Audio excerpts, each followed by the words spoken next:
that's the end of that music. And let's just get the game music as well. There we go. I can close you volume mixer piece of shit. It's me. Hello, all. I won't lie. I'm saying that I'm gonna finish the game today is a bold claim. Oh my god, I'll shut the fuck up. But I am determined to finish it this week. So this could be anywhere between a 4-hour game stream session or a 12-hour stream session, because honestly I forgot how long is left.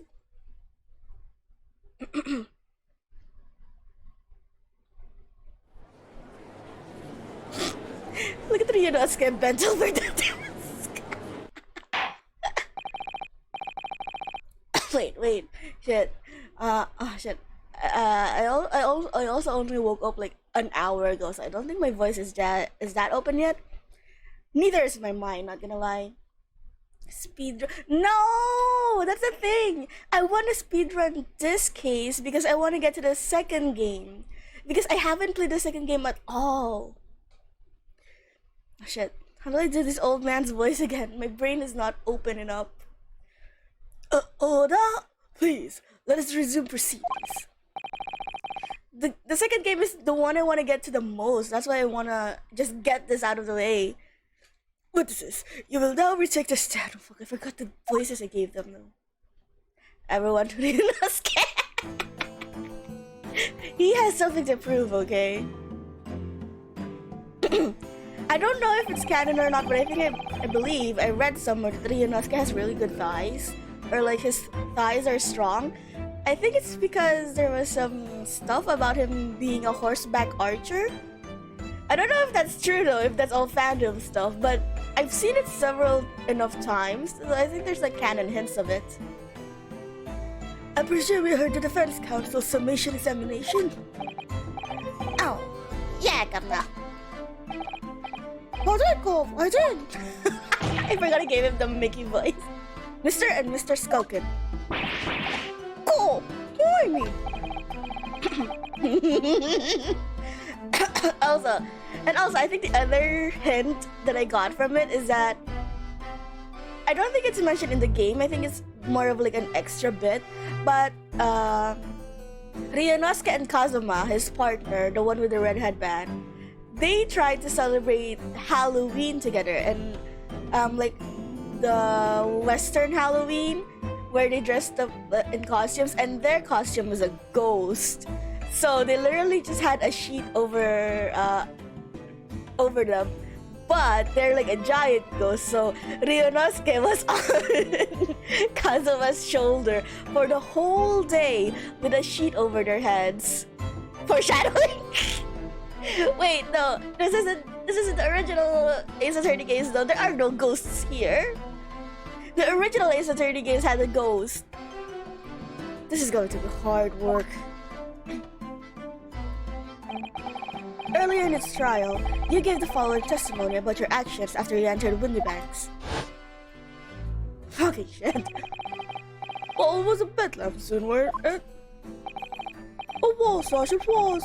Didn't have time to pull my tooks out of my Lucy lockets. I'm gonna hate this too. I can't. Between these two and Gina, I think these two are more egregious. Now, if we had like a jury, no, not a jury, a witness set that is these two, Gina and McGilden, I'm just gonna quit the game. However, that was a lie. You brothers. Okay. Cool! Why me? On the night of the question, you raffle for the items on the victim's counter. My god, it's so hard to switch between them. We never done nothing of the sort. How'd you figure that out?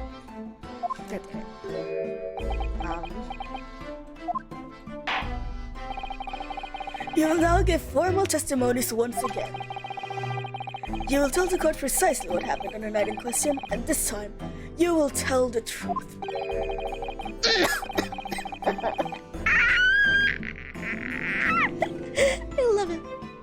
Each lie that passes through your lips serves to increase the severity of your punishment. Oh shit. It's kind of refreshing that he's doing that to someone else now, though, instead of me. And that, gentlemen, may deal a crushing blow to your chances of ever seeing the light of day again. A thought worth pondering, perhaps. Say no more, Gum. We heard you. We're Bob. We squeak. We're Peach. We'll peach. We'll Peach will preach. Oh. Clean up the mess. Yeah. I saw like a comment the other day about how Van Zeke's area on the prosecution table must be filled with like shattered glass and wine stains. I hope he doesn't have a carpet under his legs. Or that thing is just permanently stained. But also, making a mess and having other people clean it up, such a white thing to do. Oh what? We did knock a few things over, but we weren't rifling for nothing. It was right behind the concert, see? Made us both jump and all that stuff went flying. Yeah, Isle, yeah. Tell me I'm wrong, Isle. Oh, fuck, I forgot the voice again. I literally just said it. My brain is not open. Lummy, it didn't have... give me a fright. What? It didn't have to give me a fright. We were singing the shit and come out the door and get us next. We stuck with the thing back where we wanted and scampered. Straight into him in the block. Straight into him in the block. We wouldn't have shot the pawnbroker, see? We didn't even add a chance, did we?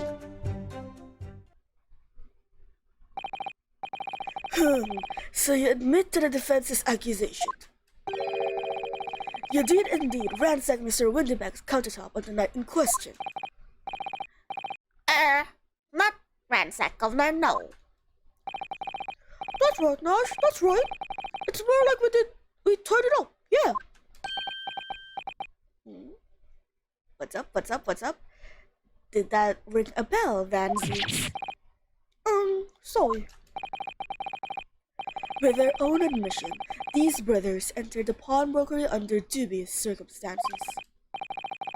However, they panicked and fled on hearing the gunshot, having first made good their mess. The way you say it, we hardly sound like roughs at all. We don't, Nash, we don't. Can you make us sound a bit more cutthroat? And we're back. Yep, stream was dying. I guess it was only a fluke yesterday that it managed to survive or recovered after first being disconnected. But now we're back on schedule. I only hope it doesn't take 28 times. I hope I didn't just jinx myself. Holy shit, why did I say that? It can't just be a coincidence that these men showed up at Windybanks that night. There's more to their testimony than meets the eye. I'm sure of it.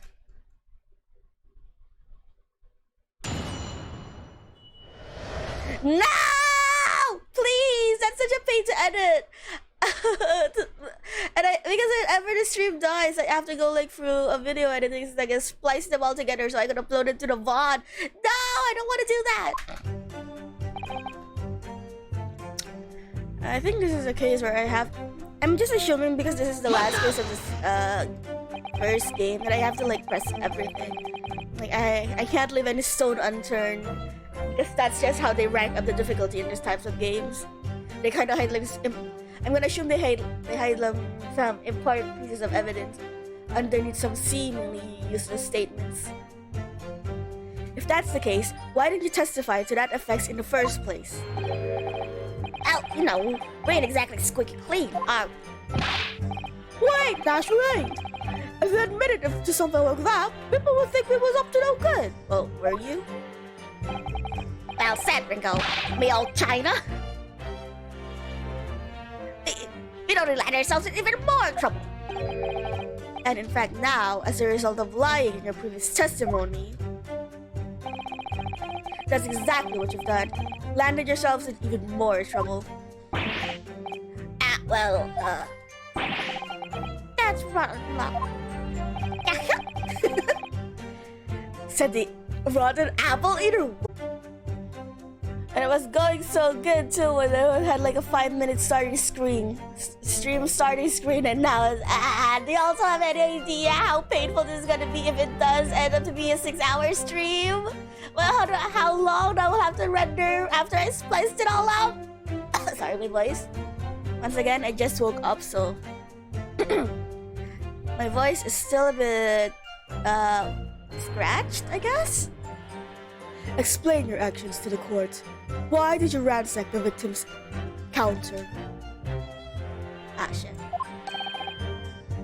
We never ransacked nothing. What? That's right. More like we tidied the place up.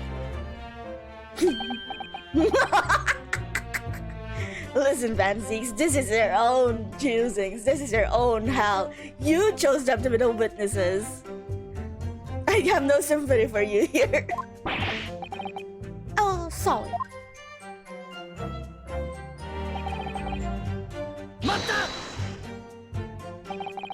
So, what you're saying is, the sound of the gunshot shocked you so much, you knocked all those things off the counter. Well, it shocked one of us that much, yeah. This big old nerves, this bag of nerves needs to learn to keep its shirt on. Oh, it was loud, alright? Blimey! Me that Granny would have waken up with that bag. Big brother screamed like a blooming baby and fell over the counter. He knocked over a load of books, a candlestick, and some skull whatnot. That got tangled in some marionette. What knocked over a picture frame? What knocked over... Oh, no, scales on the floor! Let the bodies hit the floor! You've really mastered working quietly then. What a racket! Me Granny would have been scared back into her grave at the clattering like that! So in short, the gunshot took you by surprise. And then some! Oh. Oh my god, did he get shot?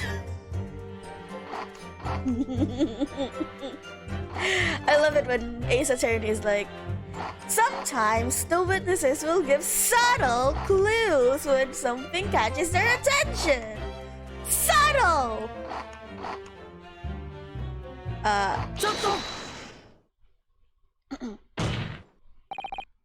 Inspector Gregson, do you have something to add? Like I kept saying, I don't appreciate being lumped in with these scoundrels. Wait, I kinda blanked when it happened. And then I was quiet as a mouse, and then all of a sudden a bang.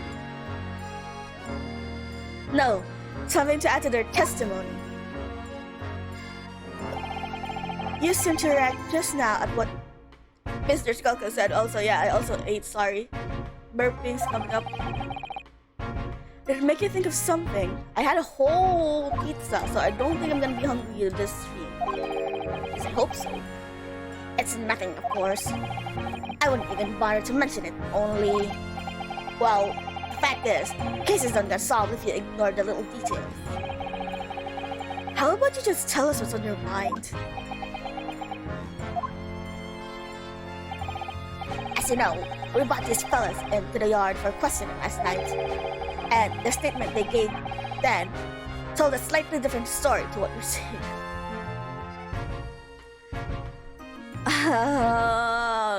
They've lied about their testimonies already twice. Why are they still considered trustworthy when this has got them off the stage?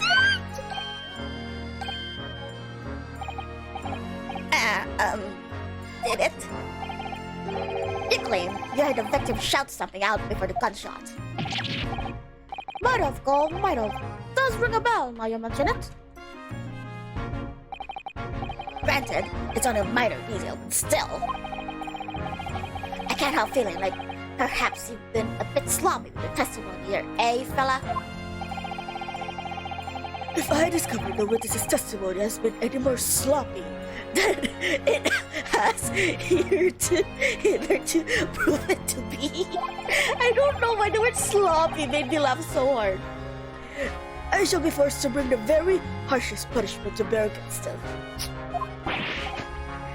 Easy, easy. We get it right. We'll get it right this time. That's it. Yep. It's all coming back to me now. Then speak. Hey man, you brought these guys here. You're a problem. Supplement your testimony with whatever details have miraculously returned to your questionable minds, sirs. Right you are. Go. You're yelling out, give me that. So, in fact, you heard the voice and the gunshot almost simultaneously. What's it, Governor? Although, I suppose if you're being honest, we heard a kind of wavering voice before the yelling. Wavering voice? What does that mean? If you don't want to get shot, give me that gun! Oh. Kind of thing. A career in acting, tragically missed. And where were the voices coming from? Could you tell? Of course we could. From the other side of the door, behind the counter, it was. From the storeroom where the victim was found dead. And the voice you heard, it was that of the victim, Mr. Winterbank.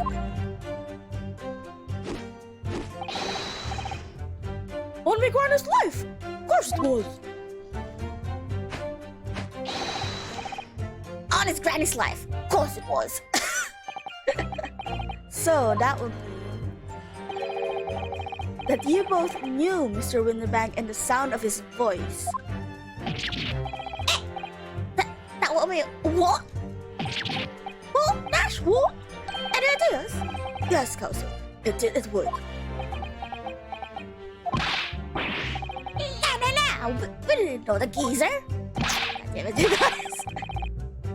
I'm supposed to deny it when the bloke in all fancy clubbers giving us the evil eye. Ooh, fancy. Sorry, I was expecting something sexier, not him just questioning his life right now. If you value your lives, you will ensure your testimony is accurate and true. Oh, my granny's life it is! On his granny's life, it must be. It's a good job his granny's. To summarize it, immediately after hearing the voice of the victim, you did hear the gunshot. I can't do it. I need a moment. Calm. I won't break into giggles. Causing you to stumble and upset the items on the counter, scattering them over the shop floor. You make it sound like we're clumsy. Don't forget to tidy it up after like good little boys. Anyway, the way I see it.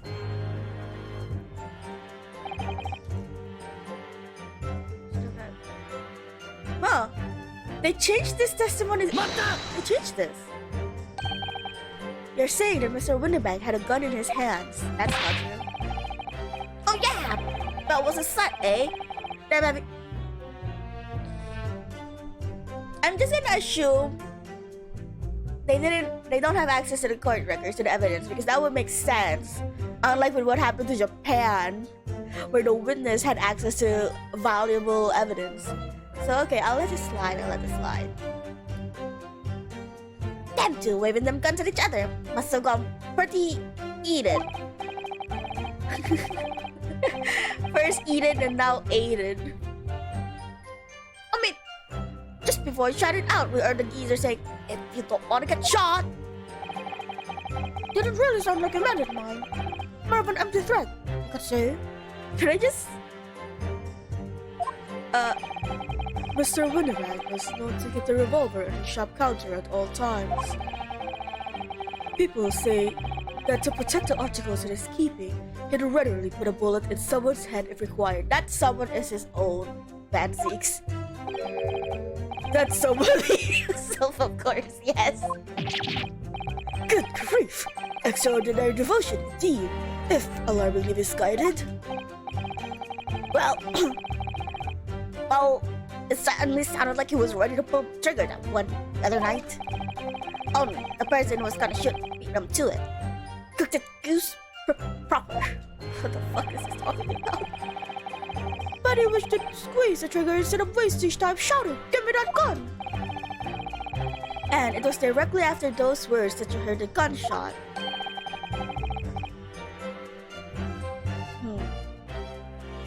Wait. No, this is wrong because there was only one gun and we literally have a picture of Gina holding the gun. But if saying, "Give me that gun," that's actually something that could happen. But I'm gonna focus on the fact that he said two guns. It was more or less the same time, though. Give me that gun! Bam! Kind of thing. Yes, a career in acting, very tragically missed. That weird the sound of someone hitting the deck. Till everything went dead quiet. After that, we done a slapdash tidying the place up. And then we walked in.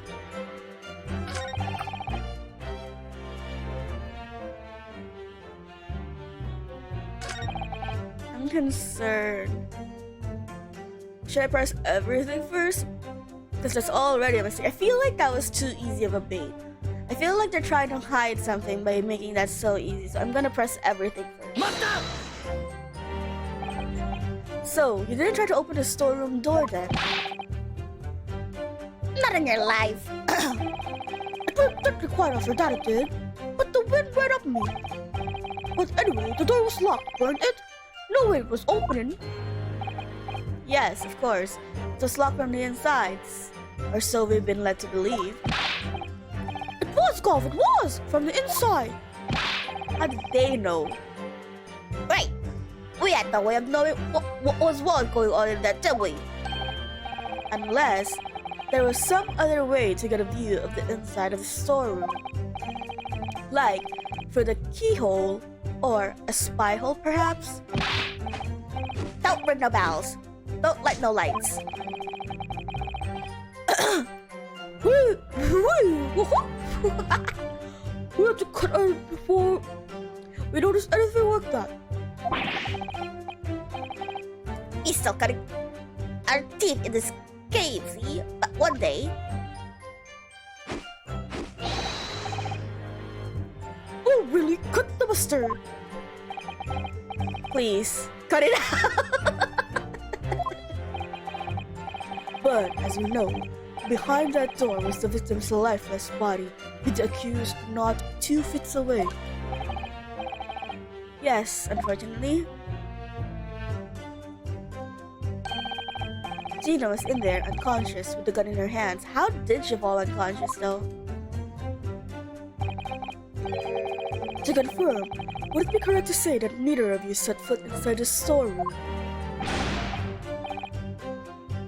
That's right, Golf, that's right! Could have even if you wanted to.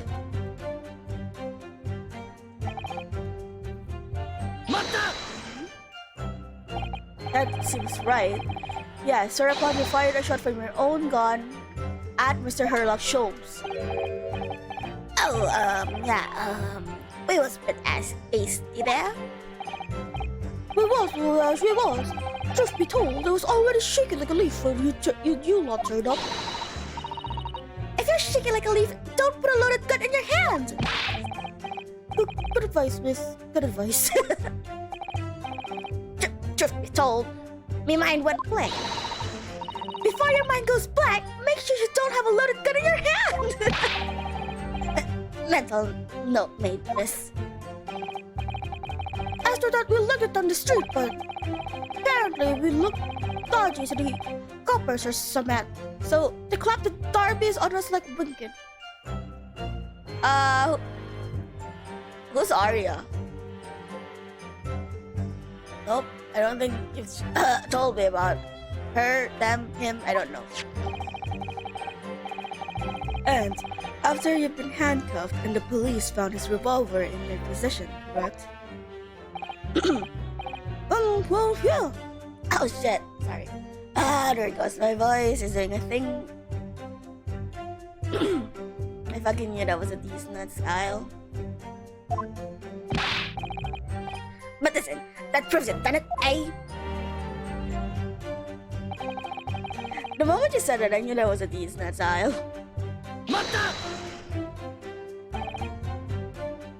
And why should we believe that? Well, cause it's true, innit? The place was totally empty when you went in. At the time, the victim was already in the storeroom, having been forced to open the door by the accused who had a gun to his hand. What do you want me to do with that, Isle? In other words, Oh shit, Benzeeks, all that wine is getting to your throat.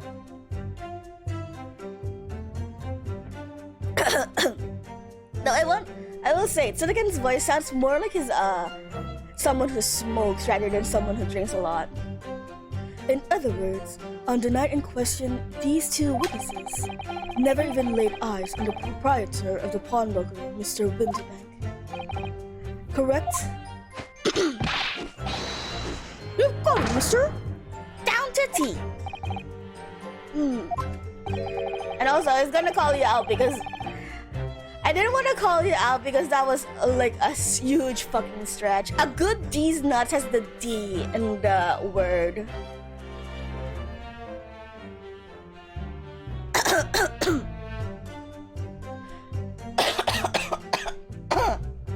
God, sorry, my voice.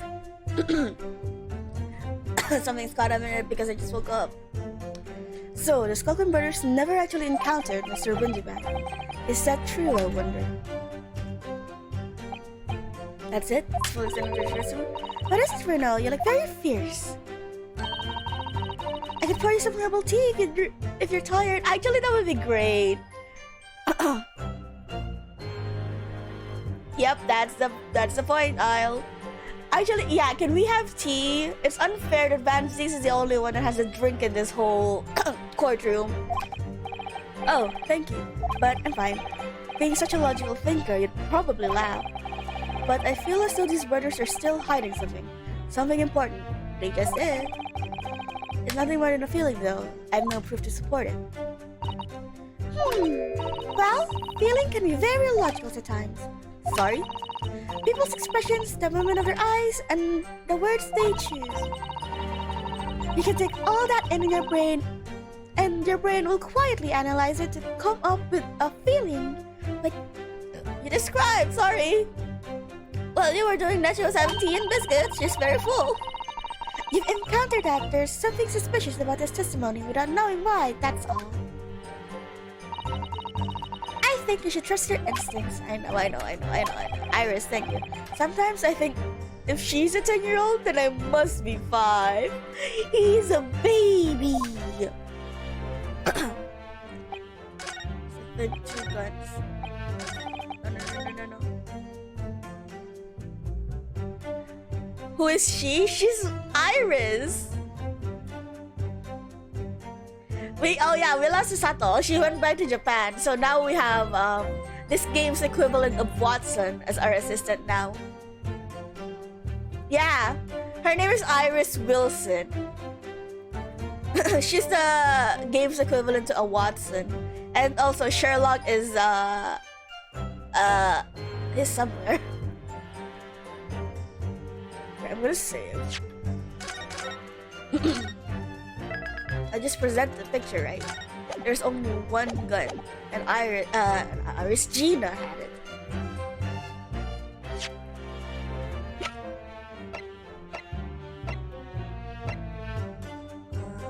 What do we have, Gina?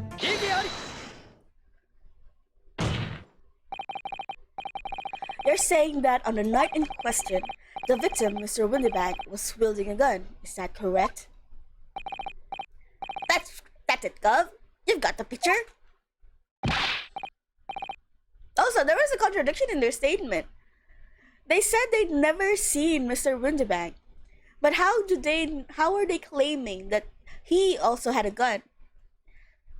Yes, that, yes, no question.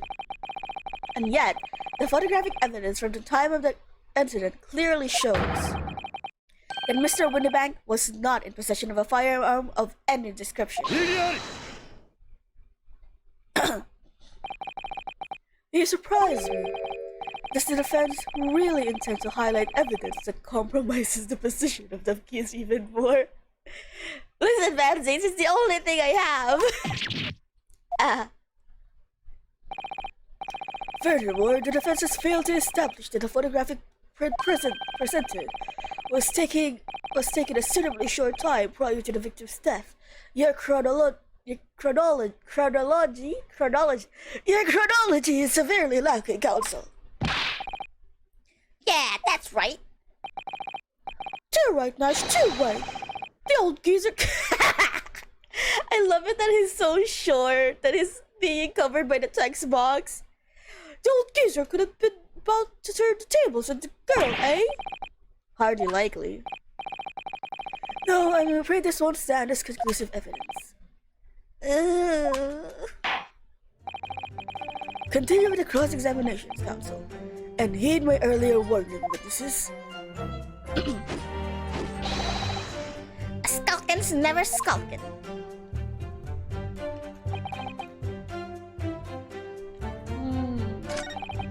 I kind of hate that the arrow keys don't work here. I have to like move over was. Hi, Rosie Pumpkin Pie! It's been a while! Thank you so much for the hydrate. I kind of really need it. My voice is still trying to wake up.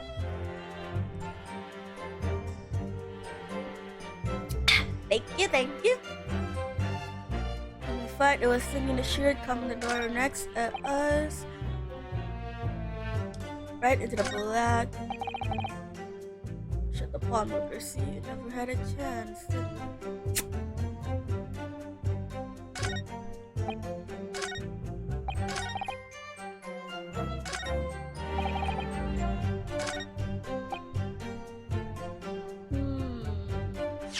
What do we have? Mysterious skull. We have the picture of Gina and... But there was a broken lamp.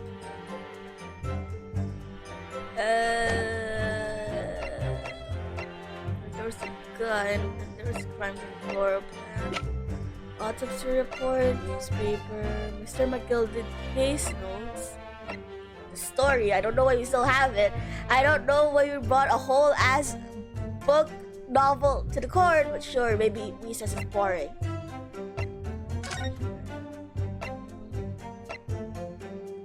These don't help. Papers. Nothing, but we weren't rifling for nothing. Just before the gunshot, we heard a voice yelling out, "Give me that gun." I don't think I can examine this one. Right, this is just...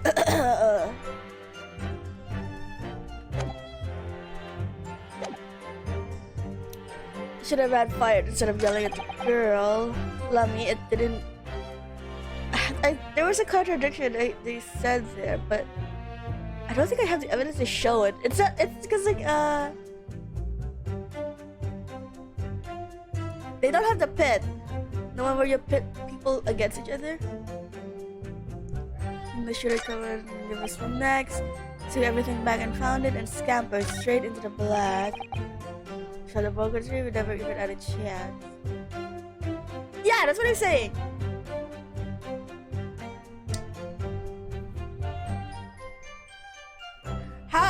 It was a thing though, like how did they recognize Mr. Windibank if they've never seen him before? And likewise, how are they saying they couldn't have shot him? Okay, let's press this again and just have a quick look at the points. And why do we believe that? Currently empty at the time, having been forced to use the never laid eyes on a proprietor of the pawn maker, Mr. Windybanks. Correct. Right, Mr. Dentity. I've never actually encountered Mr. Windybanks. That's what they're saying. But what evidence do I have to like prove that?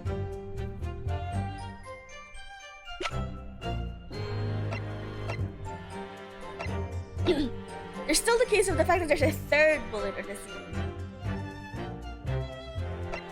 Because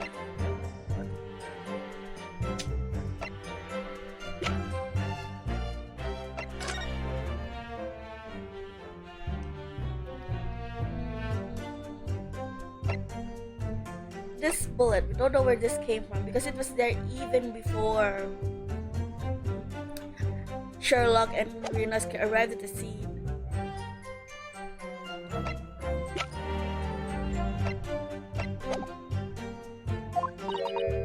I know. This is really hard now. This is what I said. The puzzles can actually get really hard after a bit.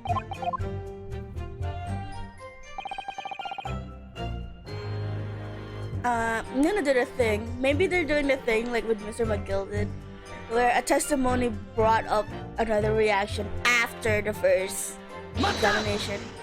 So I'm gonna read them through quickly. And it Tringo, and in fact now there was a previous item testimony. Okay, I don't think there's a significance. Oh, you can scroll using the scroll wheel. Interesting.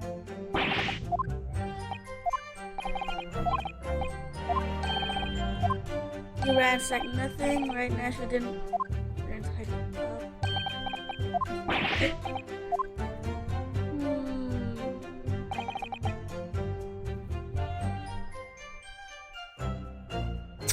Because, yeah, the only inconsistency I can find is the fact that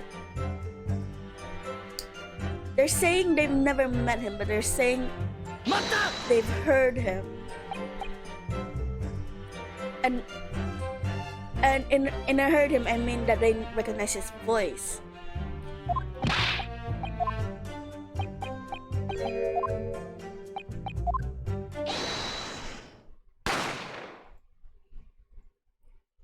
But there's nothing to pit that.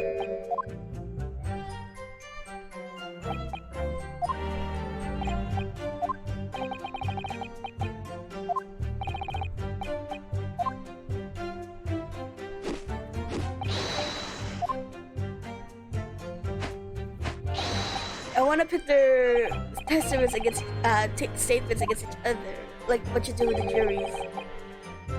See, this back to say to you.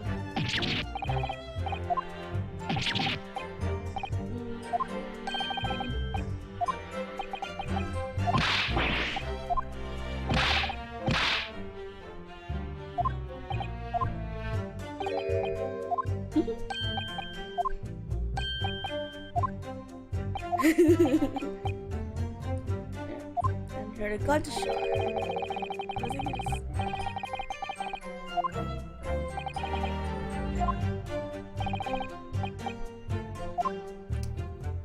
But that statement also kind of... Wait, no, come back.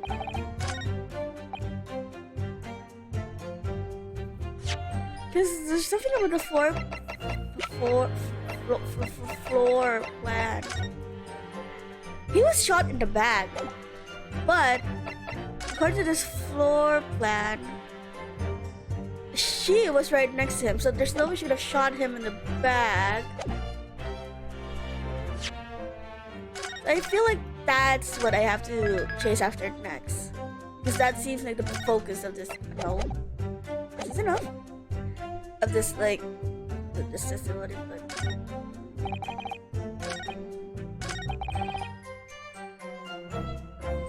Save up for what? What are you saving up for, Isle?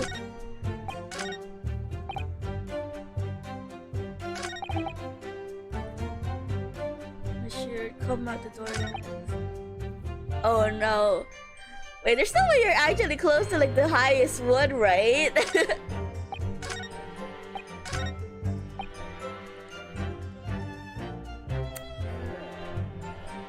I feel like this is too. Oh, okay. Yeah, there's no way you're that high up.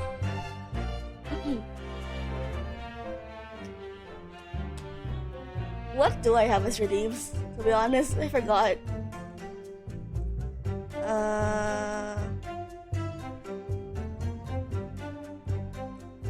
Sound alert? Nope. It must be the random anime ones or any of those, I guess.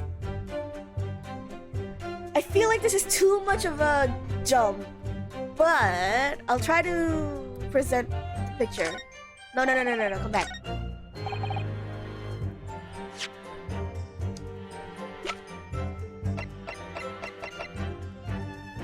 Because you would assume if he shouted that, then he would try to grapple for the gun, right? And that would mean that he was facing her. But this clearly shows that he was shot in the back. So that's the inconsistency here. But how do I... Yep, no, that's the wrong one. Yeah, I'm way ahead of the game. I need to find a step in between those.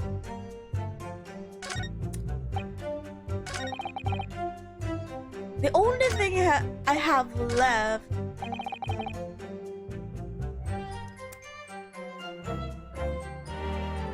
is the only thing I have left is to prove the fact that there was a door, like a peephole, right? How do I show that though? Like this picture? How do I present this picture?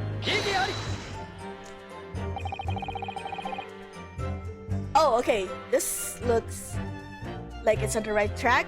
The witness's last statement is clearly at odds with this piece of evidence. Okay. Nope. I'm sorry, Counsel, but I failed to see the connection. Oh. And for heaven's sake, would you kindly desist to now? What do you want from me, you piece of shit? I'm actually struggling right now.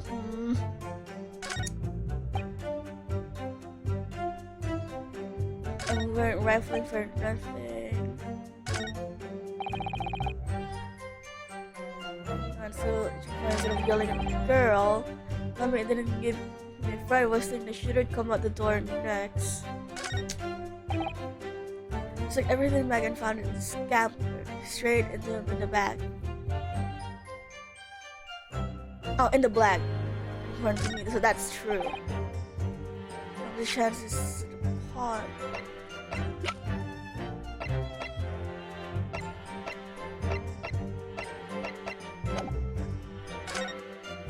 Should I go back to the second one, and instead of showing the picture, I show the floor plan?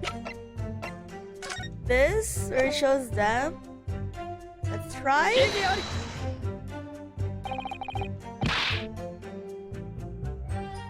Let's consider it. Nope.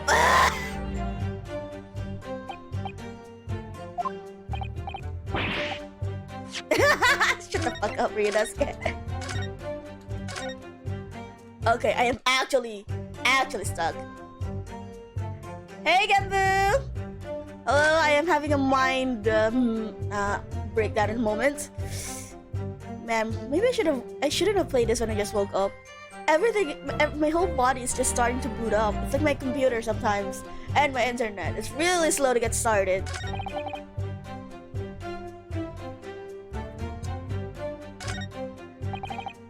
That's fair, that's my feeling. And that's fair, that's also true. No chances in one worker, see? Chance to... This isn't the logic I was thinking, but let's present the picture to this statement.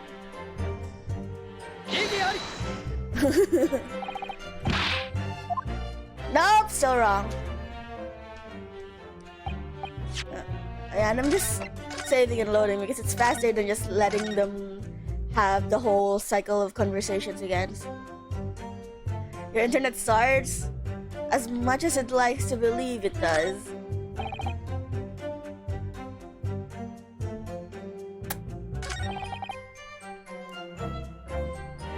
Because this one feels right. Right? Let's press it. Because it is by feeling.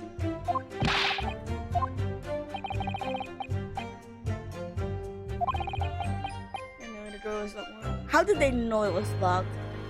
I feel like in the same statement there was a contradiction. How they would have known if it was locked if they didn't try to open it? But how? Okay. 1, before gunshot they heard a yell. 2, the owner had a gun. Door was locked. Yeah, the owner had a gun, but the gun was clearly in her hands, right? And there's only before they came, there was only one gun in here, and that she was holding it. Wait, is that from a walkthrough, Gembu?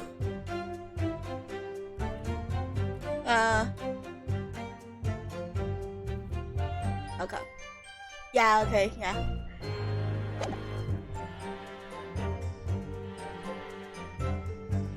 Oh, okay. I thought it was like from a walkthrough, from how you like worded it. Yeah, that's a thing. The thing is, I already kind of figured out the inconsistency in what they're trying to say here, because okay, so what they're trying to say is that they heard a yell, so they think, or they're saying, quotation marks, that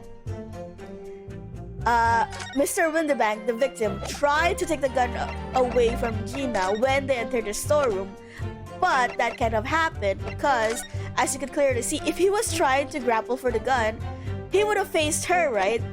And like try to get it. But as you can see here, that Gina was beside him, not behind him.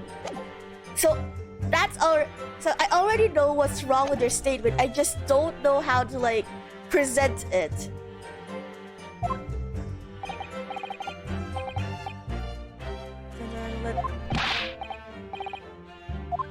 Inside. See, that's the thing. In their own statement, there's a contradiction, because if they never tried to enter the back door or storeroom, how would they have known it was locked?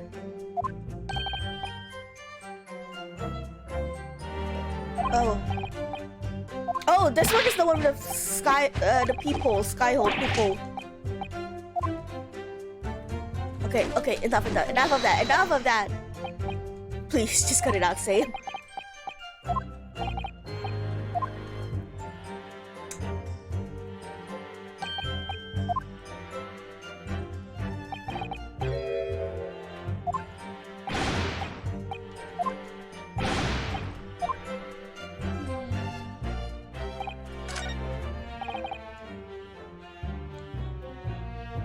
So this is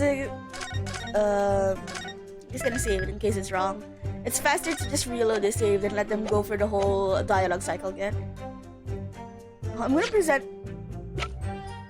this because you can clearly see that there's like a window here to that statement, and that is the statement they mentioned about a spy hole or a key. No. Enough of you.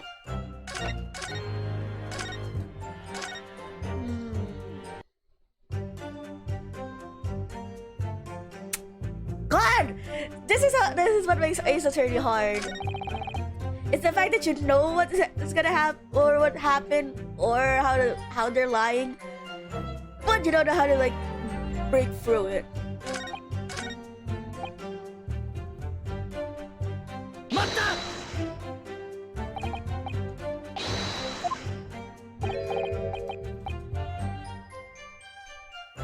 Yeah, that's the thing. I'm trying to press them again because usually you can only get new evidence. You usually get new evidence when you press them. But I've already like pressed their dialogue. Now I'm wondering if something comes up after the first one. This one feels like flavor text.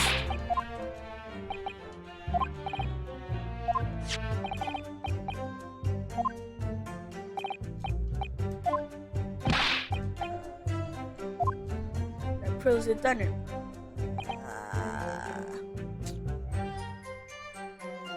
Could have shot the palm room if you never had a chance. The thing is... God, what? I am so lost. I hate that I'm lost at this.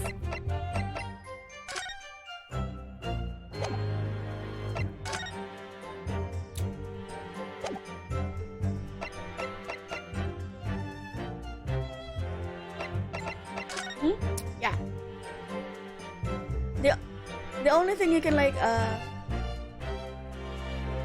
it's a multi-chamber gun. It has 6 rounds, I believe.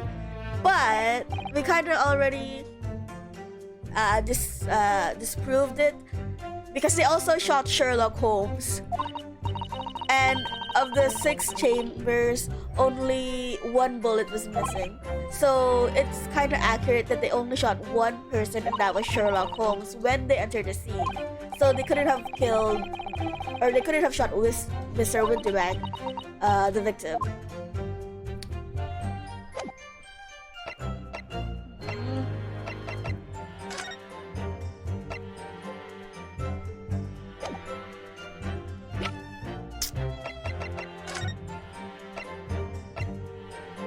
But there's also a fact that who did this? Who shot the calendar? And whose blood was that?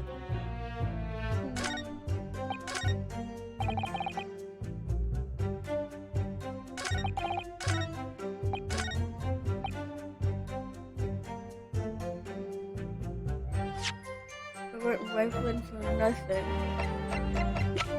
I feel like that's true?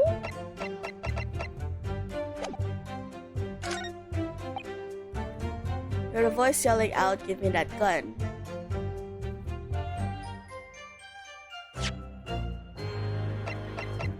You've already presented the picture.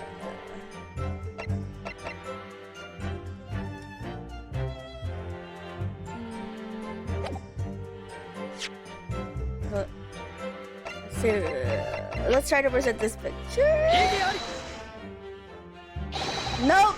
That look on his face, that is wrong.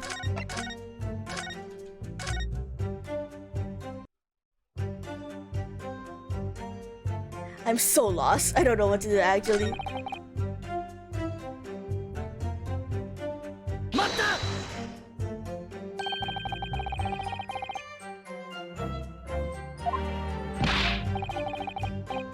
Saw it. Two living guns at each other. Must have been pretty heated. But that's false. You know there was only 1 gun. But when I tried to present the picture, they this was the right line of questioning, but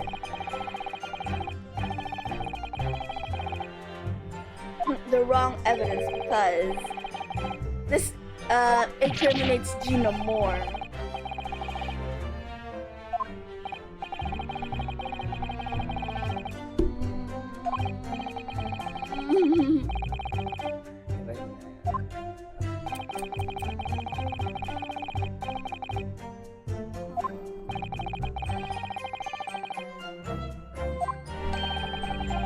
What about the owner's gun? That's the one we found in Gina.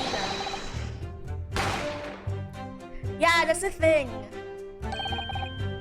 That's the thing. We need to find that out. I don't know who shot the calendar. Okay, so I don't. This is the thing, Gambo. This is like a new game mechanic. There are like different colored blood. You can basically confirm that. The victim, his blood is colored blue.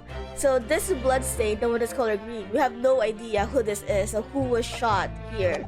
So I am assuming that the victim did try to shoot one of them with his own gun. And that's why this chamber is empty. Because, or like it was empty to begin with when they found Gina and the victim here. Because also, yeah, the fact that he's shot in the back is also... And also, his position is like rightly in front of the door. And as you can see here, the door has like a window. So, I know what to do.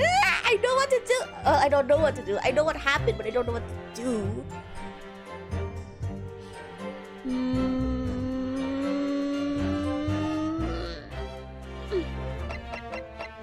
I'm so lost, holy shit.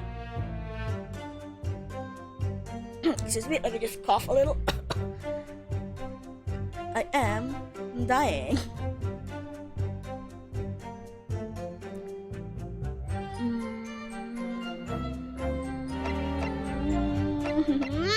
My brain hurts.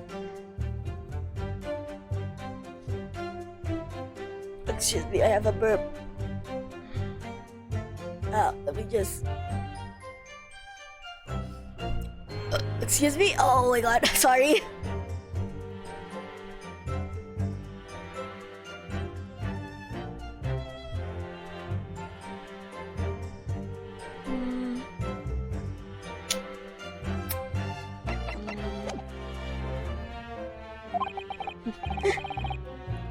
Tidying up the place. Why would they try to tidy up though?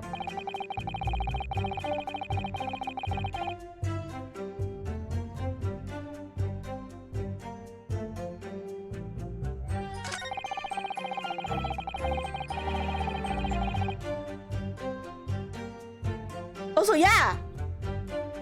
Something just occurred to me. Do it again.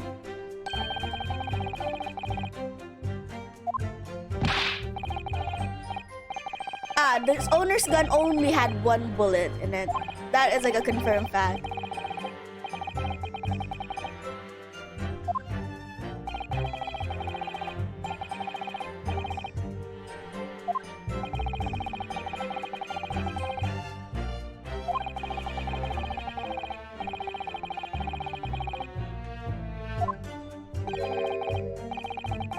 But only 2 bullets were used.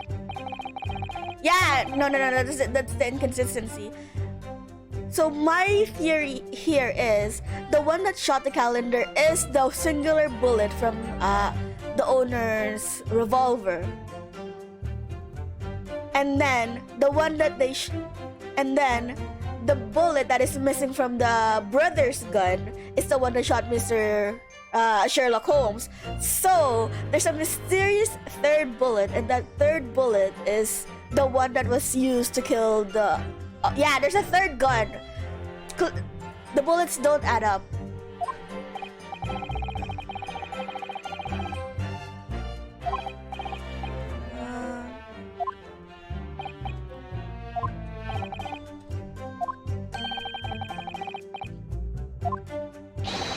This also doesn't add up, look.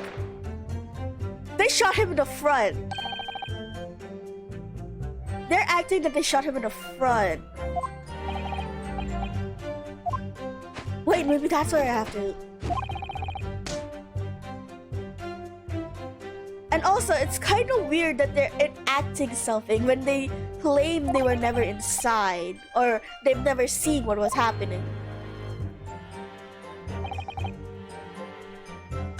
I did, and I got like fame, but now I'm... this is the part where they were acting it, so... Maybe I can show this a little bit. Maybe I can present this? Because they were acting that Gina shot him in the front, like in the stomach. He was clearly shot in the back. Oh, okay, this is different. This is different. So you're saying that on the night in question, the victim, Mr. Windybank, was wielding a gun, is that correct? That's right, Gov. You got the picture? Literally have the picture. Oh yes, Nash, yes. No question. Oh, okay, this is a big slap. This is right, this is the right track. And yet, the photographic evidence obtained immediately after the incident clearly shows that Mr. Windybank was not holding a firearm. Okay, apparently that was what we were focusing on. Okay.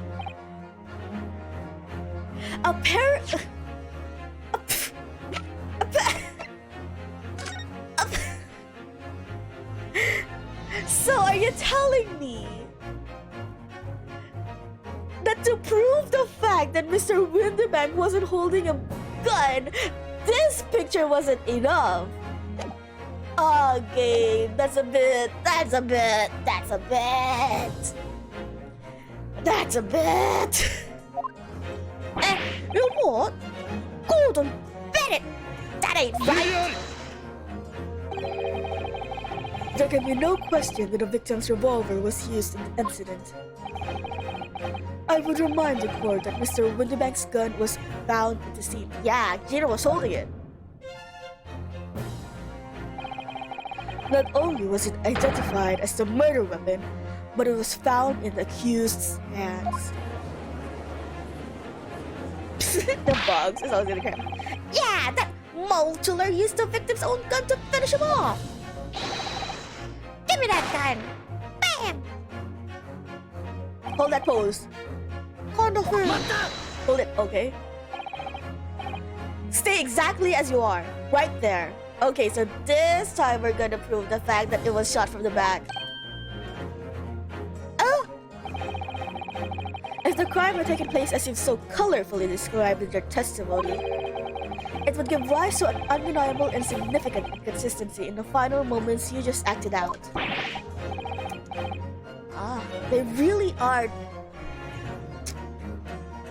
I mean, I'm still kind of pissed. I know this is a whole scripted event and everything, so we have to prove something. But the fact is that at one point we have to prove that the victim wasn't holding a gun. And why is this picture not allowed? Sure, it's incriminating Gina, but the proof we're trying to make is that this brother's testimonies aren't trustworthy, and I can prove that for a fact that the victim was not holding a gun with this picture. I feel like this should have been like two parts. Like, prove the victim does not have a gun, and then another part is the one they're acting out to prove the one they're acting out that he was shot in the back, not in the front, like the brothers are saying. I'm just saying. That was a bit, Gabe, that was a bit. Goodness, are you sure, counsel? You intrigue me, my learned friend, but let's see some evidence to support your claim. Where's the further demonstration? This is literally the fact that we shot in the back. I'm gonna save just in fact. The game is being a little bit testy with me at the moment. According to their testimony, the witnesses claimed to have heard a shout of "Give me that gun," followed by the gunshot. Sorry, my nose is getting clogged up. Indeed, with these two events happening almost simultaneously, or so we've been led to believe. Yes, that's right. Now, if that testimony is true, it would mean that at the moment of death, the victim and his attacker would have been facing each other. However, if I could ask the court to study the photograph of the victim's body again, you can clearly see that Mr. Windybank was in fact shot from behind. So, as I stated before, there is an undeniable inconsistency in your testimony, Mr. and Mr. Skulkin. yeah, God. But that's the God honest truth. It is, Nosh, it is. Everyone shot that night.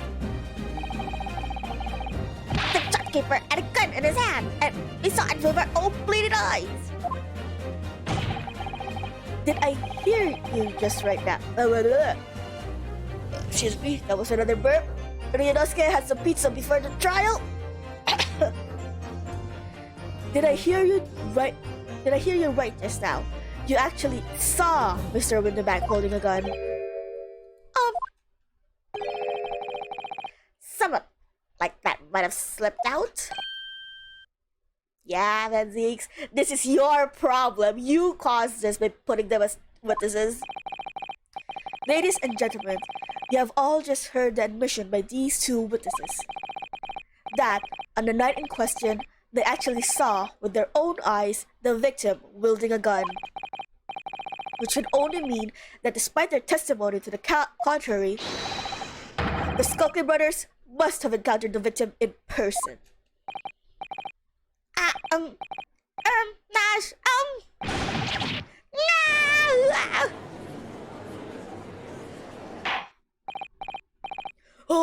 Order! Witnesses, explain yourselves at once. They're not trustworthy. They're thieves. They attempted murder. They were there to burgle the place. Why are they still witnesses? Oh, the thing is, it weren't supposed to. It would seem that my previous warnings fell on deaf ears. This is your problem, Vanzix. You're the one who invited them to be witnesses. I made it quite clear that false witnesses would be the death of you. Get him out of here. Get him out. Get them out to the gallows with you. Am I to understand that you replaced the untruths of your original testimony with renewed lies? I'm ever so sorry, Governor. Truth is, we. Cut it out, Nash. Cut it out. It's the plan now. You know what Il did to us? He? Who are they talking about? Let me make my positions here perfectly clear. You will talk. There is no other option available to you. Bro, come on. The game's up. Yeah. He's just casually holding sufficient chips. But we'll have our guts for garters. In case it hasn't quite sunk in yet. Oh shit. I kinda like that Ryonosuke and Vanzix are kinda tandeming them. No matter how hard you try to hide it, the truth will come out. I'm not gonna doubt that they're trying hard. I'm just doubting that they're doing it good.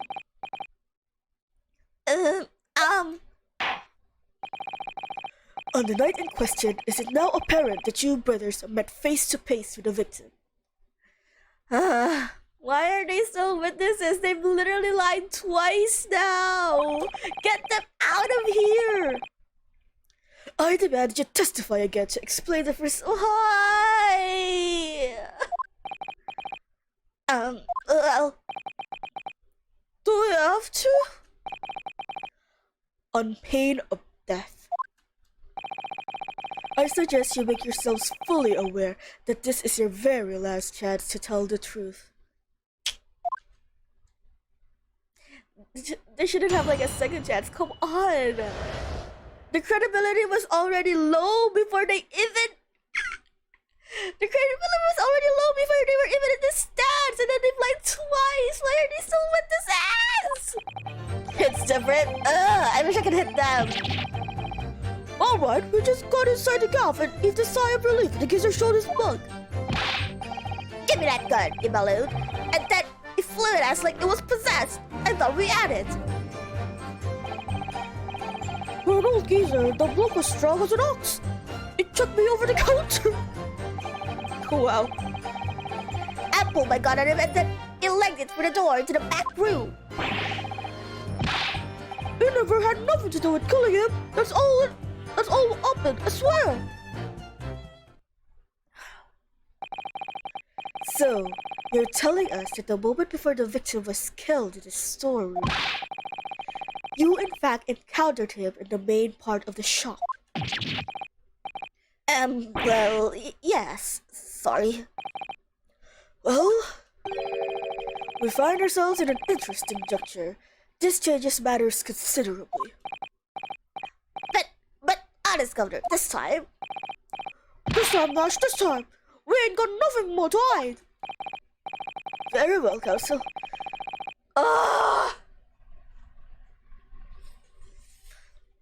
Another cross-examination? Yes, my lord. This is it, the moment we've been waiting for. This is literally the third fucking cross-examination. I don't think other cases had this much cross-examinations in just the first part.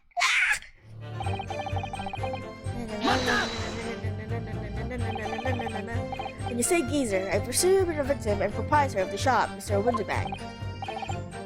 Oh, sorry. I mean, that's right. It was keeping a close eye on the entrance to the cave, obviously. But we never thought no one was gonna come out of the back room like that. The back room being a pawnbroker's storeroom. Bakery, rockery. Yeah, that must be where it popped up from. Only place it could have been. So it would seem the victim was already in the storeroom when his brothers entered the premises.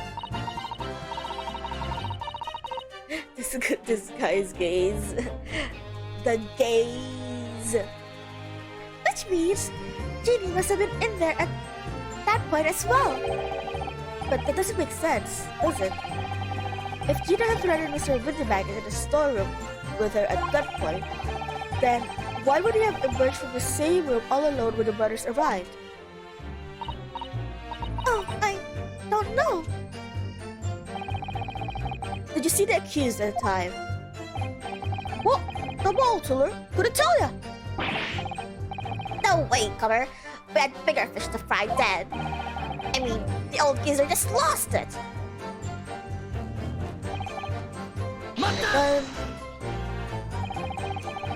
You mentioned that Mr. Windybank shouted those words in your previous testimony too. However, you claimed that you heard him yelling them on the other side of the storeroom door. Oh, hehe. Did we? Pero? But the truth is, he was shouting those words at you, wasn't he? Well, yeah. Was the victim, Mr. Windybank, wielding a gun at the time? Was he ever? Blimey! No wait, this is the wrong voice. Blimey! A great ugly barrel he had, pointed straight at me frontispiece. So you're saying is, you definitely saw Mr. Windybank with the gun at the time, is that right? It is, Gov, it is! Spot on! Then all of a sudden, it came an accident. It was Bedlam! I didn't know that who was going for who! You were clearly all going for each other. Nash said we thought we got it. I mean... Oh, Gizzard goes over the ox. Yes, I noted that you mentioned the counter in your previous testimony too. Oh, yeah, of course we did. He knocked over a load of books, a candlestick, and some skull whatnot. That got tangled in some marionette. What knocked over a picture frame? What knocked the scales on the floor? So in fact, it wasn't the sound of the gunshot that shocked you and made you knock those things off the counter. Well, big brother went flying over the counter like a gunshot, I can tell ya. Then the old gizzard pinned him. Holy shit. It did, Nash, it did. If you hadn't been there, the block would have flattened me like a blooming pancake in seconds. At the time in question, the alarm was raised at the local police station via a secret cable from the pawnbroker. There is a button under the counter used to activate it, which was presumably pressed by the victim. That's right, when the brothers fled the scene and back onto the streets, they ran straight into the arriving police, didn't they? Poor Mr. Windybanks. He did everything he could to protect his shop.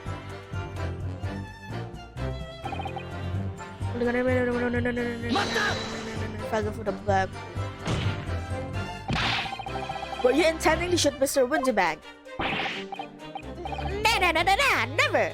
I was just, looking out for me, bro, bird eye. It was being flattened, don't forget.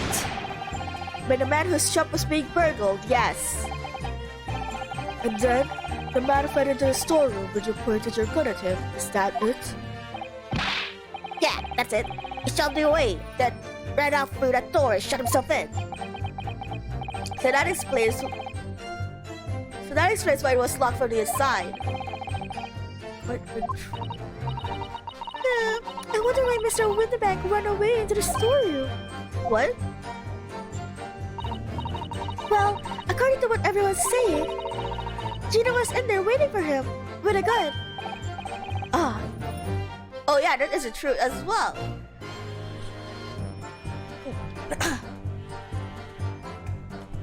Because they said that Windybank came at them with a gun, and we know there is only one gun in the shop. So, for that to have happened,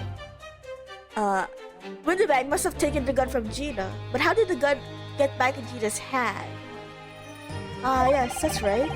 Gina allegedly used Mr. Windybank's gun to threaten him and force him to open the storeroom door. In which case, how did the gun end up in Mr. Windybank's hands again? I have no idea. But that is strange, isn't it? A little inconsistency concerning significant, and I should make a mental note of it. Look, the point is, me and my brother. That's right, Nash, that's right. So what did they say again? Exactly, verbatim.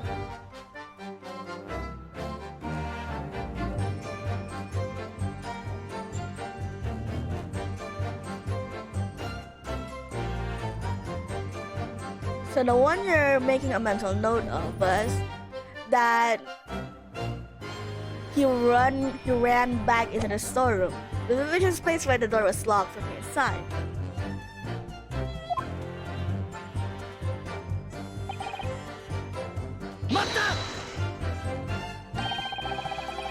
You say you had nothing to do with it. Nothing at all. Nothing, Bob, nothing. Nothing, Gov. The old geezer went and shut himself in the back room, didn't he? Locked it was from the inside. You know it was because you tried to open it, see? But isn't this a door? That one? Good and strong. Wouldn't budge an inch. So, in the end, the situation remains unchanged. Inside the storeroom with the pawnbroker, there was only one other person. The sole person who could possibly shot the victim, the accused, Miss Gina Lestrade. It would appear, or it indeed appears so. What say you to that, counsel? I don't know. Is there anyone else in Gina could have possibly... No one else apart from Gina who could possibly... I'm gonna say...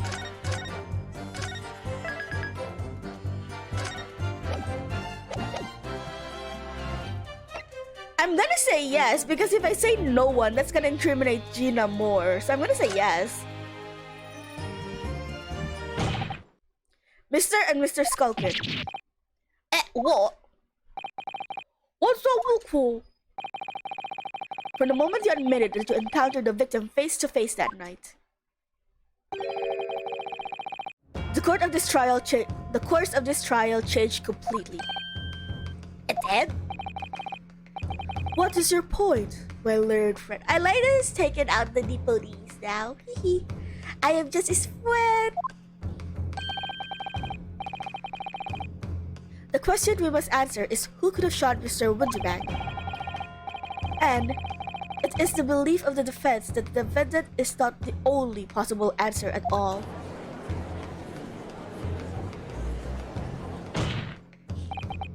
You have my attention. Ooh, really? In that case, let us return to the plan of the premises. The victim was killed in the storeroom, which was locked from the inside. Those are the facts. So pray, what other possible answer to the question of who shot the man could there be? Counsel, you must now provide answers to the court in respect to those two conundrums. Two, my lord? Twice as many chances to be right, baby? That's the optimism Reno's giving need. Indeed, namely, from what location did the culprit shoot the victim, and furthermore, where was the victim at the time? Understood, my lord. Are you alright, Reno? I'm not entirely sure, but there's one thing I'm sure about. If I can prove that there's a credible new alternative to what happened, it would change Gina's prospect hugely. So now, Time for some clarity. Show the court on this plat the answers to the question posed by his lordship.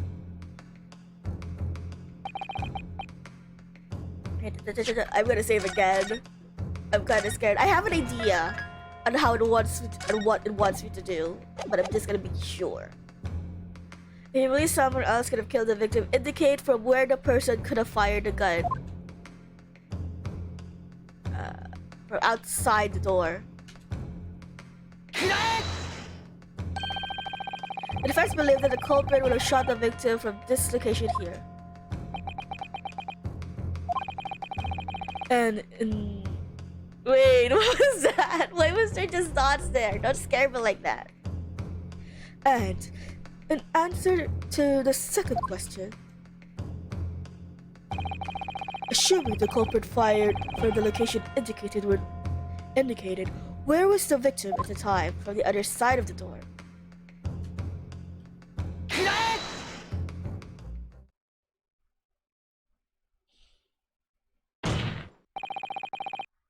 The culprit shot the victim from outside the room. Oh? Continue. Mr. Winnebank died instantly from a bullet wound to his back. Looking at the stains of blood in the storeroom floor, it doesn't appear that the body was moved after death, which tells us that he was almost certainly shot while he was in the storeroom. However, the crucial point is, where was the shooter when the fatal bullet was fired? So you're adamant that the shot was fired from outside the storeroom? Well, according to the Skulkin brothers' earlier testimony, And pulled the gun at him, and then it led it through the door to the back room. if Mr. Winnebank ran away through the door, we have to assume that the door was open at the time. No? I don't agree with that logic, but sure. Ugh. It was at precisely that moment, when the victim was fleeing for his life, that these brothers had the perfect opportunity to shoot the man in the back once he was inside the storeroom. Ryunosuke, wait. Ryunosuke, wait.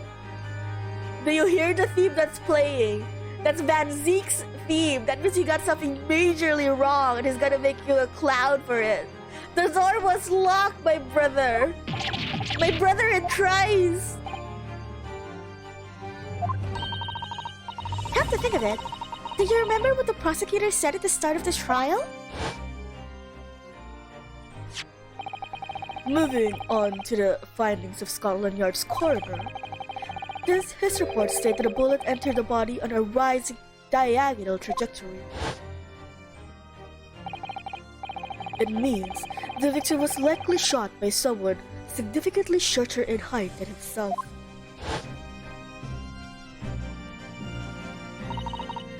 Poor man. Shot while he was running as fast as he could to safety? Ah, of course. He would have been leaning forward, so he was running away. So, even if the bullet was fired horizontally, it would still have entered his body in an upward trajectory. So, the culprit isn't necessarily someone shorter than Mr. Winnebank. I'm sure my learned friend can't have forgotten that the storeroom door was found closed and locked from the inside. You claim the victim was shot as he fled into the room. Do you also claim his corpse is dexterous enough to turn the key in the lock? But, what if someone else locked the door? Yes, there is someone else who could have locked the storeroom door. Is that so? Yeah, where was the key? Did anyone know where the key was? Very well then, counsel, present your hypothesis to the court. In the scenario just described, the defense assertion is that the victim was shot from outside of the storeroom. In which case, who shut and locked the storeroom door while he was in? It was obviously Gina. There was only like 2 people there, but let me see. Now I'm super like nervous about this then. Obviously, the person who locked the door was the only other person inside the storeroom at the time. The defendant, Miss Gina Lestrade. That's absurd. I love this. I love this sprite. You're suggesting that the accused deliberately engineered the sealed room? For what possible reason? They were being chased by armed burglars. Like, she's still a 17-year-old girl. She would have been scared.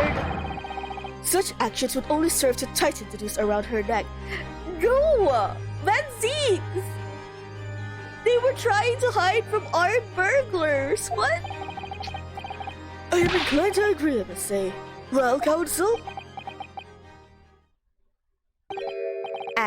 Yeah. That's a tricky one, that. Ryunosuke, you fucking asshole. You fucking bitch. You stupid, dumbass. Baby bitch boy. Half-baked notions have no place in my courtroom, counsel.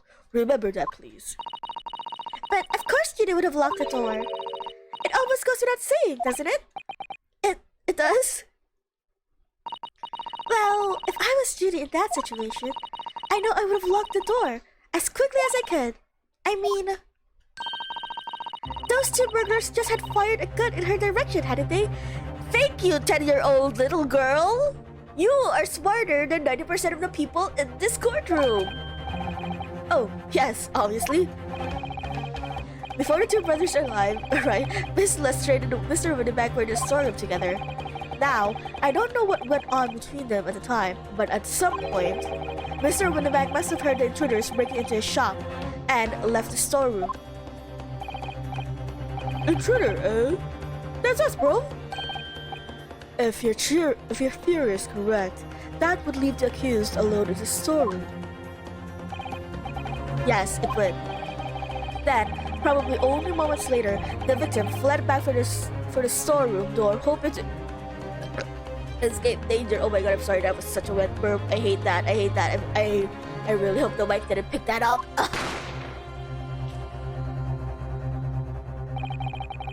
Hit in the back by the bullet, Mr. Winneback fell to the floor where he was, just inside the storeroom. But what we have to ask ourselves now is, what would the defendant have done in that moment? I see where you're going with this. Outside the storeroom was a terrifying killer who has just murdered Mr. Winneback. As soon as that thought struck Miss Lestrade, she slammed the door shut and locked it. In order to save her own life. Mata! But I mean, we ain't the ones who done it. Wait, Coffee! You couldn't believe us! I mean, come on! We never shoot no one! That's blatantly untrue. I know for a fact that you would. Because before my own eyes, you shot Mr. Herlock Sholmes. There is only one logical conclusion here. Mr. and Mr. Skulking, you brothers had every opportunity to have been the true perpetrators of Mr. Winneback's murder. No, no.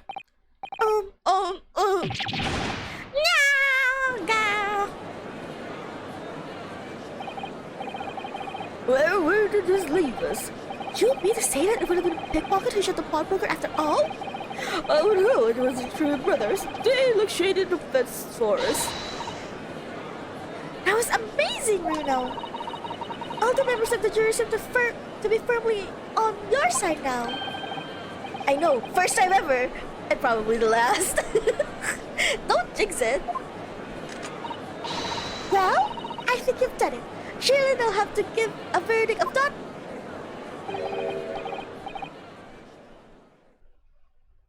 He laughed. An admirable effort, my learned friend. What's this now? He's laughing? I've never heard such a tone before. It's like the angel's choir. You find the situation amusing. You find the situation amusing, Lord Van Zeeks. I myself find the defense argument most persuasive. Oh no. I dare say, such a chicanery is the bread and butter of the street performers in your provincial eastern nation. Have you been to Japan before, my dude? Why are you like this? Did someone take your wine when you were in Japan before? But such blatant, malicious conjuring tricks amount to nothing more than inexcusable pettifoggery here. What the fuck are you saying? What? Exactly, what? The hypothesis you put forward so ostensibly credibly cannot and will not stand. Because, you see, it contains a fatal flaw. A fatal flaw? Do you mean to tell me that you're unaware of your logic's failing?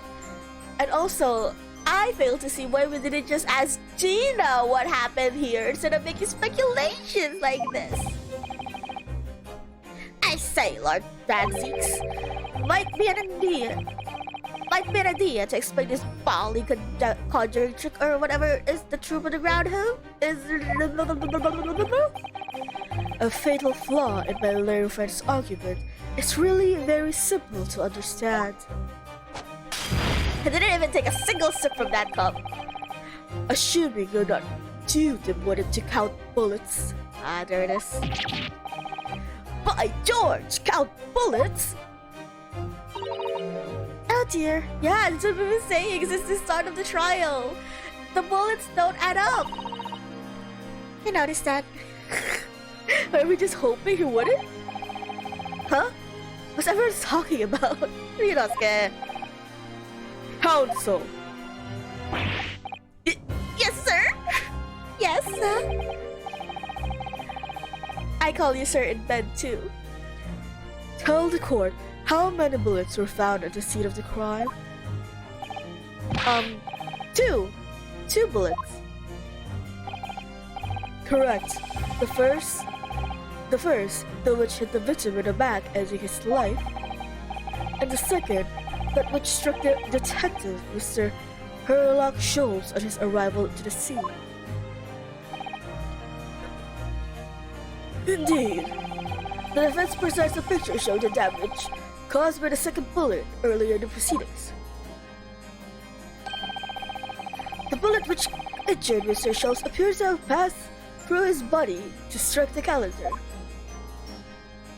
Which we know isn't true because that bullet was already there before they even arrived. Your Lordship's understanding is correct. Furthermore, we know there are 2 firearms involved in the incident. The revolver belonging to the victim, Mr. Winterman, and the Skulking Brothers' revolver. The evidence shows that a single bullet was fired from each gun. Yes, indeed it does. A single bullet from each. Now then, my learned friend. You yourself told the court only moments ago that these 2 brothers shot Mr. Herlock Sholmes right before your eyes. Yes, I did. Oh my goodness, I think you'll find that a single bullet that was fired from the brothers' gun hit Mr. Sholmes. It means when the man's not shot by same gun, stop. Only 1 bullet, stop. Exactly. Yes, this Nipponese street performer presented an ostensibly credible argument. However, it was never anything more than a diversionary trick with no hope of standing up to scrutiny.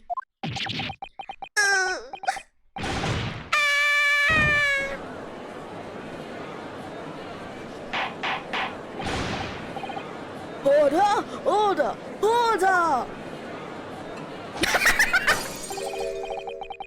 Pray forgive the discourtesy. I hate it when he does that. I hope that didn't hit anyone in the head. Pray forgive the discourtesy of flinging the dregs of this hallowed nectar into the public gallery. Lord Van Six, why is that allowed? Why is that allowed? Why are you allowing this, Judge? I know he's hot, but come on. You could have hit someone in the head with that. But this court needs to open its eyes. The accused, Miss Gina Lestrade, is no ordinary little girl. Despite her young years, she can, regrettably, no longer be described as a juvenile. No, the person in the dock is far from a law-abiding citizen. She has a past riddled with criminal conduct. The truth is, the accused broke into the pawnbrokery on the night in question with loathsome intent.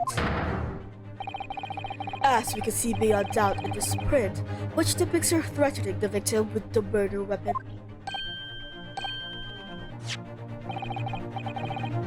And I have in my possessions one more piece of evidence the prosecution wishes to present. Huh. Where do you have that? The disc.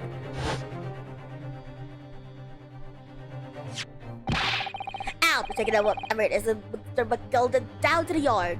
Thank you very much. No, don't give it to him. It's mine. That is mine.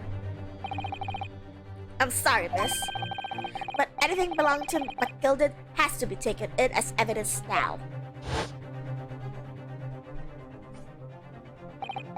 Yes, that music box disc. Mr. McGilden's music box disc. The very day before the hateful murder of Mr. Windybank, the accused attempted to make off with this article, which clearly doesn't belong to her. And with none of the subtlety of a pickpocket, I might add, but by brute force and brazen impudence. Good gracious! Make no mistake, any sympathy for the accused on account of her years is misguided and dangerous. There are no depths to which that girl would not stoop if pushed, no crime she would not commit. The court forgets the fact at its peril. Oh no. Oh, I see. I think it would be prudent to take this music box test into evidence, counsel. As a grim testament to the defendant's...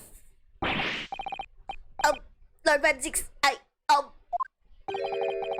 Inspector Gregson? What? Yes, Inspector? We had a meeting yesterday at the yard with the prosecution service and, I think that we agreed that this wouldn't be used as evidence. Why?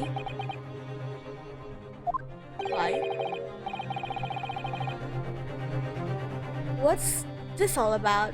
Why is the inspector acting strangely? That's the first time he said anything to Van Six at all. I am unaware of such meeting. But those were the instructions, right from the top. The government bigwigs were insistent.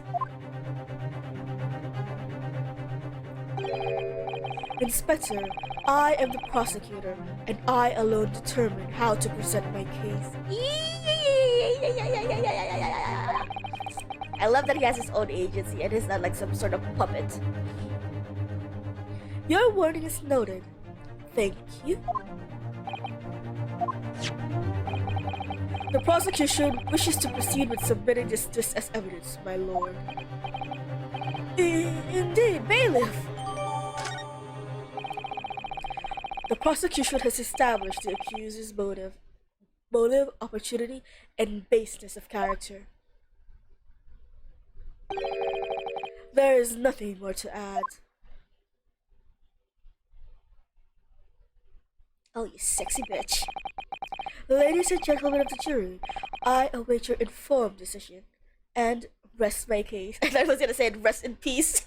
Bang bang kills them all. Oh my god, I just noticed his legs. He had his whole legs crossed there. Oh my god, you're so fruity. I love it. don't believe it.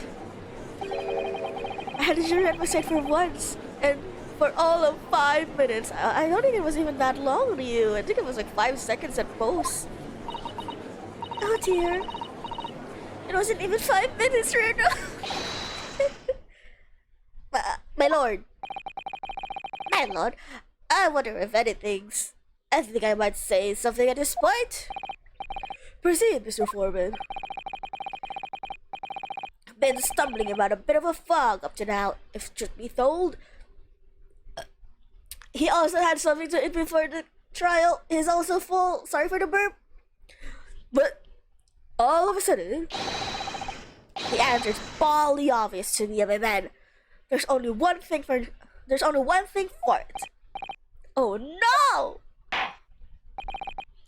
Very well, the court will hear for the jury. Ladies and gentlemen, you will present your leadings as the defendant's culpability. I know. I know. Go ahead. Summation examination. Coming right up. Mouse! The fucking torture.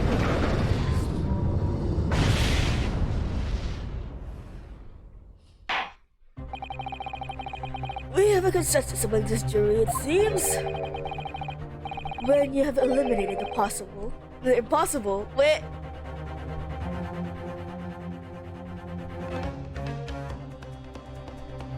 Isn't that a Sherlock Holmes code? When you have eliminated the impossible, whatever remains must be the truth. Iris gonna mention? It's stealing your code. That's my line. I wrote that for Hurley.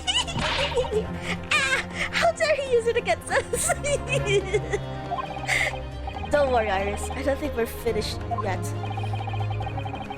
There's still more to this case than we realize. There must be, because there's one thing that I'm absolutely certain of. Gina didn't shoot Mr. Windybank. That's beyond any doubt. Very well. We will proceed with the second summation examination of the day.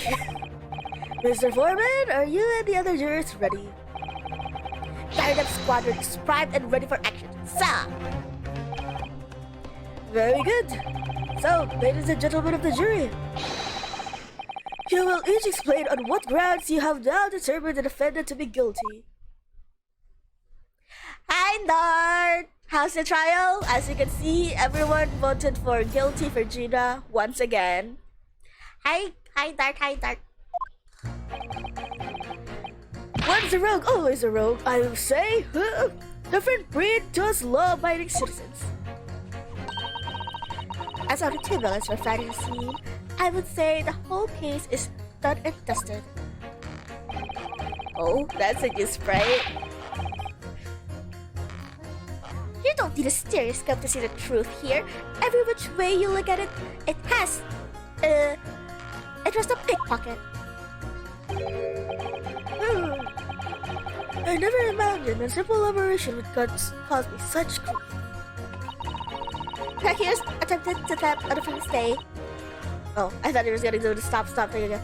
The accused attempted a theft on the previous day. I can see I'm in for a busy day ahead. I am ballistics expert. I have seen many shootings and there is nothing I do not know about guns. Okay. It would seem that there is little remaining room for doubt.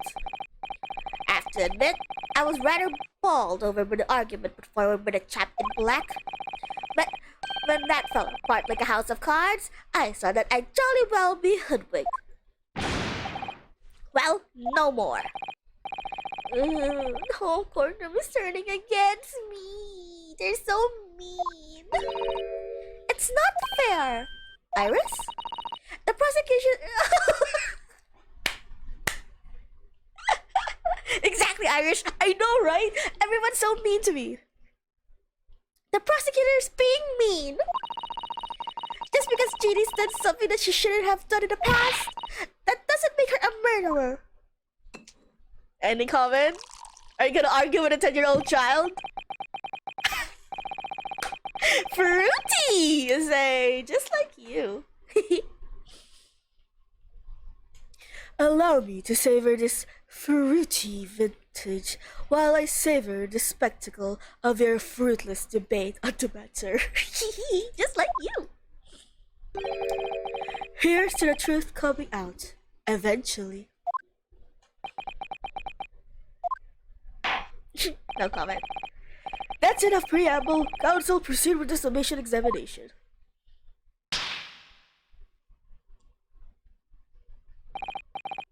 Yes, my lord. Oh wait, we need to examine the blood. Wait. We need to examine the test!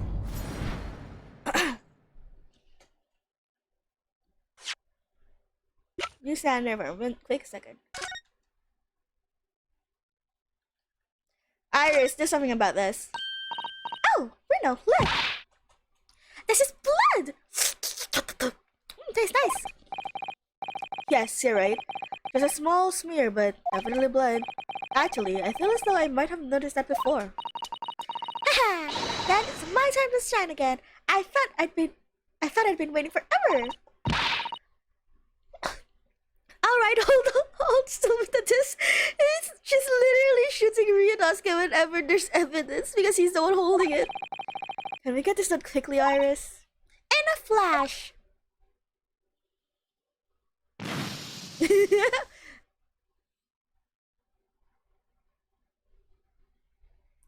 It's also green. Ooh, a lovely bright shade again. Wait. That color. Wait, what did you call? I'll check that out later. What is it? It's just that green. It's not the first time I've seen that color, is it?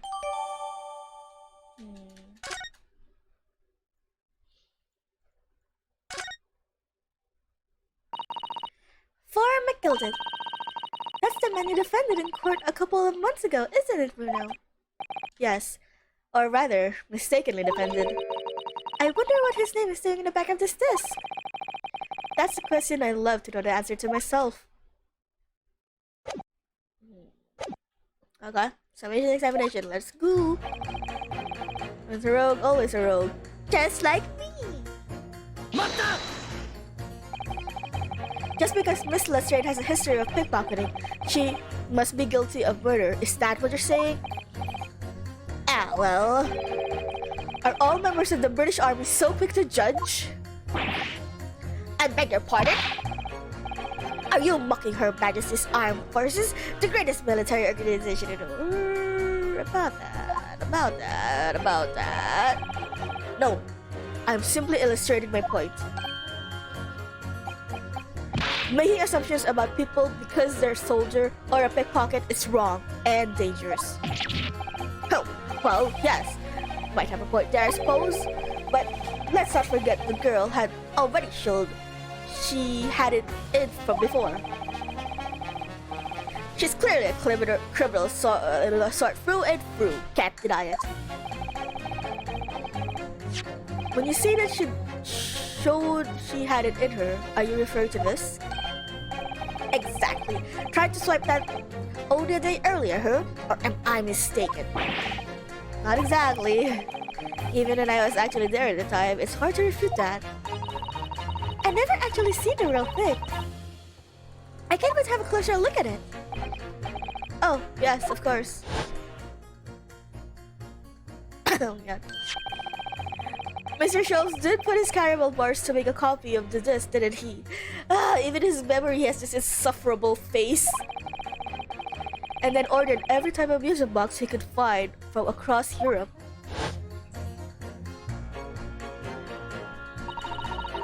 We still don't know what should in place though, do we?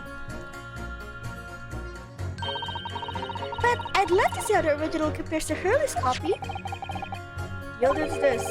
Could it be a clue somehow? Perhaps we should examine it in more detail. Yes, Gabe, I did. I know you're pointedly showing me that there's blood in it. I have already been at it. Mata! Is the number of bullets that has you convinced? What if I present something to her? And the 2 bullets were fired, and the 2 guns that fired them have been examined by the police. Oh right, we probably need like a medical report of Sherlock, right, to prove that the gun didn't or the bullet didn't pass through him.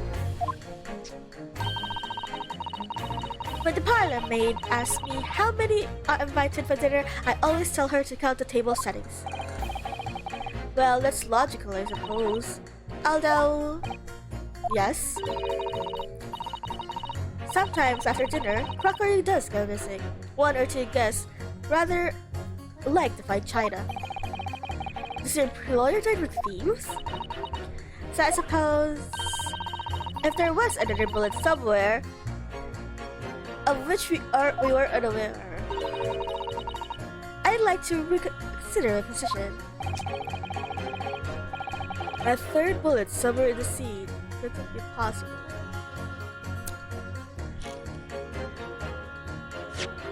I'm gonna save again. Because I feel like... Okay, court. I'm gonna just look at the court records again. So we've already confirmed that this is not the bullet that shot Sherlock because it's the same blood here on the disc. So how can we prove? I can prove it? Allow me to show you then the 3rd bullet. I already saved. Sure, let's go.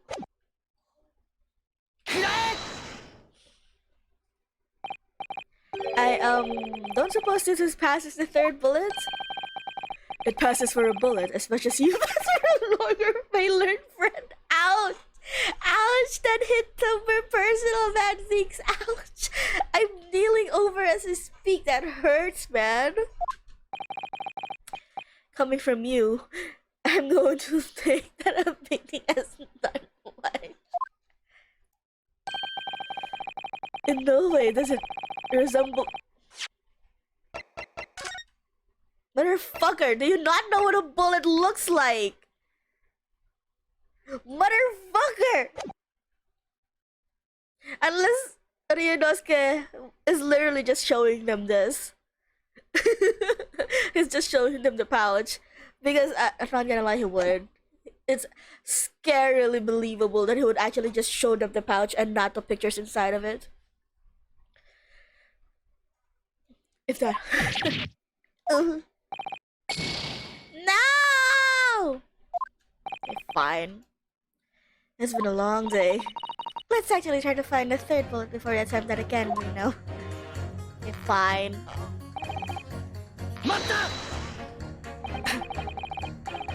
Apparently, Ryunosuke at the moment is too dumb to open the fucking portfolio to show the picture of the... They literally just showed him the... He literally just showed him the portfolio. Oh, you stupid baby bitch. So, if you understood correctly, you need 2 pictures left by red eye one. Exactly! Then, you can see the scene in 3 dimensions, like this! So, if you have 2 bullets, I don't suppose you can see anything useful with them? I think you'll find that no matter how much you squint, the truth of the situation always looks the same here. The only person who would have shot the victim is that girl in the dock. How could you be so sure of that? Think about it, the Skulker brothers shot the great detective, didn't they? Yes, that's been mentioned once or twice. Well then, surely it's coming into focus now, isn't it? It's a waste of time. I'm glad you said that.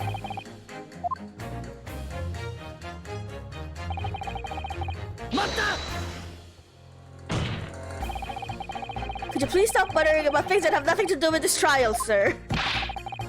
The defendant's life is on the line here. Well, the thing is, I couldn't really say that it has nothing to do with this trial, to be honest. What? Huh? I mean, there's no question that the man was shot, but the bullet had simply vanished into his stomach. What? It's quite inexplicable, don't you think? Wait, say that again. There's no question that the man was shot, but the bullet had simply vanished from his stomach? What? I almost don't want to ask, but this surgery you've been wondering about all this time, you were operating on. Dude, cut the bullet's man. He ate it. God damn it. Herlich?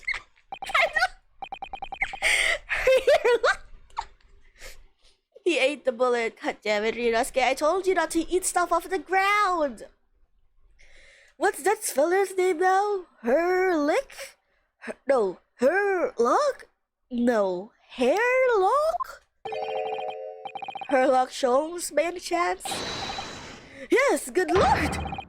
It was that Hairlock fellow. What? You're the surgeon that operated on Mr. Scholes? That's right, using the very latest anesthesia technique. I might add, it was a barely fainter up, I can tell you. This is crazy. Let me see, the fellow was brought in some long after midnight, if I remember correctly. They said he'd been shot by a criminal or another, so I opened him up like a shot. You opened him up? But the funny thing is, I went over his insides with a fine-tooth comb and couldn't find the bullet anywhere.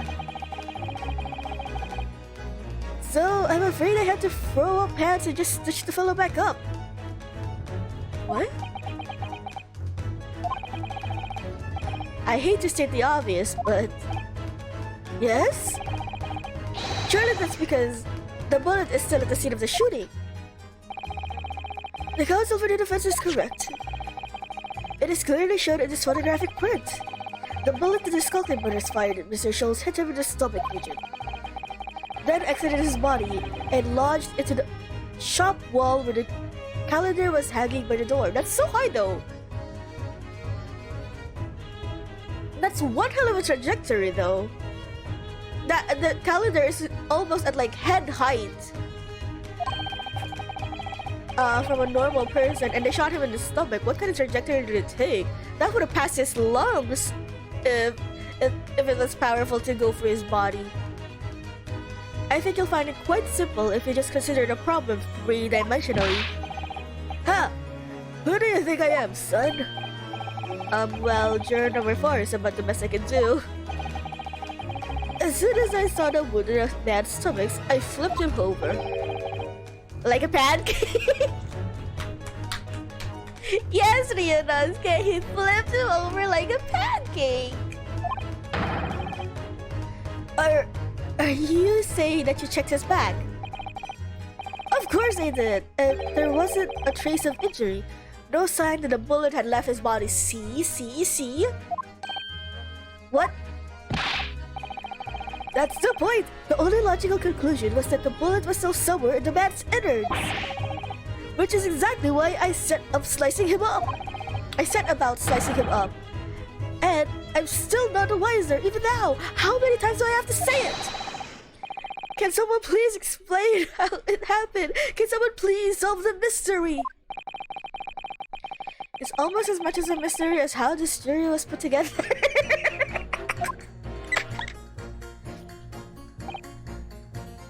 Oh, this is it. Mr. Scholes, surgeon of the jury. I've experienced some coincidence recently, but this is ridiculous. I'm as surprised as anyone! But there's no question that Mr. Scholes was shot. Well, that's what the police told me when they brought him in. How bad were his injuries, doctor? He was in a bad way. He'd lost a huge amount of blood, you know. And I suspect that he was shot at quite close range. Because his skin was badly burnt around the point of entry. Burnt? As I said, I flipped the fellow over and examined his back, but there was no signs of an exit wound. Which is why I thought it'd be located. I'd locate the lung and pop it out. And yet you say you found no bullet inside the patient. Also, fun fact, when I was watching some Dr. Mike, apparently people that got shot, a lot of the times they don't even take the bullet out. So there are a lot of like victims of being shot that just have the bullet still inside them.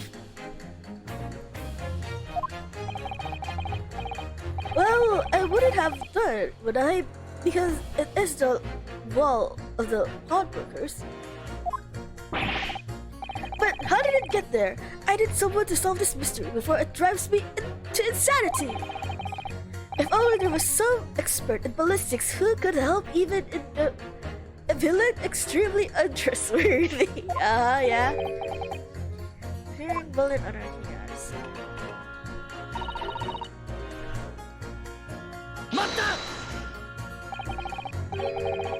What do you mean? You're in for a busy day. Forget to say stop. Excuse me, stop. I'm a communications officer. Stop. A communications officer? Wait, sorry, I pressed that out too quickly. Does that have anything to do with sending telegrams? Everything from personal messages returned by members of the public to the latest news in the capital. I convert all the messages into Morse code and tap it out to the entire world electronically.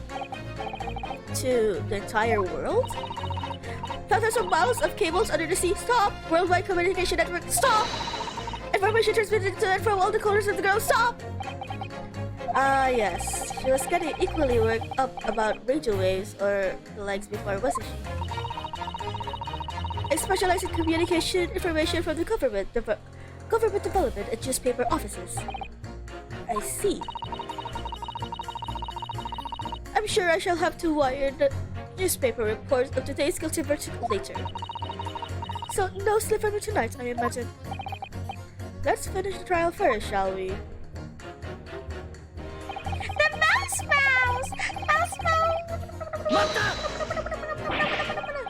I thought we're just a tourist.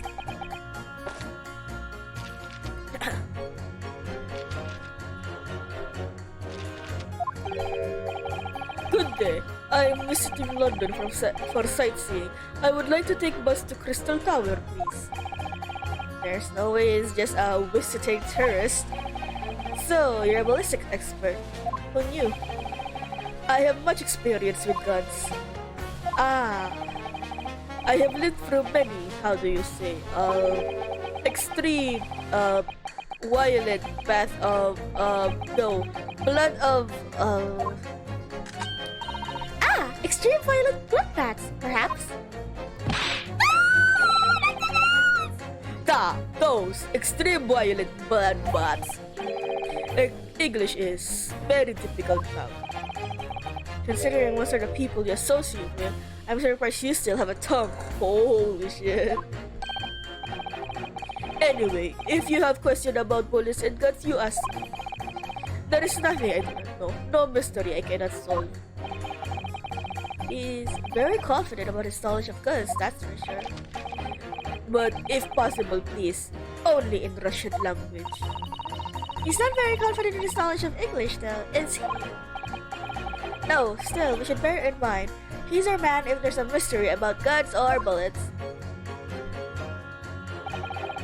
Nancy's has managed to convince everyone. When you have eliminated the impossible, he said, but he hasn't! We're going to fight back, we need more material, and we have to fight back. We have to turn this trial around again. Okay, I'm not gonna pit these, but I think it's the same. Hey. Oh, sorry, burp again. The same, just to be sure. Oh, I'm so paranoid now because of what they did to me for that cross examination. And with these.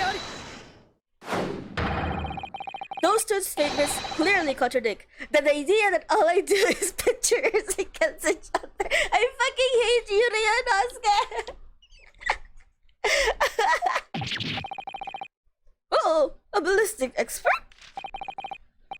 Pitting. P-I-T-T. On the night in question, Mr. Scholz was shot by one of the Skulky brothers. And his whip whip. I really love it when he does his thing. But since there was no signs of an exit wound on his back, we must assume that the bullet didn't pass through him. However, no bullet was found lodged in Mr. Scholz's body either. Furthermore, a bullet was found lodged in the wall of the shop where Mr. Scholz was shot. Juror number 6. Hello, my name is Billen. Pleased to meet you. There's apparent contradiction in the facts that is so clearly troubling juror number 4. Are you able to explain the mystery? I have seen very similar situation in Motherland. It was night. There was blizzard. I was running away along mountain road in freezing cold. Golly! Gosh! The snow was piling high on both sides of the road. It was very narrow and dangerous. My pursuers had hunting rifles and they were on dog sleds. Pursuers? Mental no. Don't ask too many questions. I was shot from behind and I fell down in snow. And the situation was very similar to what I heard today from Doctor. They could not find bullet in my body. And no sign of, how do you say, exit wound. Then, where did the bullet go? Bullet never hit me. Well, if it's never hit you, how did you fall? Bullet hit frozen wall of ice very close to my side. What? One small piece, very sharp, broke away from lump of ice and pierced my body. It made deep wound that looks like bullet wound. Good gracious! Of course, piece of ice quickly melted inside, and that is solution of mystery of disappearing bullet.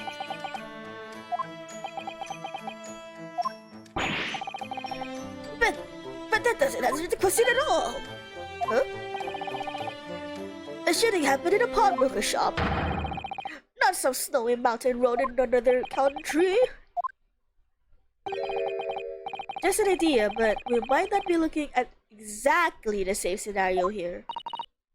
Where now? Where exactly was Hurley shot again? Well, according to the report, in her stomach, sort of around this area, I think. What was he motioning? Well, that's precisely where he always wears a little pouch on his belt. A pouch? Actually, I might have noticed something like that. Yes, a pouch! It's where he keeps 3 glass vials of very dangerous chemicals that he uses in his investigations. Why again does he have those, and why is he allowed anywhere with those? What? Really?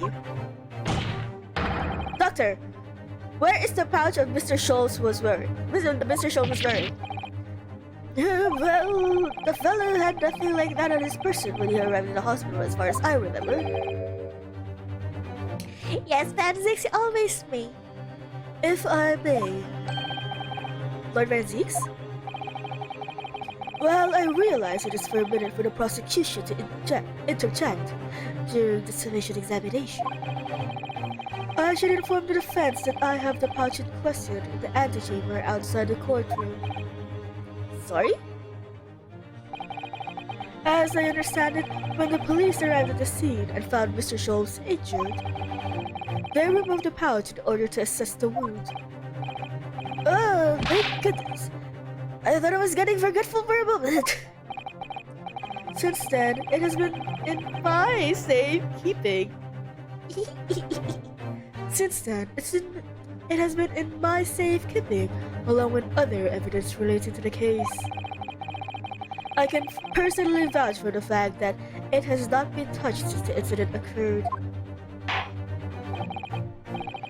Well then, while extremely unconventional during a summation examination, I must demand the prosecution present the item in question with all speed. Bring forward Mr. Herlock Sholmes' pouch! I see.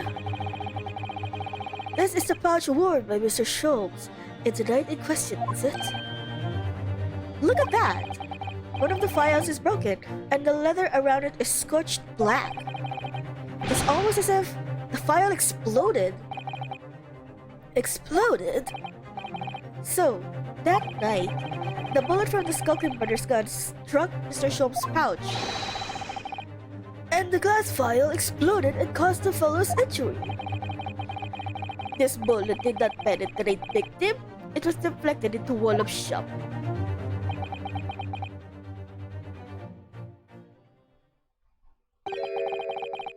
A delightfully complex aroma. Well, it would appear one mystery has been solved at least. Though it has no bearing on the truth of this case. The bungling and burgling brothers shot the detective, and the accused shot the pawnbroker. The pertinent facts of the case remain unaltered.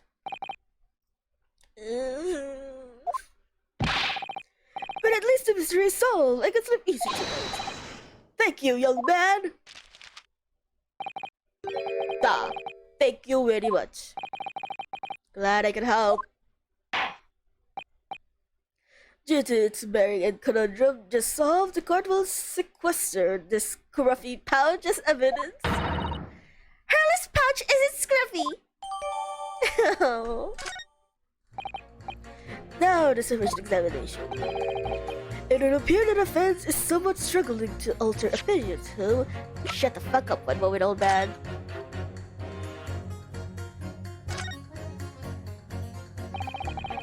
It's really scorched badly just here.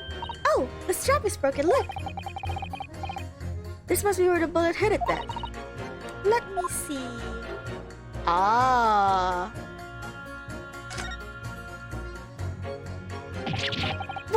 What the?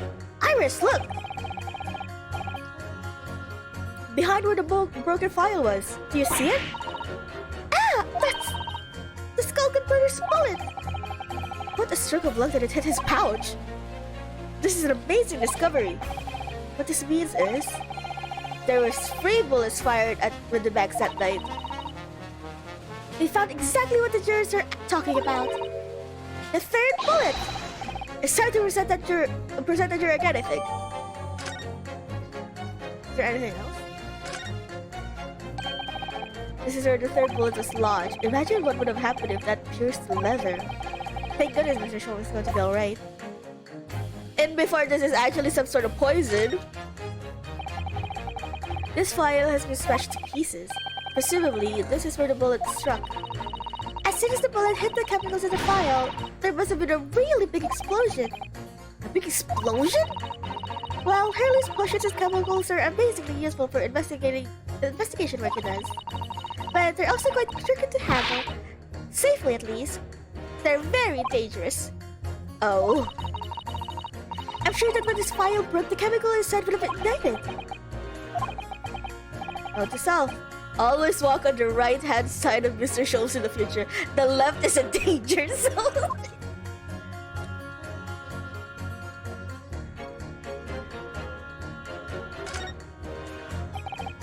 Oh look, there's a hole here in the back.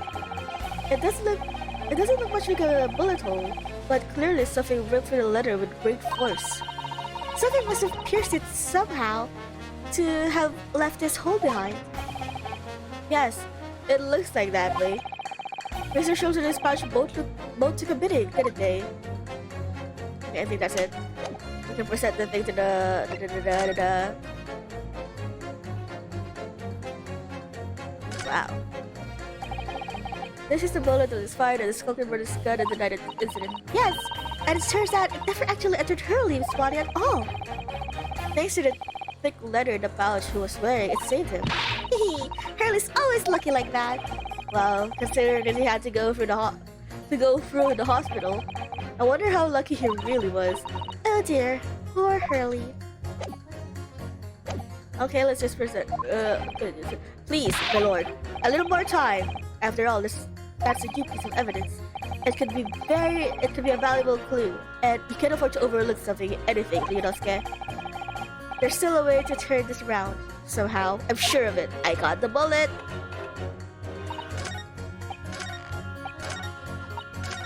No. Mata! Get to the point where we could like present something.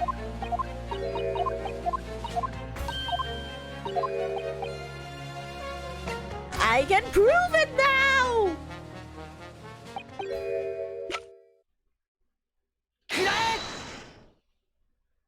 Eat that! Here it is. We discovered it just now. Yes, on the night in question in Windibank's pawnbrokery, another bullet was fired. Hold it!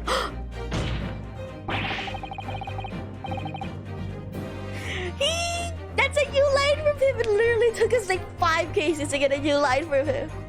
What is this new trickery, you Nipponese conjurer? Where did you find that bullet? It was lodged inside Mr. Zhong's pouch. What? This pouch was removed from Mr. Zhong's waist before he was taken to the hospital. And since then, it has been touched by no one. Do you mean to say the shot fired by the Skulker brother that night? Yes, as your lordship has summarized, it hit this pouch. But that makes no sense whatsoever. We already know the whereabouts of the bullet fired at Mr. Scholes. It's clearly visible in this photographic print. 2 guns from the scene have already been submitted into the court record as evidence. Yes, that of Mr. Windibank and that belonging to the Skulking brothers. An examination of both guns revealed that only a single bullet had been fired from each. What that means? That's right. We now know that on the night in question, 3 bullets were fired. However, only 2 bullets were fired from the guns recovered from the crime scene. And until that incontrovertible inconsistency is somehow explained, we cannot and must not pass judgment. Oh!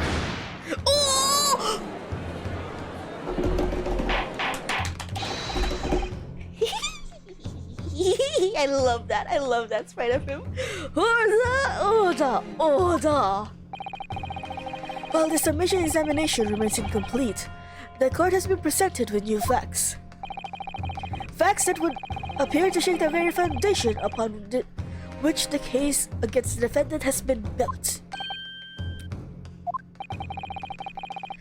Such is my prerogative in this situation. I hereby temporarily suspend the summation examination.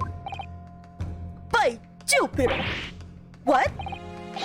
Bailiff, bring the witnesses back to the stand at once!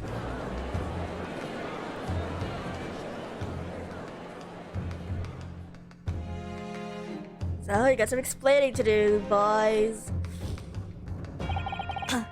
Witnesses. Governor!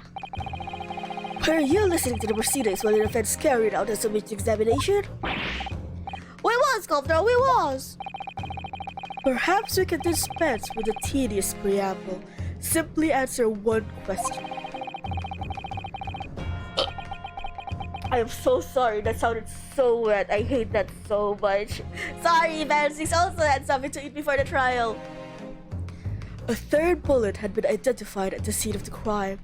What do you make of that? Make of it, though? I don't make nothing of nothing. Is it one of yours? Go blimey, Gov! Go blimey! Not a chance! In that case, did you have an accomplice? What? What? Never! The Skulking brothers work alone! It's just the 2 of us! That's our trademark! How soon we forget poor Sulky? Rip! Poor Sulky! Only 2 of the bullets from the crime scene originated from the firearms we have in evidence. The 3rd bullet was fired from another gun. Where is it? Lummy, that's an head scratcher. Counsel for the defense. Yes. I should like to hear your thoughts regarding this new development. The 3rd bullet and the mysterious missing firearm from whence it came. Thinking back over all the testimony we've heard and all the evidence we've seen, I think I'm starting to form a picture of what really happened that night. My lord, I think it's clear that this third bullet tells us about the Skulking brothers.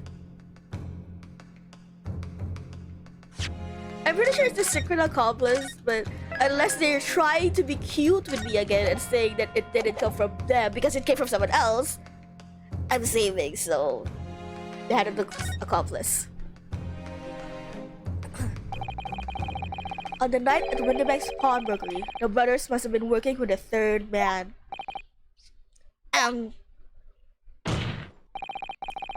The witnesses are clearly doing their best to cover up the existence of this accomplice.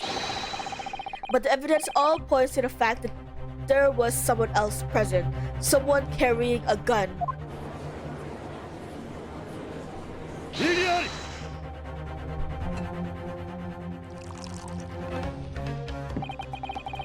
An accomplice, you say? Pig's will.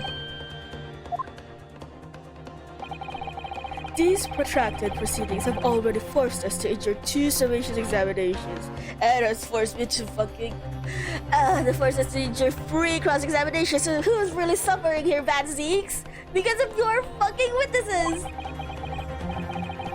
Yet, in all that time, there has not been a murmur of a third man. If this apparently wraith-like being exists, he didn't even take a single sip of that cup. The court must be shown hard evidence. Without it, this fantasy will be crushed. The prosecution demands answers on 2 counts. Firstly, proof, evidence, that this accomplice was ever at the scene of the crime. And secondly, the identity of the spurious character. The Skulking brothers are lying, I know that. But how can I ascertain the identity of the person they're hiding? Well, counsel, I'm supposed to prove the existence of this accomplice and reveal the person's identity, even. In response to the prosecution's demands, my lord, the evidence is...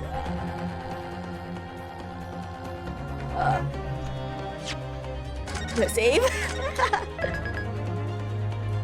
I feel like at this point, there's nothing else we can do. We just have to chug on. We have to make shit up as we go. The defense is ready. I believe I can provide all the answers the prosecution demands. So, ready for these red eyes back to being racist again. Despite the swimming eyes, you seem to think you have something to say. This promises to be interesting. I have to push forward now. There's no other option.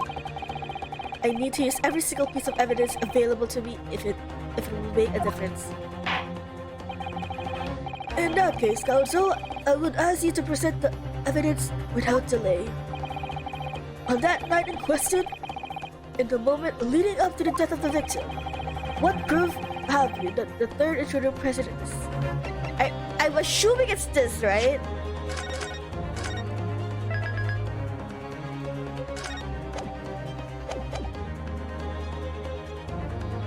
Oh, I'm sorry, I burped again. I'm so sorry. How am I not like tunneling this?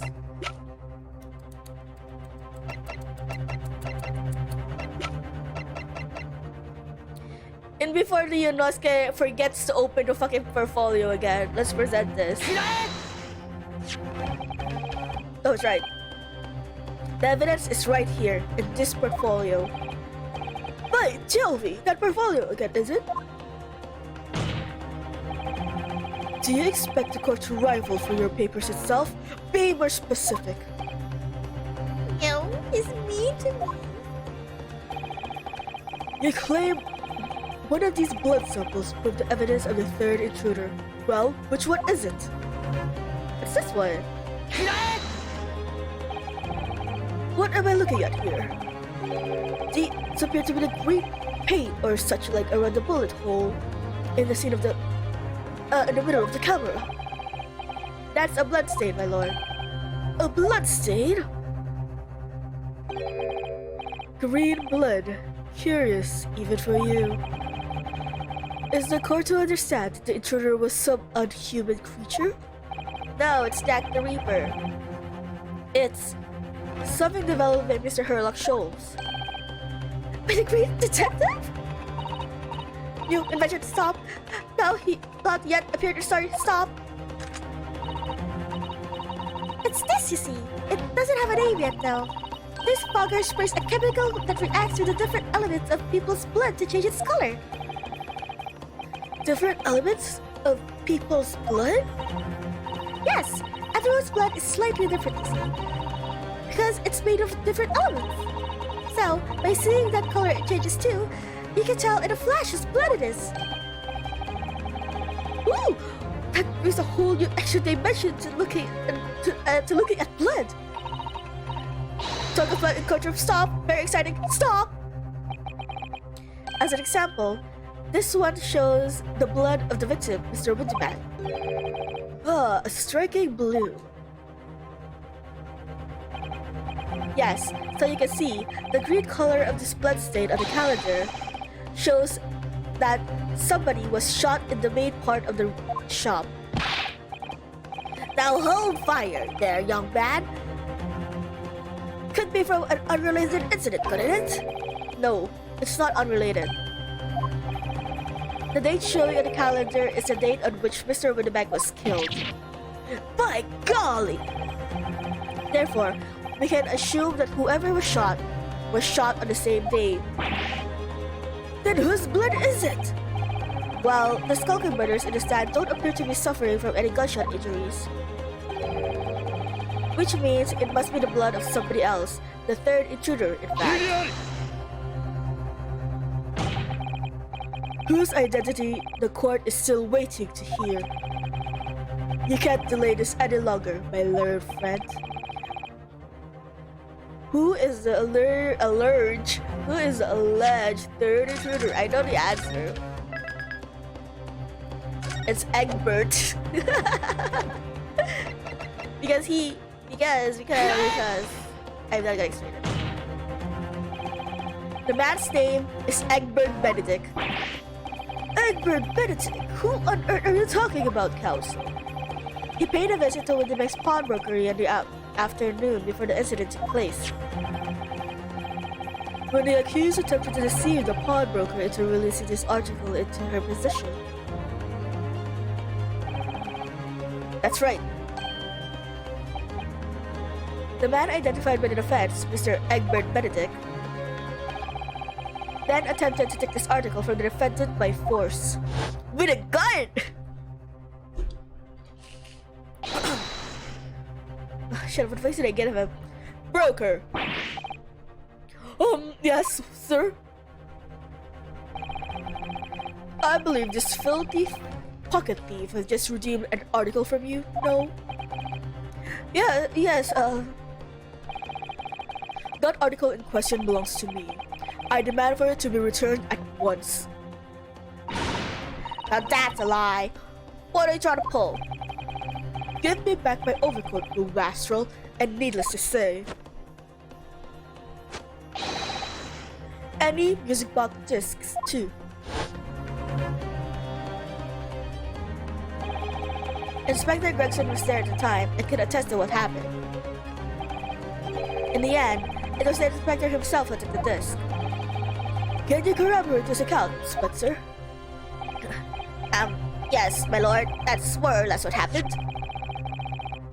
In the interest of being thorough, I asked Winterman for a print showing the fellow. Taken from one of his red-handed recorded governances. How lucky are we that he came there at the exact time that picture snapped. Imagine if it was like a minute earlier or late, we wouldn't have this picture. Yes, that's him. That's him talking to Mr. Winterman that morning. And you claim this man is the brother's accomplice. Well, Mr. and Mr. Skulkin? Never seen that geezer before in my life! All my life, Golf, all my life! Never seen him! Well, somewhat unsurprisingly, It appears our witnesses disagree with the assertion. I'm sure your lordship recalls my learned Nipponese friend's actual assertion, which was that he could prove the identity of the alleged accomplice. Yes, and I can. Then, show us the evidence! I agree. We must see proof that the clean-cut gentleman in this photograph is a filthy criminal as they say he is. As you say he is, even. This is the last piece of evidence, are you sure? I've had a feeling that something had been missing in this trial from the very start. But now, I'm going to drag it, kicking and screaming into the courtroom. Stuff like that really shows how Kazuma affected Ryunosuke. Jesus Christ.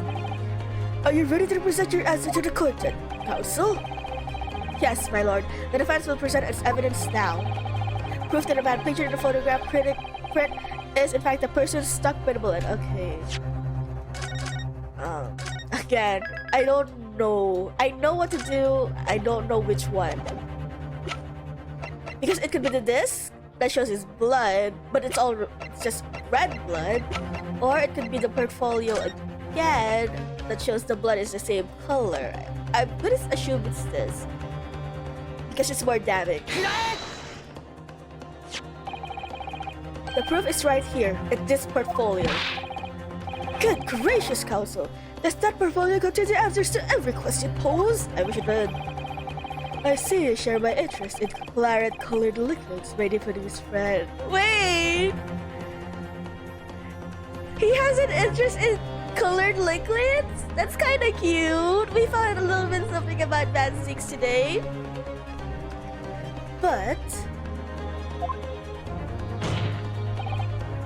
enough. The court demands to see further evidence. Which blood sample proves the man you identified was the one shot by the third bullet in the scene of the crime? Oh, I was already there. Okay, thanks. Thanks. As I mentioned before, on the afternoon on the day in question, the defendant attempted, deceitfully, admittedly, to reclaim this disc from Windibanks, which is when the aforementioned Egbert Benedict appeared on scene, I believe. This man then attempted to purloin the article from the defendant's possession, though. That's correct, my lord. I myself was present at the time. It was following this that a minor incident occurred.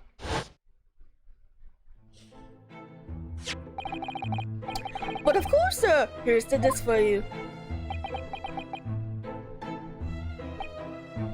Very well. Oh no! I never noticed, was it already ripped since then? Then I shall bid you farewell. Goodbye. To style. Wait a minute. That disc is mine. Ah! What do you think you're doing, you little tramp? You've drawn blood, you filthy animal.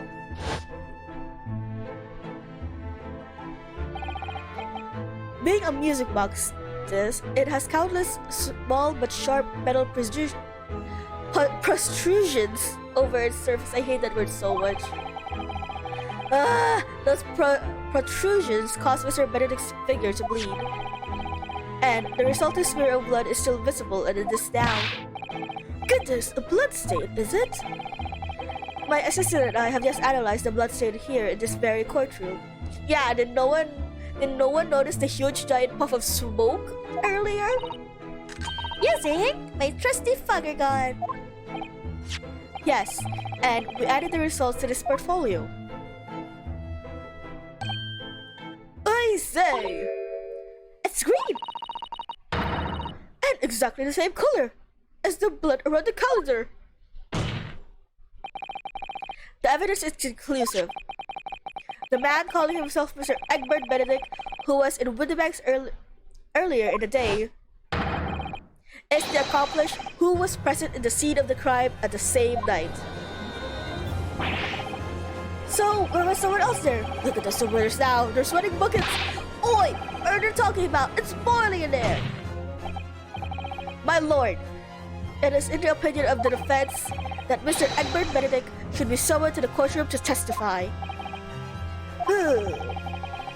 It would certainly seem that it would be ill effort to ignore this gentleman's apparent presence. This has gone on long enough now, this flagrant ignorance of the mechanics of law. Sherlock Holmes, you say? Yes, I've heard the name. You literally quoted him, dude! The protagonist in a series of short stories for the vulgar classes. A god of detection in some such. It's so cute that she can barely reach over the table. And now you employ chemical substances devised by this fantastical persona in the highest court in the land? Do you expect us to take you seriously? The samples made by this plaything are not fit to be called evidence. So, the bloodstain turned a shade of green. What of it? Here's to you successfully proving that no other blood in the world could turn the same color. Well...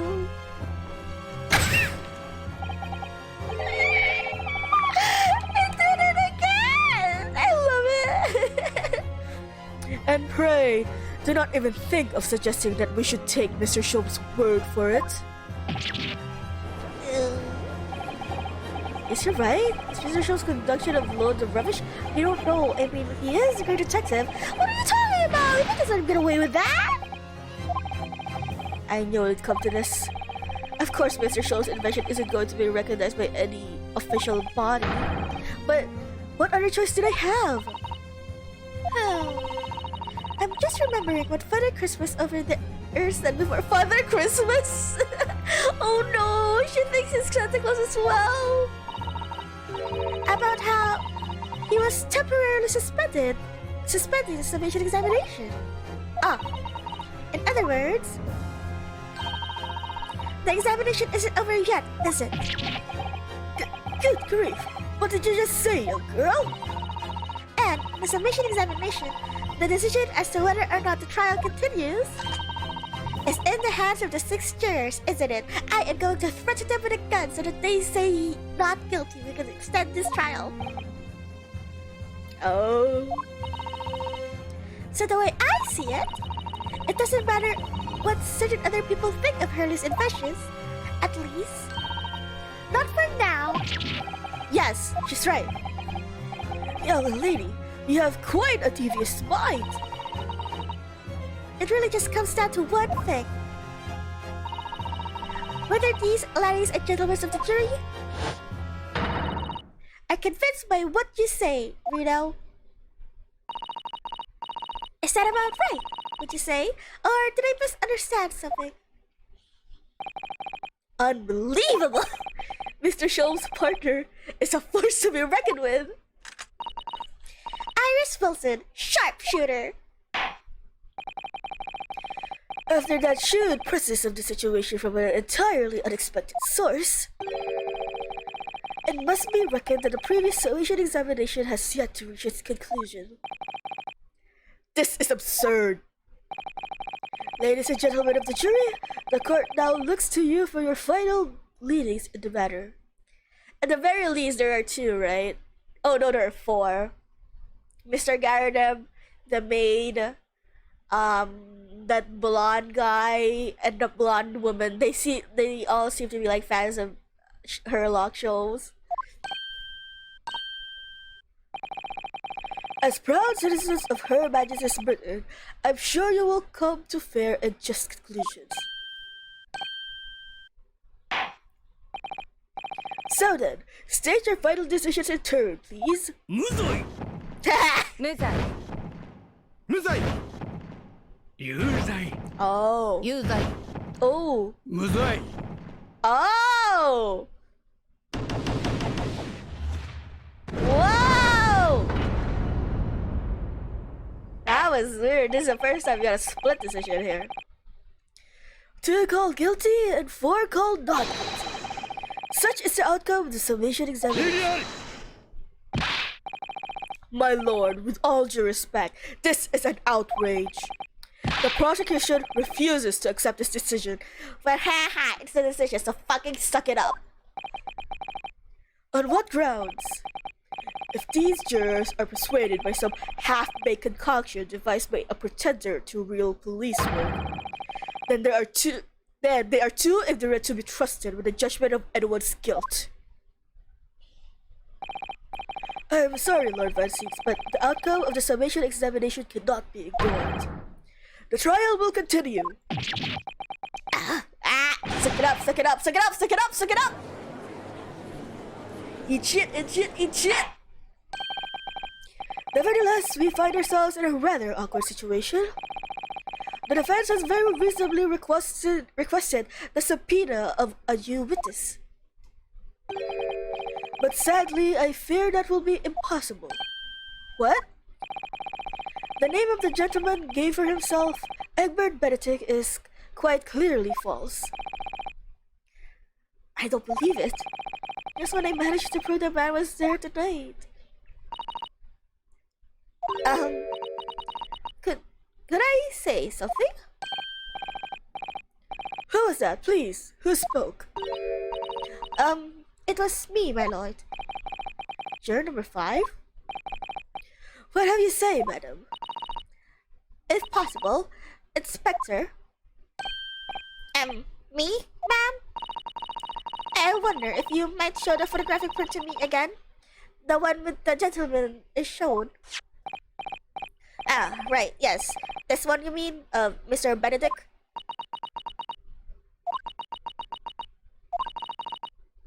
Yes. There's no doubt in my mind. Juror number 5? You don't mean to say you know this man? Yes, I know him. What? No. Good gracious! Order! Juror number 5, how on earth? I am a communication officer. Stop. As you can clearly see, the gentleman in the photograph is... Stop. Also a communication officer. Stop. He works in my office. Stop. The very talented operator, in fact. Stop. He should be in this communication station now. Stop. Tapping away in the telegraph. Stop. This doesn't seem right somehow. I can't put my finger on why, but it doesn't feel right. The coincidences in this case is astonishing, Ryunosuke. I suppose we all imagine the accomplice would be some sort of hardened criminal. It's a bit unexpected to find out he has a respectable job by day, whatever he gets up to at night. Yes, I suppose that's it. I suppose that's why I felt something was wrong. If the gentleman at the London's communication station, we should be able to subpoena him within the hour. Lord Van Zieks, if you please. Yes, my lord. Make the necessary arrangements with all haste, as your lordship bids. The court will recess for 1 hour. When the new witnesses arrive, we shall reconvene to hear the gentleman's testimony. Inspector Gregson? Yes, my lord. I should like to hear from you specifically about events at the pawnbrokery and the night in question. Come to my chambers during the recess. Yes, sir, my lord. Very well. Court is adjourned until 1:40 p.m.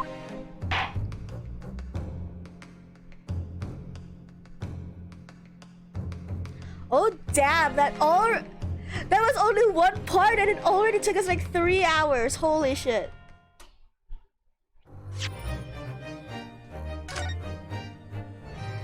Okay, real quick, before we continue, I am gonna use the bathroom. Trust me, it won't be like 2 minutes. I will be back immediately. Let me give you guys some music so you aren't so lonely. I will be right back.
I forgot to unmute it. Let me just stop the music now. And you don't with it.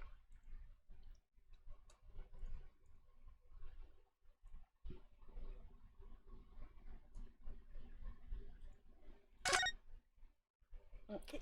And also, I got a pizza.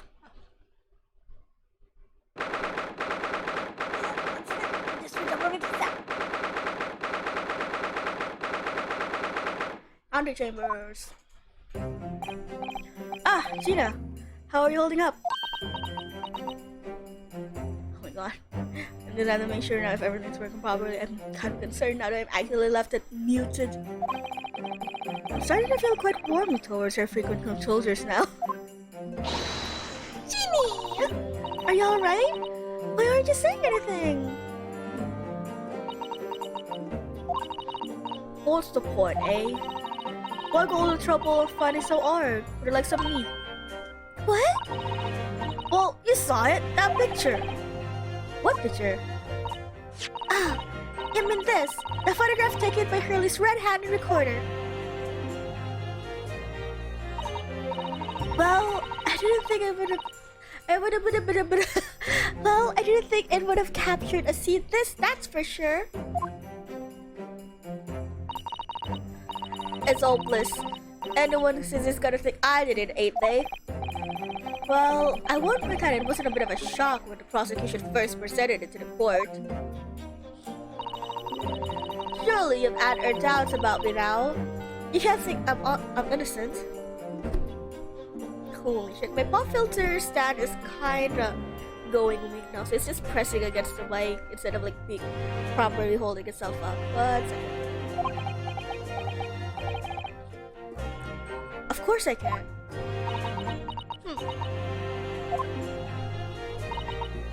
Genie, why don't you talk to us? Tell us. You really should have told us this before the trial started. Tell us what happened that night. Eh? Venus cleverly managed to piece together a lot of new information, but still, we'd really like to hear it from you. It could really help in the case. Wait, what did I say? Sorry. Oh, I did. It was after we'd had dinner together at your place, right, Iris? Well, we all had to shut up the chat up the office, didn't we? Yes, I remember.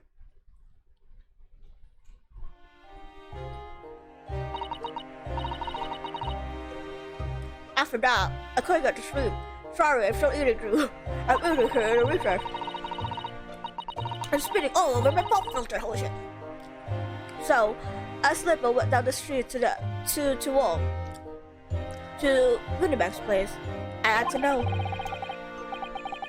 if Iris' story was there or not. The Hound of the Baskervilles. Oh shit! If Iris' story was there or not. The Hound of the Baskervilles. I don't know what it's about or nothing.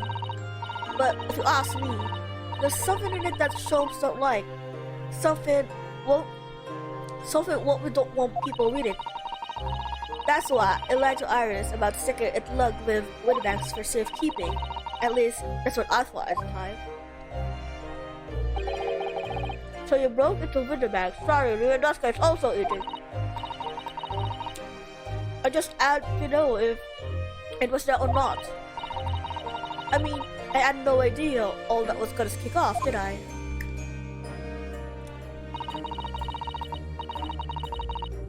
I struck the lock and stuck inside. It was dark as you like it there. So I gave the oil lamp on the counter a bit of wick, and that's when. What do you think you're doing? Ah! I nearly died. I did. The next thing I knew,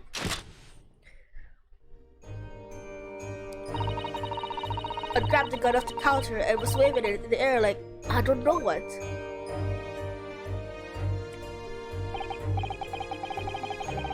Oh, you're the girl who was here the afternoon. I didn't think pickpockets went in for armed robbery. Sorry, he's also in it. He was having a midnight snack. The mantle strip. Have you got it here? The chumps leave a load of paper with you. Story. I beg your pardon? The out of the something or other. If it's here, I want to see it. I'm sorry, young lady, but I'd sooner die than relinquish an article belonging to one of my customers. I don't want it. What would I do with it anyway? I just want to see if it's here. That's all. Oh, you want to see it? I want to know if Shoals really upon it here or not. Please, just let me see it and I'll go. Oh, very well then. But for pity's sake, stop waving that gun around, would you? Oh, gee. It's just a series of unfortunate events. So, then the old cove unlocked the storeroom door and we both went inside. And it was there alright, the mantle strip.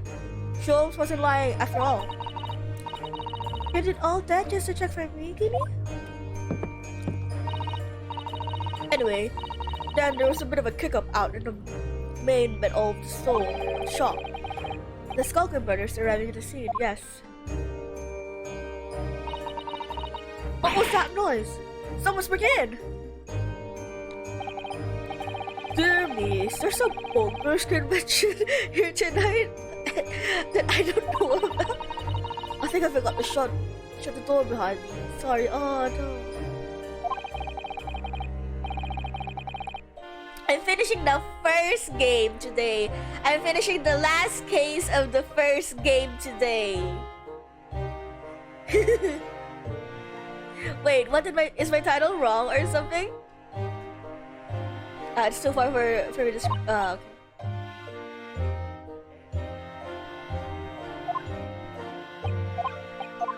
Oh shit.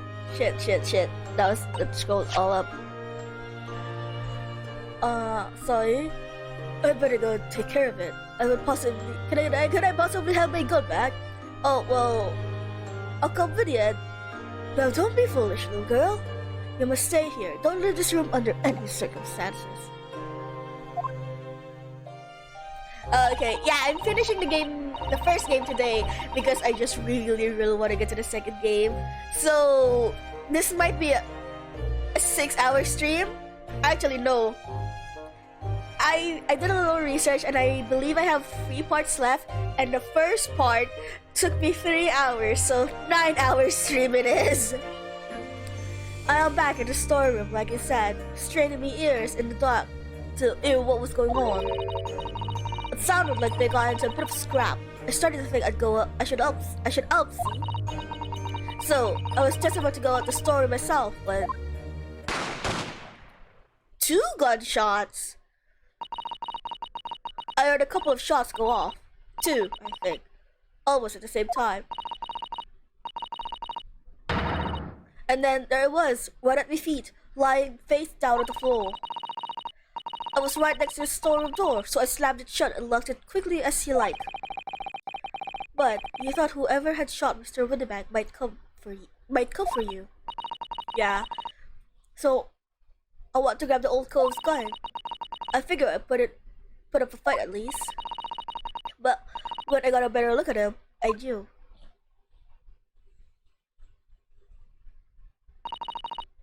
Winnebank was a goner.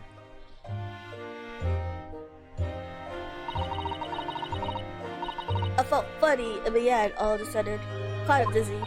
It's the gas leak! No, I'm kidding. And after that, I don't remember nothing. That must have been when you passed out, Gina. If I hadn't done what I'd done, the old cove might still be alive. Did you tell the police everything you just told us? Of course I did, but they didn't believe a word of it, did they? All they said was, if I kept telling lies, it'd make things even worse for me. It'll be alright, Jeannie. Don't worry.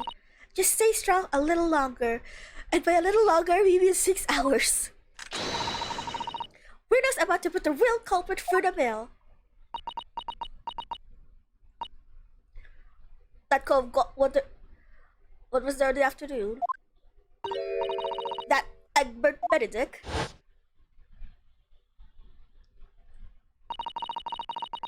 I still remember how it looked at me, like I was stuffing.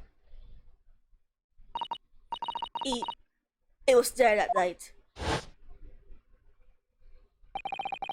We don't know his real name yet, but I'm convinced that he's involved somehow.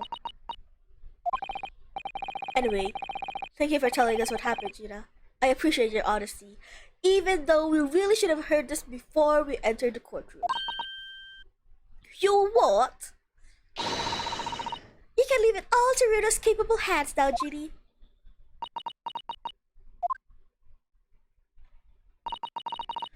Mr. Raro Odo. Oh yeah, I can't imagine how hard his name must be to cock the accents. Yes? I'll come to trust me. I don't get it. I mean, have you forgotten what happened here before? Come on, it was only 2 months ago. Me and McGilden, we told you a whole pack of lies. And you got a bog trotter off film. Even though it was a killer. No, I can never forget that. Oh, I did what I thought was the best at the time. But the pain of that error of judgment doesn't get any easier to bear. Still, don't forget that I also made you a promise. I told you that I'd be on your side to the bitter end, no matter what.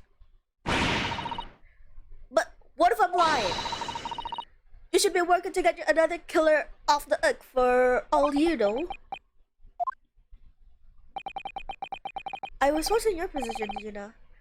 I was accused in a trial. Literally almost the same case. Had a gun in my hand and everything. You were? Before I left Japan, I was accused of murder. And, strange as it might sound, the circumstances of the crime were pretty damning. I was sure that no one would believe me. Believe it wasn't me who did it. Oh, you know. But there was one person who stood for me, who believed in me, and was prepared to defend me. My best friend! And the music starts playing. I hate this game so much. Leave me alone! My best friend.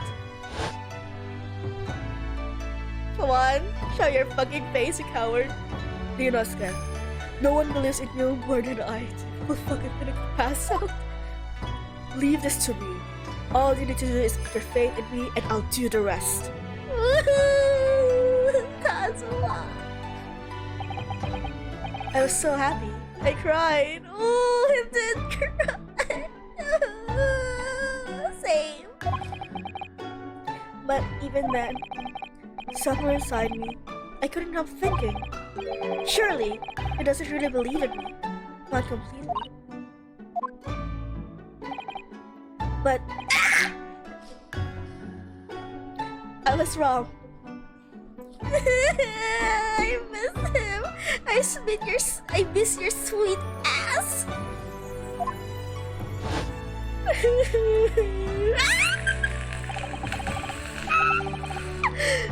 As soon as my trial began, it was obvious that he had absolute, unwavering belief in me.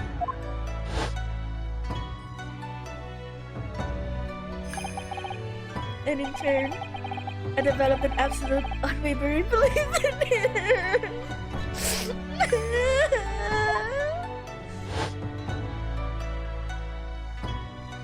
Oh, he's just facing me now.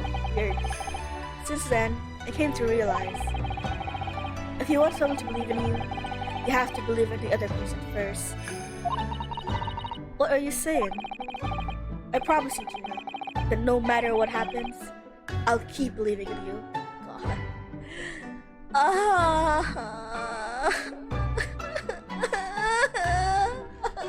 I'm eating while I'm crying while eating pizza.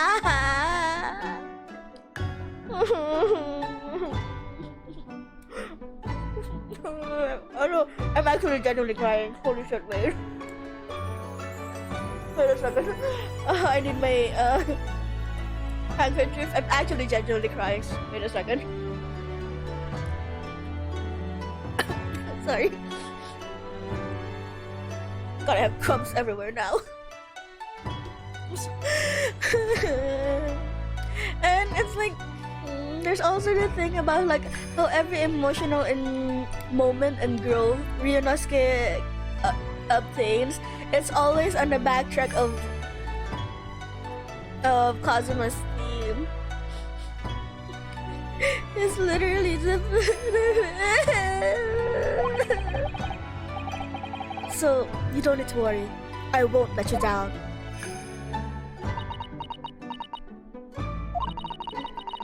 Even though I'm a diver, a no good liar,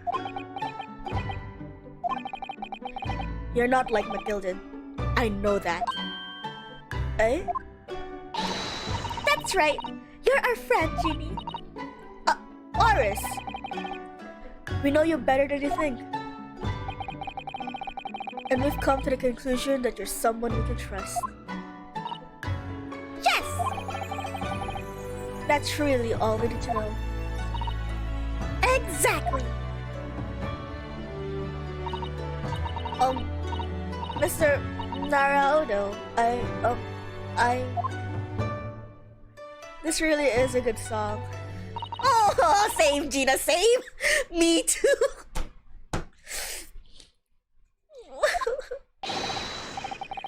Fuck you, we're having a moment.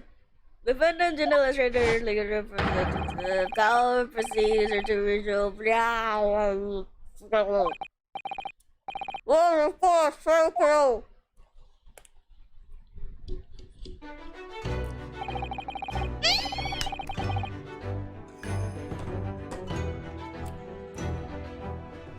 Once again, it's Kazuma's theme. This is Samurai with a Mission, I believe. That's the title of the song. And the track we had earlier was called Kazuma Asogi Nocturne. Don't ask why I know. I've been both a defendant and a defending lawyer in my time. So I knew only too well just how hard it was to put all your faith in another. And I also knew just how hard it was to bear the burden of another putting all their faith in you.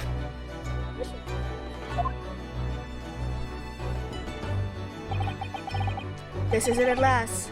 The final chapter. The final battle. Are you sure? Wish me luck, Sasata-san. And I hope you're watching over me too. Partner! Shit, I have like actual chills in my arm. Wait a second, I'm like rubbing my arm. I have actual chills in them.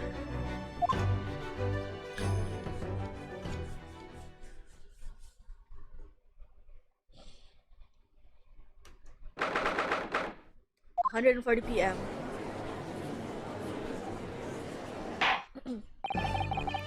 I hereby call this court to order to resume the trial of the justice. I come here still crying my eyes out. Lord Van Six, have you successfully subpoenaed the witness? The subpoena was delivered to the communication station where the man works immediately, my lord. However, the heavy rain has delayed the arrival of his carriage, it would seem. I see. Then let us turn our attention to Inspector Gregson. In presence of the case heard by the court this morning, the judge had pizza before the trial. The glaring omission of the third bullet in your report is a serious blunder, Inspector. Yes, I can only apologize, my lord. And although the defense's chemical analysis of the blood at the scene makes for a compelling argument, I cannot permit such untried methods to be used as evidence in my courtroom. It's a big mistake to crush Hurley and me. A very big mistake. Please do not threaten the judge. My lord, the subpoenaed business has just arrived in the building. Thank you, officer. Show him to the stand without delay. Mr. Egbert Benedict, if that even is your real name. I didn't expect to be crossing paths with him again so soon, and certainly not like this.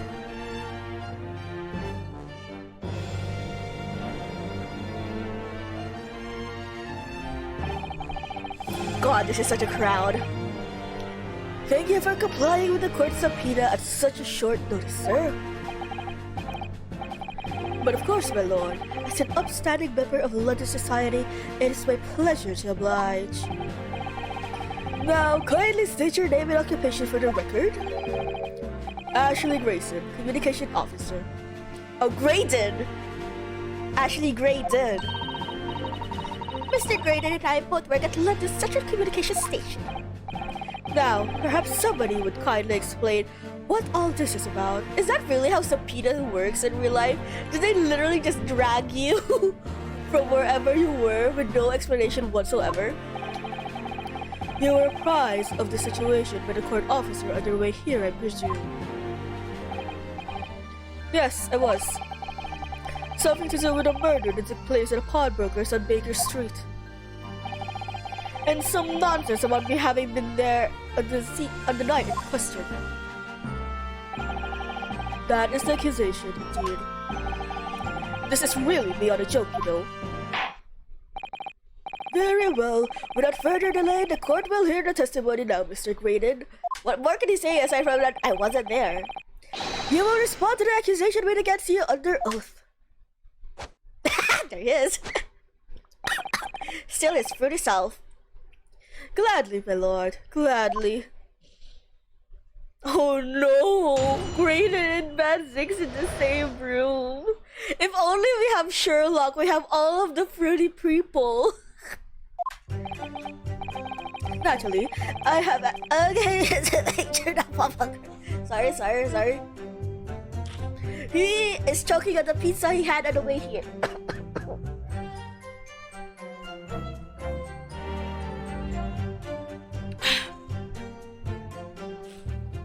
Naturally, I have occasions to make use of pawnbroker service from time to time. But are you seriously suggesting that I colluded with these thugs to break into the place on the night of the murder? I have no intention of admitting to such outrageous accusations. Even if certain parties here present claim that my blood was found at the scene. Some scaramouche detective's homebrewed tincture can hardly be taken as serious evidence. Scaramouche? Oh no, he's haunting me even here. Scaramouche, get your back, please leave. So, you deny the accusations completely, do you? I must say, I am dismayed. For the highest court of the land to be swayed by this self-professed detective's toy. It was the will of the jury, and our great British justice system demands that the jury will be upheld. Jurors' will is upheld. Then it would seem we have the misfortune of a most in-depth assembly of jurors today. Oh yes, please. Insult the jury. That is a great help. My God! How long am I expected to be detained here? If, following the defense's cross-examination, your involvement in this matter has not been established, you will be free to leave immediately. Good. Then I shall be away in time for afternoon tea. Some small consolation at least. Let us not hold up Mr. Graydon any longer than necessary, counsel. Proceed with the cross-examination. So, we meet again, Mr. Egbert Benedict. Or is it Mr. Graydon? My apologies, you're not Scandano Hodon, defense lawyer. We have met.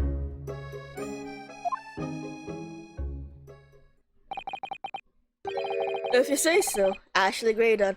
Echote! So. Oh my god, he has a head. Ah! Oh no, white people things. I trust we can conclude this quickly. Oh my god, your hair is a mess. Did you have a fight with a lawnmower and lost? Jesus Christ. Ugh. But I'm not holding your flashy hat while we do.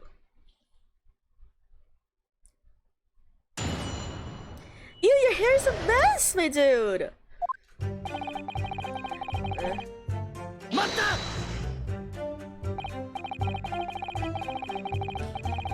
Yes, we have met in a very pawnbroker where the crime took place on the afternoon of the day in question. Though, of course, you introduced yourself by a different name at the time. It was Mr. Egbert Benedict, I believe. Tell me, what made you... The witness is here to testify about events that took place that night. And he is under no obligation to answer such unrelated questions. How is it unrelated? You can't be serious. Thank you, because I certainly did not feel inclined to answer such inappropriate questions. So, he's going to be evasive, is he? In an effort to not give anything away? This could be tricky. Oh, you're stinky! Have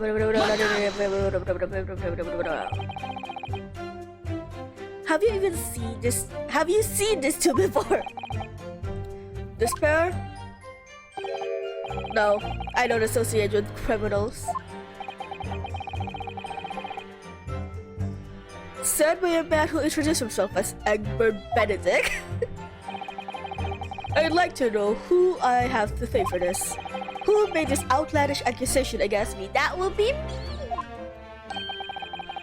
The young lawyer there in the black. You're also wearing black, my dude!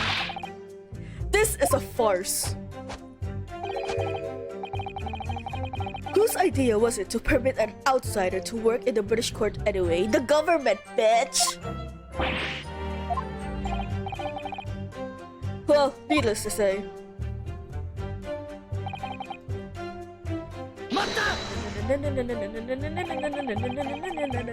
Where were you around 1 in the morning at the night in question, asleep?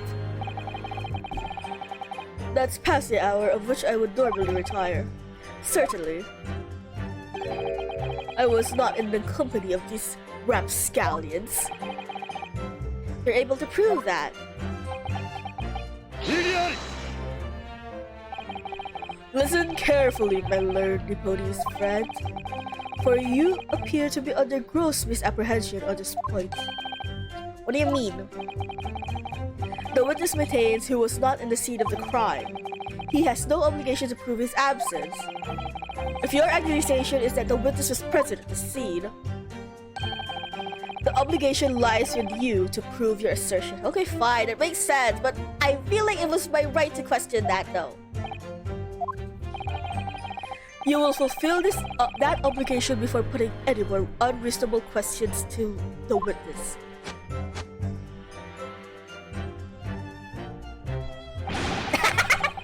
A silent victory wiggle. It's like a dog. He wiggled to be happy. Thanks.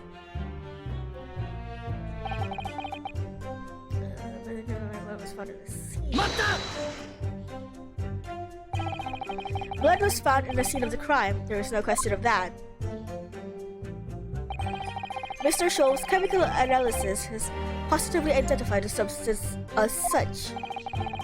But I am not the only human to have blood running through my veins, am I? How can you be sure that the blood is mine? It could equally be the blood of one of these two miscreants. Every individual's blood has slightly different compositions, it seems. Mr. Scholl's chemical is a... Spare me the science lesson. Who is this Scholl's character anyway? Oh, I assume all learners knew the name. He's a renowned. I like how he took back the great, even though he introduced Sherlock earlier as such. So, even you are unable to bring yourself to say great. Please! Sherlock isn't here! He isn't here to defend himself! You're kicking a dead man down! He's not dead yet! A great detective, you say? Now we're in the realm of fairy tales, are we? Oh. Counsel for defense and all under the Department of Fairy Tales, does he? Okay. Do you have something to say? Excuse me! Do you have anything to say to that, Mr. Skulkin? What? Me? No, the Mr. Skulkin next to you. I've had it with you. I wasn't talking to you! Why are you associating with them now? Yes, I know. You're not big, bruv, sulky. I can imagine he was making fun of their like accents. Yes, I know you're not big, bruv, sulky. Mr. Nash Skulkin. Go, blimey, Governor! You what? Is it not the case that when Mr. Grington just spoke, a thought went through your mind? Would you care to share that thought with the court? Me thought? I don't have none of them. I must have been there. Same, no thoughts and empty. You what?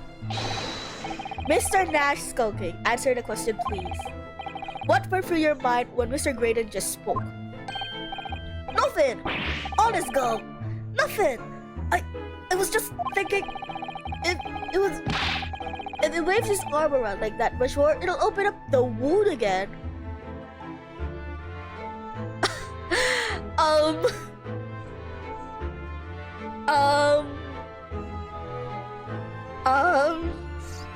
So, care to incriminate yourselves more? What wound? Well, I took the bullet, of course. It was only 2 days ago. It ain't gonna be healed up yet. So, it was, well, you know, I was worried for him and... Oh, L's bells! Mr. Graydon, did you hear that? What? Your comrade is worried about you, it seems. On account of your injured arm. My lord. Yes, Mr. Graydon? I have no idea what these two wretches are talking about. Certainly, I didn't be expected to answer anything in relation to their mindless insinuations. We know that someone other than a victim was hit by a bullet at the scene of the crime 2 nights ago. And from the width of the bullet hole in the wall, that person was likely hit in the the height of the bullet hole in the wall. That person was likely hit in the upper arm or thereabouts.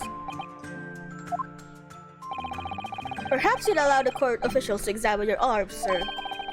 The left arm that you're currently clasping with your right hand as if in pain.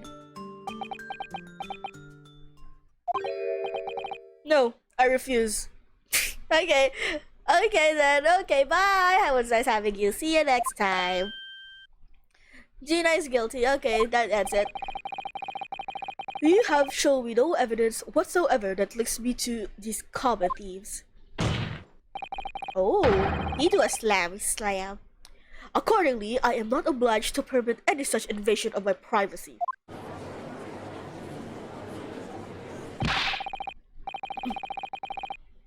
As I've already said, I'm completely uninvolved with all of this. I've never had anything to do with this pawnbrokery where this fellow was killed whatsoever. I take offense to the insinuation that I was in any way involved. You claim to have nothing whatsoever to do with Mr. Windebag's pawnbrokery.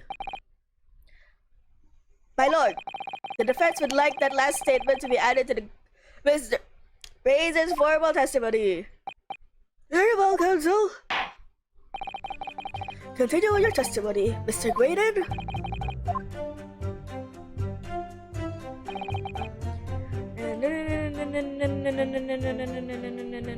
That's a lie because you have the disc.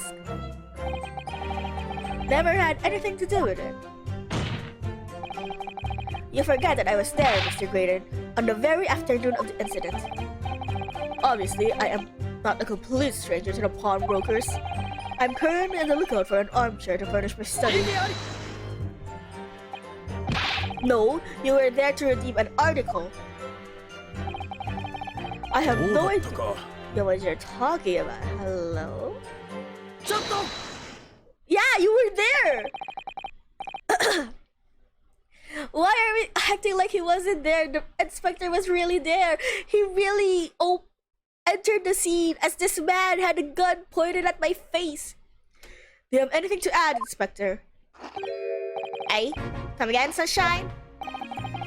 You were there too, in fact, weren't you, Inspector? That afternoon?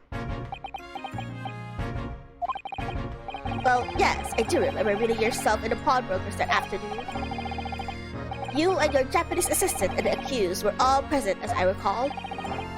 And at the time, this witness, Mr. Graydon, was trying to acquire a particular article. Well now. I'm afraid I don't remember to... Gregson? What is the tomfoolery? What? But you was! He literally had a gun pointed at me! I'm not going to I pretend to remember something that I don't. What's going on here? Rexy showed us a picture before, did he? You know, from the cameras that Hurley installed in Windibanks. Yes, of course. Indeed, and the gentleman picture bears a striking resemblance to the witness, I must say. Oh yeah! We also have this picture! That clearly puts him in the scene. Exactly, which proves that Mr. Graydon was in the shop in the afternoon in question. At no point have I denied that fact. You don't understand. I merely entered the shop to peruse the articles on sale and have a word with the broker. Nothing more. Gregson. This makes no sense. I understand why Mr. Graydon might be trying to cover his tracks. But why would Gregson be trying to avoid giving his testimony on what happened? What's all he's going to That's all he's going to say in the matter, is it? What do you think right now? I think they're not going to tell us anything. Well aware, let's just say, let's get himself away. Complete opposite of Hurley then. Since you think that the more he says, the better. that is actually me, to be honest. I think everyone's already picked it up though, now that I speak too much as a detriment, actually. Well, let us see, manage to prize a little more information on this witness's lips. All thanks to the Skulking brothers. Yes, they were the key to it after all. So, since it has nothing to do with Windibanks, well, we know that's not true. Perhaps it'll be a good time. A proper look at the court records. Good idea, but I never know what to tie this scrap of information.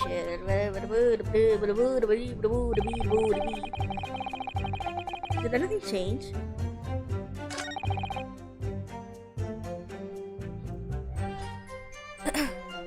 Murder. Outrageous. These scaramush.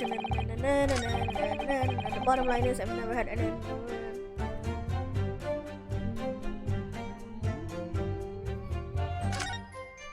Wait! Shit! God damn it. I accidentally advanced it. I really hate that the controls for this has to be keyboards, and I'm like leaning back in my chair to get comfortable.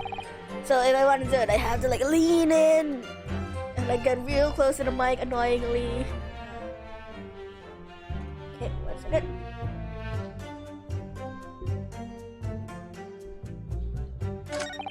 Should I present? I like that they started looking at him. It's kind of cute.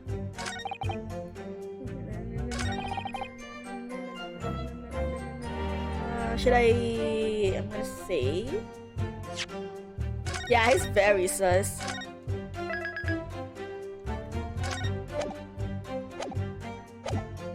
and I'm gonna present the disc. 異議あり Have you ever seen this disc before, Mr. Graydon? Why? Is it supposed to mean something? This disc was, until the day of his murder, in pawn in Mr. Windibank's shop. It was redeemed by the defendant, Miss Gina Lestrade, that afternoon. However, somebody mysteriously appeared to try to take it from her. And that somebody was you, of course, wasn't it, Mr. Graydon? As I have reiterated numerous times now, you are mistaken. That was not me.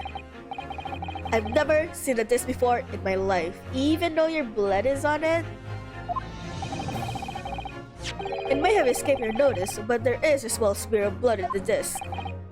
Ah yes, resulting from an abrasion of the thumb, perhaps? That's right, the surface of the disc is covered in hundreds of tiny metal bumps. In the skirmish that acquired the disc, the thumb of the person who tried to take it suffered minor lacerations. Just say small cut. What the fuck are you trying to say lacerations for, bitch? So, while the disc bears the remnants of the skirmish in the form of a smear of blood, the thumb of the person in question must bear the remnants so in the form of a scratch. Good gracious, indeed it must! Mr. Graydon, you refuse to allow the court officers to examine your arm before. Are you going to refuse to allow us to examine your thumb? Because I have no doubt that it bears a small scratch consistent with a smear of blood on this disc. Well, are you gonna refuse? Well, well. It would seem I underestimated you. But what is the meaning of this? So, you admit to it now. You admit you have a scratch on your thumb from when you attempted to take the disc from the defendant.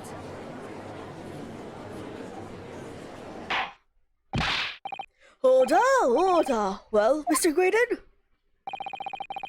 It would appear that there had been something of a misunderstanding here. I did not attempt to take the disc, as you put it. No, quite the reverse. Are you trying to say? What are you trying to say?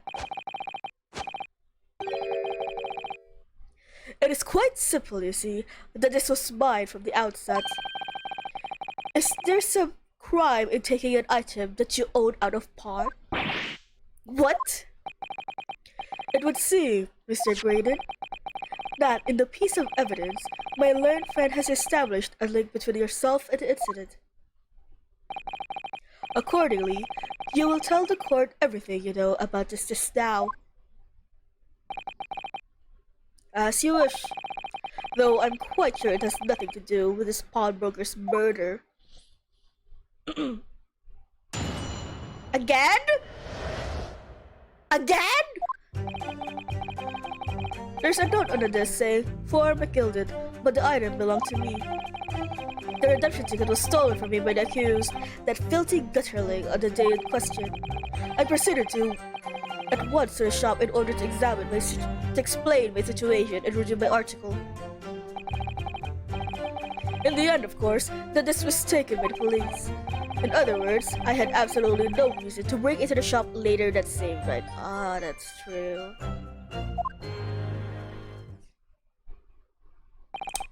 That's true. He doesn't have a reason, huh? Wait, no, he does! He does! The small box! He wanted to get the small box! Did I hear you correctly, sir? McGilded, you say? The famous London philanthropist? Who perished in this very courtroom 2 months ago after being acquitted for the distinct messy murder. I'm surprised they got it under control and the courtroom wasn't damaged at all during that fire. Yes, my lord, the one and the same. Good lord, Mr. Graydon! Are you saying that Mr. McGilded and yourself were acquainted? Yes, that's correct.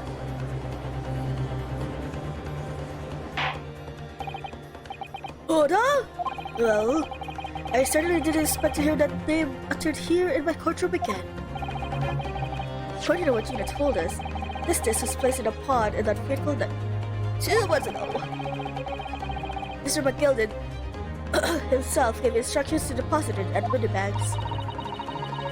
It's funny that Mr. Graydon here is claiming that this belongs to him then, isn't it? In all likelihood, he's lying. So he appeared So he appeared that afternoon at Windibags in order to get his hands on McGilden's disc for some reason. Counsel, you will commence the cross-examination, please. Do I present the ticket? I'm kind of scared to like advance without any information here, so I might just press everything again. Would you care to explain how this belongs to you?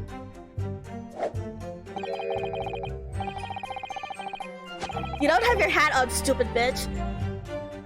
As you will observe, a communication officer such as myself commands a fine salary. You are certainly exquisitely dressed, sir. As you see, I have little need to make use of the services provided by the pawnbrokery trade. However, I did once find myself in difficulties having misplaced my purse whilst on an errand, which is why I pawned my fine black coat to the pawnbroker in question. You claim that was your overcoat.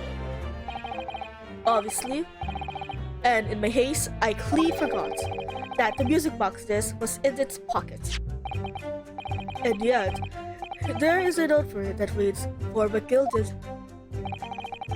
I'm a collector of rare, unusual music box music. I first met Mr. McGilden at a gentleman's club in the city and was interested to discover that he shared my purchase in the area. So, the disc in question is a pre-production sample.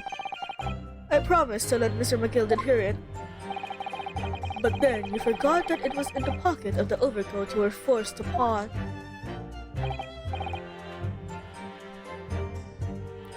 But then that begs the question why it took you 2 months to try and get the jacket back. Yes, of course, exactly. Gina didn't mention any of that in her testimony 2 months ago, did she? No, because McGilden had threatened her to keep her mouth shut. Which means that if you dig too deeply here, it's going to expose Gina's perjury. So we're trying to expose his crime while trying to keep Gina's crime a secret. That's kinda... Oh dear. This is complicated, isn't it? Let's leave it alone for the time being.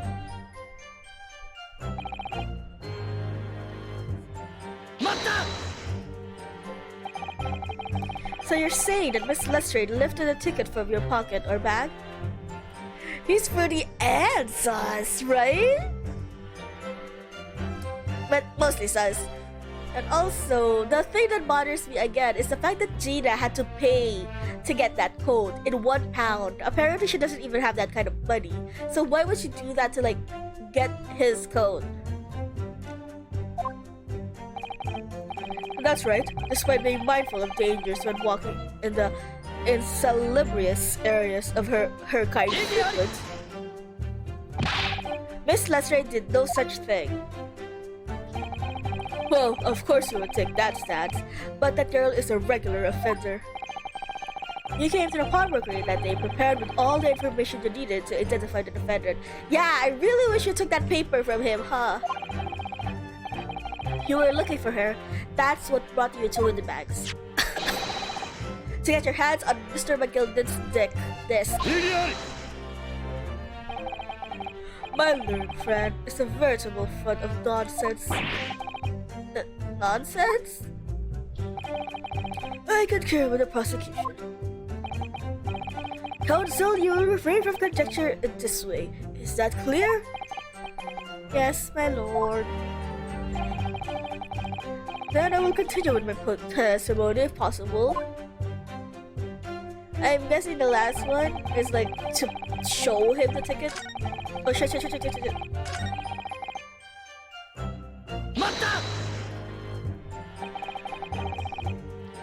Had you ever been to Windibags before?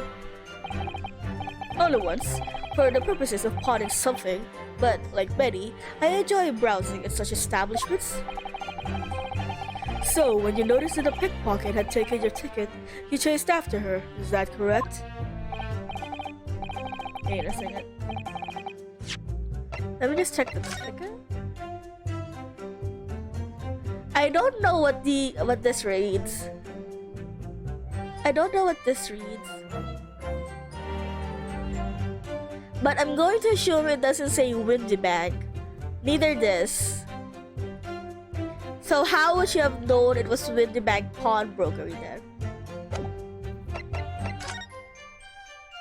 Yeah, I don't know what that reads.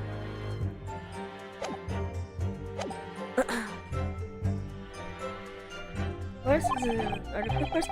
But when I noticed, I headed to the pawnbroker at once in order to reclaim my coat before the thief could. I was merely trying to recover what was rightfully mine in the first place.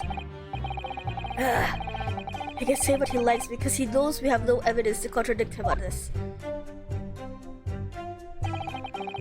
In the end, yes, it was taken by Inspector Gregson there, isn't it? That's right. This was the very man. Apparently, the police are collecting things that in connection with Mr. McGilden.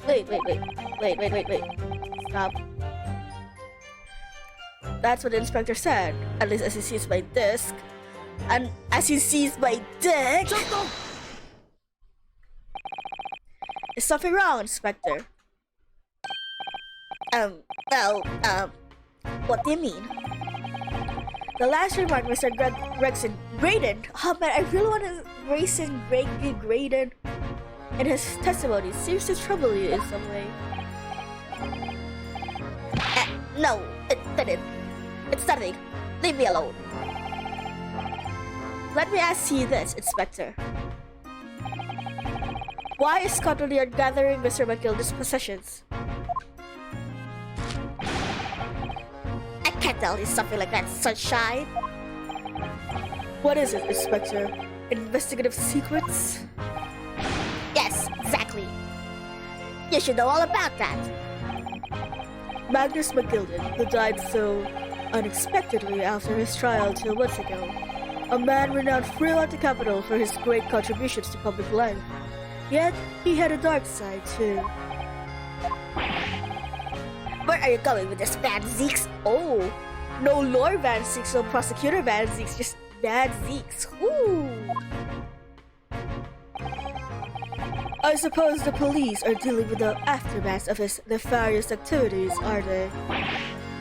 That's enough. Coppers like me have duties to carry out that we're not at liberty to talk about. That's all you need to know. Duties offered by Lord Strongheart, I presume. The Lord Chief Justice appears to have great faith in you, Inspector. Wait, why is Van Zeeks grilling Gregson? The bottom line is, if you want to get more out of me, you gotta need Lord Strongheart's paw print first. What's all this about? Why are the girls fighting? The girls are fighting! It's like there's something going on between Gregson and Lord Van Zeeks here. Well, it would appear that the inspector has revealed all he has liberty to reveal. Blasphemous! Mr. Gregson, let us return to your testimony. Gladly, my lord. In other words, I announced to break into the shop. I might press first. But perhaps you'd see something of value among the forfeited items. You're not gonna know. No, not at all. Oh. A valuer was brought in by the police to assess everything in the shop. Without exception, every article in the shelf was common or guarded bric-a-brac. In that case, it's clear that you broke into the shop later that day in order to retrieve Mr. McGilden's disc. Have you not been listening, man? Even if I wanted to recover the disc, you may recall it was seized by the police that afternoon. It was nowhere to shop that. No, that. No, not. It was no more in the shop that night than as I was saying, I simply had no reason to break in. There was nothing on McGill to in the shop then, nothing the man has been after. I wonder if that's really true. You know, if you need lots of evidence, then let's have it. I'm dying to see that irritably assured expression of his crumple.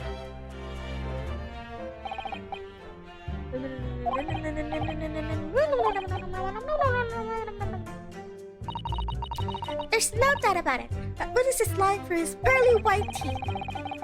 The police are.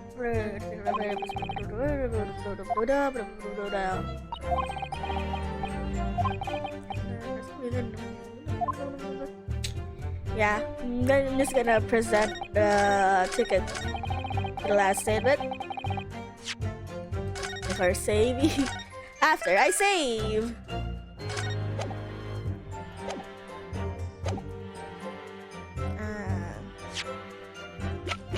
Nope.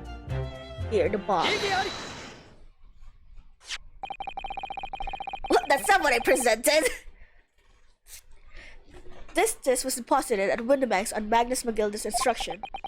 You knew that, and you went there with the intention of obtaining it for yourself. Conjecture again. And in any case, the disc was taken into custody by the police that afternoon. The witness had no reason to visit the pawnbroker again that night. Okay. Sorry, my learned friend. But that's not true. Oh my god, he's really picking up the sass from Van Zeeks, huh? Sorry, my learned friend, but that's not true. What? Mr. McGilden had another article in pawn at Windibanks. As this second pawnbroker's ticket proves. There was 2 articles belonging to Mr. McGilden in Windibanks pawnbrokery, and the reason you broke into the shop that night was to recover the second one. Together with your 2 accomplices, the Skulkin brothers. This is the second ticket, is it? What had the bond deposited? The article description reads, 1 small box. A rather vague description, it seems to me. Are you suggesting that I broke into the pawnbrokery with these clowns? Is that not even a lie? They really are just clowns. In order to steal some trinket box? I believe there are adequate grounds to suspect that you did. This is absurd. Why on earth would I do such a thing? Once the article has been forfeited, I could simply walk into the shop and purchase it. There could be absolutely no need for me to resort to the theft. That's actually true, yeah. Indeed. Though this makes a solid argument. So that means that for some reason, this graded fellow needed the small box that very night, does it? It's time to put an end to this nonsense, my lord. Could you be a little less cryptic, Lord Van Zeeks? Stop being a vampire for once. We need to talk to you like a human. I do hate to ruin my learned friend's argument, do you now? But the truth is quite controversial. On the night in question, no small box was taken from Windibank's pawnbrokery. And rest assured, the prosecution can prove it. What? Good gracious! Inspector, show the photographic print to the court if you please. Yes, sir! What prints? These prints were taken from the detective's camera. Carlos red-handed recorders again! As previously explained using the plan of the shop layout, the victim's establishment was furnished with automatic cameras in 2 locations. One set to capture the counter where Mr. Windibank receives his customers, and the other was set to capture the shelves on which the articles were placed on sale once forfeited. According to the information in this ticket, Mr. McGilda's small box has been forfeited already. 2 days before the incident at 9 p.m. on 13th April to be precise. Which means it would have been on the shelves, forfeited items in the shop front. Now, what I have is a print taken by one of the cameras about 2 hours before the incident. That's 11 p.m. on 15th April.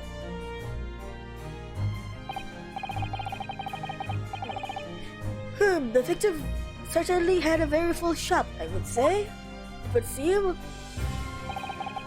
And the other. And then we have another print. This was taken about 2 hours after the incident. I see. So we have 2 pictures to compare. Bring out the go-go gadget. The box. The box moved. I knew it. I fucking knew it. The box right in front of the picture frame, it moved. I knew that box looked suspicious since we were in the fucking pawnbrokery. Though I must say that placing them side by side leaves me cold. Do you want a blanket, sir? Dear me, that started to make my headache. Obviously, the Scotland Yards were considered theft as one possible motive in this case. We explored the possibility that something had been taken in addition to the victim's life. So, your men have already compared these 2 prints thoroughly, Inspector? Yes, sir!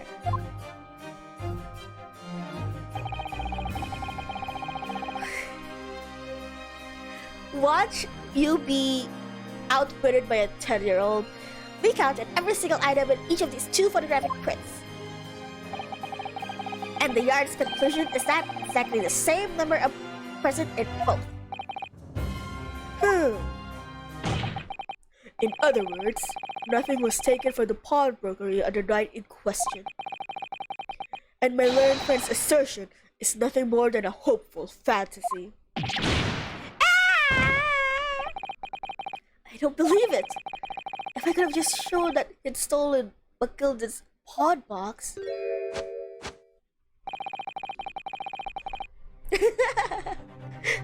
I might have been able to bring him down at last. You know what, Bruno? I've been thinking. I wonder if these 2 photographs really are exactly the same. What?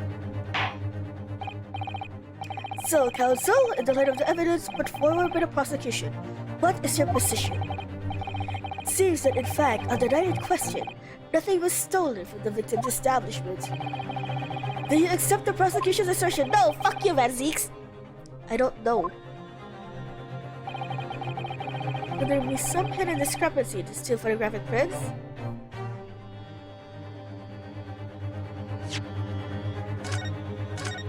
Not the shoulder sway again, yeah. He can't stop being fruity.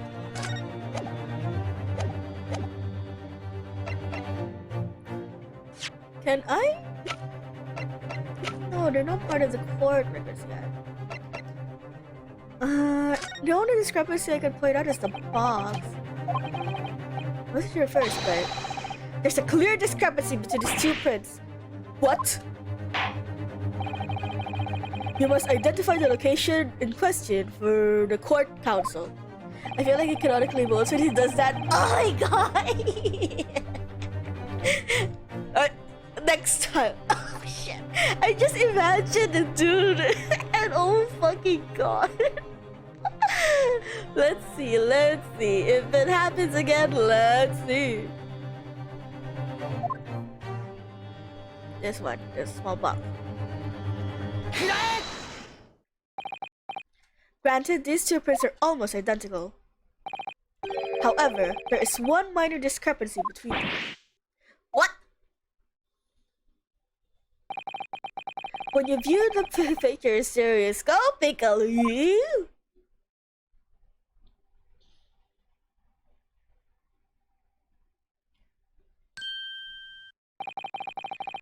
central area stands out as being different. The location of the small box.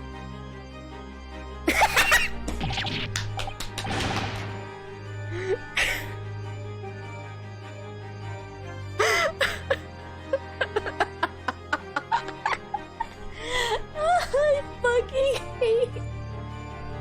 I hate this friend with all of my being.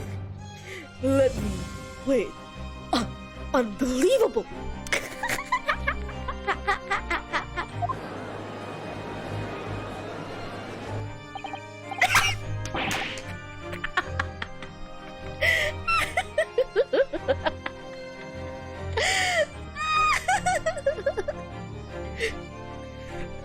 By Jove, you're right! How extraordinary!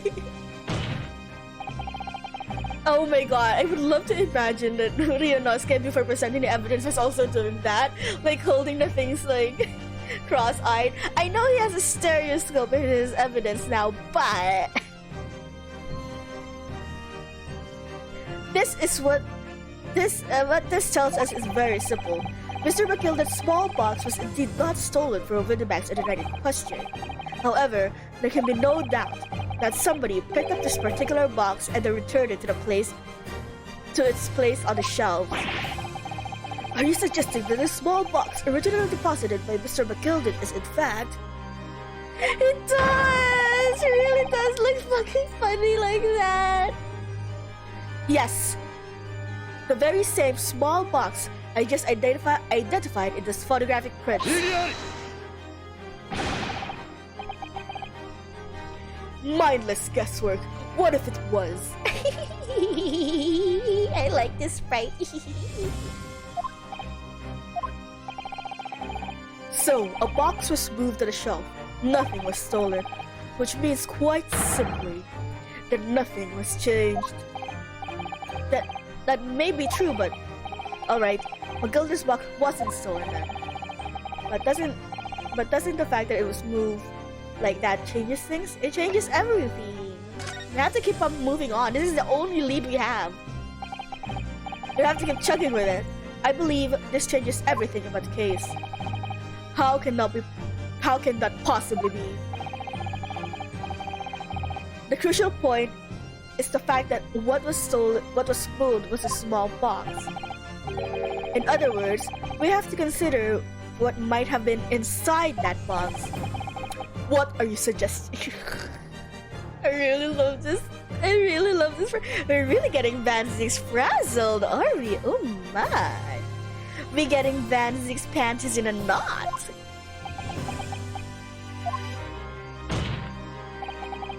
I'm suggesting that we need to examine that box as soon as possible. A vital piece of evidence is sitting on the shelves at Windibanks as we speak. That won't be necessary. Some little box belonged to a man who died 2 months ago can't possibly be relevant to this trial. The court does not uphold your objection. Eat it, Danzigs. Eat shit. Suck it up, bitch. The court does not uphold your objection, Lord Danzigs. Bailiff, arrange for an officer to go at Baker Street at once. Obtain the small box in question and bring it back here for further examination.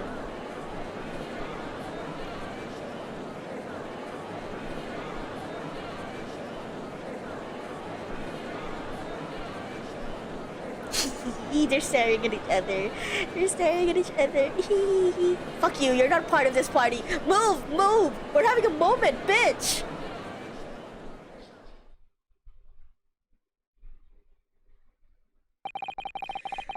We should have a report within half an hour. I think perhaps we should recess first. Again? A recess again? For a short while until the evidence is brought forth? To be hoodwinked by such a farce. Huh. Disappointing. I beg your pardon, Lord Van Zieks.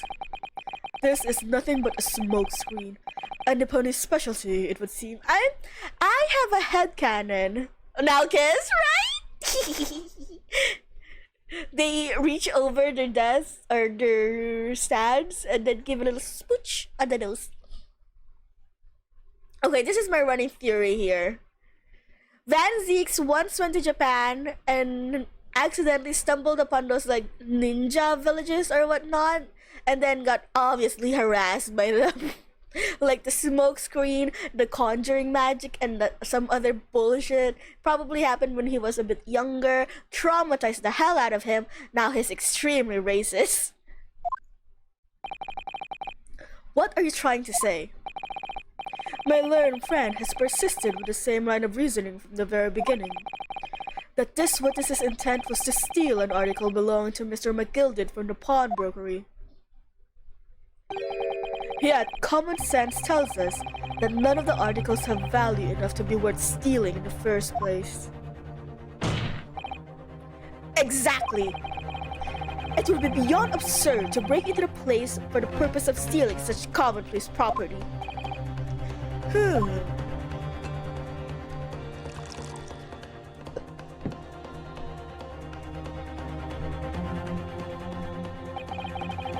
If your lordship recalls, Mr. McGilded perished 2 months ago, immediately after the conclusion of his trial. A trial in which he was found not guilty.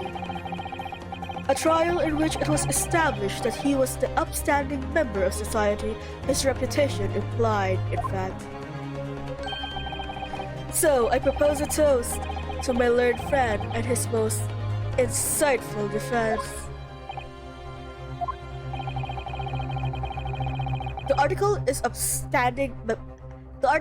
upstanding members of society pawned were entirely ordinary. A black overcoat that just happened to have music box discs in one of them's pockets, and a small box. I assure you, I wouldn't have even, my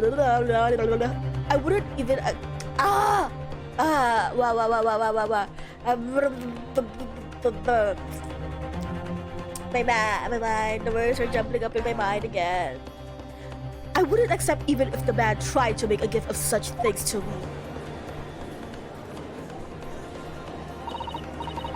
No, it does make rather a lot of sense.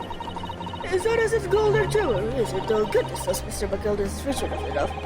But you can't deposit cash in jewelry, it's quite certain of that. The prosecution's argument is undeniably compelling. It is income. It is income.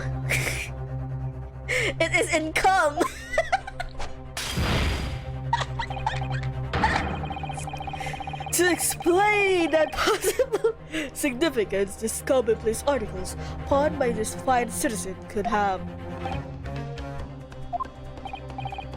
Well, counsel, is your argument in fact demonstrable?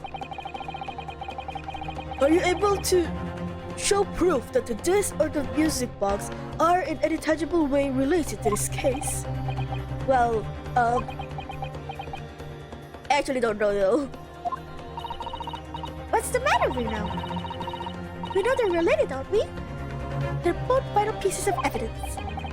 Yes, of course. You and I both know that. We know McGilded's true character, and we know that this is significant, even if we don't know why. They'll still let him do that, yeah. But if you explain all that to the court at this point, we'll have to acknowledge that Mr. McGilded's acquittal 2 months ago was a mistake, and the defense's argument was flawed, based on false information. Oh no! And that would mean admitting that Gina committed perjury. But Jeannie... Could it be that Van Zieks knows? Is that why he's doing this now? Because he anticipated everything? But maybe... This could be a great opportunity for us. Sorry? What do you mean, Iris? Well, what is it that you always say, Rudo? Sooner or later, the truth comes out every time. Alright. The exact significance of the things that Mr. McGilded deposited at the Mr. Winneback is something that only Gina can explain to the court. If I put her on the stand to testify about that, it could critically damage our chances of winning this case. Okay, What's the right thing to do here? I mean, you literally just said it could damage our entire case. I'm gonna save. I'm gonna save.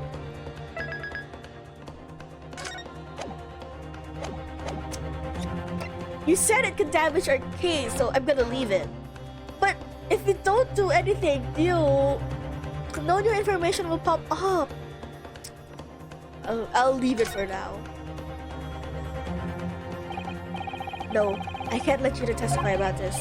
If I did, she'd be forced to admit that she is guilty of a serious offense already. And for a pickpocket like her, that would surely be the nail in the coffin for this trial as far as this trial is concerned. So you're not going to call Jeannie then? Well, to be honest, I was on the verge of deciding not to. But we have to uncover the truth. Okay, game. You have given me the illusion of choice. It didn't even matter, did it? And in order to do that, we might have to suffer a few consequences along the way. For now! In other words, there's only one course of action for us to take here. I mean, sure. My lord, the defense would like to make a proposal. Oh, what proposal, counsel? While the court awaits the arrival of Mr. McGilden's small box, that's also known as coffin, I would like to call the defendant Miss Gina Lestrade to the witness stand. The defendant? To what end? It's to do with the various articles deposited at Windibanks by Mr. McGilden, my lord. Miss Lestrade has information relating to them. I believe it will be beneficial for the court to hear what she has to say. It will prove the significance of the articles in question once and for all. Well, things are becoming interesting. I presume you've considered the implications of the testimony you're proposing. Also, he really did? No, huh? In particular, the impact it will have on the accused standing, and indeed, your own. Yeah! I mean, yeah, he would have known that everything was fake. He did claim that all those, evidence were false. I have. Lord Van Zieks, would you care to explain that last remark? The prosecution accepted the defense's proposal. I move to interrupt the cross-examination of the current witness and hear from the accused herself.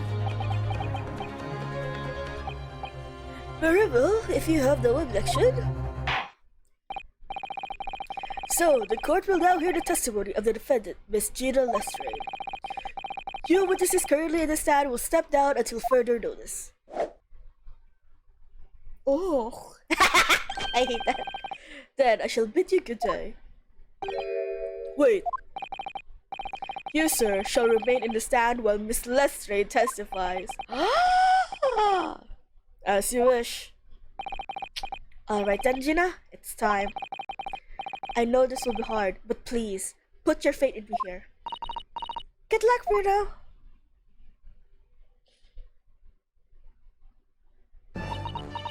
Hi, Gina. The articles that Mr. McGilden had deposited in Windibank's pawn robbery are intimately related with the Omnibus case, the trial of which was heard in this court 2 months ago. Yes, and I remember this young lady being brought before me in this trial as well. That's right, my lord. Her testimony helped to establish the innocence of the defendant, Mr. McGilden. The Omnibus case was intriguing, to say the least. And now, here we are all again. The same players in the trial, facing each other once more. A twist of fate, perhaps, my Nipponese friend. He interchangeably goes from learn Nipponese friend to learn Nipponese friend, which is very indicative of what he's thinking of me at the moment.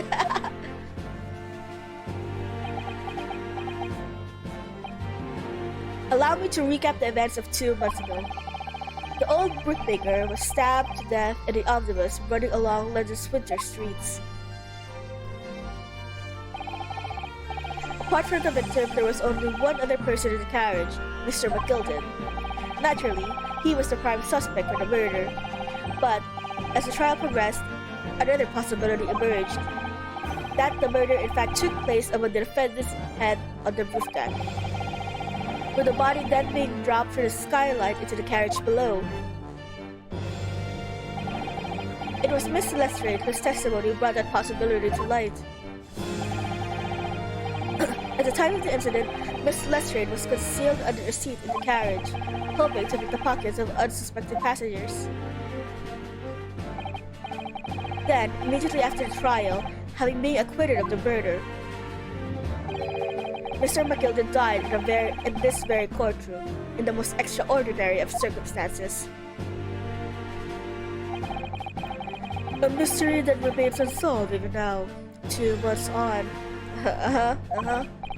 As indeed does the omnibus murder itself.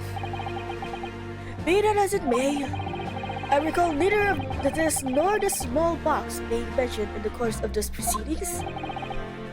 Miss Lestrade, would you tell the court now, please, what really happened in the omnibus 2 months ago? I don't know what to read. I already said all of what I know. And what about everything you told us yesterday from inside your prison cell? Please, Miss Lestrade, this is extremely important. But remember, little girl, if it transpires that you willfully withheld information in the trial 2 months ago, the Home Office will seek to prosecute you for perjury. Oh no, don't threaten her! And naturally, you will lose all credibility as a witness. Although, let's face facts, you have little credibility to lose. Ginny, don't listen to him. Please, you have to trust Bruno now. Iris? We're on your side.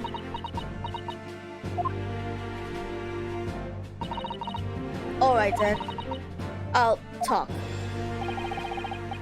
It's the right choice, Gina. First names? Well, it would seem that my learned friend is hell-bent on bringing the entire courtroom down by his ears. So be it. He's very short. Don't judge him for that. I must confess that I'm struggling to understand what on earth is happening here. However, it would appear that Mr. McGilden's Bond article and that extraordinary case of the omnibus harbor secrets of which we have been hitherto unaware. So, Miss Lestrade, you will now give your testimony before the court about the events of 2 months ago. And also, I'm just saying, Gina, between murder and perjury, I think you would rather choose perjury at this point, right? You will reveal the truth, a commodity sorely lacking in your original statements. This is it then. Everything's going to come out. Like Van Singh said, this could bring the whole courtroom down by my ears. But as a lawyer, I'm prepared to take that risk.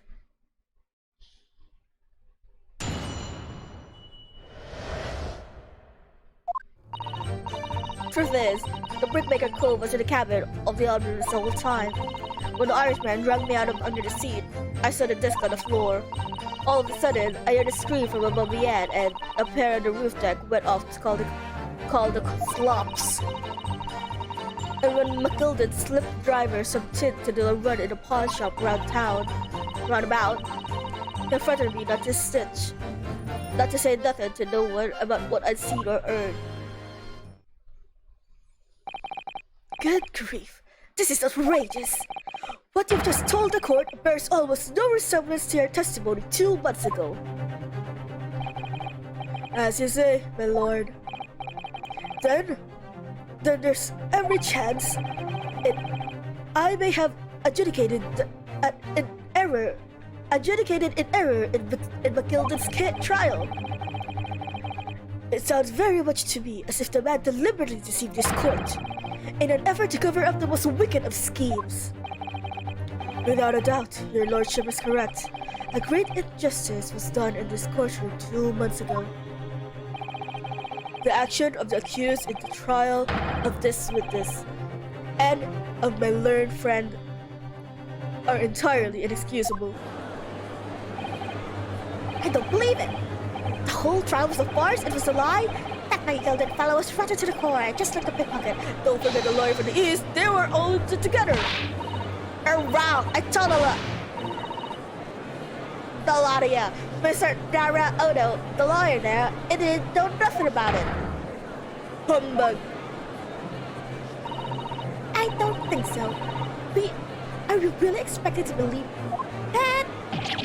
He really stitched everyone up, didn't he? What an operation to get the man off scot-free. Unforgivable. Stop. The lights have to stop. Stop. Yes, the defense made a terrible error of judgment. I intend to take full responsibility and suffer whatever consequences are deemed appropriate. However, it's imperative that the court allows the witness to elaborate on her testimony. Because the true significance of McGilded's pawned articles must be brought to light. Very well, my learned student friend. Okay. I have been reduced to student now.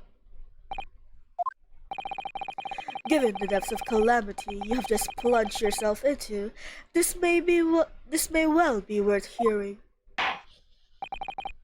Words fail me. The situation is utterly deplorable. Mr. Naruhodo! Yes, my lord. I will decide upon your fate following the conclusion of this trial. Of course, my lord. Blimey, Mr. Naruhodo. Now, counsel, proceed with the cross-examination. Okay, I'm just gonna press everything. It's worked out so far. Oh shit.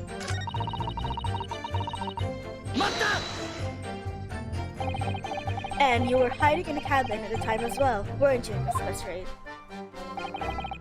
If I remember rightly, in the storage compartment underneath one of the seats?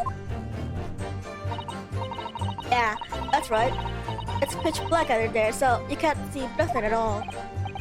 Now, in your testimony 2 months ago, I feel certain that you claimed Mr. McGilded was the sole passenger, did you not? False testimony, my lord. God, it's such a crowd. My throat is getting a fucking beating. What the hell? What the hell? What the hell? Oi! Oi, what are you doing? Oi. Excuse me? Excuse me? Just Wait. I'm gonna save real quick. Excuse me? And you guys have something to say?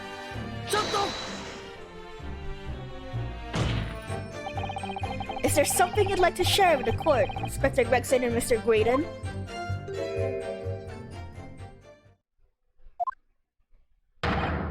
Inspector! Mr. Graydon!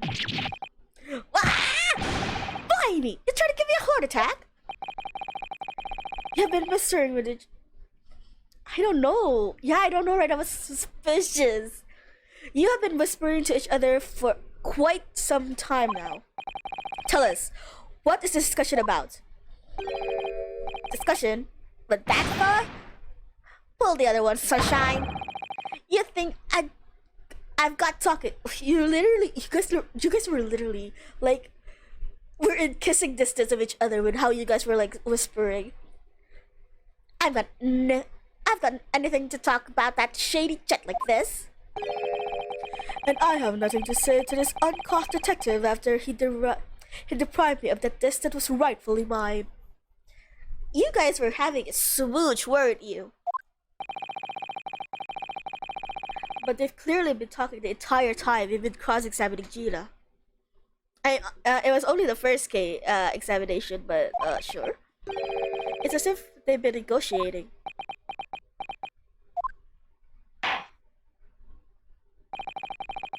You will kindly refrain from talking among yourselves while the witness is giving testimony. Yes, sorry, my lord. What were those two talking about? Miss Lestrade, continue with your testimony, please.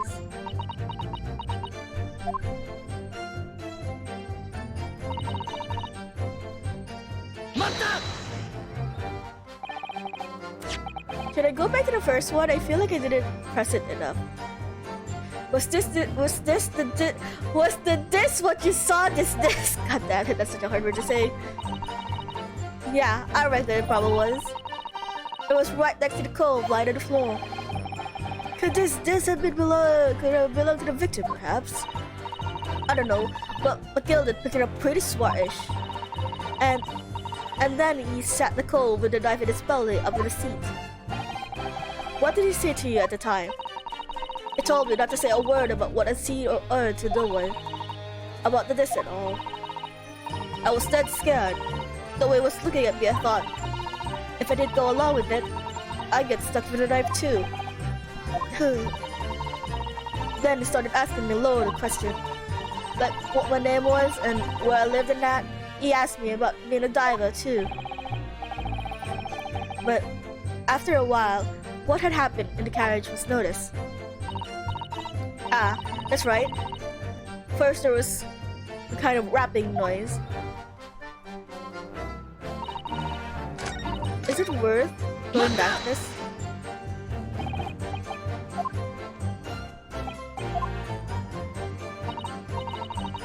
What? To go. Well, testimony, my lord. Question to say. It is important to tell us the truth now. Were Mr. McGill and the victim acquaintances? I don't know. But I heard him talking a lot. What were they talking about? Well, I couldn't hear too well, but if I had to say, I think it was about money or something. They kept talking about buying and not buying. Perhaps business dealings of some kind?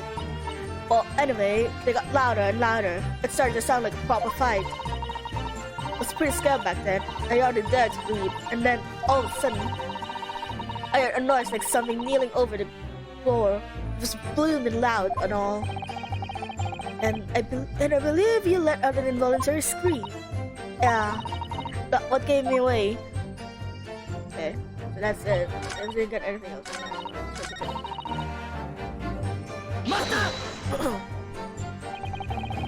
There are two gentlemen occupying the seats on the roof deck, I believe. That's right.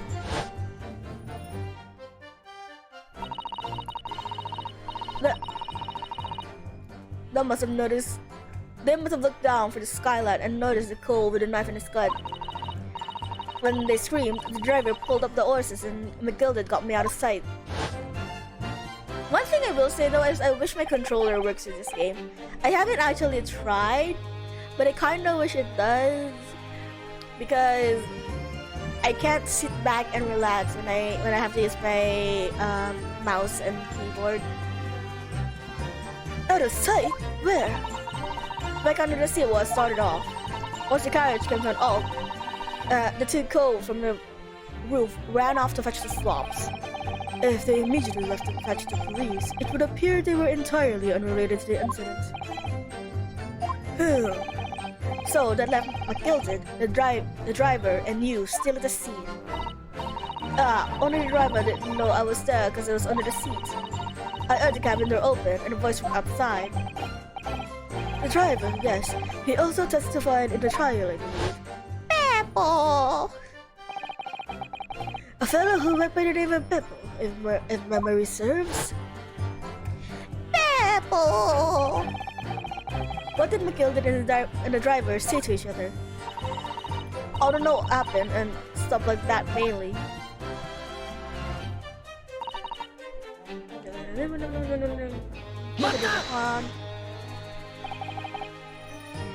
The pawn shop obviously being Winnebanks on Baker Street. Just a moment, Counsel. Do you mean to tell me that the driver gave false testimony in the trial as well? Perhaps the excursions of the pawnbroker slipped his mind when he was in the stand. Okay, so you're giving Beppo an excuse but not Gina? And Zeeks.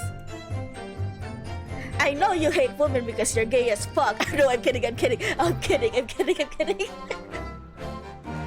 Indeed, Lord Van Zeeks. McGilded took off a coat and gave it to the driver. I folded it up all carefully before handing it over. When I saw him do it, I remember thinking, That coat and what's in it gotta be worth a few bob. Yes, you know it's true that this must be what Gordon the servant of the bank was suggesting, wasn't he? I remember her squabbling with him over the price that afternoon at the pawnbrokery. The driver looked pretty happy when McGilden flashed some brass in his face and went running off at a lick. Then, the bog trotter called to me and told me to come out from the drag's cabin. 待った Threatening how exactly? Told me I'd only be able to stop her if I did exactly what he said. Which included giving false testimony in court 2 months ago. Yeah, that's it. And there was one other thing he said, which was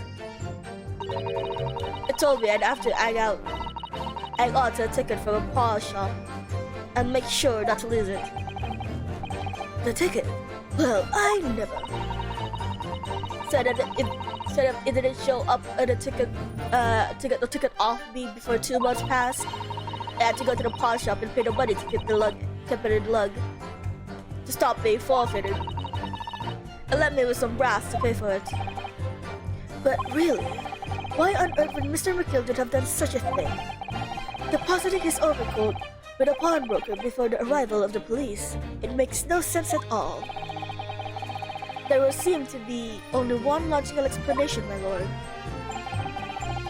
What McGilden had the driver deposit at Windibanks was something he didn't want the police to see. Something very important that he needed to hide at all costs. Anyway, after that, it let me go, so I left it before the coppers showed up. Thank you, Miss Lestrade. Thank you, Counsel. I've heard enough. I believe we now have a reasonable understanding of what actually transpired in the omnibus. It would appear that that night, 2 months ago, a negotiation was taking place on the omnibus. A negotiation concerning this. However, matters did not run smoothly. When the parties involved began to quarrel over price, McGilden took what he wanted by force, at the expense of another man's life. Which proves my point, that this is clearly extremely valuable in some way, although I don't understand why as yet. And 2 days ago, precisely 2 months after the omnibus incident, McGilden's coat and the contents were due to be forfeited. I didn't know what I should do with the ticket. I mean, the cove died after his trial. I knew that. So you decided you would try to claim the article as yours. Well, why not, eh? They were only going to be forfeited. Why should I have got them? Anyway, you can't blame me for thinking about it. Thinking ain't no crime. Miss Lestrade, it would appear Mr. McGilden was prepared to kill in order to take possession of this disc. Do you know why that would be? I ain't got no clue. Well, I reckon it must be worth a fair bit of brass. I was probably gonna sell it. And you can't blame me for thinking that. Thinking ain't no crime. My lord. The evidence your lordship requested has been located and is ready for court's inspection, sir.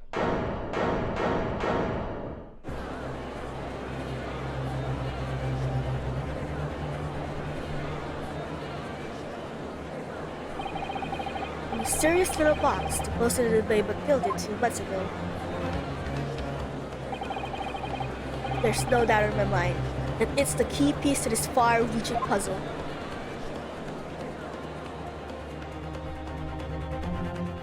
Okay, that was shorter than the first one. It was like 1 hour 30 minutes, I believe.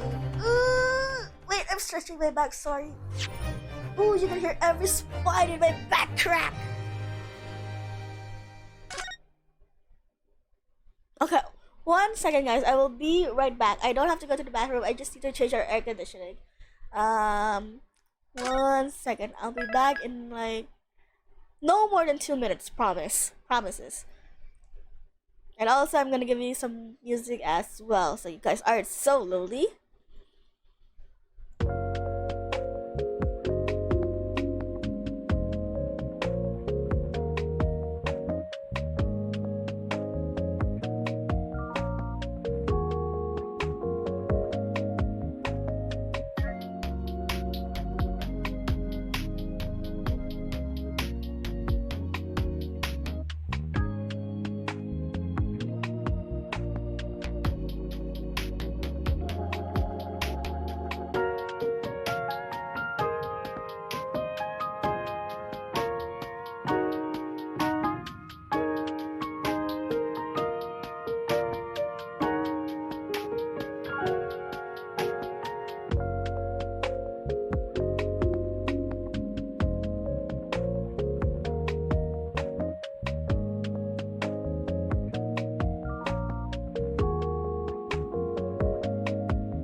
Stop the process. I am back. Part 4. Okay. I will not lie, I did a bit of research just so I can see like the parts that I have left, so I can time or space these streams more efficiently. And we are ready to finish this, I think.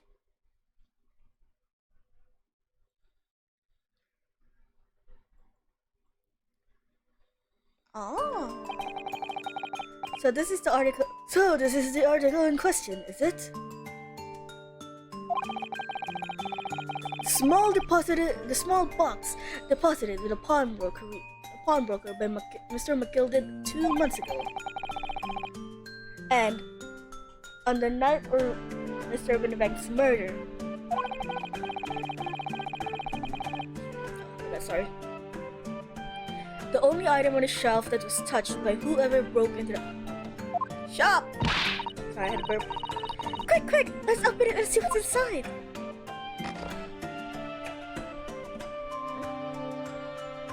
Oh, it's a music box player. Good gracious! That's no ordinary box, it seems. Wow. And although in truth, I had an inkling it might be the case, it would appear that the box houses a miniature music box movement.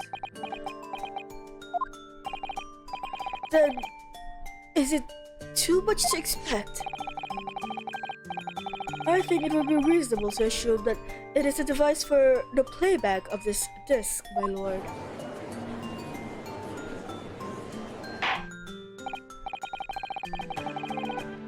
So, here we have the means to play back the Mr. McGilded's disc deposited at Winnebank's at much the same time.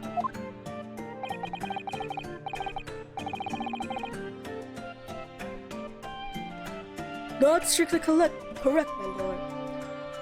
It was not McGilded's disc. It was the disc of the victim in the omnibus. But why, for heaven's sakes?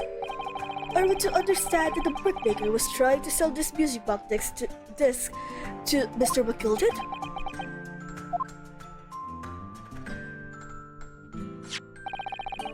I believe the answer will become clear if you listen to the music box on the disc, my lord. Yes, very well. Let the court now listen to this curious disc at once. Wait, my lord. Good grief! What is the meaning of this, Inspector? The music box and the disc are, well, they're unrelated to the case. No need to spoil the somber atmosphere in the courtroom with some silly bit of music. This disc may very well have motivated the culprit in this case to commit murder.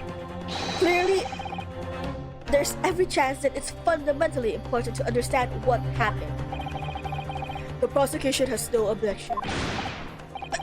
But no! The piece of evidence, please. Clearly, Scotland Yard has some vested interest here. But it is the policy of the prosecutor to leave no avenues unexplored. Aw, okay, so this is some of the things that I like. I guess, Kinda, when it's there, with Van Zieks as a prosecutor, he isn't someone to bow to others' opinions. And when he wants to, chase for the truth, he will do it on the behest of, not on the behest, even if it's the outrages of others, even of those people in power. He isn't threatened at all when he wants to look for the truth. And the only times he's really just being a bit of a bitch to you is because he believes in something. So, very much like Ryunosuke, I guess.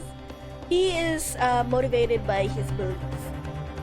But just, obviously, yeah, our beliefs often, what do you call it? Sort of contradict each other, you could say. And you, Inspector, have no jurisdiction here to prevent that from happening. No further delays, please. Play the disc.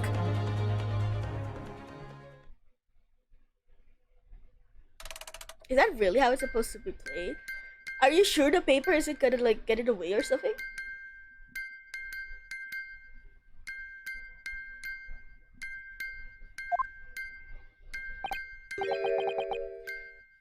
What on earth?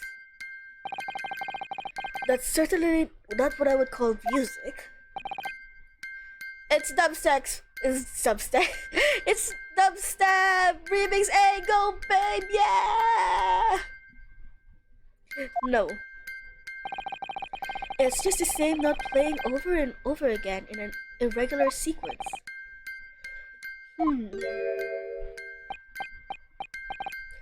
Ha ha ha ha. Mr. Graydon?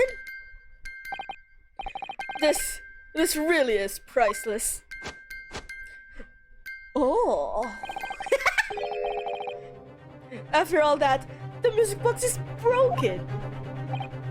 Broken? It can't be, can it?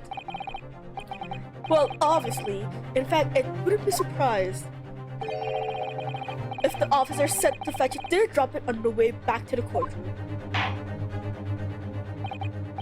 Well, with much regret, I feel the court must accept this music box offers little in the way of clues. Are you ready to move on, counsel? Come on. Yes, alright. It does sound as though it's completely broken, but is it? Could this music emanating from the music box possibly a new clue? It's our latest breakthrough. We can't ignore it. I believe that it will be relevant, my lord. Good lord! But how could that be? It's an abomination, counsel. Mere noise. I fail to see how it could have any meaning whatsoever. It does sound strange, I agree, but there's one thing bothering me. While Graydon stands there, chortling victoriously, the inspector beside him has a rather telling expression on his face. It's as if Gregson recognizes the sound, as if he's familiar with it somehow. And that's making me extremely on edge.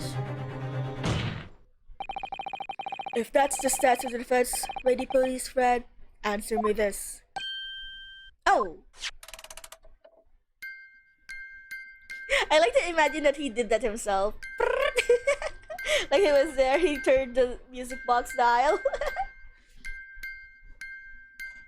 Morse code? Probably, yeah.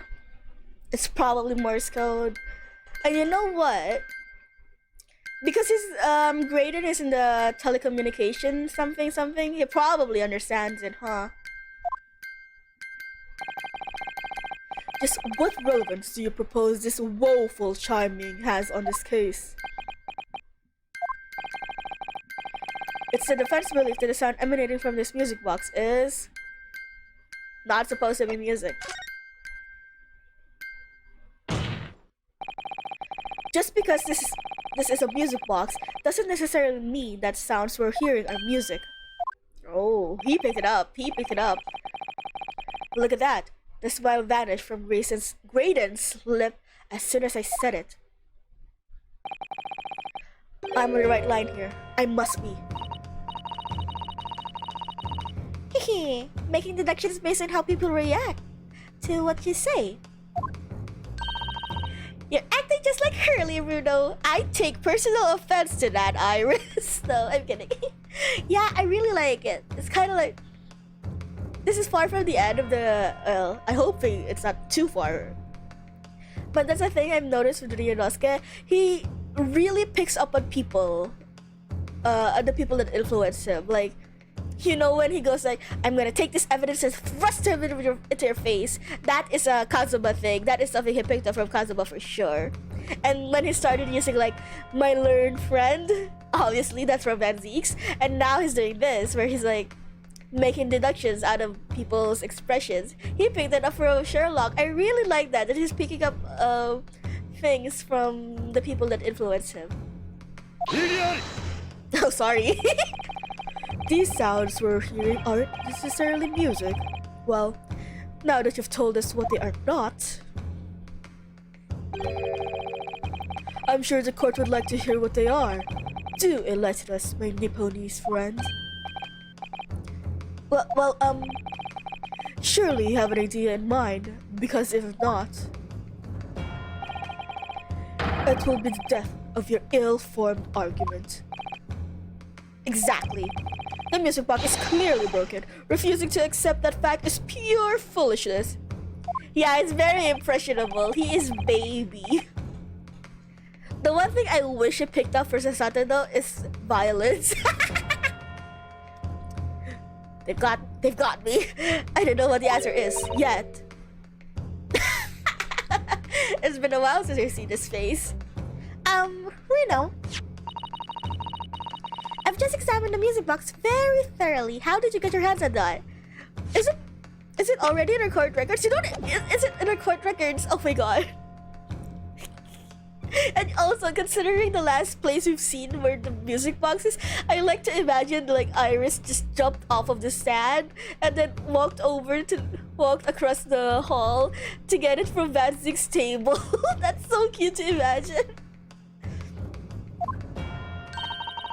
And I'm fairly certain that it's not broken at all. Really?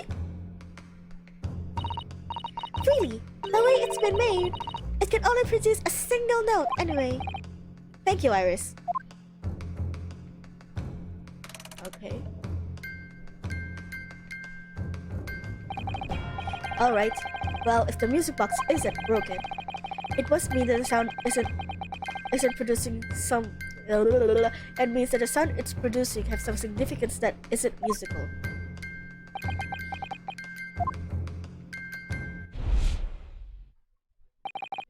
Ah! Could it be? Is that what these sounds are? Something just struck me, Reno. I feel like recently, in the past few hours even, I've heard another sound very much like the one this music box makes. Yes, it's a familiar sound. Actually, Iris, I was just thinking exactly the same thing. I'm going to have to press the defense for an answer. In your assertion is that the sound produced by this music box is not in fact music at all, then what the devil is it, Council? All the evidence we've seen so far, all the testimonies we've heard, all point to one single answer now. The prosecution demands that my learned Nipponese friend present proof now. Tangible proof of this latent, wild speculation. Alright then. This could be the best chance I'm going to get to fight back at this trial. And if I'm right, I'm going to join all the dots together. I wonder. When he said that, I wonder if that was like, what do you call it? I wonder if that was like a pun on the Morse code, like join the dots together. The music box, this. It was a bullet! It was a gun! The music box is a gun!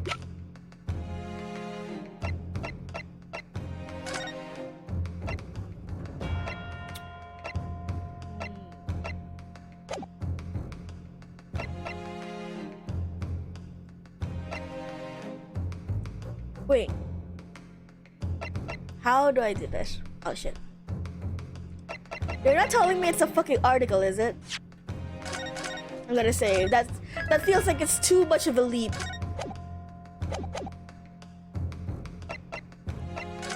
Oh, listen.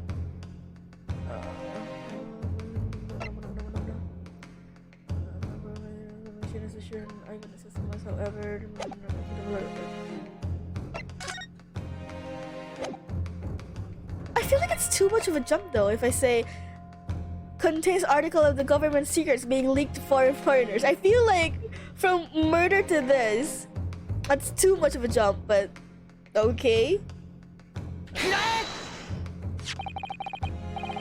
Oh shit, that was the right answer? That is a oh my god, Ryunosuke, how long are your legs? Because that is a leap. Today's paper, Council. The headline is Pawnbroker perishes in big purse plunder. Hardly supportive of your cause. No, my lord. I was hoping you'd look at a little further down the page. Further down? Ministry Mole. Classified secrets have been leaked overseas from Ministry of Justice. Yes, this is a very serious matter being investigated at the highest level, I understand. I have heard that international transmissions along supposedly secure lines are somehow being intercepted and leaked to various other countries. And presumably, those transmissions are in the form of wired telegrams? Of course. Juror number 5, your input please. Stop. Oh! Me, sir? Whatever is the matter? You told the court before that you worked at the same communication station as Mr. Graydon, did you not? Yes, that's correct. The particular station where you work deals with government communication and newspaper reports. Oh, yes. We're not your run-of-the-mill communication station at all. Our work is extremely important. Then tell me, is this not a very familiar sound? Huh?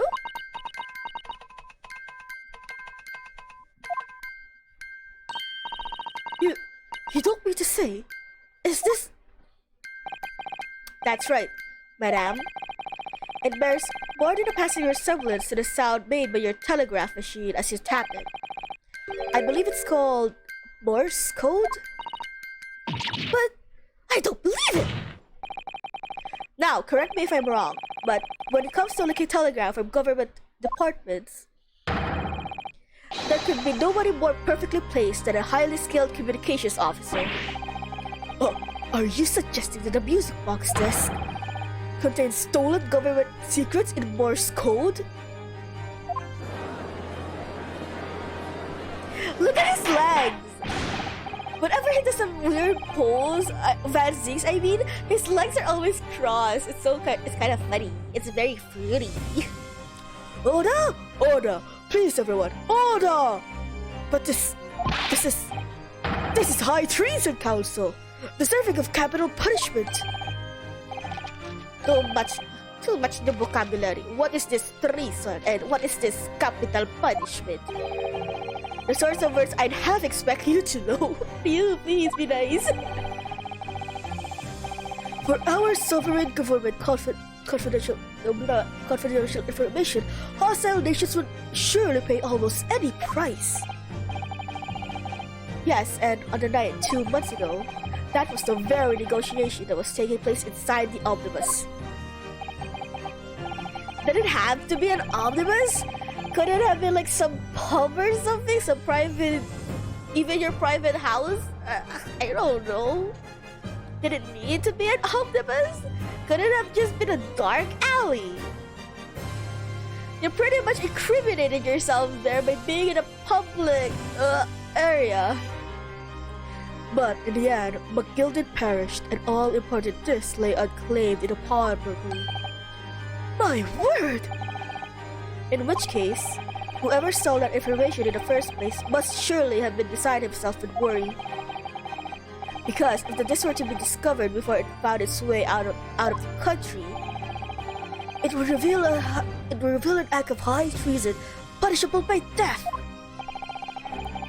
So the culprit had no choice but to retrieve it, and in order to do that, he would have to gain entry to the pawnbrokery illegally in the middle of the night. Okay, so I'm guessing we are at the truth of the case now, right? Because this is like the big twist.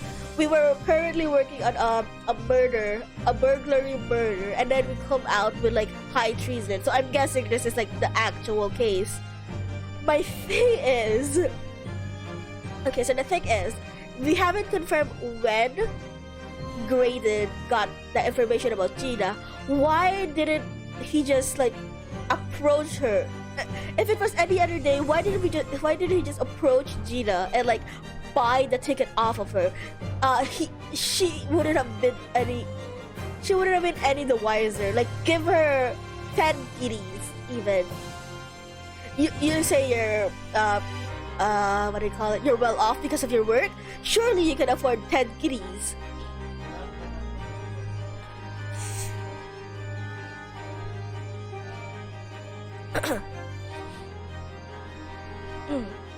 Wait 1 second. You guys might have heard that. 1 second.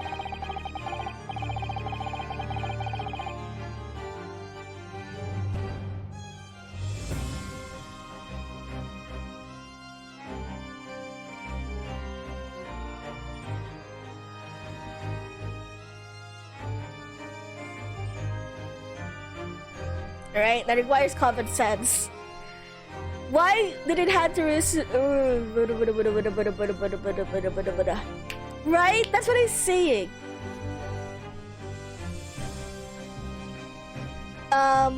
She literally could have just bought it off of Gina. And she wouldn't have been the wiser. Like, sure, she's going to assume that it's pricey, but she's a pickpocket. And she lives in the slums. I'm pretty sure 10 guineas would make her more than happy, right? And about the box, absolutely correct in what he said earlier. Why didn't he just buy the box? But this is all assuming that he didn't know about what the box looked like.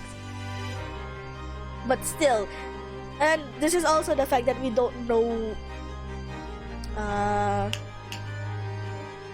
who Gina was before the day. That is me giving him like the benefit of the doubt. He didn't know who Gina was or how she looked like before that day.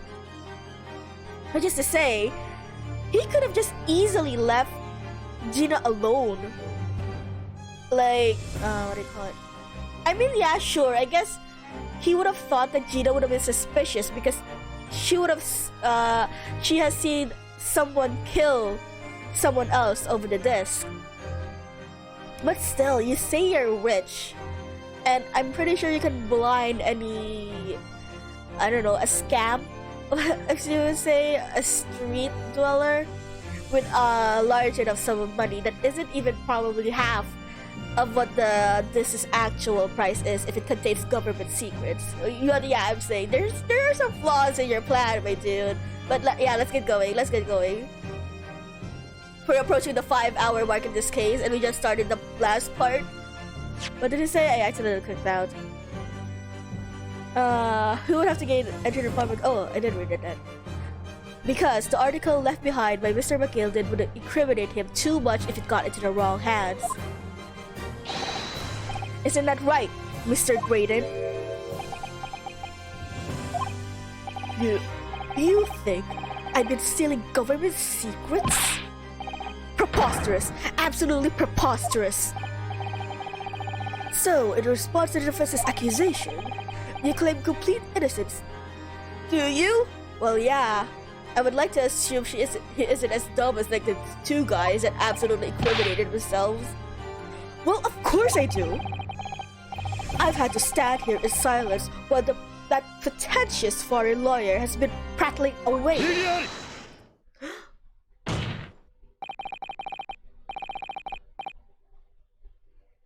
Ooh, wait.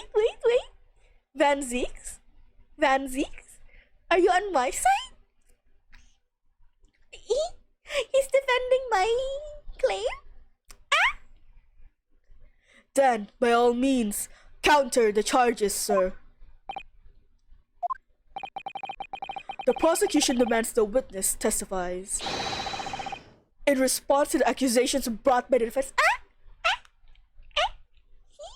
he's on my side. Delighted, I'm sure.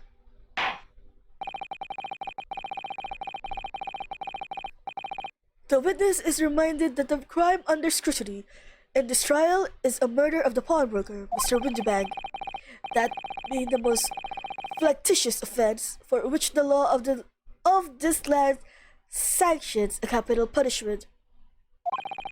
He's on my side. He wants.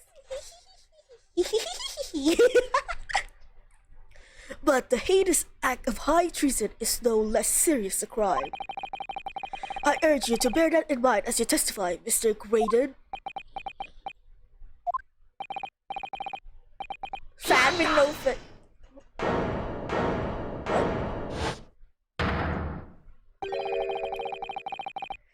You gotta let Sam rabbit and pocket, Governor. We got nothing to say. I beg your pardon?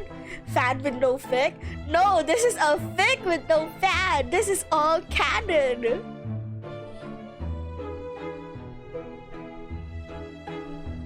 Who do you think you are? Name's Nash Skulkin. Occupation is professional Betty. My name's Ringo Skulkin. But wait, Pat is enough to sell out our own motherland? Mother, da. That's right. We're what they call Wait, the Free Skulkin Brothers. wait, I just noticed. Isn't that the pose Graydon does? Like when he's getting all fruity, isn't that like, doesn't he look a more elegant version of that pose?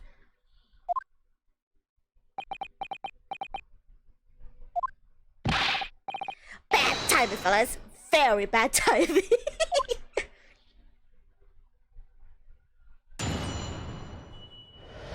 Okay. A mere communication officer couldn't possibly steal confidential Information. Besides, that sound produced by the box aren't even Morse code. It was some low-class brickmaker negotiating with McGilden anyway, was it not? I've no relation to the man. Look, all we got is break into the cafe the other night like what you told us to do. Oh, hell no! If we only was dodging government secrets involved, we wouldn't have touched it! Why did that break your entire world, Darth?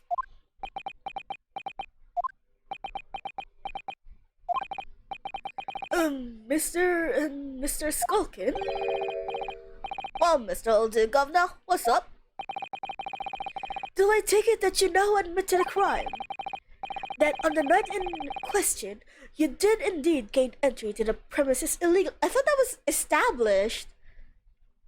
I thought, yeah, we've been under the... What? We've proven this.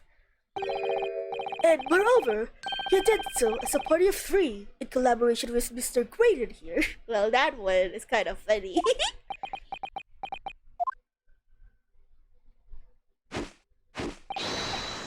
We did, Gov! We did! Quiet it down, please. What say you to that, Mr. Graydon? I have no idea what these two ruffians are referring to. You little water, getting us mixed up with all this monkey business. You never said nothing about government secrets. It was supposed to be a straight-up job. And what about the geezer whose shopper was, eh? Poor old bloke didn't have to die, did he? Ugh. Nice to know who your friends are. Whatever these men say, I deny the accusations. We really are. This entire fucking courtroom is a goddamn circus. Jesus Christ, it hurts my brain. Indeed. Well, I certainly wasn't expecting this little music box to become so significant in the proceedings. However, as it is, I will admit it to the court record as a... Yay! Baby gets a new toy! Gimme, I wanna examine it. Shut up. I wanna look.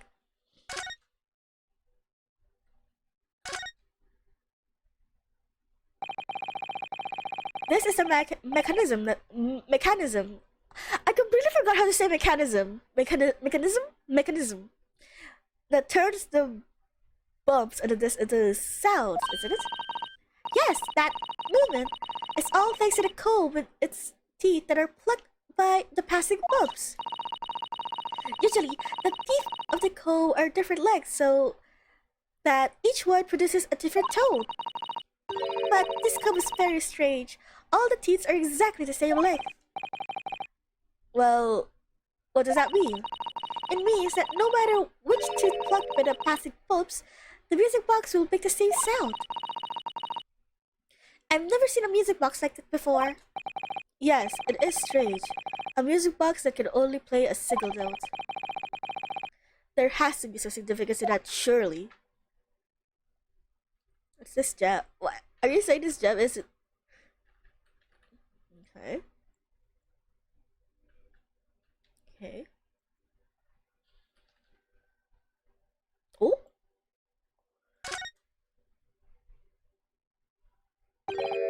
Oh! What is it, Bruno? I've just noticed something about this music box. It looks like the bottom of it opens up as well. Ah! You're right! Well, come on then! What are you waiting for? Let's open it! Alright then, here goes. A second one. Look at that! There's another movement on the other side. So does that mean you can set another disc to play back on this side? Yes, I think so. And it looks like the movements are linked together. They're linked? That's me! So, if you had two discs, they would both play back at the same time.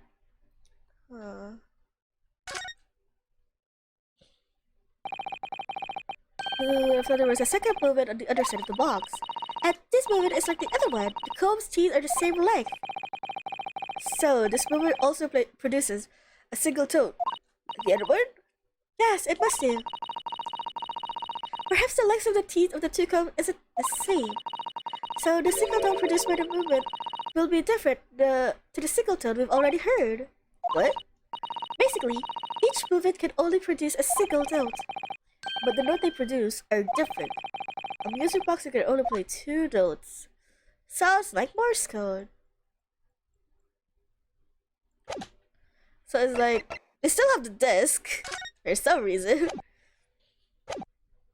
Okay.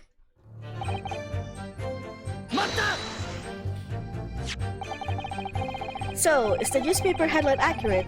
Government communications are being intercepted. How could I possibly know? What do you mean by that? Any important government communications are handled by high-level officers, by specialists. General members of the staff in the station where I work would never be entrusted with sensitive information. Oh no, stop. I must say so. Oh, it's the lady. It's the lady. Oh no, stop. I must say something. Stop. Let me guess. You're number 5. We're regular communication station officers aren't as lonely as you're being led to believe. A team of us are responsible for setting up and testing the telegraphs used by the ministry. And Mr. Graydon is the team leader. That's fascinating. Graydon and Halsey killed operator, stop! Currently in presence of idol, stop! So you had access of the equipment used for these confidential communications, Mr. Graydon. Oh my fucking god. It's kind of funny that everything that's incriminated this guy so far are by the people in the stand, not by himself, like the two brothers and then now this lady. Well, one of it, the transmissions are always made behind closed doors so they can't be heard.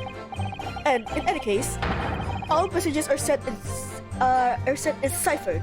Normal employees couldn't possibly understand them. Oh no, stop! Must say something, stop! Mr. Graydon regularly attends meetings with Ministry technicians and Ministry communications team. Oh no. He assisted them in ensuring that there are no errors in important international communications. And he's received the top prize at the cipher cracking conventions 5 years in a row now. This guy literally in the worst place. That's fascinating. This guy is not having a good time. Graydon is highly skilled operator. Stop! Currently in process of idol. Stop! Well, your idol would appreciate it if you'd keep your mouth shut. should really pick her idols more carefully. I tell you, this lawyer's accusations are completely unfounded. Graded is literally, and I would have gotten away with it too if it weren't for your rotten kids.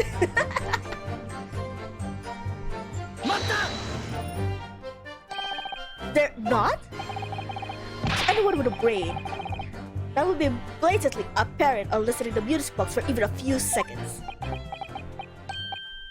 Of course, of course. Unfortunately, I am with Ryunosuke here. I don't know any Morse code at all. So I also do not have a brain. Surely it can't be that my learned friend is unfamiliar with Morse code. Yeah, absolutely. Ouch. He looks genuinely shocked at my difference. I'm so sorry. That's I'm too dumb. Hahaha. It's her again. She is an MVP in this case. I would be more than happy to demonstrate the basics of for you, sir. A lesson? Here in court? Morse code is a continuous series of two distinct tones. Tones, you say? Yes, a short dot and a long dash. By combining those in different ways, you can construct letters. I see. For example, this is A, and this is B. But when you listen to the tone produced by the music box, you only hear one tone, don't you? But it sounds so familiar, and rhymes are the same in everything. The rhythm of it is the same in everything. But there's no discernible meaning to this apparent random sequence of sounds. We failed you, I'm sorry, Benzix. We have failed you. We are all dumpst. So, your assertion is fundamentally flawed. This is not Morse code. No!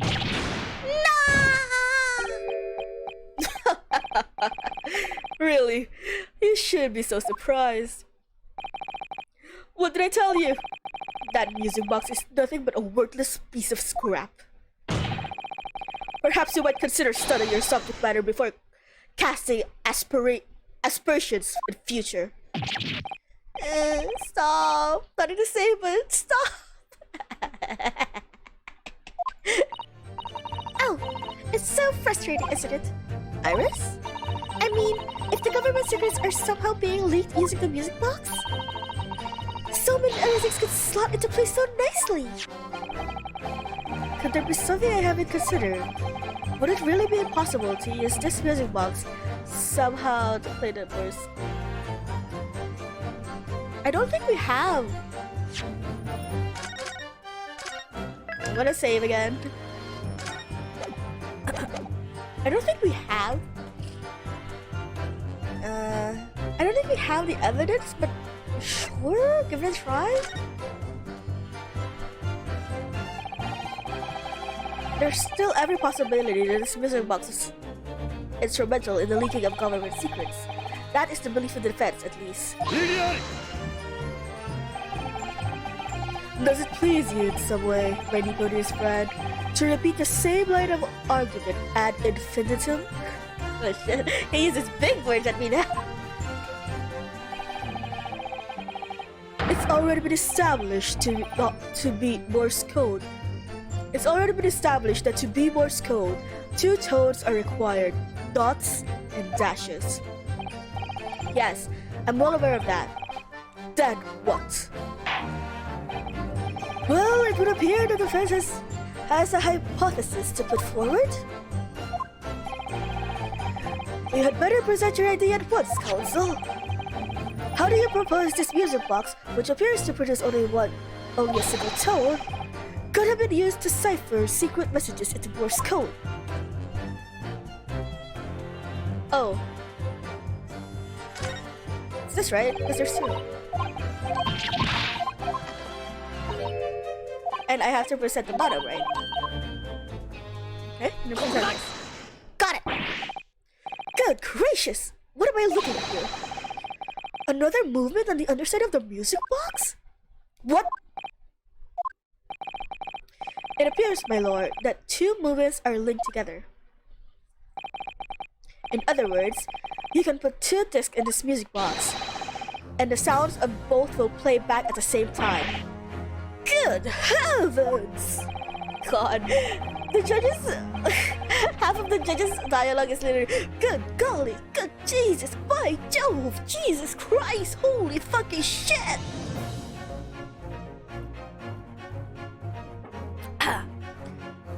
As the court has heard, Morse code comprises of 2 tones, a short dot and a long dash. With a second disc in place, this music box could be used to generate Morse code and convey a message. Oh, his cane doesn't even like hit. Did you notice that when he was the back? This cane doesn't even like reach the floor. This is beyond a joke. I'm sorry. This poor excuse for a lawyer has absolutely no evidence to support his claims. Though, of course, if my learned friend were able to present the court with a second disc, that would be another matter. Well, the judge is just along for the ride. Yeah, he's like even used to our bullshit. Like he doesn't even ask. So, counsel, are you gonna do a submission examination? He just, okay, proceed with the submission examination. Let's go, chop chop. I can't at the moment. And may I remind the court that, as the witnesses pointed out, he was not in the one in the omnibus with McGilden 2 months ago, striking a deal over the disc or discs. Indeed, that was Mr. Mason, the brickmaker. Exactly. I had nothing whatsoever to do with it.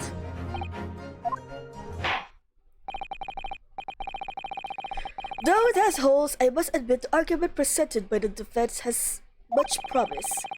I believe the cross-examination should continue. The Lincoln Graydon and the victim of the omnibus case must be there somewhere, but I haven't found it yet. Oh dear, it looks like you need to give your argument some more strength now. You will reiterate your testimony if you please, Mr. Graydon. I had a burp blowing up and I fought again and didn't find it out. I felt a burp rising up and I finished it before I could finish the line. Oh, there it goes. If I must, though, I maintain exactly what I did at the start of this pointless cross-examination.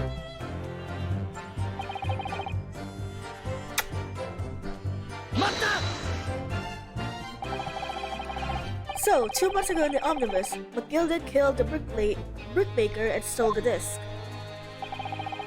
Mr. Mason was a single man with almost nothing to his name. It seems he lived in an artisan quarter some years ago, but people there remember little about him. That doesn't make much sense, does it? That doesn't much, no, does it? How would a humble brickmaker come to acquire secret government information? How indeed? There must have been somebody else involved behind the scenes of all of this. Somebody who acquired the disc and gave it to Mr. Mason in order to take it for the meeting with Mr. McGilden and negotiate a deal. Dear me. Oh! Look, that letter is the most, right? You may have it in for me, sir, but I assure you, I have far more class than that. An old brickmaker from an artisan quarter and his well-to-do communication officer. If only I could find some evidence to link, also known as SWE, the two of them together. If you have nothing more to add to that note, let us return to the witness testimony.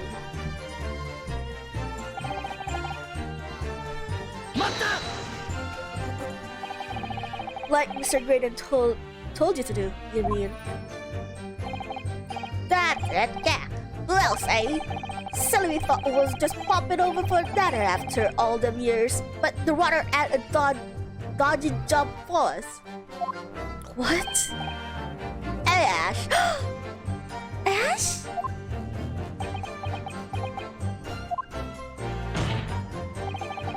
Let me stop you there, Mr. Skulker. After all them years, you say? Do you mean to tell me that Mr. Graydon is an acquaintance of yours? We're We're a sociable kind of buddies, you know? Ooh? Sure, let's say Graydon's at Old China. Something to say? Excuse me. Is something wrong, Mr. Skulking? No, the other Mr. Skulking. Who? Me? Who? What your brother was testifying just now. He said something that seemed to cause you to react. I misread that or like I misread it in my head, but like quickly tried to fix it in my mouth. I read that something that seemed to cause you to be erect. Oh, I was just remembering the old days is all. I used to have a bright old laugh together way back when. Oh yeah, do we have an age on him now? He's 27. Oh, wow. Together with Mr. Graydon, you mean? Well, gosh, I mean, you look at him now, this fancy and his fancy whistle of flute, and you wouldn't Adam believe it. But when he was younger, he was from the poor part of town, just like us. Nars, please. My mind is dumb, and words glaze over my eyes. But I caught up to it, okay? Before it even left my mouth, I fixed it. My mind did some like gymnastics there to save my ass. He was a poor dude like them. That's so. Well, it was always a weird one. He had the brains. He had the savvy. Always coming up with smart ideas that what would never have gone for our heads. God, blimey, ain't that white. Remember? Milverton and Skulking Milkman. Milverton? That was a crocker, eh? Save it until after the trial. Your reminiscing has no place in this courtroom. And neither does your fruit. Bad Zeeks? I'm sorry to say, bro, but you bring wine juice all the time here. You bring your grape juice all the time. I don't think you can judge them for having a fruit. Oh, Geezer asked this question, didn't he? Oh, it was Azrin. Yeah, we ain't done nothing wrong. Nevertheless, the court is not prepared to accompany you on your trip down memory lane. Counsel, can we try our attention back to the testimony, please? I don't know. Could the sensible story be relevant somehow? Added to the testimony. The Milverton thing stuck out. My lord. Yes, counsel? The brother's last statement, sentimental statement, could hold vital information relating to the case. Very well, counsel. I will permit the brothers to supplement their testimony with that detail. Briefly, I hasten to add. Say no more. Skulkin's never skulking. Oh god, you're kind of fun. Testify. Hey man, love your life. Shut the fuck up, Dart. Shut up, Dart. I fixed it in the end, okay? It didn't really come out. It only come out because I told it it would almost come out. I'm sure I'm gonna regret asking, but what exactly was that? Some kind of business? Just a little scheme we had going back when you was younger. A bit of fun, really. I know, right? Deliver fresh milk to the locals. That's what it was all about. That sounds alarmingly legitimate. There must be a catch.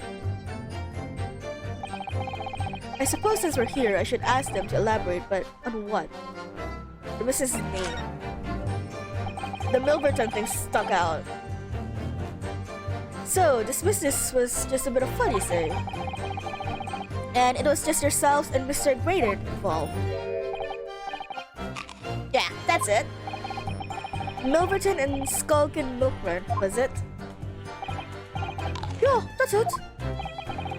And where did the Milverton part come from? Oh, right. I did a clever clog like you number. Oh. Enough of this. How much longer are we expected to listen to this drivel? Let me guess. You don't accept anything these two witnesses are saying? Tell me, why is it that it was only at the mention of the name Milverton that you decided to interject? Because well...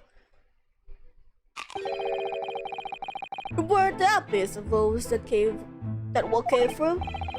No, this old man was struggling for money so much, it's well fucked out of him. Just a name greater than. But Ash will always be Milverton to us. Milverton. So, that used to be your surname, did it? Of course not. This is Buncombe. I've been a grader since I was born. Do you really think that you can rely on the testimony of these two thieves, huh? You're a communications officer attached to the civil service. As such, your personal details will have been thoroughly checked at the time of your appointment. It would be a very simple matter indeed to subpoena those records, Mr. Graydon. He's on my side. Look, he's trying to.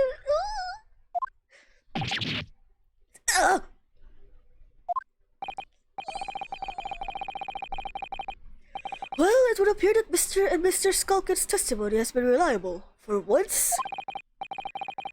You were born Ashley Milverton, then.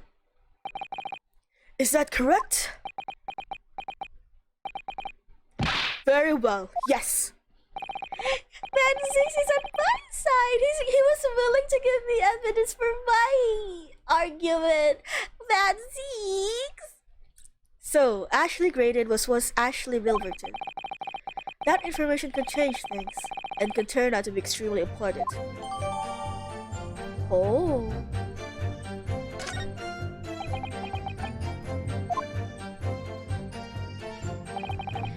All of a sudden, it seems to be up to our necks in serious matters of national security. That guy is super quick, right? Mr.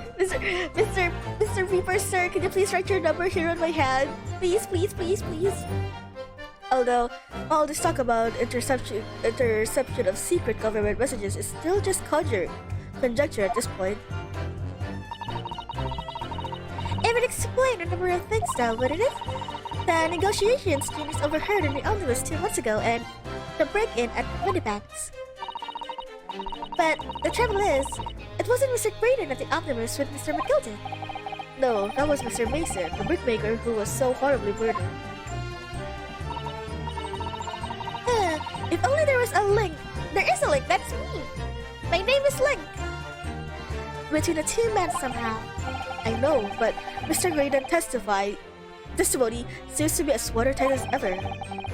I wonder if the key to us making a headway with the cross-examination here could be those two brothers. Okay, so that's a hit. Ignore anything he says and focus on these guys.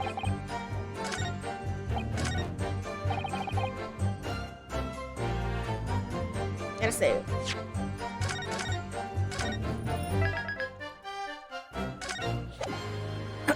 I don't know if this is right, but look, see? The name of the victim is Mason Milverton. I wonder if I can present this, or do I need to do more steps before I'm allowed to show this? Okay. Nope. Yeah, that's wrong.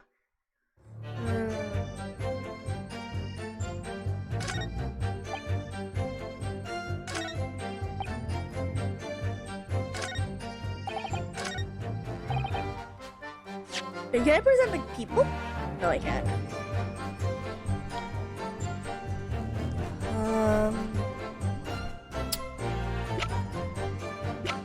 A music box.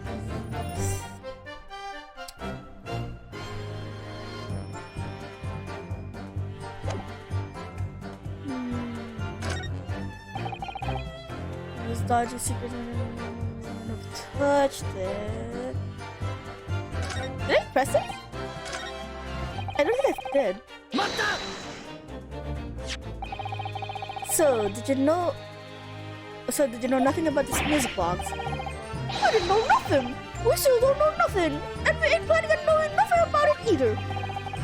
But 2 nights ago, you did indeed break into Winterbank's pawnbroker, didn't you?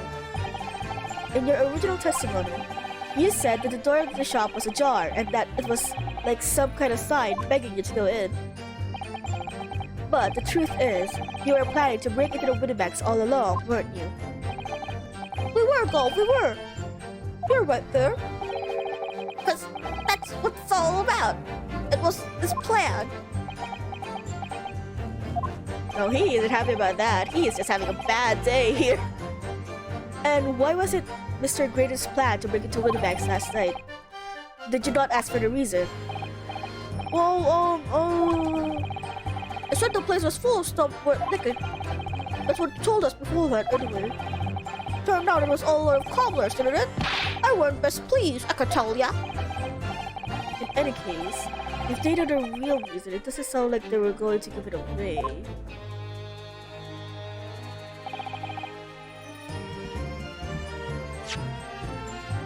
I feel like that's the most damning thing, right? The Milverton thing.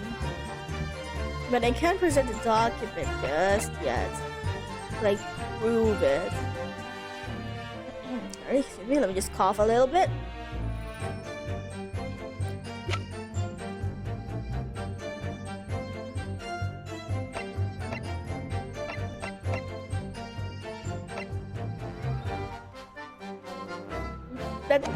That did like improve.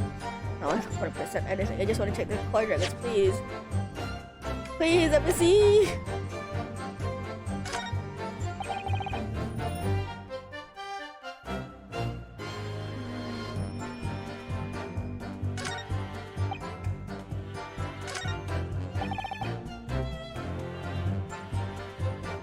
Oh! No! Okay, the thing lied to me. This is what we needed to... This is what we needed to, like, show the documents on. This was the fucking thing. So maybe it's because I was already pressing all of them. And where's just not those documents? Where is it? There it is, there it is. 異議あり The music stopped? Okay, I think that's right. Mr. Ashley Milverton. Tell me, why did you try to hide your former name from the court? Because I haven't gone by that name for years. It means nothing to me. No, I don't think that's the real explanation at all. The truth is, you had a reason to hide that name. Explain yourself, please, counsel. I have here the notes for the omnibus case, my lord. And as you all know, the victim, the man who we now understand has been negotiating with McGilden. Yes, Mr. Mason, the brickmaker? That's right. Only, Mason wasn't his surname at all. It was his given name. His full name was Mason Milverton. Milverton? Do you mean to say, saints alive? Mr. Ashley Milverton, is it not the case that the brickmaker, Mr. Mason Milverton, was your father? No, it's his brother. I thought... As I believe I mentioned earlier, your family history will have been thoroughly checked when you join the civil service. And it really would take no time at all for the court to subpoena those records. He's on my side! The truth is, you have been illegally acquiring highly confidential government information and selling it to Mr. McGilden in collaboration with your father. Ah! Oh!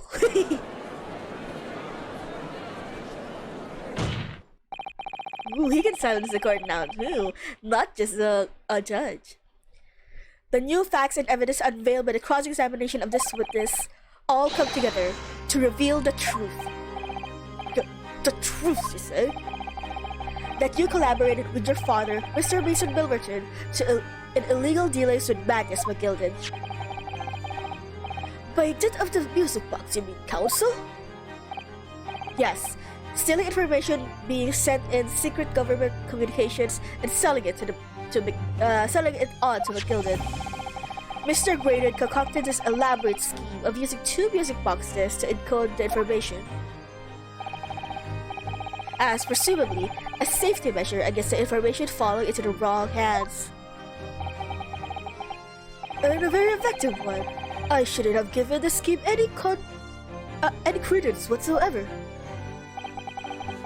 And the deal with McGilden went sour, and the brickmaker met his end. Yes, but before he was arrested, McGilden managed to temporarily dispose of the stolen disc at the pawnbroker. Then, having learned of the situation, you appeared at Windibanks 2 days ago in an attempt to recover the 2 articles McGilden had placed in pawn there. But that attempt failed. He's finishing my sentences for me. One of the discs was seized by the police, and the other you never found. On the same night, you enlisted the help of the Skulking Brothers to broke into the pawnbrokery. This time, determined to recover the second disc. Are you suggesting that the second disc was inside the music box? Aye? Wait, we never know nothing about that. On the night that Mr. Windibank was killed, you didn't have to move the whole thing, though. Unless you were saying it was like underneath it, and that's why you had to move it, which makes sense. The intruder of the pawnbrokery touched one item and one item alone, the music box. It was rather ingeniously demonstrated using the 2 prints from the security camera, indeed. So, the question that naturally begs answering is this: why was only that one article disturbed? The answer is obvious, because it contained the second disc, which the intruder was desperate to retrieve. Since, if it were to fall into the hands of the police, it could be proof of high treason. Well, Mr. Graydon, do you deny that all of this actually began on that fateful night 2 months ago?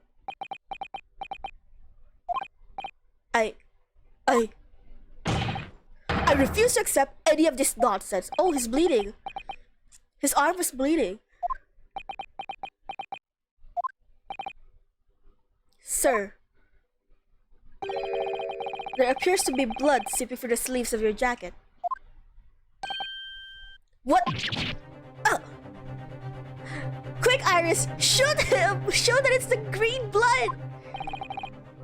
2 nights ago, we know that 3 shots were fired at the scene of the crime in Windibank's pawnbrokery. 1 took the life of the pawnbroker himself. Oh shit! Where was this CG all this time? What the fuck? It looks cute here. He's dying. Well, he's not dying safe. Come on, his life was never in danger, but whoo! 1 struck the pouch around Mr. Sholm's waist. And the final bullet struck the calendar at the wall of the shop, having first pierced the arm of one of the intruders. Mr. Graydon, that wound on your arm that you seem to be trying to hide, it's a bullet wound, isn't it? It got you now, me old China. Time to call it quits, said Crow. I reckon.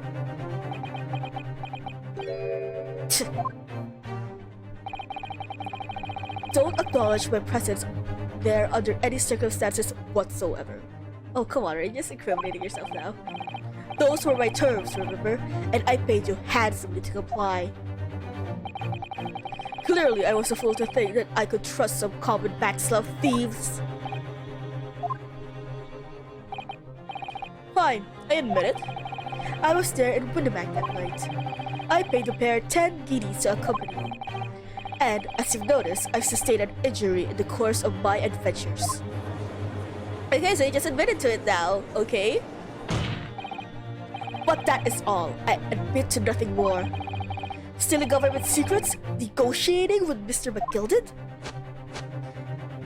Ooh.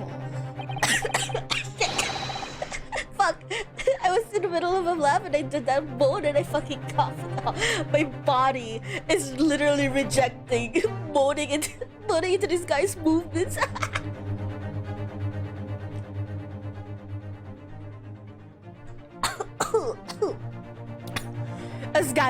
As God is my witness, I sure recall nothing of the sort. He's not going to go down without a fight. Not until I can show hard evidence, I suppose.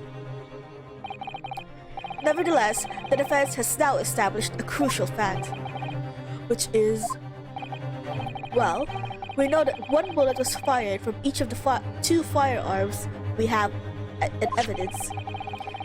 The bullet from the Skulker brothers' gun hit the pouch around Mr. Shulman's waist.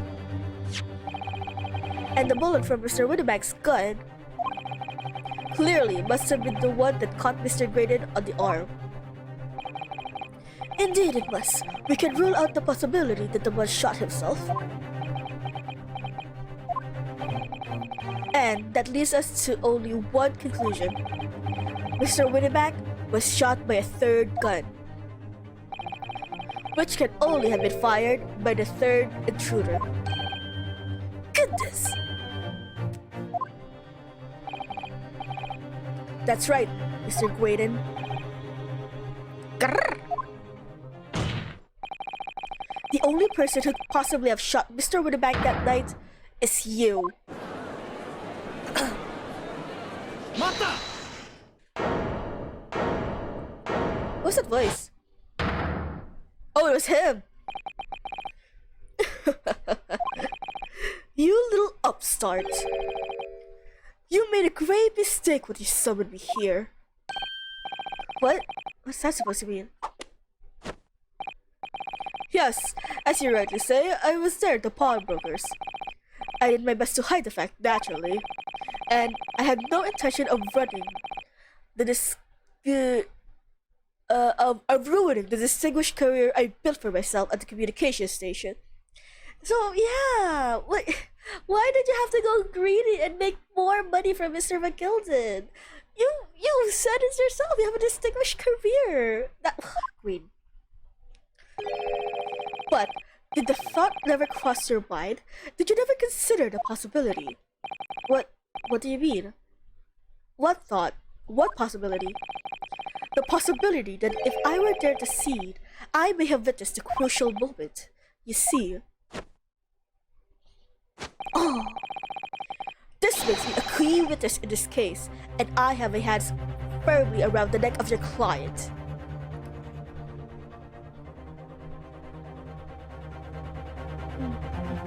No?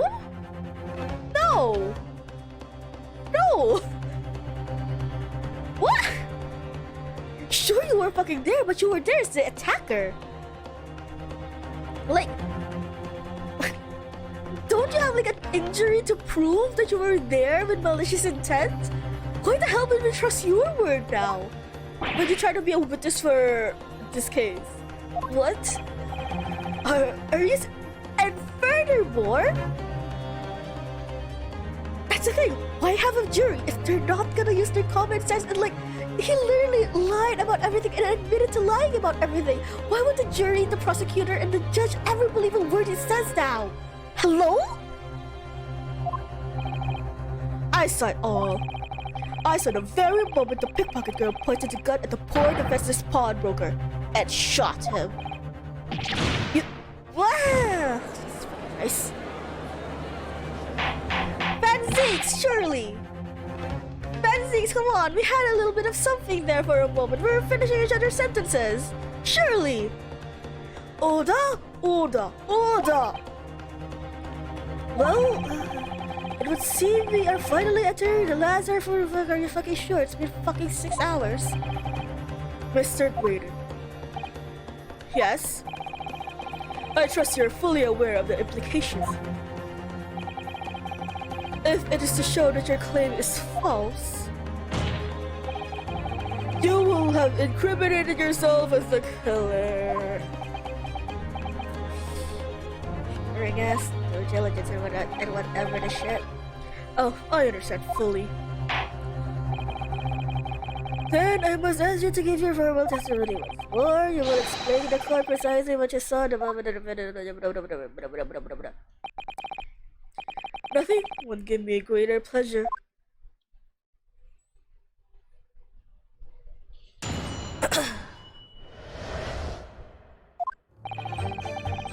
While these ruffians were jostling with the broker, I was still near the entrance of the shop.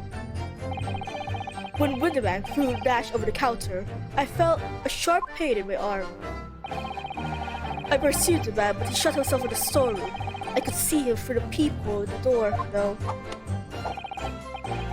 The accused, in the black coat, shot the man in the back as he was trying to flee to safety. That's not possible either because they did not forget the placement of Gina. I saw the blood splatter all over the wretched girl, but she didn't have any blood on her though. Then she tossed the gun out of the peephole, so I picked it up and made my escape. Are you fucking kidding me right now? Are you fucking shitting with me?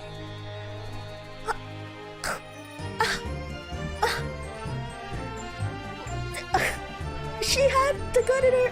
What the fuck?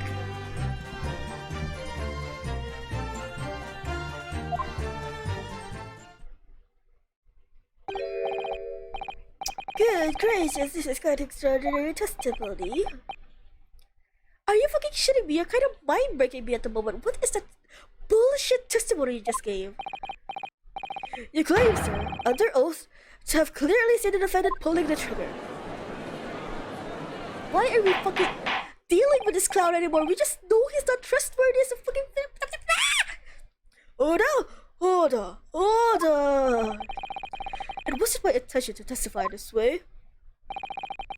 But neither is my intention to be found guilty of a murder I didn't commit.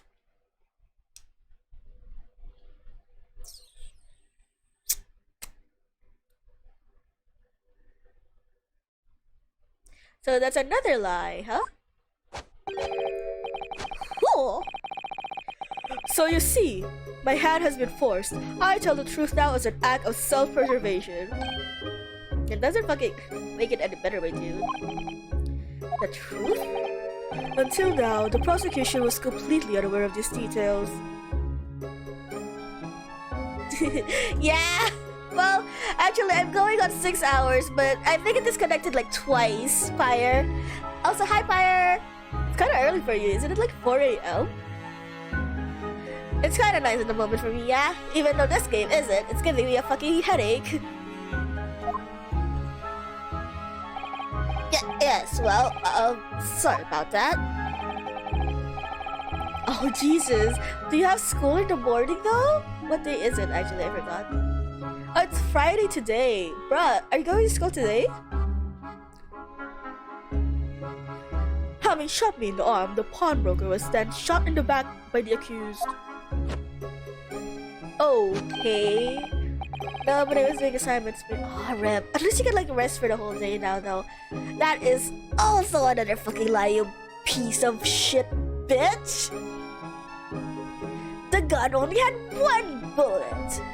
And as I said, she was showered in his blood. But that is also fucking untrue because she wasn't covered in blood. How I have like a fucking fistful of evidence I can shove up your ass at the moment. Just give it a chance. Almost every single one of you.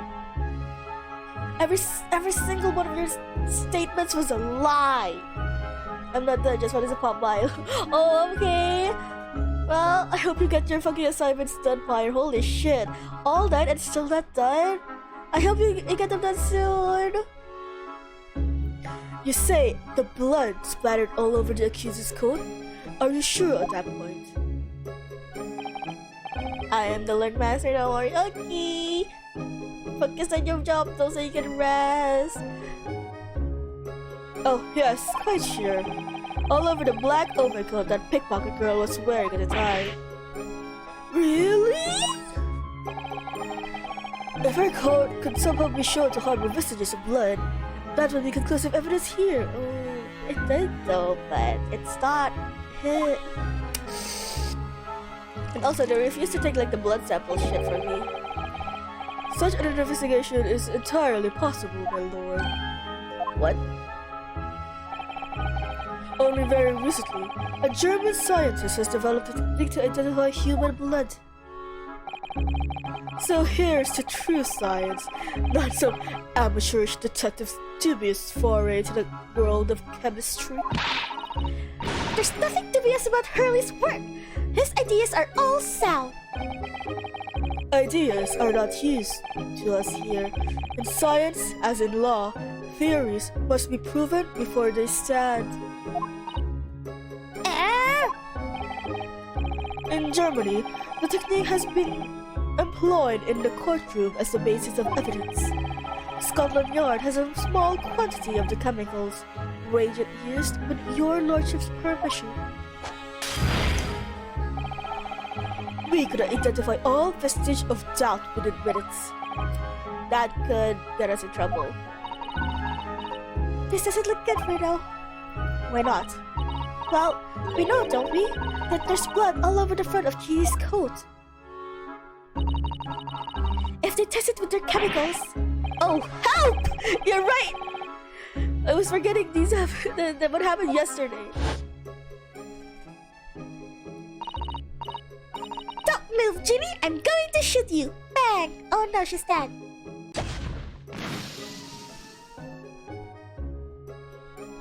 Yeah, but it doesn't have any on her coat though. On her own clothes, it's all on the coat, not in her own hands either. But that's not Mr. Winterbank's blood. The stain is from 2 months ago. That's Mr. Mason's blood from when he was stabbed by McGilded, who was wearing the coat at the time.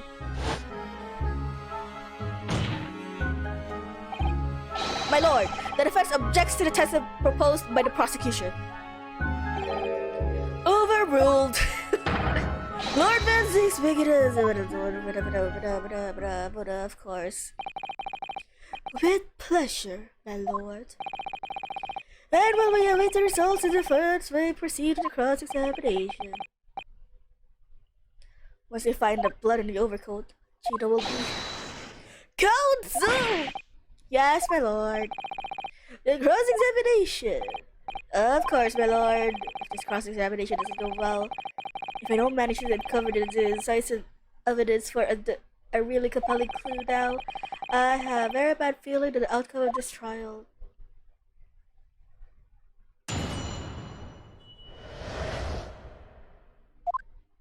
I was in the shop. I can't under any of those. I perused the man, they shut him from the store, and I can see him from the peephole in the door. The accused in the black coat shot the man all over the girl and tossed the gun out of the peephole, so I picked it up. I made my escape. Huh. That's the most damning thing. I'm gonna say that. We don't have the picture of Gina holding the gun though. I'm just gonna present the gun itself, in that it only has like 1 bullet. Oh shit, okay.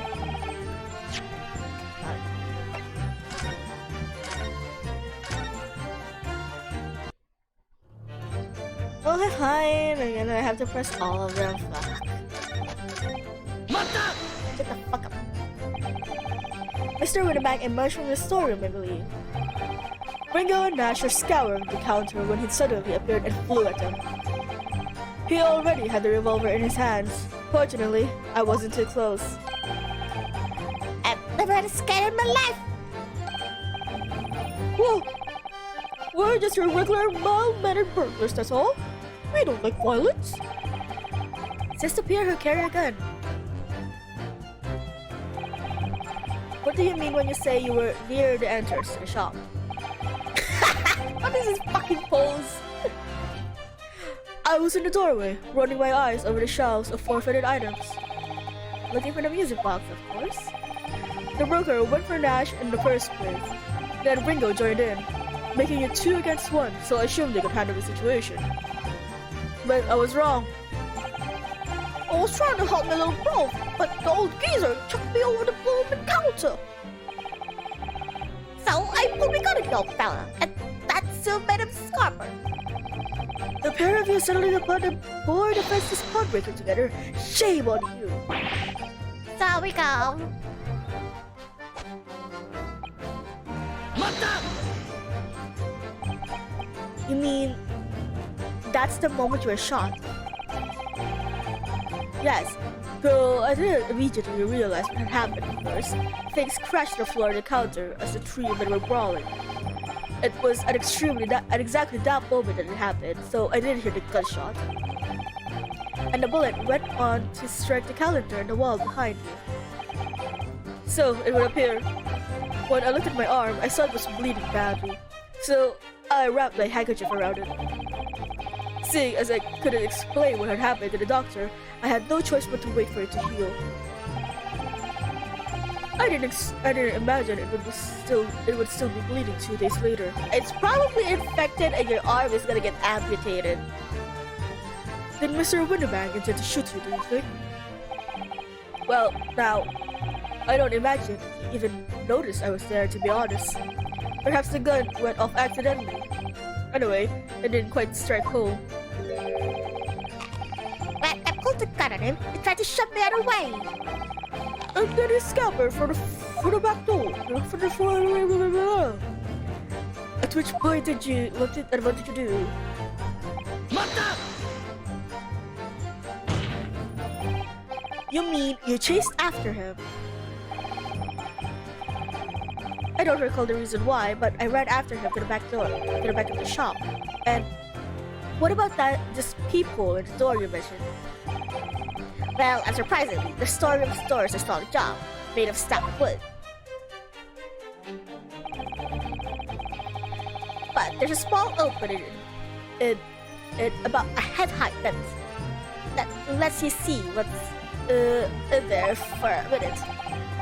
Actually, I should know that, shouldn't I? I looked through it myself that night. Yeah, the gun is in her hands. Hello? And what about your burgling, brothers? Did you see what went on for this people as well? Not likely, Glove. Glove? Did I say nothing of the sort, Golf? I doubt these two buffoons were even aware of the people's existence. So the Skulker brothers were there, but they didn't see the killing of Mr. Winneback take place. Inside the storeroom, I could see the broker and the young girl standing there. The defendant? Yes, though neither of them noticed that I was looking. That girl raised her gun and pointed it straight at the man. And then, what did you see? Next. I was trying to... Okay, this is also another... The same... I wonder if I can like present the floor plans here now then.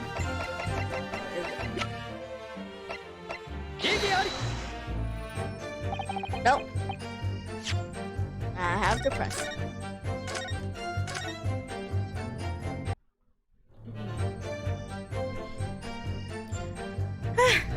No.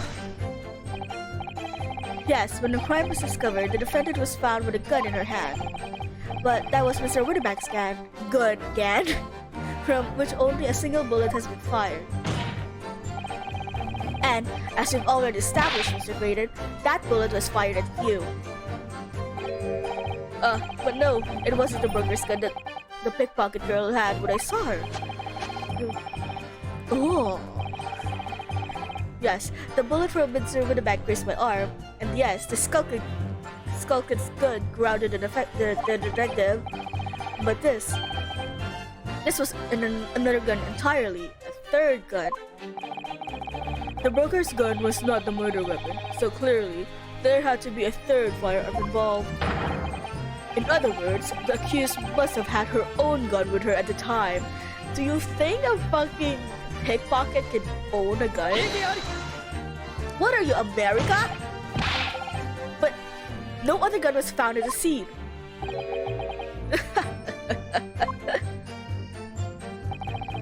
Calm yourself, counsel. Sorry? You must consider the events in order. At first, I saw the broker and the girl glaring at each other, but then, all of a sudden, the broker turned to run. But... And it was that moment the little gutter rat shot him in the back. That isn't right, because he was facing away from the door. A chilling image, I must say. That isn't right. Matta!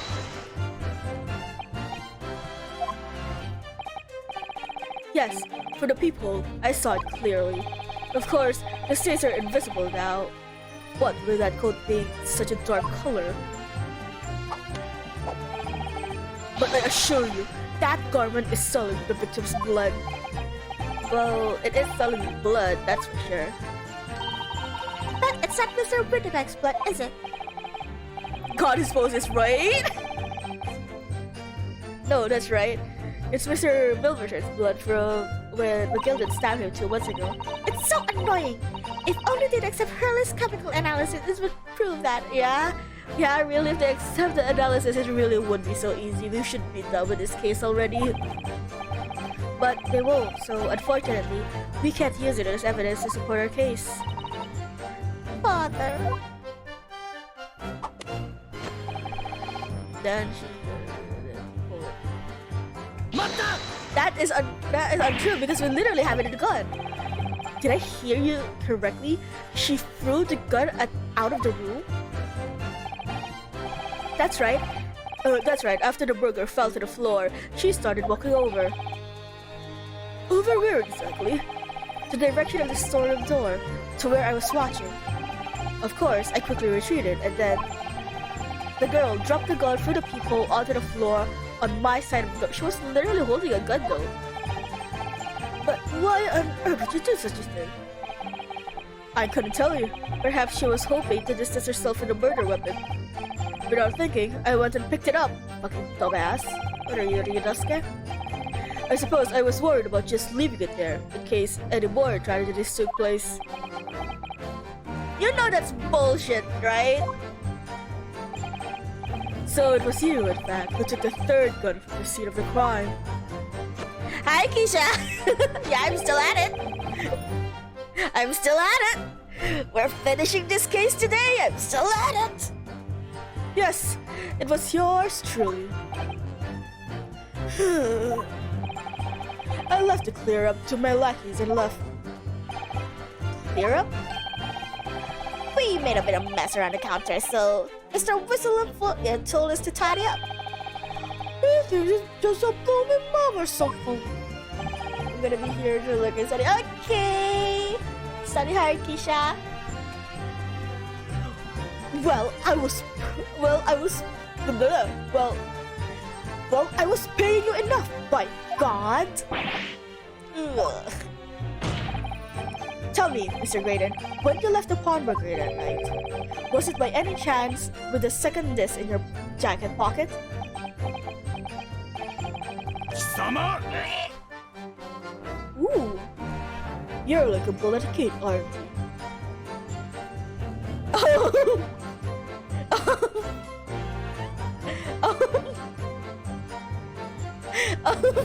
Are they good?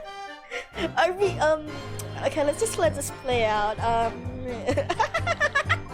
I'm just imagining the judge there like, what in the fuck? Okay, fine. I'll put the poor guy out of his misery. Excuse me. Gentlemen.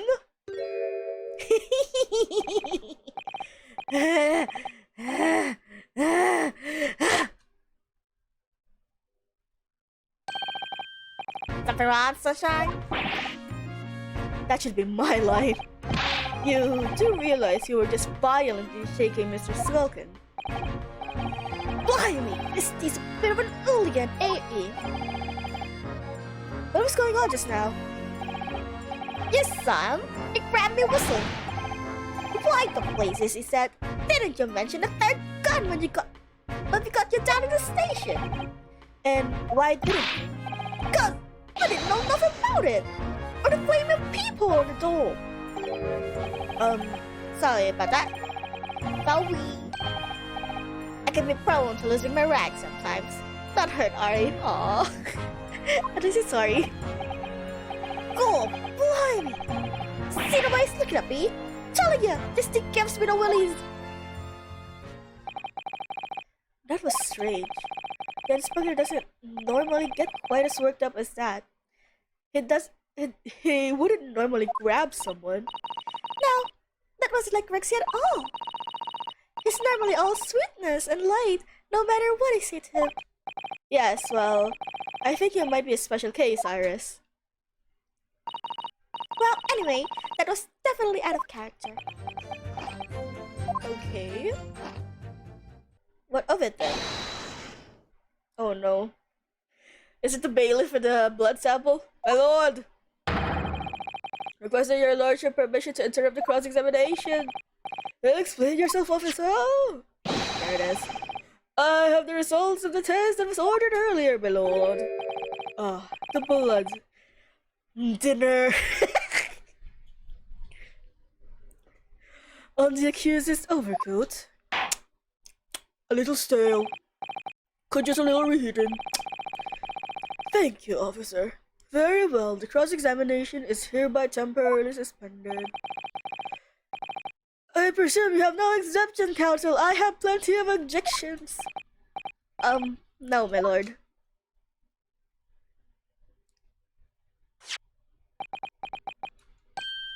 Well, there you have it. The report, please, Inspector. Yes, sir! Traces of human blood were found on the overcoat of the defendant, Miss Gina Lestry. From the extent of the stain, it would appear that they were the result of splattering following a gunshot wound. Well, that's a lie. And a report. Goodness me! I need water.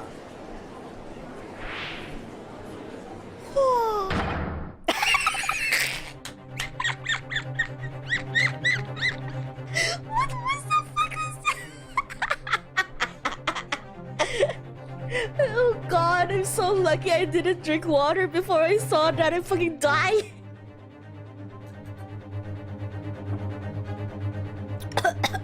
See, what did I tell you? No, that blood on the coat is not Mr. Windybanks. What on earth makes you say that, counsel? The coat originally belonged to Magnus McGilded. Just before his coat was deposited at Windybanks, McGilded has fatally stabbed Mr. Mason Bilverton. I don't know, Darth, but I love it.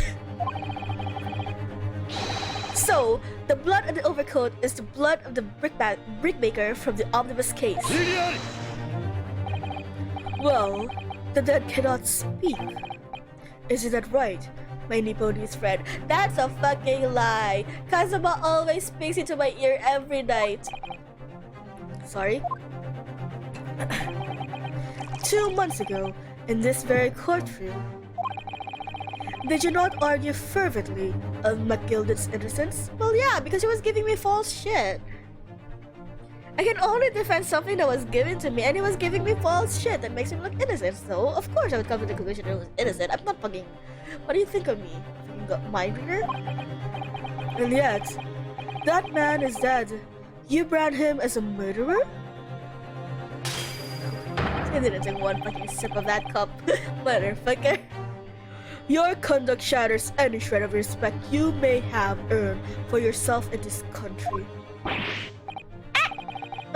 But that was... I call the ball a disgrace. Treachery, that's what it is. How to determine whether the blood in the coat is 2 months old or not? Even a stereoscope couldn't help answer that problem to pop up. It can't be done! But... We use Mr. Schultz specially formulated chemicals. Mr. Schultz is a detective, not a chemist! Would you put such fate on chemical formulated device by me, for example, when I am a communication officer? I held out Pironsky to starving boy. Then he ran away crying. Oh! Is the thing named Pironsky?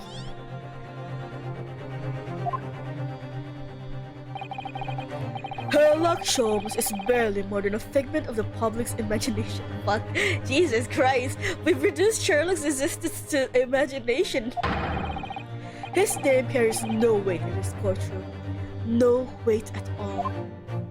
Sherlock would cry if he heard that. How could you say that?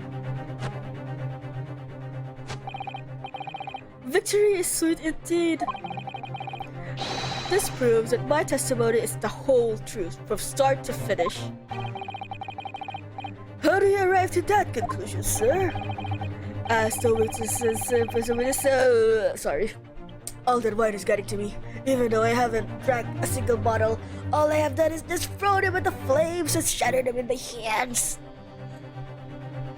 As the witness said, the accused's coat was spattered with blood of the victim. The only way Mr. Graydon could possibly have known that fact is if he saw it happen. Not happen. Oh no, the accident is getting to In other words, his testimony is solid and the conclusion is singular.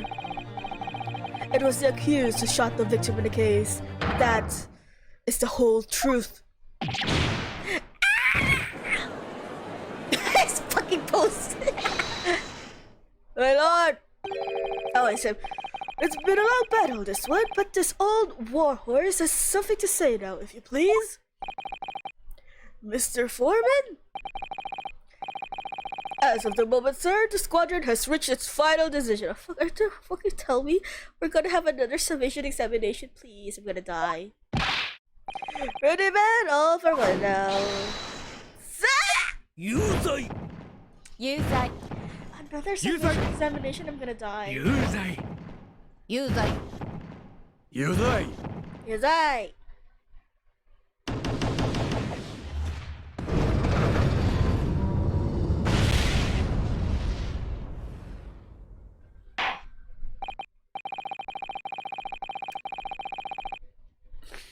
I am disappointed in the human race. Nah, I'm kidding. Well, it would appear that the ladies and gentlemen of the jury have reached a unanimous verdict. Oh, I finally took a sip. The defense has consistently failed to unpick his witness's testimony. Here's to any attempt you may make to unpicking the juror's decision being equally successful.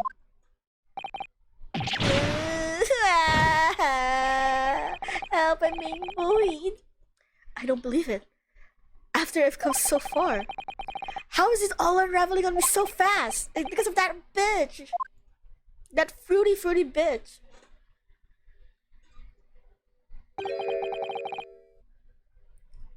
How very distressing.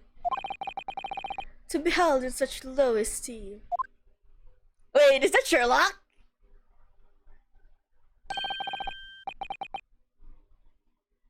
Huh?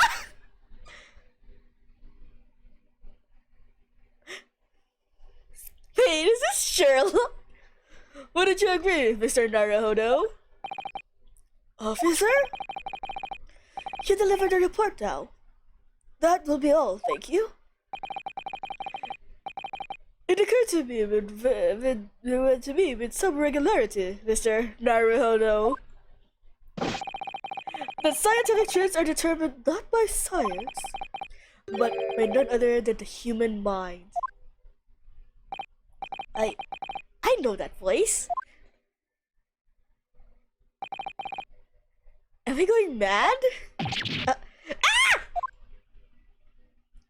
Is that Sherlock?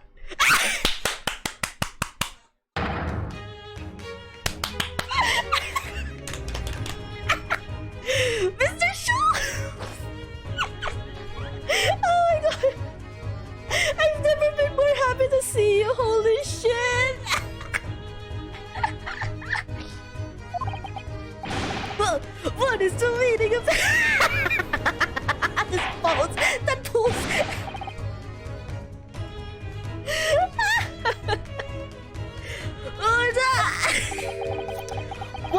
business do you have here, detective? The last I heard, you were recuperating in the hospital.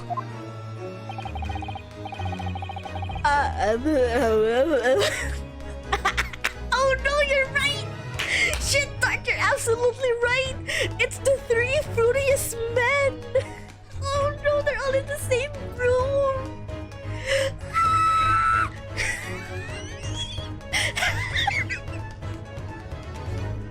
Oh my god! There's all of them! It's in here!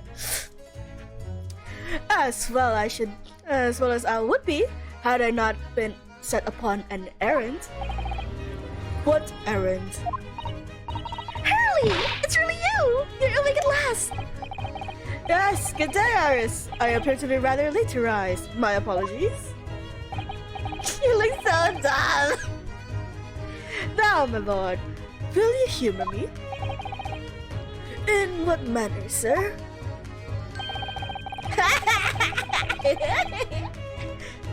I have something of great importance I wish to give to the young lawyer over there. I need no more than 5 minutes. Would you be so kind as to spare us the time? What say you to this, Lord Van Zeeks? It's probably gonna say no!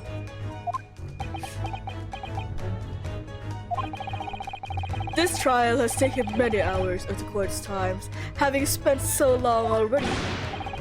Exactly! Having spent so long already, we don't want to go wasting any more precious time.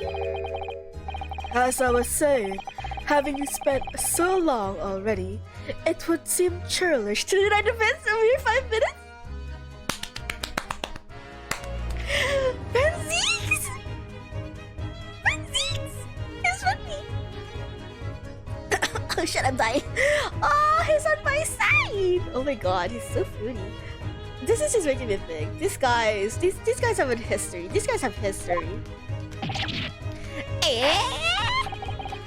Very well, then. Counsel, you have 5 minutes.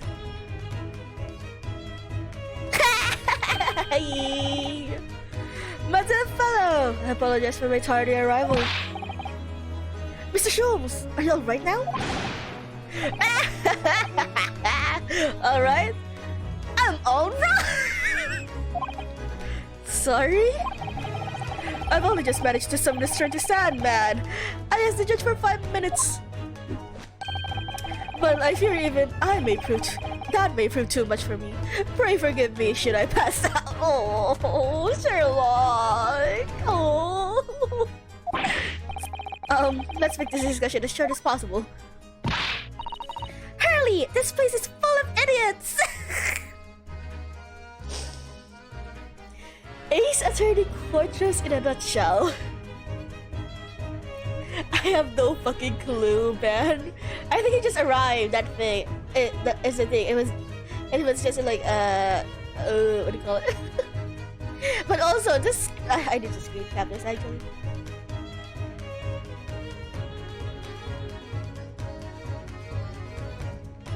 This courtroom is full of idiots.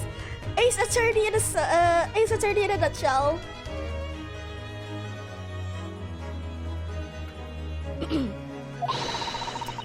None of them can see how wonderful a chemical blood analysis is. Ah, well, that concoction of mine was really just a bit of sport to assist me in my investigations. I never took the trouble to refine it for appraisal by the scientific community. An oversight on my part. Right, modesty? Surely not. But enough of that. I'm here to give you this, my dear fellow. What's that? A lavender futoshiki wrapping. A living present from Mrs. Sato. From Mrs. Sato?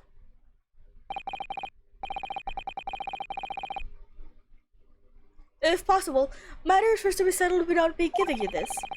Those were her instructions when she asked me to do her this favor. I don't understand.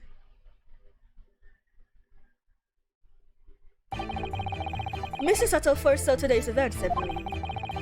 She knew that the culprit would attempt to escape justice by means both devious and underhand. And that you, Mr. Naruhodo, fighting fairly as you are, won't to do. Excuse me. Would find yourself in considerable peril. At that very moment of crisis, you were to be given this small parcel. Those who were in those were your latest instructions. A leading present from the Sato-san? Whatever could it be? What is this? Oh! It's the machine I made. Ah!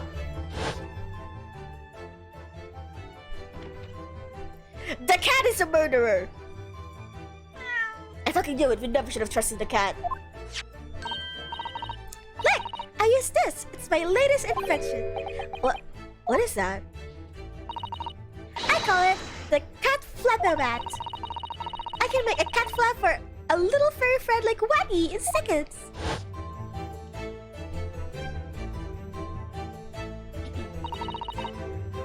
What's Sissy up to? Mrs. Sato muttered the following words before she left. I'm a failure. I don't deserve to be a judicial assistant. What? Didn't you say something like that? Oh my god, I haven't done this assistant voice in a while. You really are the best judicial assistant in the world.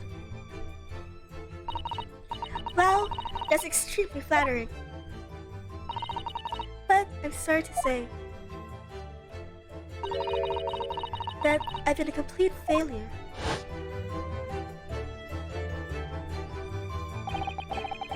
Whatever did you mean by that, Mr. Sholmes? That night, when you left Windibanks in pursuit of the thieves, Mrs. Sato made use of this contraption for a certain purpose.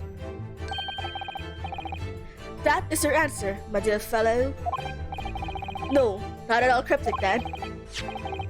Susato-san used this cat flapper mat that night. But why? Court record. Yeah.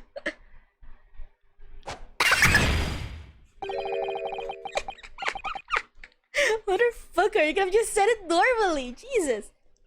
Your 5 minutes is over. We're out of time already?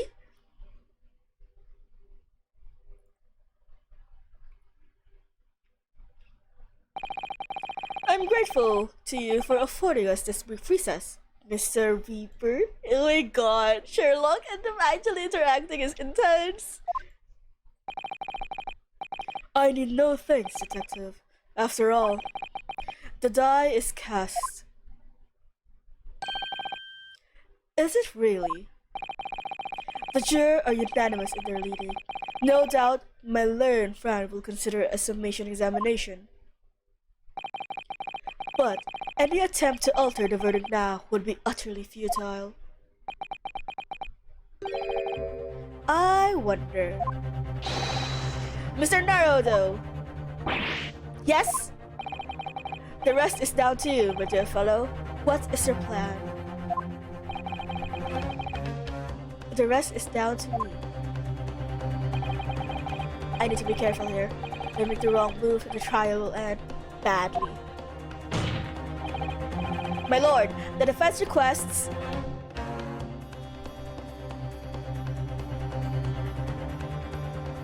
Wait.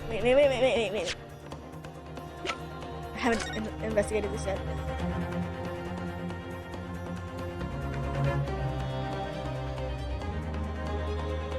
I can't do anything with it. Oh. I'll see it a little bit.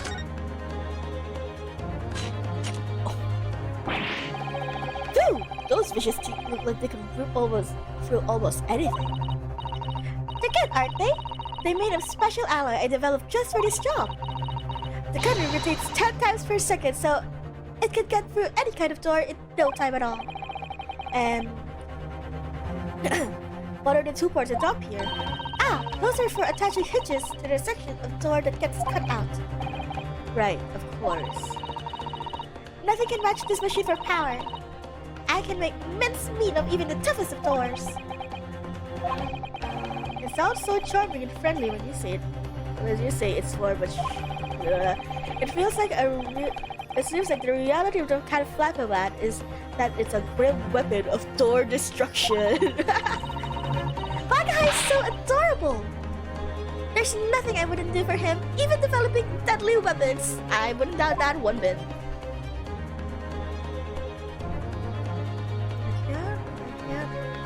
I can't do anything else with it.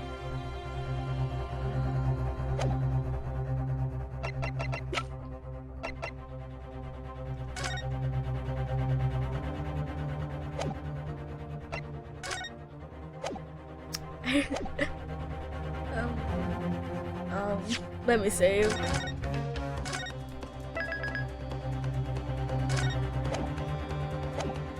I don't know. It's not time to think, that's for sure. That's gotta get us nowhere. This is.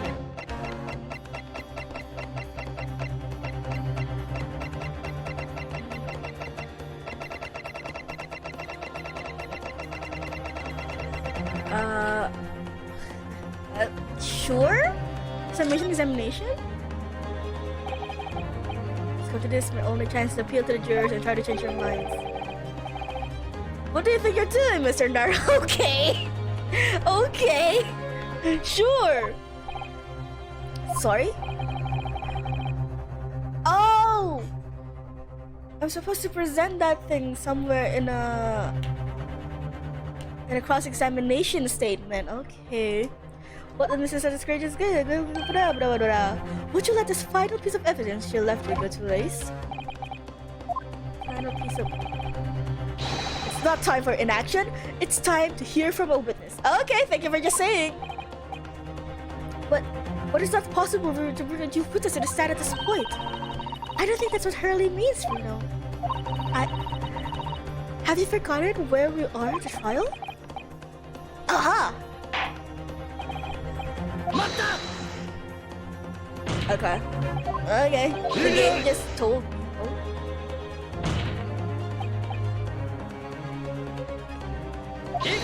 Now, the defense is not asking for the cross-examination of a new witness. Rather, to continue with one of the existing witnesses. What? It would appear that a rather important detail has escaped your attention, Mr. Reaper. Oh, these two definitely know each other from before. At least in passing or something. Like, you know... what do you call it? Like, they went to the same university and it was all... And Van Zeeks used to be the like always the top runner, the one who always gets the top marks. But then, all of a sudden, one day, he was moved down to the second because Sholmes took the spot. Or the top spot because of that, just how smart he is. But he's also a huge mess in comparison to Van Zeeks, who is like a very prep kind of character. That is my headcanon.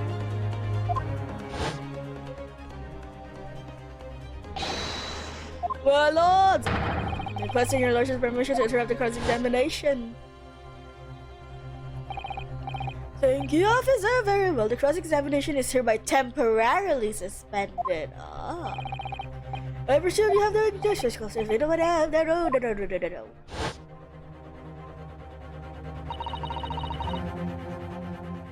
I won't lie, I got slightly hungry and picking up a fucking... It sounds like an anime, right? It sounds like a love story. And I got a bit hungry and I'm chewing pizza at the moment. Ow. So, now we can say anything then. I fear that as to resume a cross-examination of Mr. Graydon, the court is obliged to allow it. Oh, wow. Oh, wow. Oh, it's different, but it's like Sherlock who did that to him. I would remind us, President, that this is my courtroom. I concur the defense is entirely within its right to discuss the petition of court determination. However, I will not permit an unremitting protraction of these proceedings. Therefore, I have decided to afford the defense one final opportunity in concluding the cross-examination.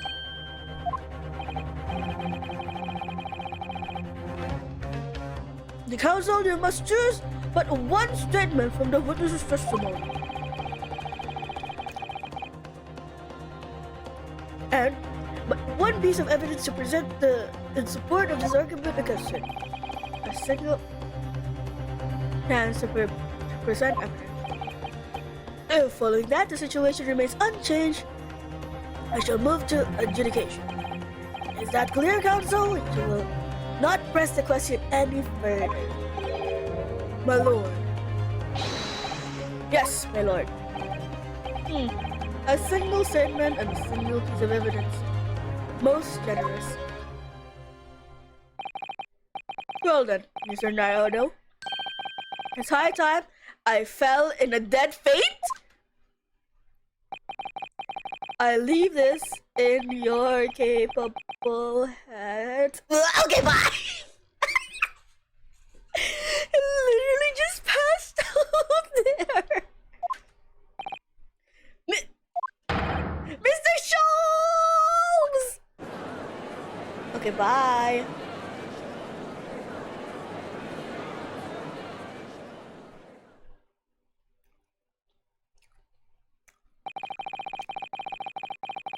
To stand so insouciantly before the court in a state of such high fear. Either the man has extraordinary strength of mind or an extraordinary lack of feeling. I would like to propose an extraordinary lack of mind. I imagine he's feeling very little now. The detective is sleeping soundly in one of the antechambers. He really is.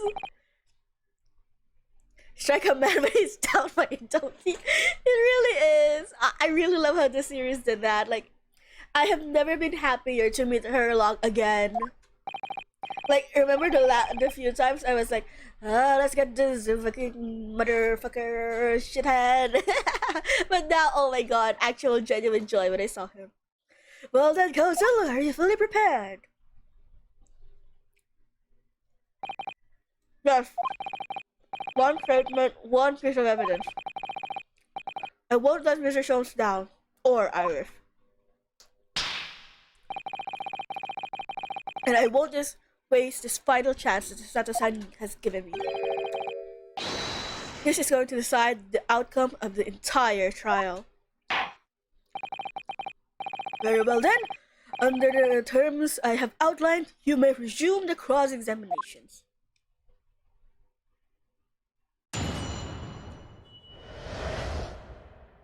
I think I just ate it. Fuck.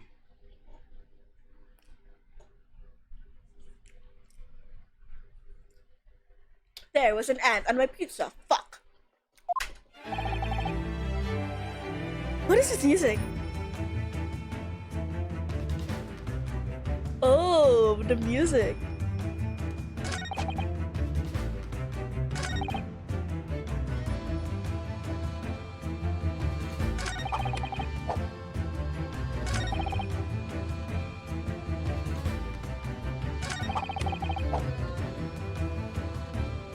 The man in the back as he was trying to flee. Man, I really want to present this, like the foreplan here, because I can clearly see she's nowhere behind the man, and like there's nowhere for her to squeeze behind the man to shoot him from that angle. But since we just got it, I'm pretty sure it's this. This is the clue we have to present. But to what statement?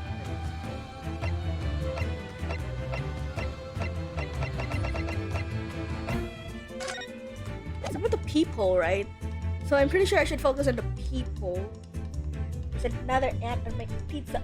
Go away. I'm eating the pizza. It's not yours anymore. Go away.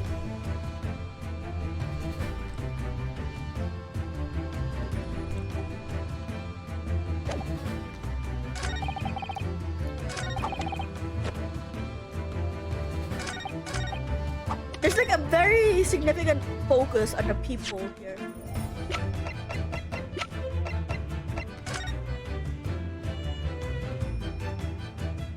Wait.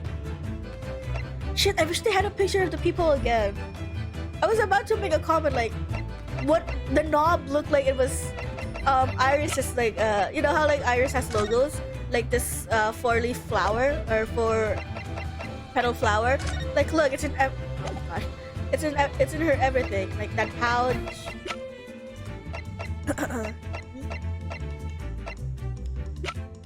Another one. Well, I guess it isn't exactly the it looks, but it has the same idea of a four-leaf flower. And then this. I was gonna make a comment about that, but I was like too lost in text. I wish you could see it again.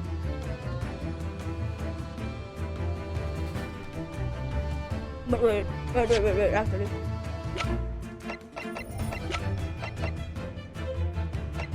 So, the logic of this is the clue we have to present. Are you telling me that the peephole was created by that? Oh my god. Look. It didn't have a peephole when she was there. But then, an hour and a half later, I don't know. The peephole's there. I get it. But just to be safe and save, oh my god, I can't save. Oh, okay, I thought I couldn't save. I'm gonna save. I'm gonna be petty like that. Is this where I present it? Oh, the music stopped. What on earth is that in such a contraption, Council? Ooh, it's my cat Flapabout, my lord. It makes a way of cats to get in and out of a room. It can get through any door you can pick up and make a little door in the middle of it. I love how we went from that very serious music to Irish's theme. I love it so much. That's not my lord. It's a device for creating so-called cat flap. Small doors for cats to come and go. I'm sure we can all talk that out for ourselves. But the cat lover's contrivance has no possible relevance to this case. Oh, really? Of course it doesn't. To start with, there's no cat flaps in a pawnbroker store. Not being a keeper of cats myself, I'm afraid I fail to see what this has to do with the matter at hand.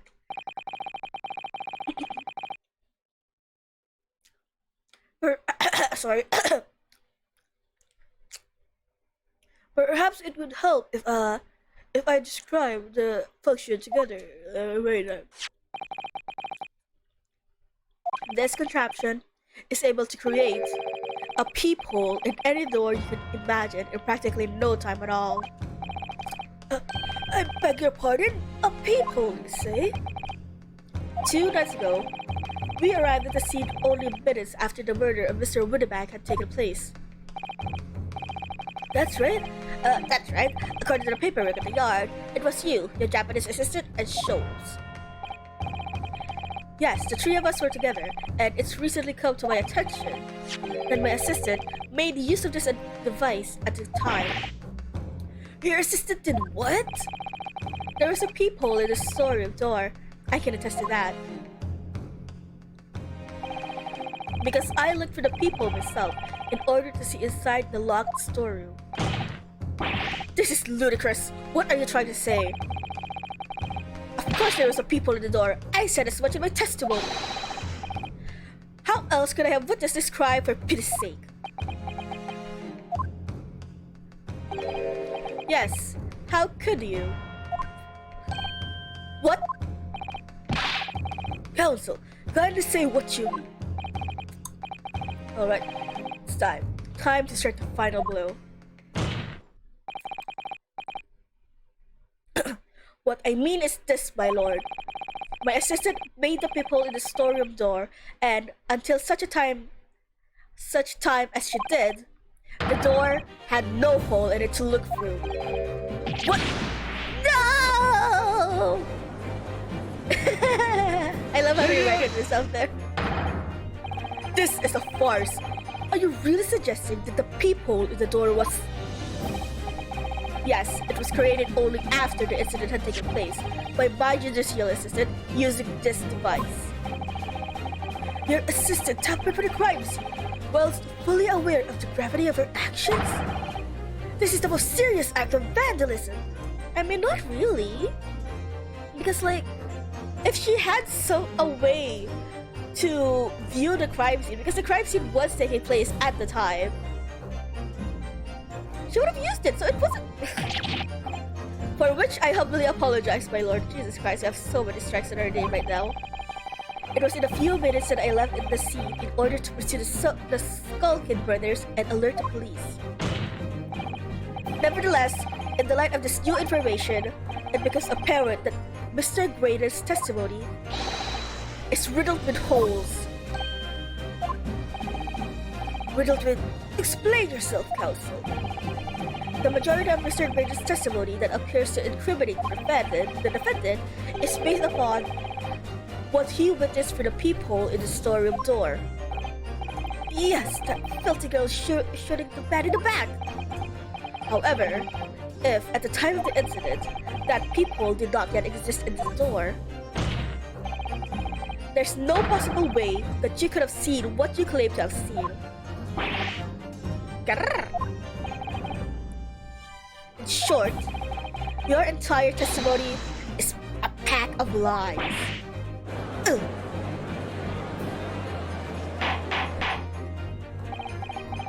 Order! Is there any credence to this revelation? None whatsoever, as my learned friend must surely realize. Nope, I just got it. I see it. I signed it in my thingy. Exactly. This is just some cheap trick designed to discredit me. I'm afraid not, sir. Of course it is. Do you seriously expect people to believe that plaything can cut through a solid wooden door? Oh, yes! I decided to be powerful and can cut through even the toughest of doors. That's absurd. I don't believe it for a second. Haha! I had a feeling you'd say that. What? Waggy! Cooey! Go for dinner! She made a door in the courtroom. Is that why you bought the cat? Oh my god. It comes full circle. Well? Young lady, this is the Old Bailey. What does that make a cat flap in the oak paneling of the Old Bailey? I'm not done yet, don't worry. That doesn't mean that the people in the storeroom door at Winamax was made by your machine. And there's no way you can prove that it was. Man, if only we had a camera pointing at the door. Waggy was the key, right? Waggy was the evidence we needed all along. No, but it's easy. What? The cat flap by Cat Flapperman cranes are all of a fixed size. And the dimension of the people at Winamax are the exact same. Ugh. Old Silky's lost for words. Oh wow. Excellent work, Iris. Thank you. And now it's my learned friend's turn to be lost for words, I feel. I believe your judicial assistant has already left the country for your Eastern Island home. Well, yes, that's true. Then, you may have some difficulty in establishing all the facts. For the sake of the argument, let us assume the people has dimensions that are a perfect fit for the contraption. In that case, when was the peephole cut? The prosecution demands proof of your answer. We literally had pictures of the dude. What is the purpose of your line of inquiry, Lord Van Zieks? It's very simple, my lord. The defense argues that the peephole was created after the incident using the device. But now that the perpetrator has returned to her native land, she cannot testify to the fact. There is no proof. And for as long as the defense remains unable to prove when the call was made, my learned friend's claims amount to nothing more than a baseless accusation. Sorry, something got caught in my throat. What? Indeed, that it is, Lord Bazix. Welcome, so we have pictures, bitch. We have pictures. We literally have a billion pictures for you to look at. Don't give up, Rita. This is the time you create your own opening and force your way through. Oh, you kind of sound like Kazuma there. I don't know if I can do this, but I do know one thing. Susato-san is the greatest judicial assistant in the world. Very well, the counsel for the defense will present evidence to support the claim made. Proof that the people in the Northern Winnipeg story was created after the event of the night before. What are you? A print from the detective's infernal camera again. My judicial assistant, Mrs. Sato Mikotoba, is an extremely intelligent and capable woman, which is why I never had any cause to doubt that she would have considered the scenario and made sure that I had the necessary proof. And the necessary proof is this photographic print, counsel. This print shows a scene at the shop moments after the defendant entered the premises. Agreed. And it also shows the accused mercilessly wielding a gun in the direction of the defenseless broker. But more to the point, it pictures the storeroom door in the background. Let me see that print again. I don't believe it. This really is quite remarkable. The door to the storeroom is completely devoid of a peephole of any description. Mr. Graydon, you couldn't possibly have witnessed the crime as you claim to have done, because at the time it happened, there was no peephole in the door. Oh my god, I hope. Hey, has anyone heard that ringtone in a long while? In other words, your testimony is a catalog of lies. Oh my god, is he having a breakdown? Rip! Wait, no, he's not bent over. Order! I am satisfied that the defense has substantiated its claim beyond all reasonable doubt. This witness's testimony was entirely fallacious. I thought you were gonna say fallacious. Mouse in distress. Ooh. That's not the only thing we now know beyond all reasonable doubt. My learned friend's assistant's guilt can no longer be denied. The woman tampered with the crime scene.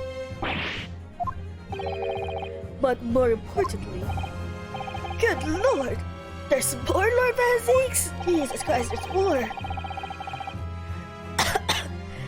The defense may have established a reprehensible instance of perjury, but that is no proof that the man is the victim's killer.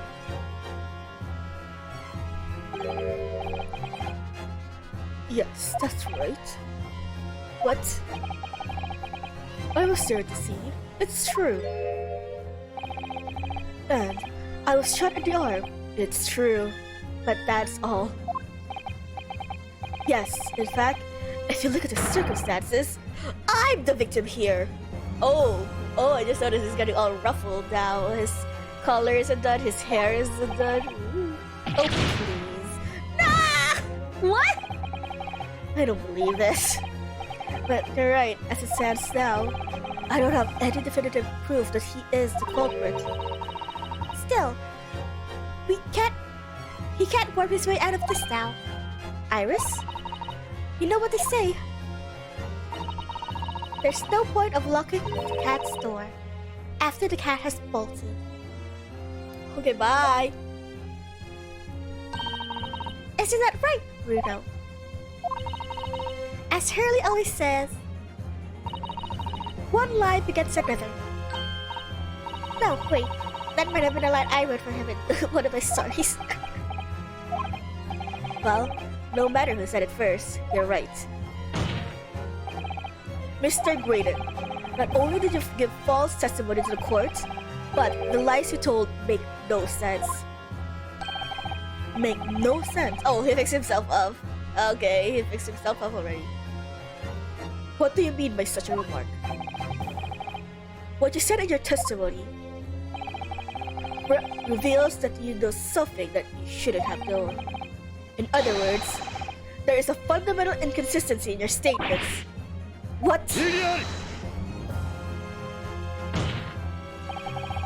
This is provocative talk, counsel. Won't you enlighten the court? Explain this alleged inconsistency. Iris is right. One lie begets another. The inconsistency is revealed by the lies in the witness's statement. They show that Mr. Graydon had knowledge of something he shouldn't have known. Actually, namely... Oh yeah, the bloodstain on the coat! I'm gonna save. How would he have known there was blood stain on the coat if he wouldn't have chopped it up to like the gunfire?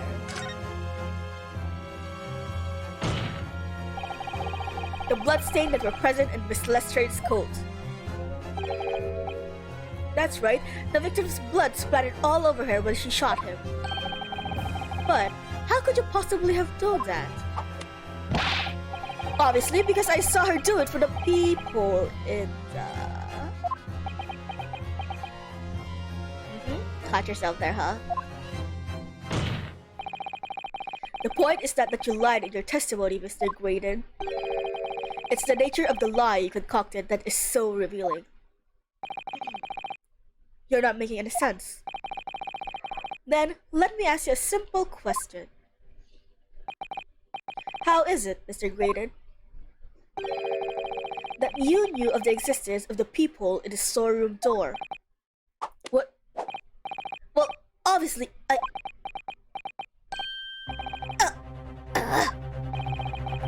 Has the gut got your tongue with this? Haha, the judge has a sense of humor, I'll give him that. The peephole in the door was made after the incident occurred. And once I returned to the shop having failed to catch the two burglars, Scotland Yard's investigators arrived immediately. Since that time, the police have been at Windibanks constantly carrying out their investigation. Isn't that right, Inspector Gregson? Well, yeah, of course. The place is chock full of pawn articles and my lads have to thoroughly examine them all. So I gave the orders to have officers working around the clock in shifts so we get through it all. And consequently, there's no way that you, Mr. Graydon, could have gained access to the shop. Therefore, you should have known nothing about the people in the storeroom door. So, the fact that its existence forms the basis of your testimony is completely inexplicable. And yet, the fact remains that Mr. Graydon did maintain that he witnessed the crime take place for the people in the door. So, come on, Van Zieks, catch up with me here. It just means that he was lying, right? How on earth is that possible? Can I have a word, please, Lord Van Zieks? Speak, Inspector. It's just that I really ought to be getting back to the station now to put it in my report. There's really nothing more I can add to this testimony, so if it's all the same to you... Permission denied. Woo! Ow. It's not all the same to me, Inspector. Not at all. You will remain exactly where you are until this trial concludes. Of course, sir. Mr. Graydon. You shouldn't have known about the existence of that peephole. Which can only mean that you must have been informed about it by somebody else.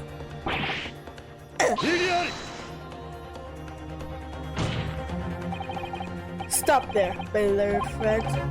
You realize, I trust, that the words you just uttered have extremely serious implications. Stuff like this kind of makes me wonder if maybe Van Zeke cares for me. I know it's delusional and simply culture, but maybe he's trying to get me out of trouble? Yes, but the defense believes that the details about the case that Mr. Graydon claims to have seen must have been revealed to him by a certain person before his testimony. And in fact, considering the particular clue we have, there's really only one person that could be. Who is this person in question, Counsel? Look at the crime scene.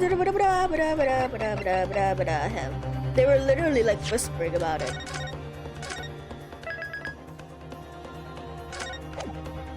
God, this case is so long. The truth is, it can only have been you, Inspector Gregson.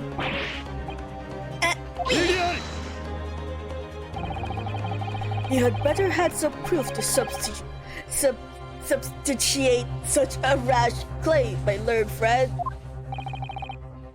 Considering the facts, why is my voice so deep right now? That we have only been aware of Mr. Ashley Graydon's identity for the last few hours. We learned of it only during the course of this trial today. Indeed, preparations for this testimonies were made with great urgency during the how long or so. God, I'm sure you guys can probably hear like the water going off in the back, right? Sorry about that, guys. Well, the police executed the subpoena and brought the men here from the communication station. And until that time, Mr. Graydon would have had no idea. No inkling that we could have suddenly be required to appear in court. Are you suggesting that until such a time as he was summoned? Yes, my lord. Until then, it's unreasonable to assume he knew nothing of the people. It was only once Mr. Graydon was in the stand that he realized his position. But he would have to defend himself against accusations that he was the third intruder. You are suggesting to the court that it was while this trial was in progress that he received the information so that he could commit perjury in order to save his skin. God, this look is so good, man. God, this look. Exactly. And the only person with knowledge of the investigation that he had any contact with is you, Inspector Gregson. This is a blooming outrage. Why would I giving away details of our investigation to this fella, eh? I was summoned to His Ladyship's chamber during the recess.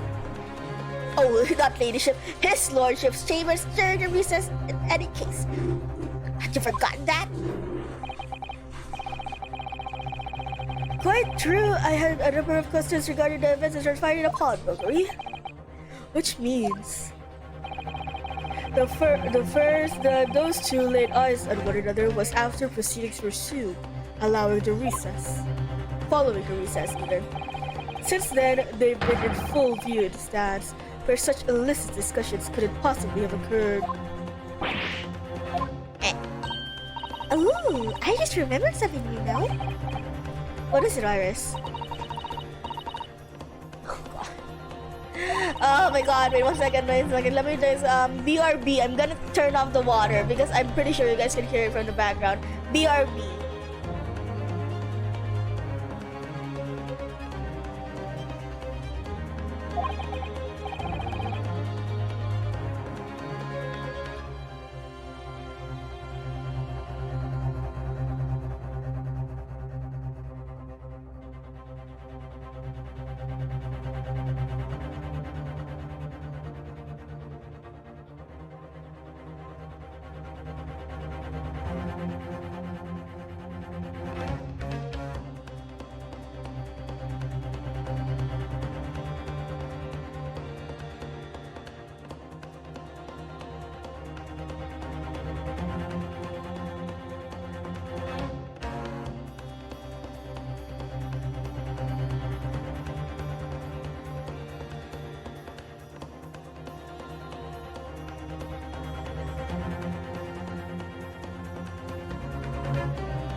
Sorry about that.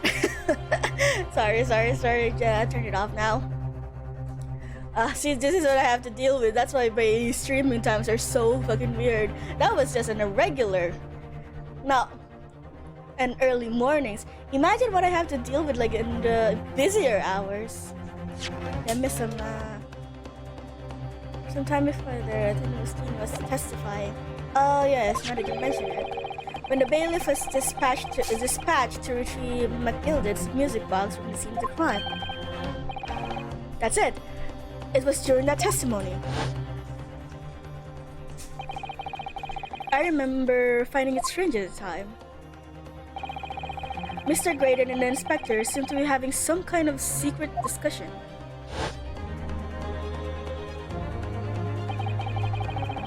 It would have been possible for you to give Mr. Graydon the information he needed then.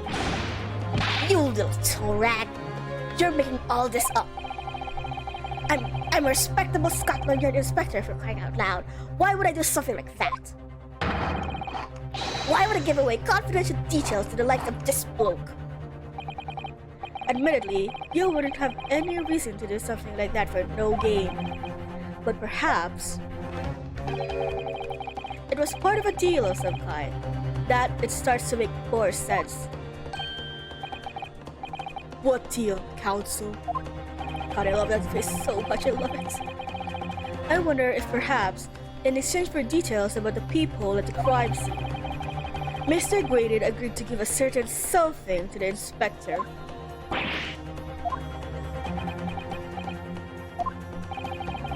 I'm sure I need not remind the inspector that, if found to be true, striking a deal of any kind with a witness was considered a gross case of malfeasance. Malfeasance! Isn't that the Disney villain? Well, I... It's becoming clear that jumping in with accusations is just Nipponese student specialty. Actually, it really is, to be honest.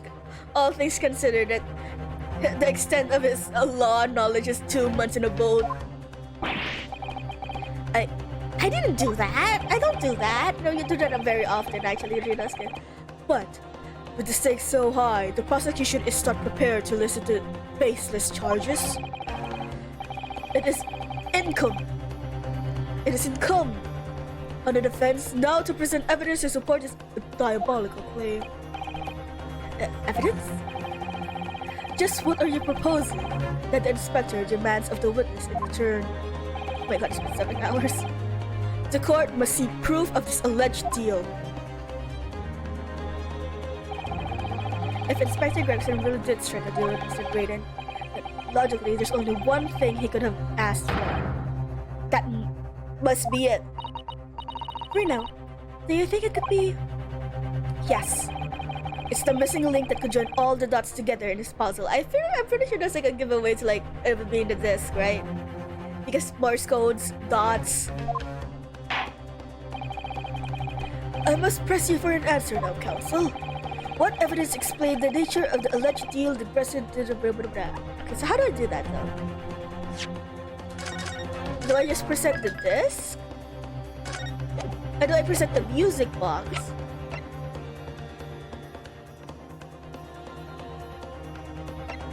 I present the disc? The music stopped? Oh, okay, I think that was right. Inspector Gregson. Besides this murder, is it not true that you've been working on another very important case? What are you getting at now, Sunshine? Is it possible that this other top secret case is what's alluded to in this newspaper article here? Huh?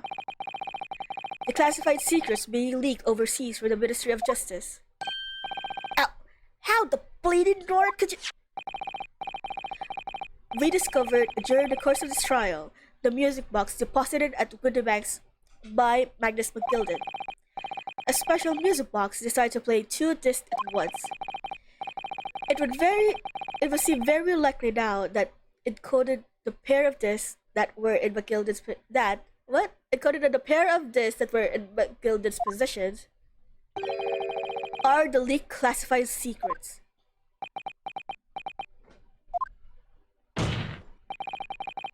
So, I put it to you, Inspector, that in order to recover the second of the disc containing those secrets, you currently made a deal with Mr. Graydon in which you exchanged the disc for the details of the case. You little...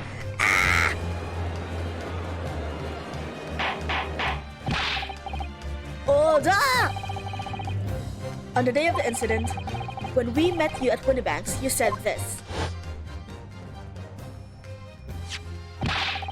I'll be taking on whatever it is about Gil that's down to the yard. Thank you very much. So, hand it over. No, don't give it to him. It's mine, that is, mine. I'm sorry, miss, but anything belonging to McGilded has to be taken in as evidence now.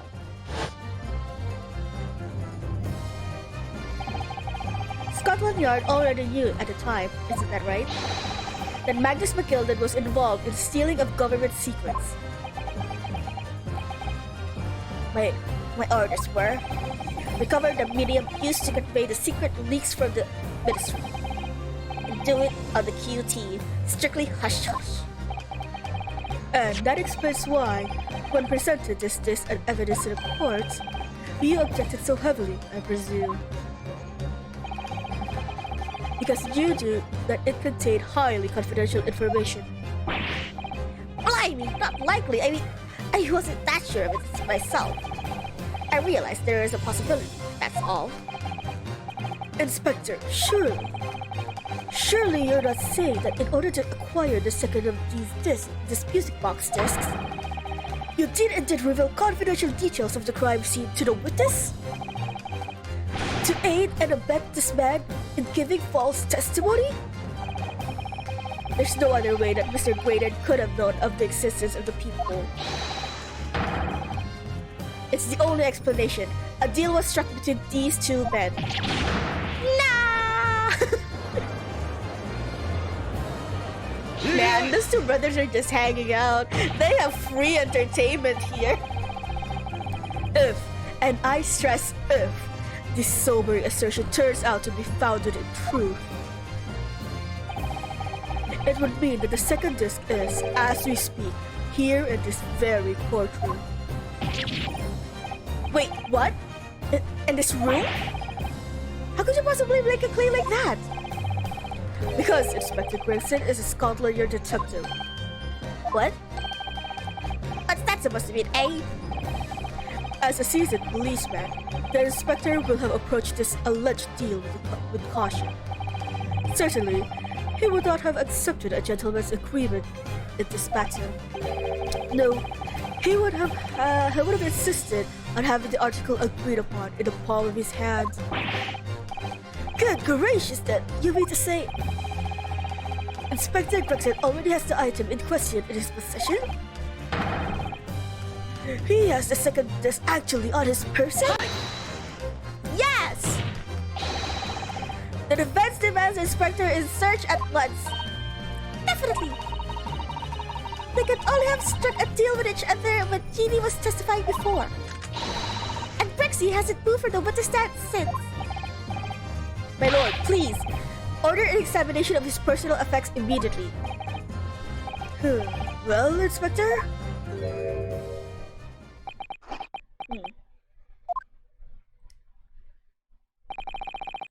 This young lad wants to tone down his imagination. He's insulted me in my personal and my profession quite enough. However, if it'll put this matter to bed and dispel any doubts about my involvement, then I'll happily submit to a body search. That means it's not on him because he's so readily doing it. What? He's going to agree to it? I presume you're aware of the precipice on which you now teeter, my learned student friend. You've made the most serious allegation against Scotland Yard here.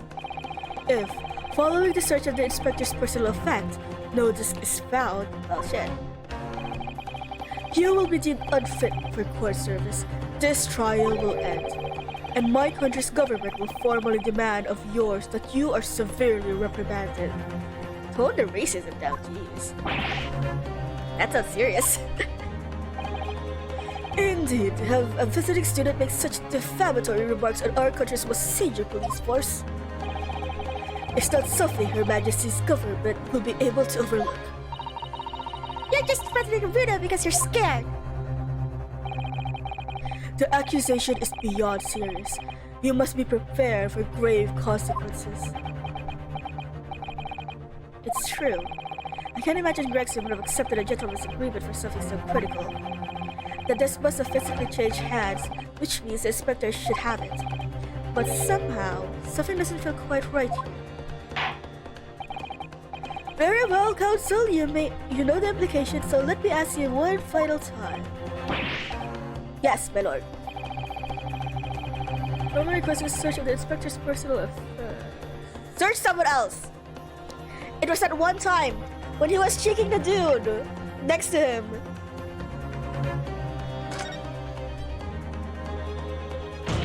It was when he was checking the green guy next to him. That's when he changed it.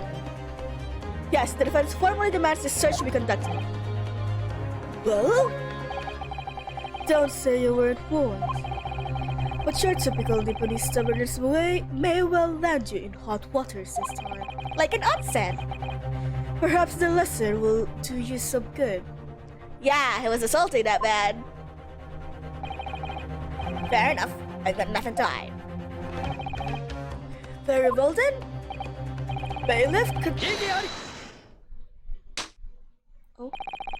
The defense demands a search, but not of the Inspector Gregson. Why was the slap so weak? I'm kinda scared that she's wrong. What? Now what's all this? I'm the one you're accusing, aren't I? I thought you wanted to search me. No, Inspector. Not you. Somebody else. What's the meaning of this, eh? Lost it at last, have you, sunshine? The court shouldn't have to put up with this nonsense. You're being completely irrational.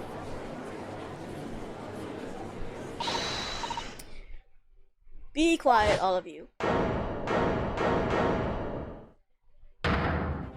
Oh, it was Iris! Be quiet, all of you. Reno's doing what you all told him to do and having the courage of his convictions. So you should respect that and listen to what he has to say in good faith. Because that's the British way. Man, imagine a whole courtroom of adult men and women silenced by a 10-year-old little girl. Well said, young lady. Indeed, this court is the awe of defense counsel's convictions and eagerly awaits his next words. You what? Oh my god, they were all won over without a single... Okay. Now don't be hasty, my lord. I'm not mistaken by the things I've seen at court today. I'm fairly sure that I know who handled this in a moment. There's only one person it can be. Counsel, to whom do you request this search now? And Sasato-san. And him. On Van Zeeks, Joe. I request a physical body search on Van Zeeks. I will be the one searching. Okay, fine, here. This dude. Oh, my lord. Mr. Nash Skulking. Well, I never. Eh? Maybe. Me? Am? Very well done, bailiff. Restrain the witness and construct a thorough search of his personal affairs. Please, my lord. Inspector? Scotland Yard has objected to search. Unfortunately for you, Inspector, your objections carry no weight here. Hey. In this courtroom, only the prosecution and the defense have the authority to object. I know, right? I want those chips. We ran out of French fries yesterday. I'm so hungry. I want potatoes. But Lord Van Zeeks. I have no idea what forces are in play that might influence your actions. But, personally, I have no intention of obscuring the course of this trial.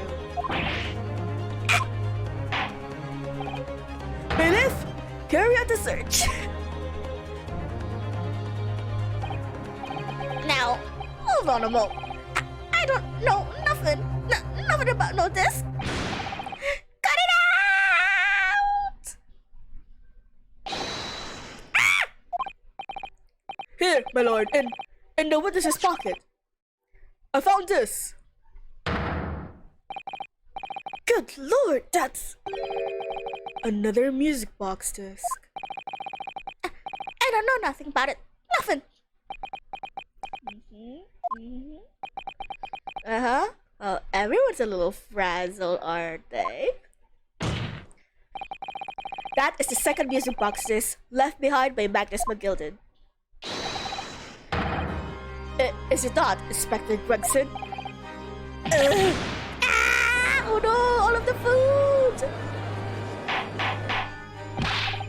Order! Mr. Skulkin, what have you to say for yourself?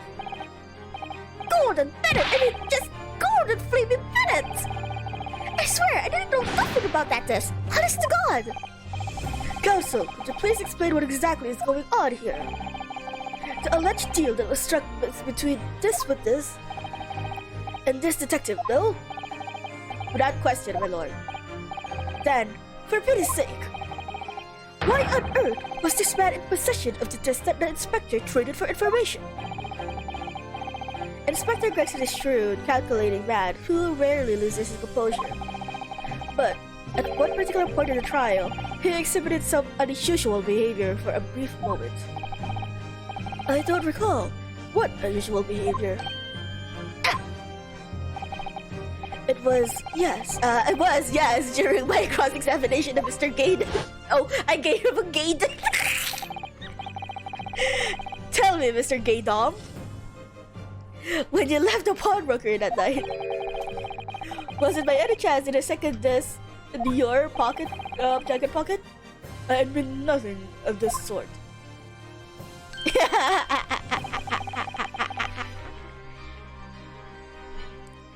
While Mr. Gaydon answered my questions,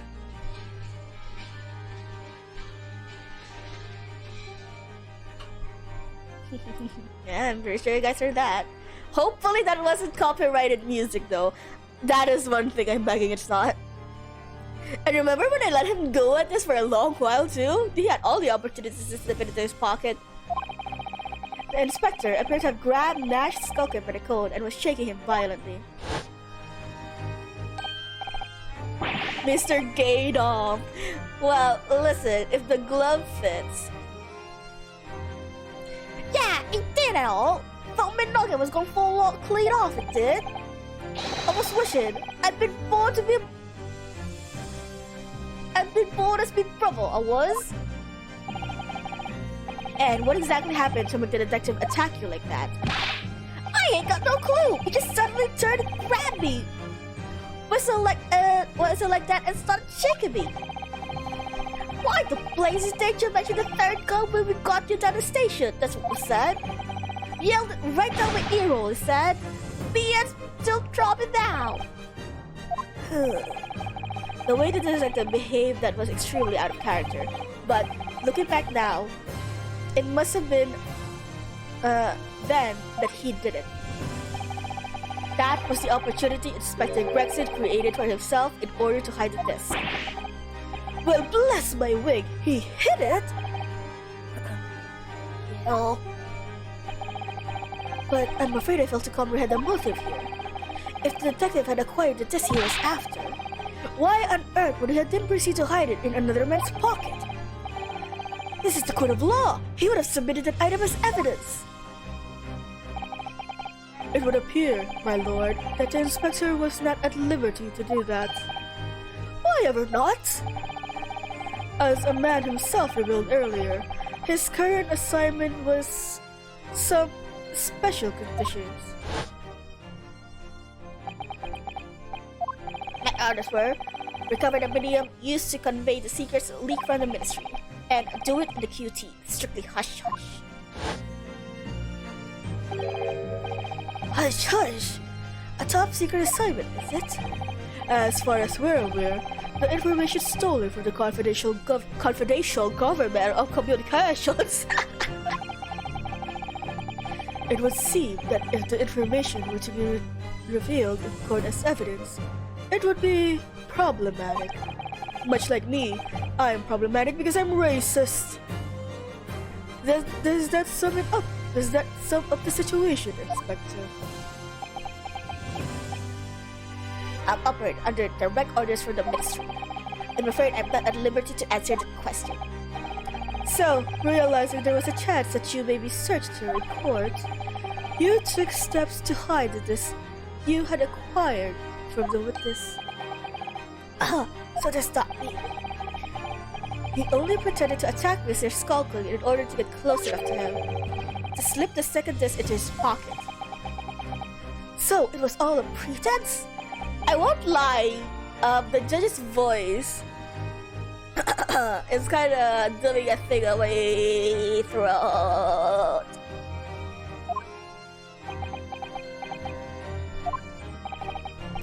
Well, now Inspector Gregson, and you, Mr. Graydom, are you prepared to admit the accusations made against you of this alleged deal? Now, bye-bye. Admit to it. Yours truly, please. Oh wow, that face is so punchable. Mr. Gaydom! Clearly, our Eastern visitor has an uncommonly active imagination. However, there's no proof that I passed that distant inspection. But then, how do you explain the reason why you knew about the people? I'm under no obligation to explain. Really? Yeah, you were kind of dragged into court. You should have demanded like a lawyer the moment you got here. What?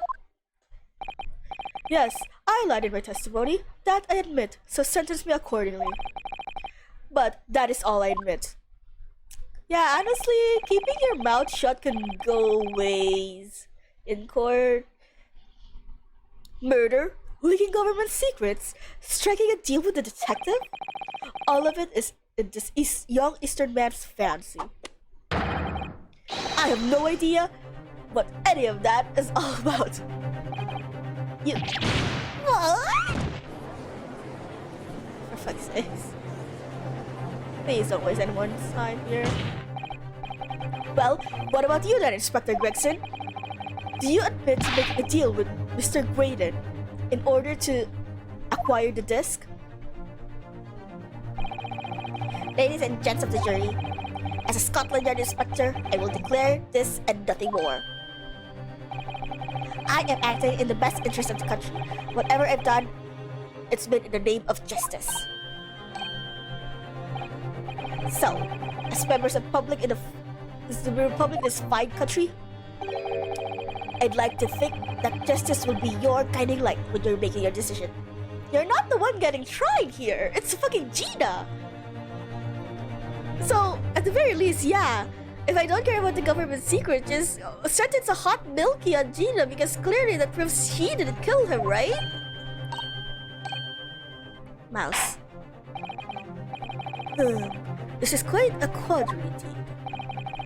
Rarely have I encountered such an extraordinary tumultuousness in the concluding of a trial.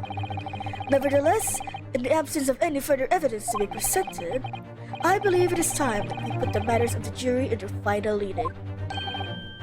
Well now, as a fellow servant of the Queen and country, I must say I sympathize with the old inspector. Yes, he's a dependable man. I'm quite sure in service one becomes a good judge of character. Even crossing your eyes doesn't help when it comes to looking at this case. It's all blurred to me. Well, as a fellow professional, I'd like to put my faith in the detective, really. Graydon is highly skilled operator. Stop! Currently in process of idle. Stop! The detective was very much thrust in ice. More than this, I cannot say. I don't believe it. The sisters are going to believe Gregson if they declare this decision now. Is Jamie going to be found guilty? But none of their statements. If I don't manage to produce new effective evidence right now, then we're going to lose. Motherfucker. Get out of that pose, you bastard. Either some proof that Graydon killed Mr. Winnebank or stole the government's secrets. Or some evidence to force Gregson to admit that he struck a deal with the witnesses. Or the witness, just one. Well done, counsel. I think it's time to impose the jury to declare their final decision still. That is, unless you have some compelling evidence you have that's not far presented to the court. If it larger guilty. So, there's no choice then, Rudo. You have to throw some evidence at them. Really? I feel like you've said this is the last chance like 5 times now. One second, I think I have like a message. 1 second, guys. Oh, I'm kind of hungry now.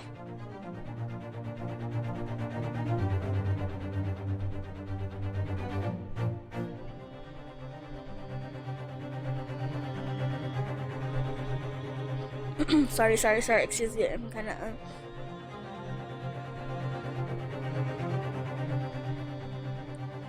oh, sorry guys.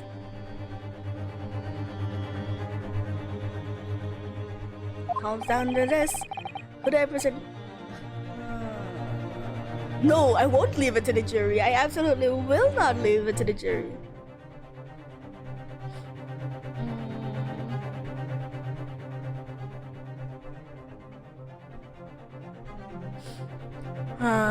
What do we have?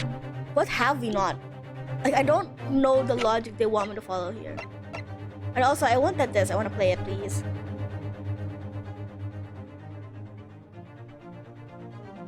Excuse me.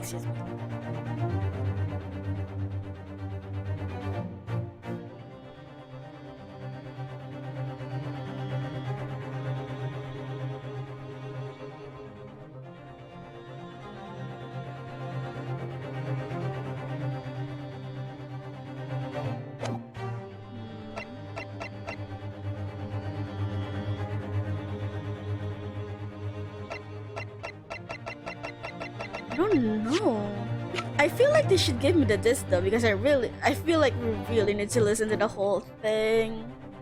This is the last wink chance. Me, who doesn't even smoke, on my tent cig.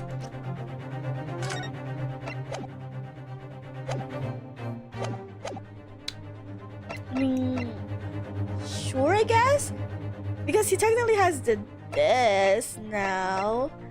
So if I ask him for the disc, will he give it to me so I can listen to it in the music box?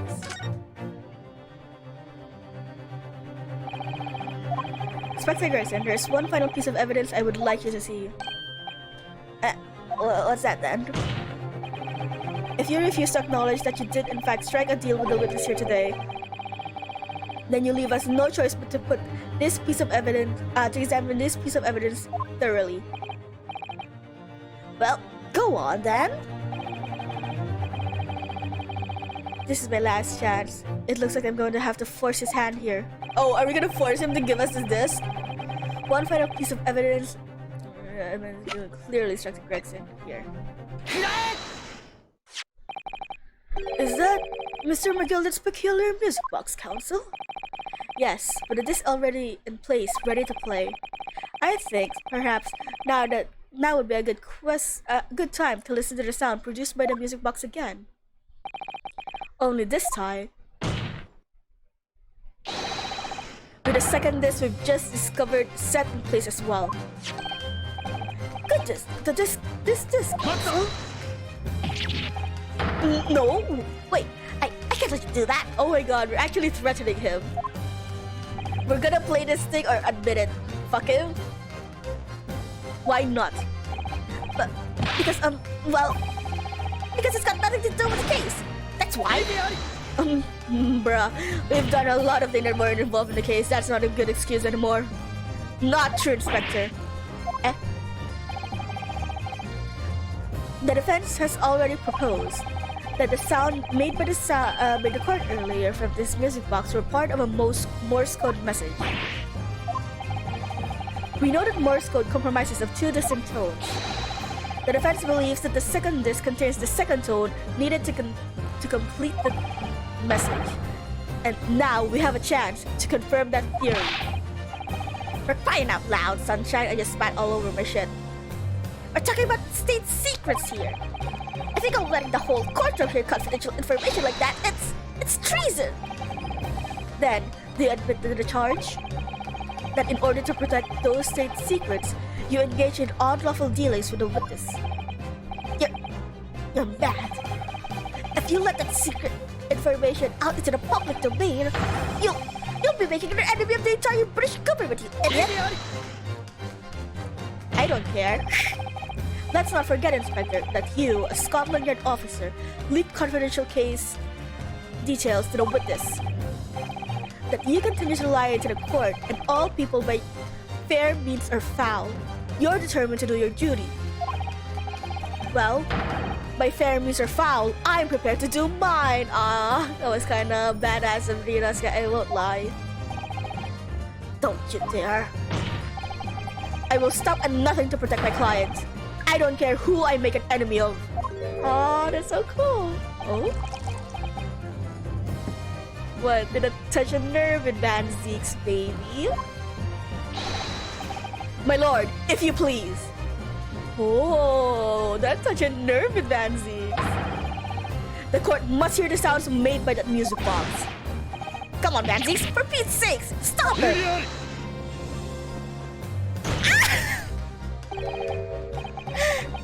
Inspector, you should know my methods by now. Methods are just like, that's right. I'm a prosecutor. I'm no Scotland Yard puppet.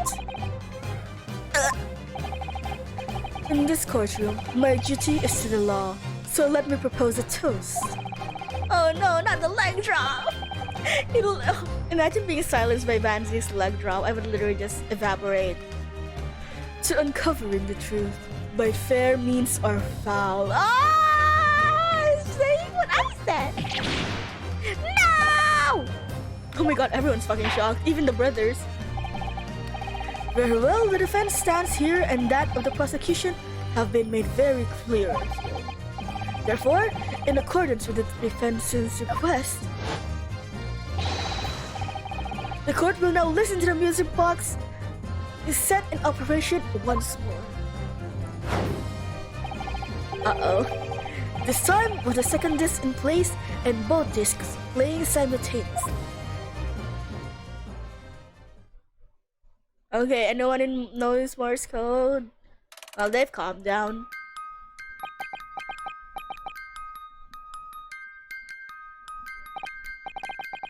Oh, listen to that. It's unmistakable now. It's Morse code! Alright, I admit it. Whatever you want. But for the love of God, shut the bloomin' box up!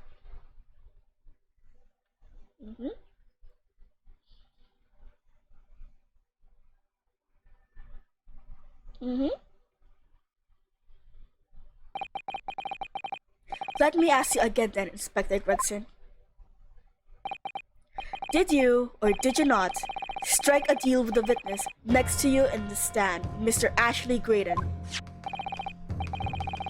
Specifically, did you furnish the witness with confidential case details in exchange for this music box disc? Did you reveal the existence of a peephole in the pawnbroker's storeroom door, Inspector? I did. Stop! What are you doing, man? It's all exactly like the young Eastern lawyer said. When the trial resumed after the recess, and we were stood there in the stand together, that's when he approached me with a deal. Shut up, you imbecile! Shut up! Psst, you there. You're the detective who turned up at the pawnbroker the other day, aren't you? I may have something you're looking for, Inspector. With me at this very moment. So, how about a trade? I suggest you accept. Or information that may makes certain individuals uncomfortable will soon become very public indeed. I couldn't let that information become public knowledge. Not under any circumstances. So, I accepted this man's proposal and told him details about the case that should have put him in the clear. That people in the storeroom door, and the bloodstains on the overcoat.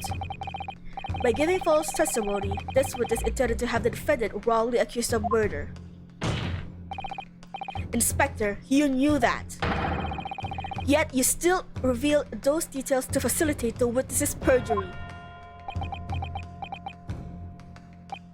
I did. But then it turned out the people had only been made that night after the incident took place. Scotland Yard wasn't aware of that, and if I'm perfectly honest. Well, Mr. Graydon, what do you have to say for yourself?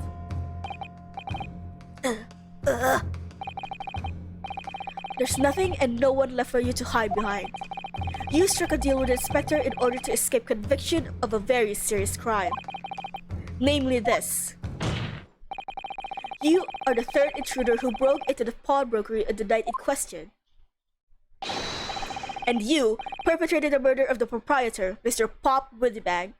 I'm pretty sure the murder is the least of their issue with him now. Isn't there like high treason in here now? Oh. You.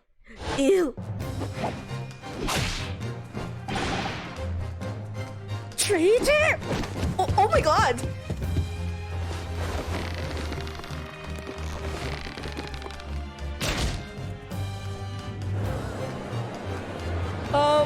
Bailiffs?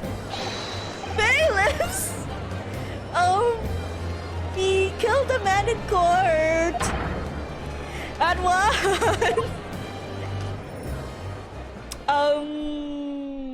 Well, bye, Gregson. Okay, that's it then. It's all over. Bye. Okay then. Case over. See you guys.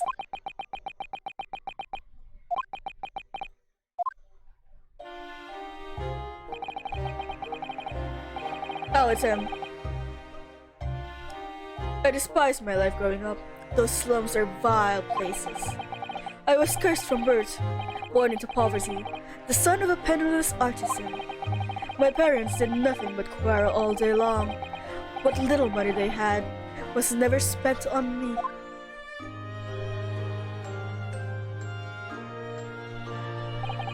Okay, are we actually listening to his sob story? Didn't he like kill Gregson? So, I set about studying to better myself, to one day escape from that hellhole. And you eventually became a communications officer. I admire your determination. But then you decided to try to sell government secrets? Why?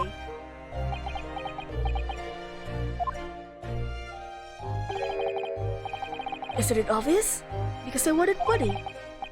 Even now, years later, the nightmare of my life in the slums waked me in the small hours.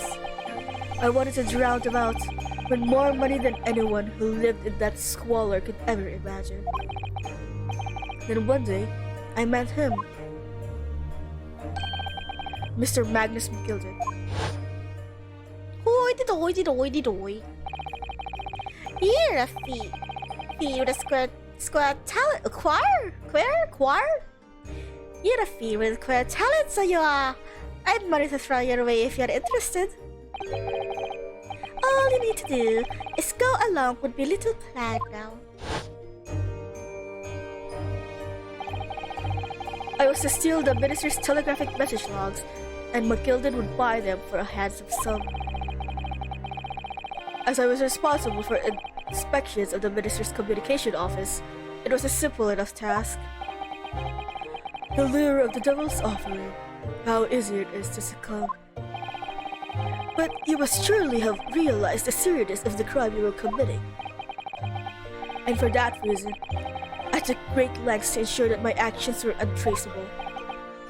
By using the music box. By using the music box, sorry, aged! god, stop changing around characters, it's so confusing for my throat. My father was a brickmaker, though my mother divorced him when I was still a child. Yes, Mr. Mason Milverton. That's right. He was very skilled with his hands. He'd once been a music box maker apprentice. I imagined his skill would be sufficient to create a machine that could generate Morse code. So, I sought out my father again to employ his services. It was the first time I'd seen him since I left the slums 10 years earlier.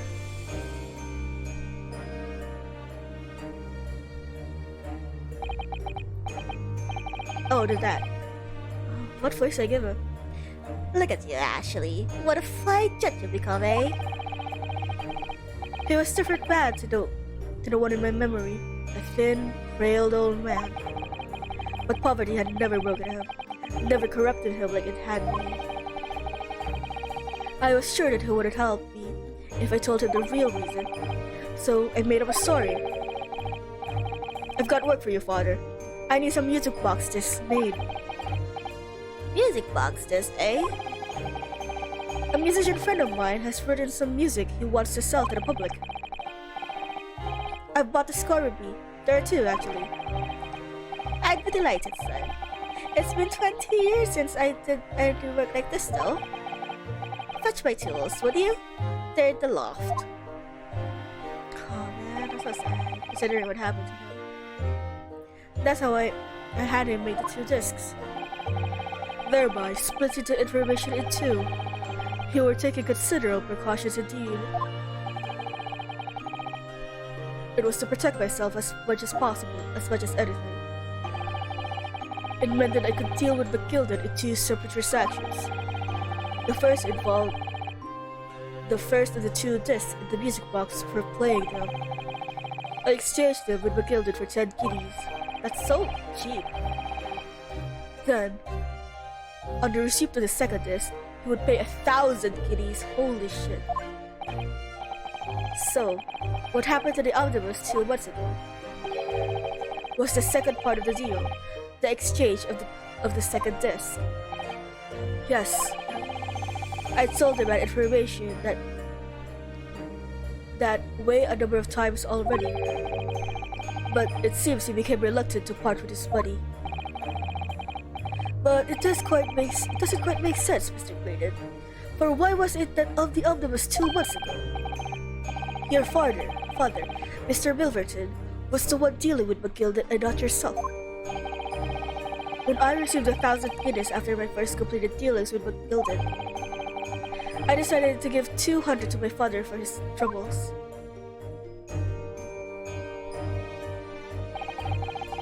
But my father realized something was amiss. In time, he worked out that I must be involved in something dubious, and when he did, he said to me, Shit, sorry. Sorry, the father is dying of tuberculosis. Next time there's an exchange, you let your old man do it, understand? Otherwise, I won't take your money anymore.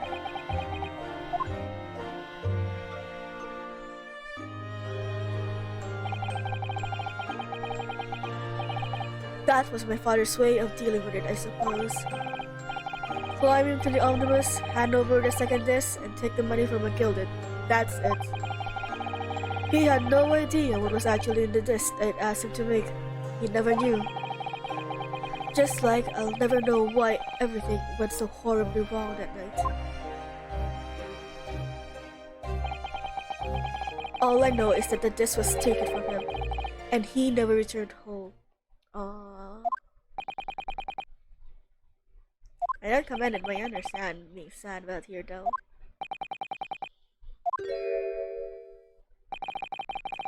It was only then that I found out what sort of monster McGilded really was.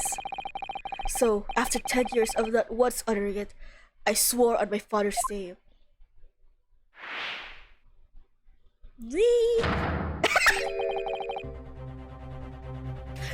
Were you the one who set the omnibus on fire? Oh man, are you sure you weren't supposed to be a dancer in another life? Jesus, dude. to exact revenge. Revenge? Not now, Van Zieks. As anyone with even the remotest knowledge of the man will no doubt be able to imagine, McGilded brought all his wealth and influence to bear in the most despicable ways. Jesus, he didn't even drink. To crush any semblance of justice at his trial. The crime scene was tampered with, evidence was fixed, and witnesses were bribed. The trial 2 months ago was a farce from start to finish. If it had barely touched British soil back then, and I walked into the Hornet's nest, completely unaware of the sinister background to it all. I made plenty of money out of my dealings with McGilded by then, so I spared nothing in my arrangements 2 months ago. I knew exactly who to hire. If you are willing to pay the price, there are people in the city willing to do anything you ask. McGilded himself has shown me that. Are you saying that? I think you have a picture now. After he twisted everything to his favor in his courtroom to ensure that he walked free, I took matters into my own hands and delivered the justice that monster deserves. Understandable. That tragic accident following the trial here 2 months ago was planned and executed by yours truly. McGilded's death that day was caused by this man. Oh shit. Everything is ready, sir, if you'd like to follow me into the courtroom. What's this, officer? Just sooner than I was led to believe. I hope it's not inconvenient, sir. There are some changes to the schedule. Well, I must be making tracks now. Just time for the Blackford. They're going to examine the omnibus again, so I'm told. I asked if I could be present for it myself. So, the policeman who came to tell McGilded he could examine the omnibus again. That's right, an imposter, hired by Sus. McGilded uses his wealth to manipulate the trial. He paid people to adulterate the omnibus with all matters of false evidence. He threatened witnesses to lie in their testimony.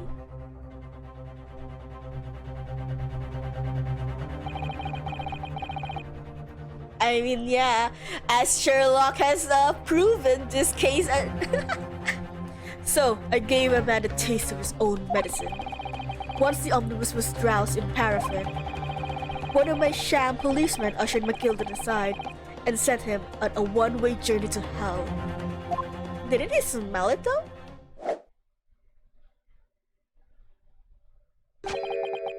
An eye for an eye. That's how I avenged my father's death. A spine-chilling account indeed. But that wasn't the end of it for me. There was a loose end, you see. A loose end? Yes, I should think it's obvious. The second... Oh my god! Hello, Myth. Sorry, I'm probably butchering how to say that. Thank you so much for the follow. Thank you. Yes, I think it's obvious. The second disc, which my father had taken to exchange with Mr. McGilded. Ah, yes. There was indeed no mention of it in the man's trial 2 months ago. Clearly because it had been removed from the scene of the crime. When I realized it was missing, I remembered something. Something from the first time I've dealt with McGilded.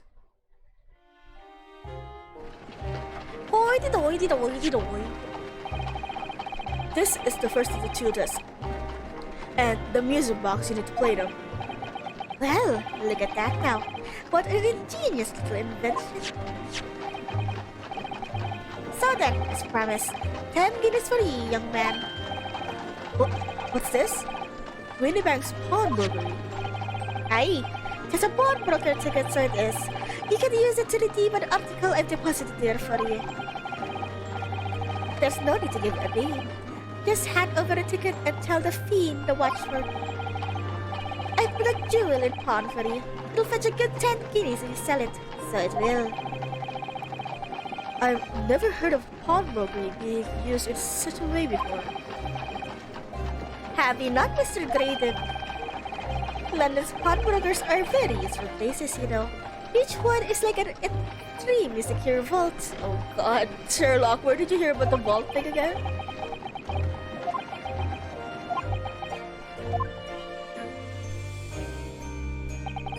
So, I knew that if you'd taken the steps to hide the disc, it would be in that pawnbroker somewhere. And that, on the night he killed my father, he must have entrusted a ticket to someone. Yes, to Gina. And how did he know? I remember now that when we first met you at Winamax that afternoon 2 days ago, you had a description of Miss Lestrade written down. How did you know who you were looking for? From the trial, the pickpocket's testimony was clearly peculiar. Anyone could see that. I realized immediately that she was another of Matilda's pawns. Oh shit! Sorry. God, this is taking a number of my throat. I'm calling it now. We're not over yet. 8 hours in, but I'm gonna need a day's break from this game before I do any more. That he must have threatened her somehow. I was fairly convinced it would be her who had the ticket, so I started to make some inquiries. I had a strong suspicion the girl would come out of the woodwork on the redemption deadline. And he was absolutely right. And yes, sure enough, she did. All I needed to do was wait until the girl went to Winamax to redeem the article. You could also have waited until she left. But unfortunately, she redeemed only Matilda's overcoat and the one disc that was in the pocket. The all-important music box with the second disc inside was still missing. Because it was already been forfeited 2 days earlier. But I was unaware of that fact.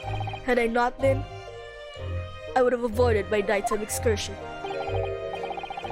Meanwhile, as our investigation into the stolen government secrets was progressing, we picked up on the fact that Matilda was involved. Inspector!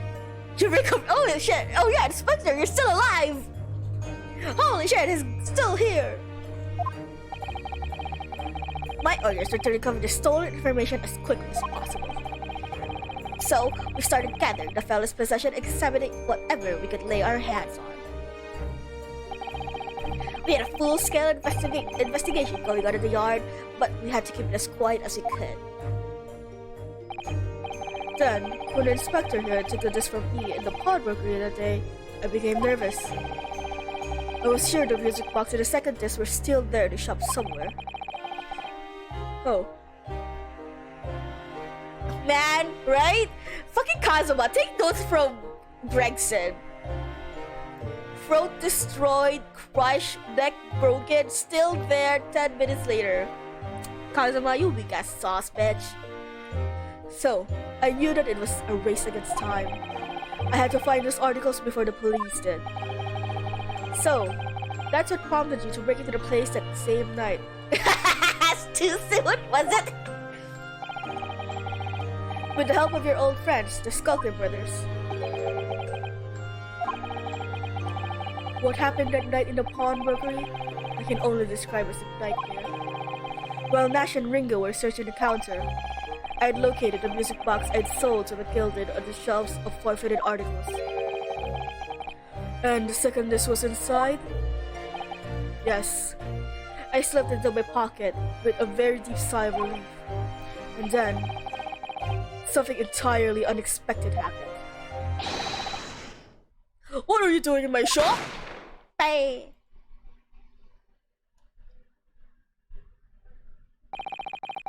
A gunshot rang out into the shop, and I felt a sharp pain in my left arm. The broker fired his gun, and the bullet pierced your limb. Yes, exactly. But unfortunately, I decided to bring my own gun with me that night, just in case. Bang!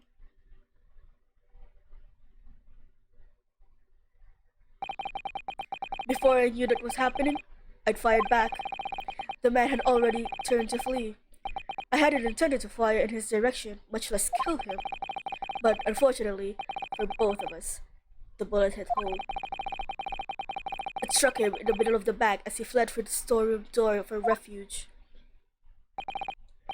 Sorry, Tail.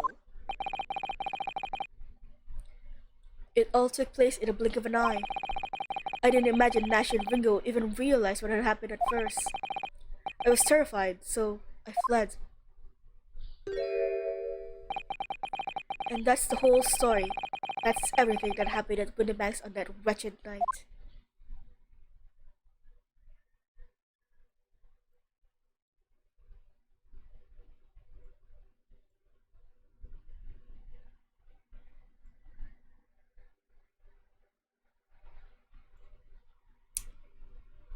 A gush of silence.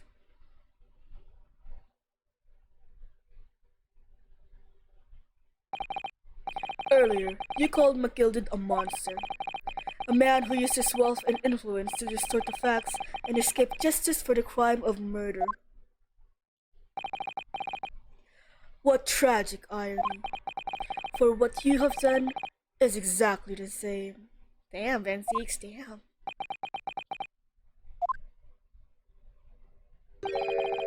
You've become the very monster you saw and despised so deeply in McGilded. Yes, I think I have.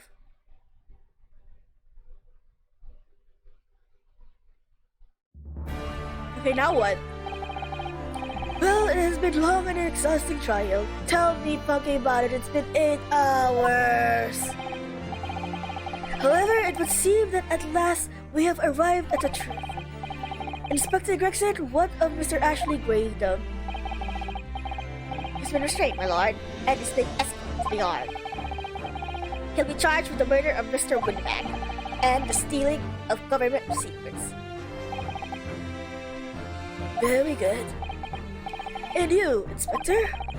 Regrettably, you will have to face charges yourself. Yes, my lord, of course. It transpires that you were complicit in helping a criminal escape justice. The fact remains whether or not you were doing so in line of duty. The crime is a serious one, Inspector, and is inexcusable. Now to the defendant, Miss Gina Lestrade. Ah, yeah? It is time for the final adjudication. Is the jury ready for, man? Yes, sir! Garrett Squadron standing by, sir! This is really it now, for fuck's sakes. This is really it now! Objection! There's another 8-hour part of this case! The last push, the final call, the finishing whistle. Oh my god, please don't jinx it. Please don't jinx it. Actually, please don't jinx it. I'm scared. My men are ready to deliver their verdicts. Thank you, Mr. Foreman. Very well, ladies and gentlemen of the jury. You will now declare your final decision to the court. 無罪 無罪無罪無罪 Yes, 無罪無罪 Muzai!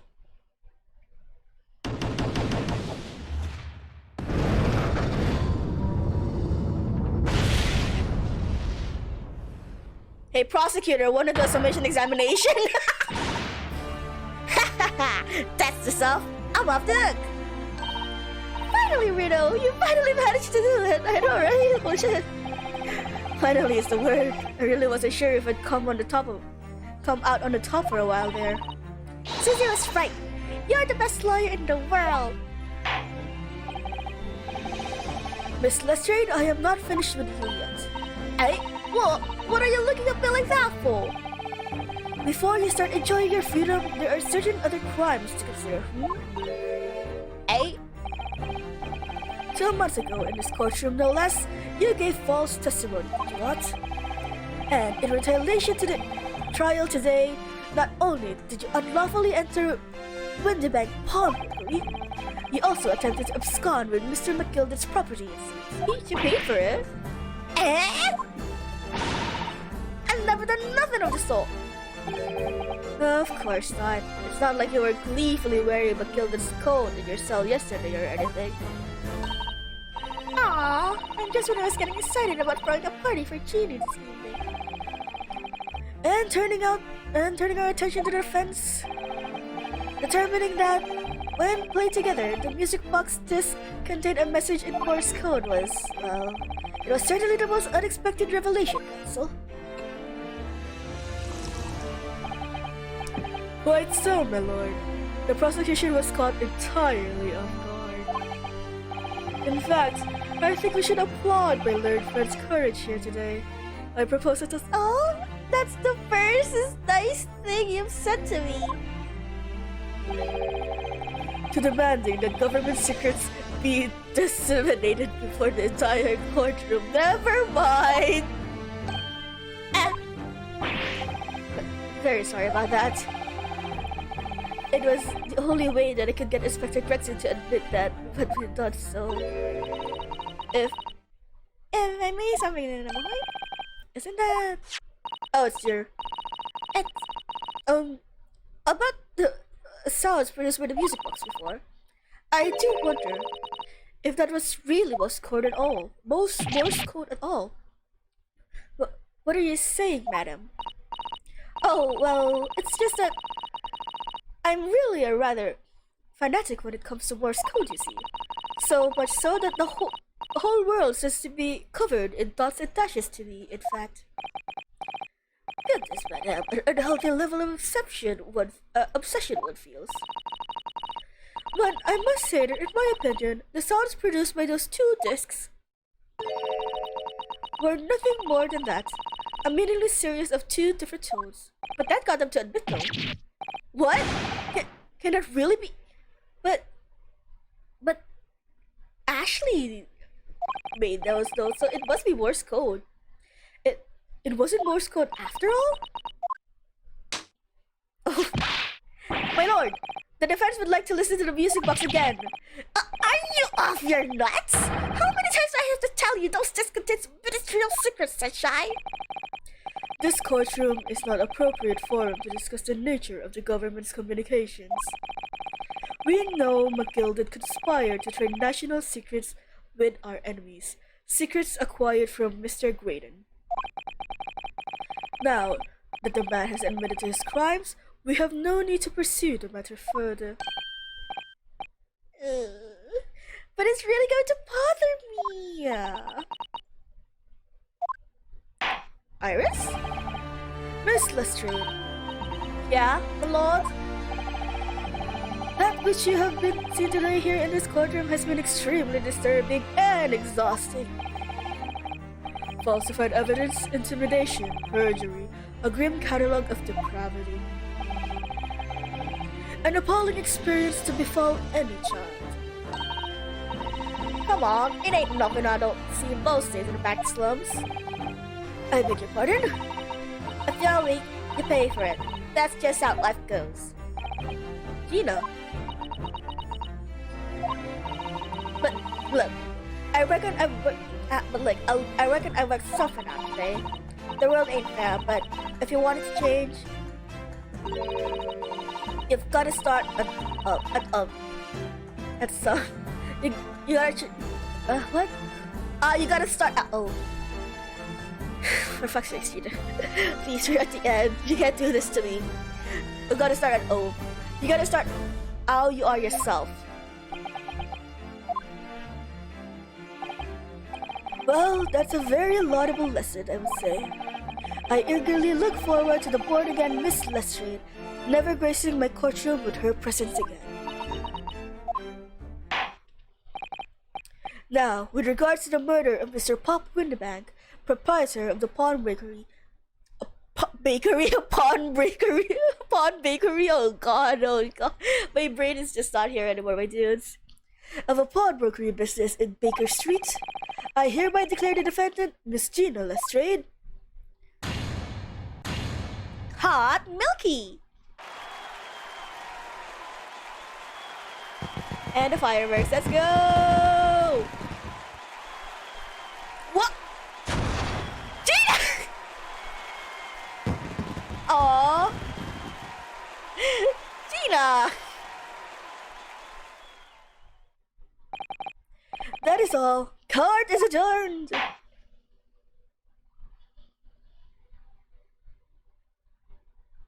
Oh! They waited. Oh! Wait, gentlemen. I'm bouncing in my chair. As I speak. On a personal note, I must say you've surprised me, my Far Eastern friend. Oh! Despite being Nipponese, you saw through the pretense to the malice that festered within an Englishman. And at the same time, saw through the grime to the surprising heart of your English client. You have a curious talent for judging character, especially considering our very different cultures.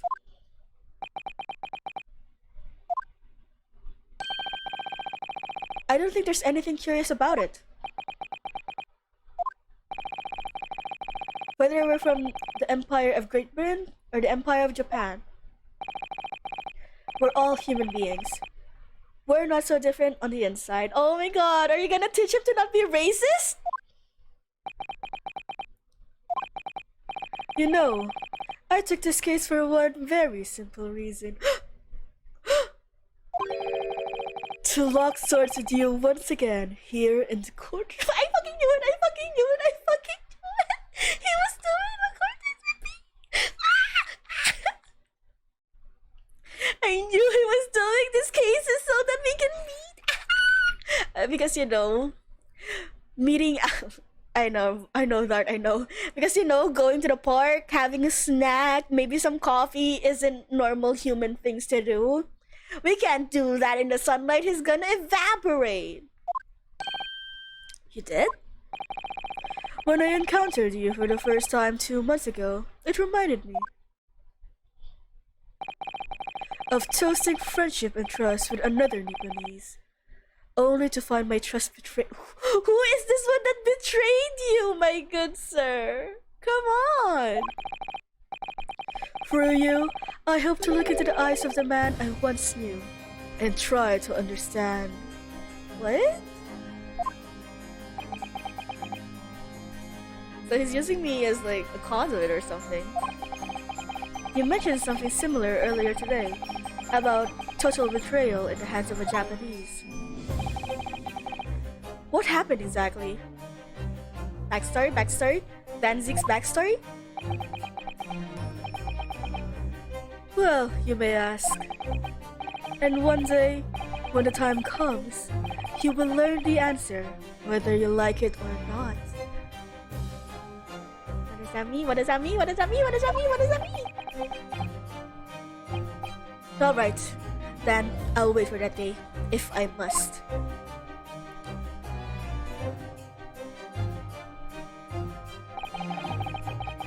Coming to be known as the Reaper of the Bailey, and my retirement from service 5 years ago, it gives me cause to wonder if our meetings have some deeper purpose.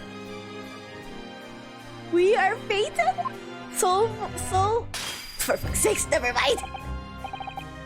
So, farewell, my learned Nipponese fellow, until we meet again.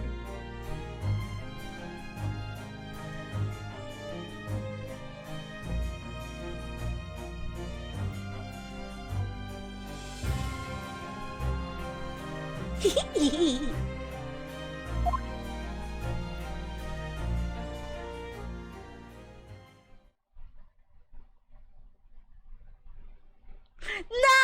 Put me back in that moment! Oh my god, it's 5 p.m. Holy shit. Not too... Oh god, it's 7 a.m. here. It's done. It's over at last. Oh god, thank god. But... where's Iris disappeared to? Hi, Gina. Ah, Congratulations, Gina! I knew it all along. I knew that you were innocent. God.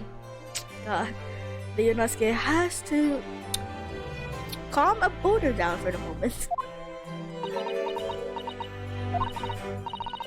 Well, you did what you said, Mr. Naruhodo. You believed in me. Right up to the end. You're as odd as your name. Fuck you. What's that about it? I told you I had faith in you, didn't I? Oh, I thought I was going to ask about his name. Okay. No one ever asked before, see? Kept the promise, I mean. Properly. That's awful. I figured stuff it out today. All my life, growing up in the slums, I've never trusted no one. But that's just because I've been scared of being stabbed in the back. I mean, the more you trust someone, the more it hurts when they let you down. Yes, I think I can understand that. After all, I had a taste of it in the trial 2 months ago. I chose to trust someone and paid for it. Sorry, 1 second. That betrayal left a big scar. You know though, Gina. I worked something out quite recently too.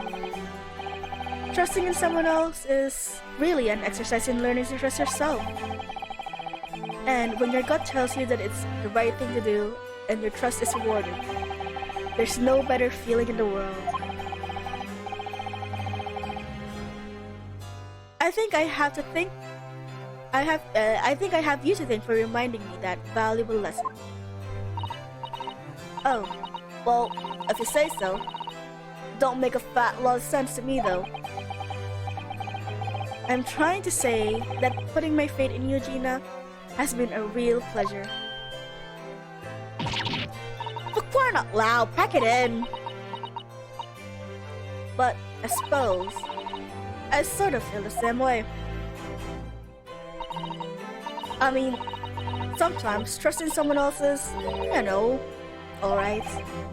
Thanks.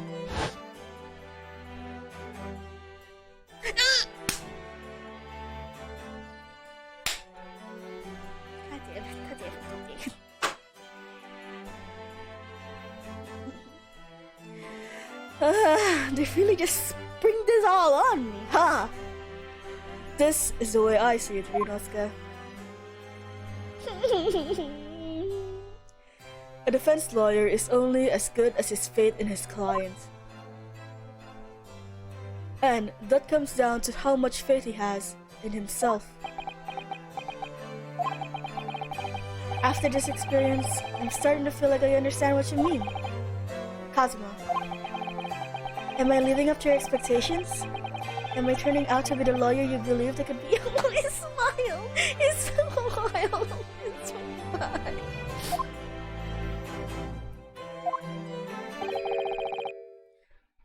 Pardon the interruption. I was having a fucking moment.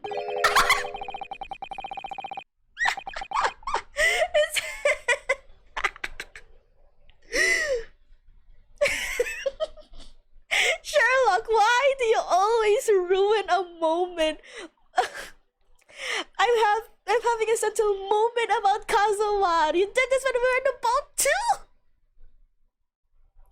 But what the deuce does a man have to do to be noticed around here, my dear fellow? Ah, that voice.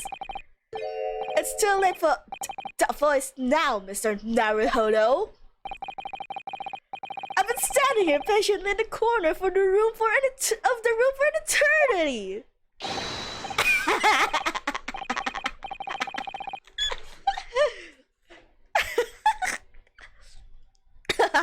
Yes, it was me all along. I would have said when they finally noticed me.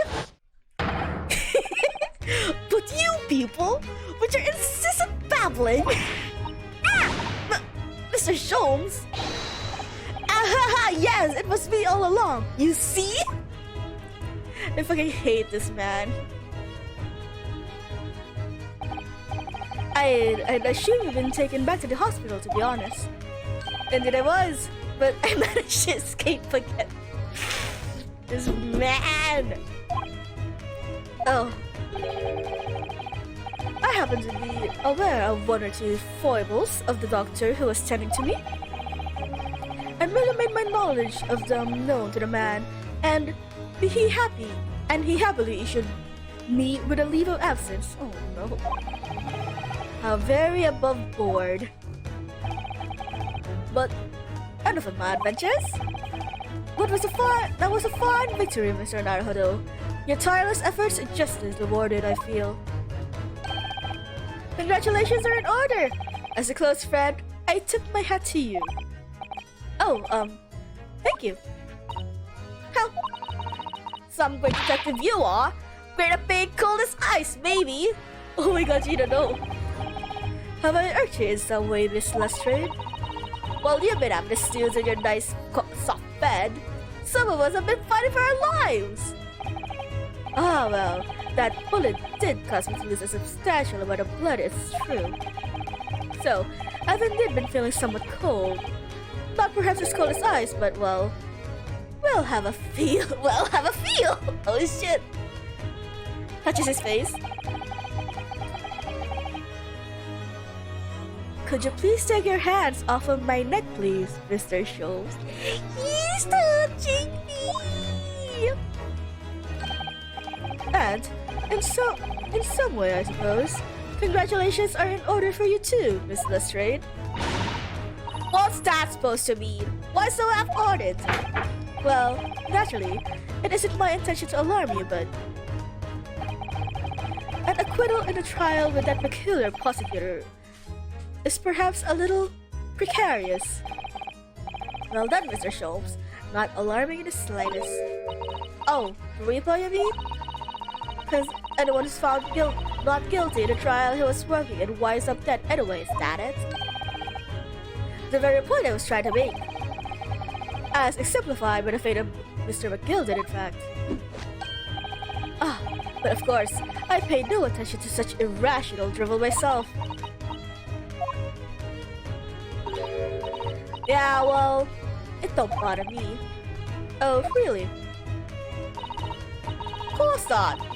The way I see it, the Ripper's a bit like him upstairs. Him upstairs? You mean, like God? Yeah, I'm upstairs, so what's what, right? He knows what people are like on the inside. He don't have got the wrong end of the stick. There's some clothes like that bog trotter or run to the core. At the end of the day, I'm upstairs to make sure they get what they deserve. I suppose that's one way of looking at it. Divine justice is one thing, though. The Ripper taking matters into his own hands and claiming lives is another. Well, I ain't like Mr. McGildens. Oh, that's word. Well, I ain't like the Mr. McGildens of this world, so I ain't scared. I got principles, see?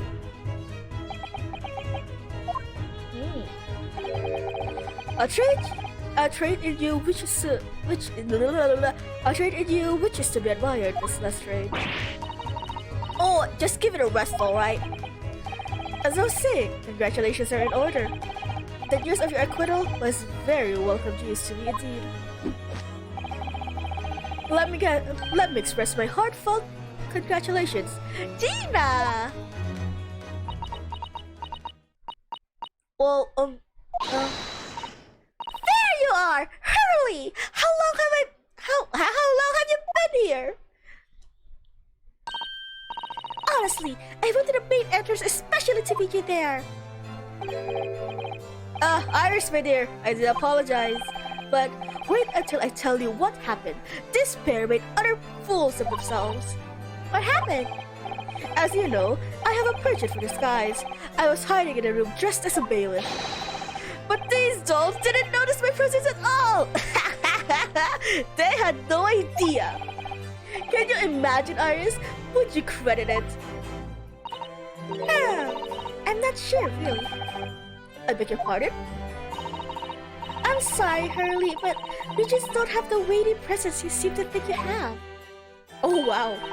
In fact, You really have to be careful about that.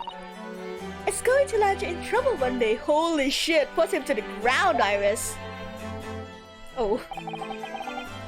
I'll be careful. Ouch. Anyway, it's such a shame. I was so hoping to throw a party for Genie tonight, but you won't be able to come, will you? Don't look like I'm going anywhere for... Don't look like I'm going nowhere for a while. You're the judge's patter.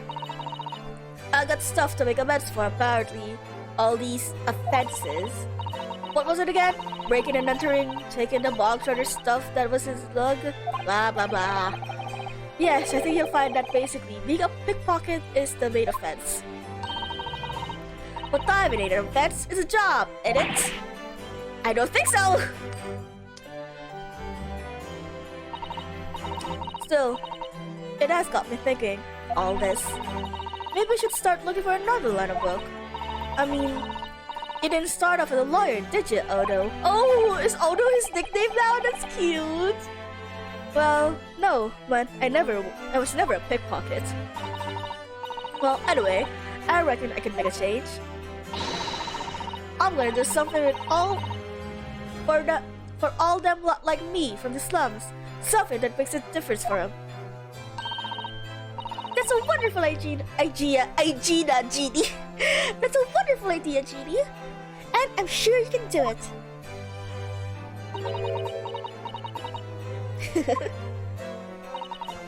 What is it?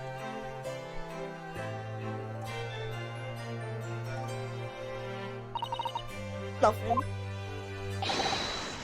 Miss Gina Lestrade! The prison carriage has arrived, ma'am. Come to the rear gate at once. Right. Well, looks like I'm off then. Yes. Goodbye, Gina. And good luck.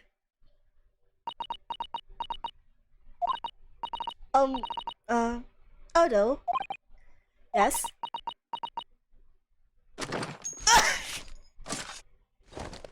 One more for the road, I suppose. Ah! What was that for? I don't know. I mean, I don't know what to say, so... Ah, indeed. Perhaps the situation calls for a phrase hitherto missing from your vocabulary, Miss Lestrade. On occasions such as this, I would recommend a simple thank you. Oh, yes! It's good advice, Genie.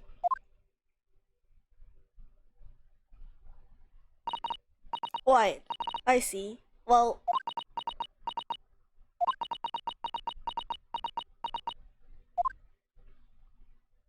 Oh!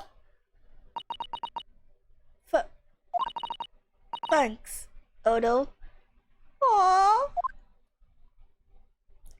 Oh! Thank you for everything.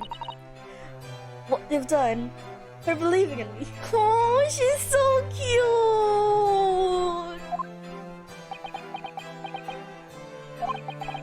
Not at all. In fact, that should be my line. Thank you, Gina. Oh, my heart! I know the heart of my heart! That's so sweet and cute! Well, there she goes. I wonder if I'll ever see her again. Well, quite the indomitable pickers. Oh, I nearly forgot! I brought the paper outside. It's a special edition. This trial is all over the front page. Pickpocket's innocence proven. Isn't it wonderful? Hi, Isle, yeah! Yeah, I fucking told you! I'm gonna be here for hours. I'm gonna finish this last trial no matter how long it takes. You just showed it to Gina, Iris. She would have been thrilled. Oh no! How silly of me! Ah, but anyway, would you like the good news or the bad news? Ugh, not again. No, my phone is not okay. I'm sorry. I am going to need like a day's rest or more before I do another Ace Attorney stream. My throat is... Oh my god. We've been here a while, yeah, Nard. Thank you for being here for a while with me too, actually. God, I'm looking at the time. It's been like 8 hours and 30 minutes. I'm dying. Well, what do you say, Rito? Early? As usual, I think I'd rather get the bad news out of the way first. Absolutely not. I have no intentions of listening to anything but good news. And there you have it. How people answer the question says a lot about them, doesn't it? Let's not go there. Alright then. Maybe let's start with the good news now. This time. The rain has finally stopped. It was a record level of rainfall, apparently. Oh, it's been good fun. Thanks, Lard. Though my stomach is grumbling, I am so fucking hungry. Well, that's good news indeed. We can journey back in greater comfort. Alright then, what's the bad news? A huge storm has left the seas very choppy. The channel in particular is awful, so sailing out of Dover has been delayed by a day or more. Wait, Dover? That's right. If we head to the station immediately, we may have time. We may still make it in time to wake Susie off. But there won't be a train, surely. We wouldn't be that lucky. Pshaw. Who do you think I am, Mr. Naruhodo? Mr. Schultz? I rushed to Victoria Station earlier and made arrangements for a special express. If we hurry now, we shall be there in time for dinner. And I know of a fine restaurant that serves the most delicious baked so... The great detective is at it again! Indeed he does! I happen to be aware of a number of the rail transport director's foibles. God damn it, Joe. What? I merely made my knowledge to them known to the man, and he happily laid on the locomotive. Elementary! Blackmail! Just an idea, but it might be wise to stop manipulating people that way. What are we waiting for then? To London, Victoria. Okay.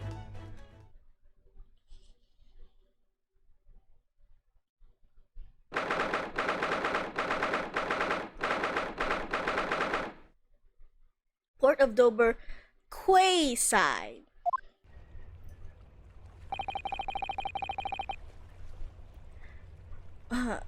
That looks somewhat longer than I anticipated. That took so long, I mean. Susie's boat must be about to leave now. Mrs. Sato, where are you? There she is! Over there, look! It looks like she's reading something.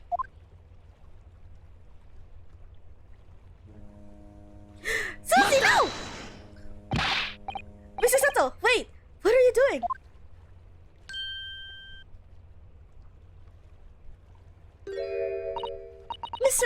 Mr. Naruhodo? What are you doing here? We came as soon as we could after the trial. I mean, we heard that the sailings were being delayed due to the bad weather, you see. Oh, I see. Then tell me, how did Judith's trial go? It went well. She was acquitted.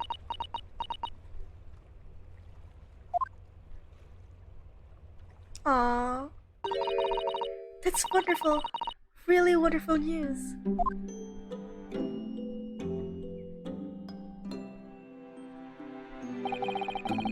The book you are about to throw into the sea. Is that your encyclopedia of British law?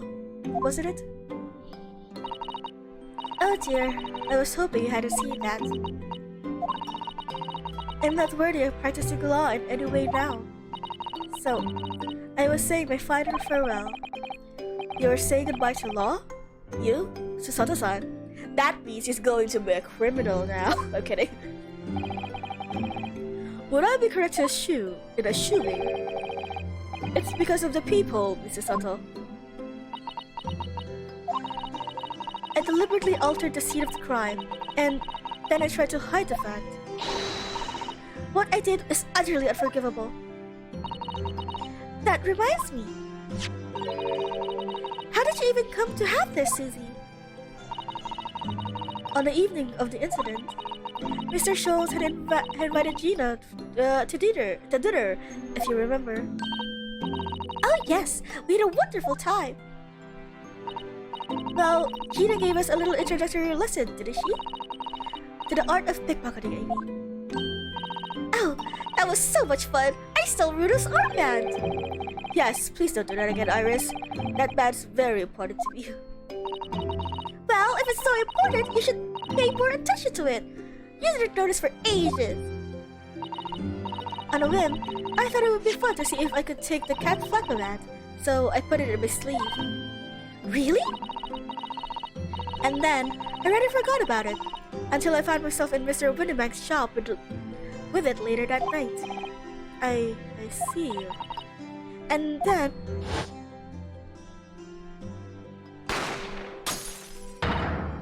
Ah! Mr. Schultz! Mr. Schultz! Leave me, Mr. Naruto. Right!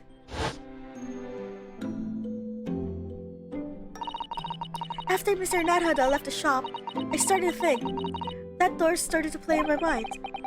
That story of door, you mean? Yes, if Gina was anywhere in the shop, I realized it could only be behind that door. And at that moment, the little device that I had up my sleeve sprang to mind. I was so worried about Gina, I simply had to know. So, you used the cat flapper band to make the peephole in the door. As captured in photographic print in the shop by one of Hurley's red-handed recorders. Indeed, it was of the first importance at that point. Precisely when the peephole was made, that information would prove to be Mr. Naruto's greatest weapon. Though, naturally, without proof, it would have amounted to nothing. But then I looked through the hole in the door. The sight that met my eyes made my blood run cold. Though it started to run through my mind, thoughts started to run through my mind. I remembered the trial 2 months earlier, the trial of Magnus McGilden. I thought that about how he had manipulated evidence and arranged false testimonies to secure his freedom. It made the British justice system feel very dark and sinister to me. And then, a terrible thought occurred to me. What if some wicked criminal was planning to do the same thing now? Because, from the appearance of the crime scene, it looks exactly as though Gina had shot Mr. Winnebank. Even though I was sure she would never have done such a thing. You were worried about the true culprit who tried to frame her for the crime. Oh shit! Sorry, the ocean breeze. But then I realized it would be very difficult for anyone to give false testimony in this case. What do you mean? Well, the crime appeared to have happened behind the door of a locked room. For someone to claim falsely to have witnessed it, there would have to be a way to see beyond the door. Ah. For which, a peephole would be the very thing. Only, the peephole I made wasn't actually there until after the crime had been committed, of course. And the criminal wouldn't know that, so it wouldn't make any difference. But the appearance is rather ingenious trap. But the possibility of a rather ingenious trap was there, was it not? A trap? Is that why she did it? So, is that why you kept it a secret, Susie? You never mentioned that you made the peephole to anyone, not even to the police. I know. I knew at the time that what I was doing was wrong, a criminal offense even. That's why I decided to confide in Mr. Schultz. If Mr. Naruto was completely backed in a corner, with no other possible means to escape, the truth about the people would save him. That was my plan. She really does think of everything. But then, why didn't you just tell me everything before the trial began? My dear fellow, you're not thinking straight. He was never straight to begin with. If she had done that, it would have rendered you complicit in the whole escapade. Ah. You could have been disbarred if you had this scene with, to have knowingly tampered with the crime scene. So, Mrs. Sato decided to shoulder the burden of responsibility alone. For your sake, and Miss Lestrade's. Mrs. Sato. The truth is, when it happened, I did it because I'd lost a little of my faith in the law. Oh. I was worried about the right person wouldn't be convicted of the crime. But the moment I allowed myself to think that is the moment I lost my right to call myself a judicial assistant. What you did isn't comparable to what he did. Raiden is the one who lied to the witness stand, using that people as a way to implicate Gina. And besides, if the people inconsistency hadn't existed, I'm not at all sure that she would have been acquitted in the end. Mrs. Sato, what you did saved Gina's life. Well, with your kind words, Mr. Naruhodo, you saved me too, from my regrets. Aw, that smile is so soft. I get it. Well, we must be thankful that Miss Lestrade's freedom has been assured. Yes, exactly. Although some of the loose ends in this trial will continue to play in my mind, I'm sure. But the revelations in the music box does contain secret messages, Mr. Naruhodo. What a triumph to work that out. I'm full of admiration. Well, actually, that argument wasn't quite as compelling as I thought it was. Oh, it wasn't? There was a communication officer amongst the jury members, you see, a telegraph operator, and she said that the majority of the sounds in the disc were just meaningless tones. As one would expect, after all, we are talking about a secret government communications. No doubt they were written in a cipher to avoid being readily understood should they have been intercepted? In cipher? I see. So then, we could never have hoped to understand the messages anyway. Nonsense, my dear fellow! It's quite a cereal pie problem, I assure you.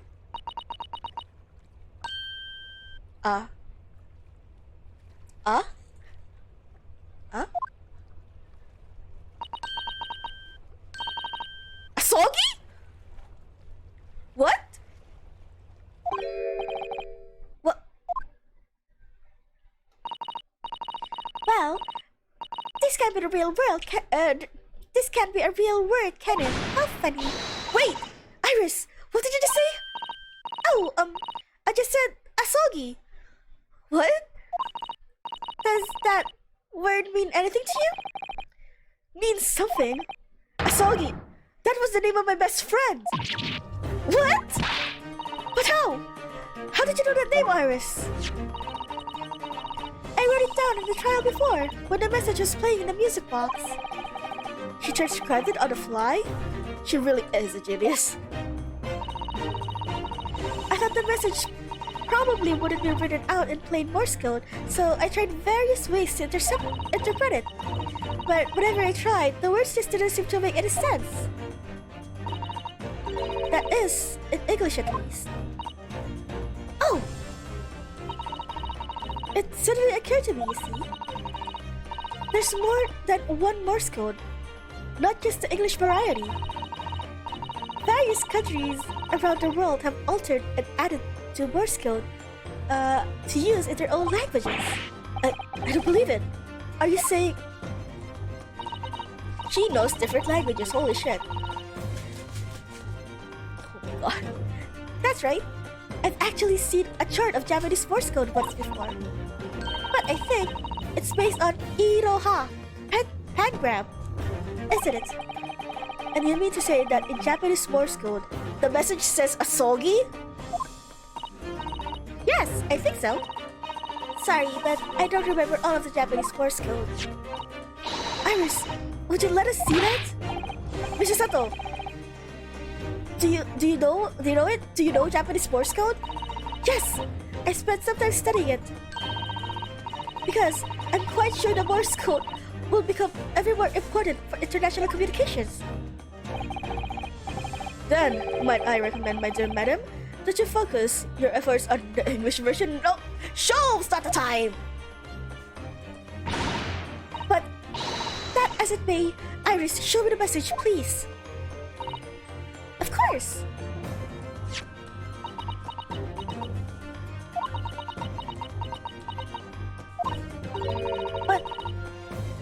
But, what could this possibly be?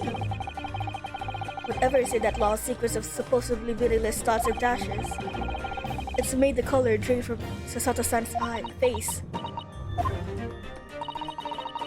There's no doubt that this message was written in Japanese Morse code. So, the British Empire has been using Japanese for its secret communications? I don't understand the reason why, but the message appears to be a list of 4 people's names. 4 names? The first is Kei Asogi. Kazuma Asogi. Why? Why was his name on that disc? The second is A. Shin. Shin? I don't recognize that name. And third is T. Guregusu. Gregson? Ah, it would seem Tobias Gregson is the third man on the list. And what's his name doing in a secret government communication as well? And the last name... What's the matter, Mr. Sato? It's just so strange. So unexpected.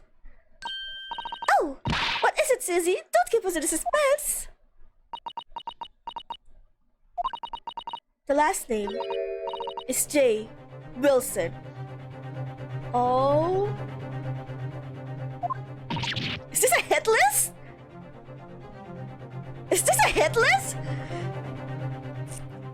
Out of those 4 people, 2 we know are dead. What the fuck? What? Wilson? John H. Wilson, you mean? Daddy? Oh no, Sholmes.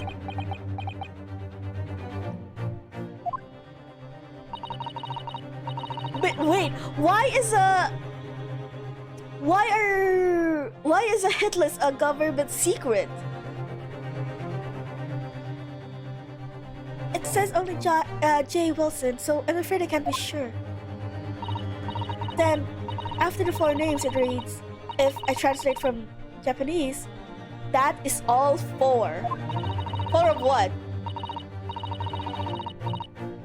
And that's the end of the message, or rather, the end of what you wrote it down, Iris. I just can't believe it. Who would ever have thought that those discs contain Japanese Morse code? Not to mention a strange list of some disturbingly familiar names. It would appear that this particular message is a communication of some kind between Great Britain and the Empire of Japan. So, that it could be in Japan then, where Susie and Bruno came from. Oh, well... no, it's not very likely, really, is it?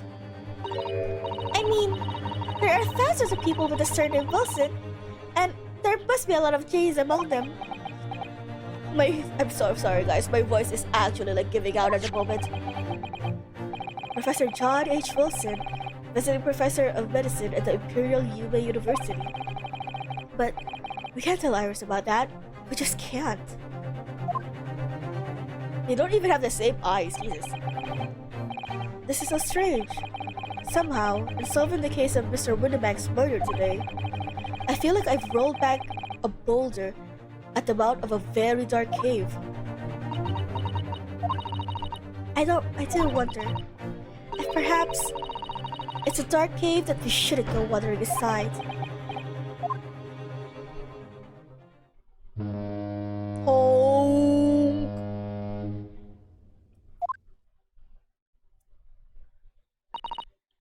Oh dear, the ship is going to set sail soon. Yes, it would seem so. I'll sail on the steamship first to the port of Dunkirk in France. Oh, you're going to France?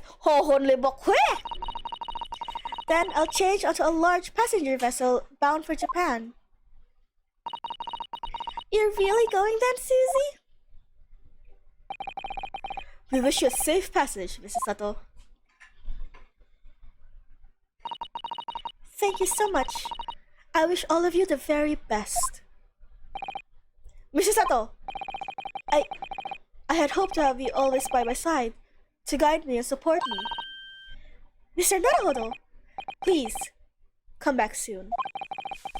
As far as I'm concerned, you really are the very best judicial assistant in the world.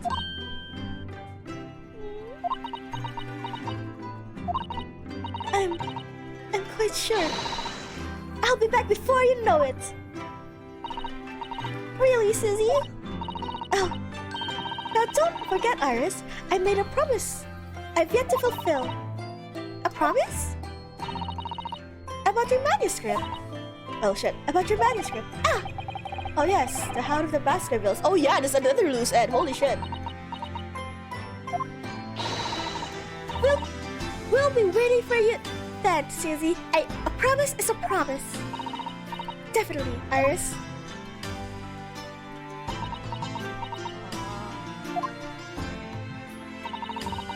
Mr. Naruhodo. Yes? Do you remember the first time we met? Yes, of course. No, it's not the first time you met. It was during the trial. On the SS Buria, when I was dragged out from the wardrobe, still half asleep. If I remember rightly, you threw me halfway across the cabin with a Susato takedown. You know very well what I'm talking about after that. It's strange, but being thrown together as we were in that case, I somehow felt straight away that you were the perfect person to continue Kazama-sama's great legacy. Holy shit, that hits hard. Mrs. Sato. And my instincts were right. I really want to believe, though I'm sure that I'll be back soon. Farewell until then.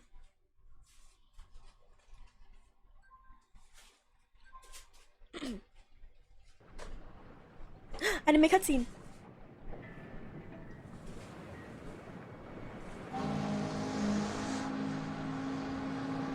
これでなるほど龍之介最初の冒険の物語はおしまい First だ volume. 思えば不思議な運命に導かれてここまで来たような気がする Oh, Wagahai! The cat! 僕は弁護士になって異国の町で名探偵と出会ったこれからもきっとさまざまな困難が僕を待ち受けているのだろうでもどんな危機だって大逆転できるそんな気がする Where the fuck did he get that? だって僕には世界最高の仲間がいるのだから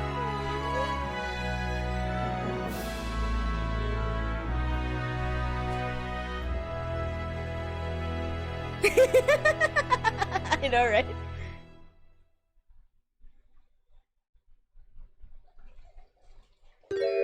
Oh. Wait. Wait, let me get the volume down. I was expecting that to actually end. What the fuck, Jones?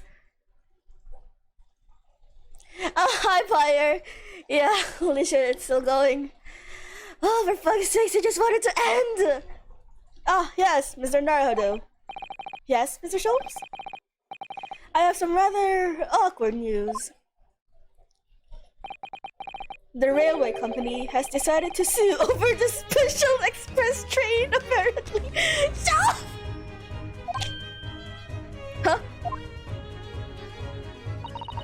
It's cause such a commotion in the line. All the other trains had to wait at stations. But really, we would never have made it to Dover in time otherwise. Anyway, I explained everything and how it was all your fault. Jules! Huh? Huh? I believe a formal complaint will be delivered to your office tomorrow. But not to worry, my dear fellow. According to Mr. Subtle, You love defending yourself in court. huh? Huh? Huh? It's alright. I'm perfectly happy to testify.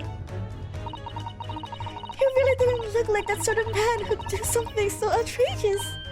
See?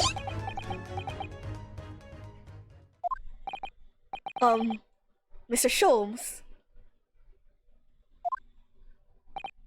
Yes? A word, if you don't mind. Why, certainly. Any word you like. Bellow it out, my dear fellow. Oh, yes. I love Bruno's words. He'll use fucking my words. And I know just the one he'll use here. Then, I really must say...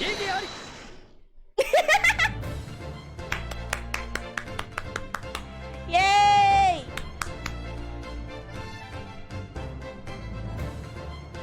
Yay, we're done! Shutakumi! Good job, good job! Okay, let's flip. Is there more?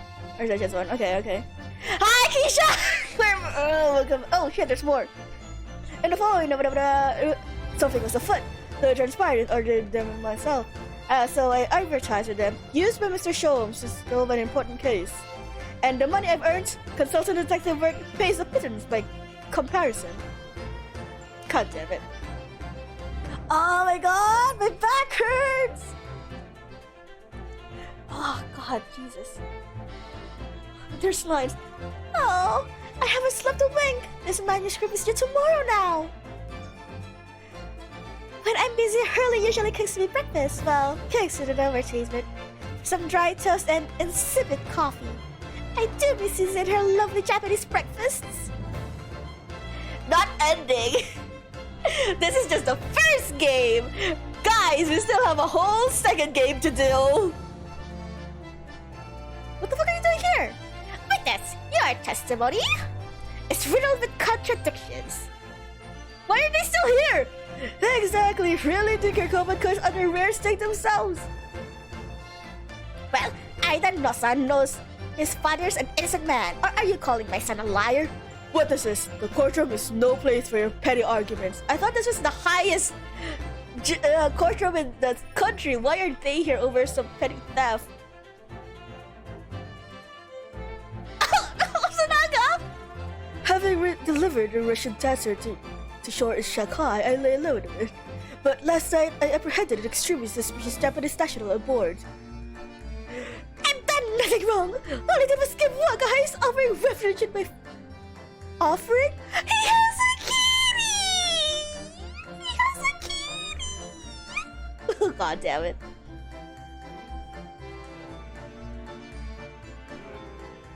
Kazuhiro Nakata Yamada. Okay, is that the end?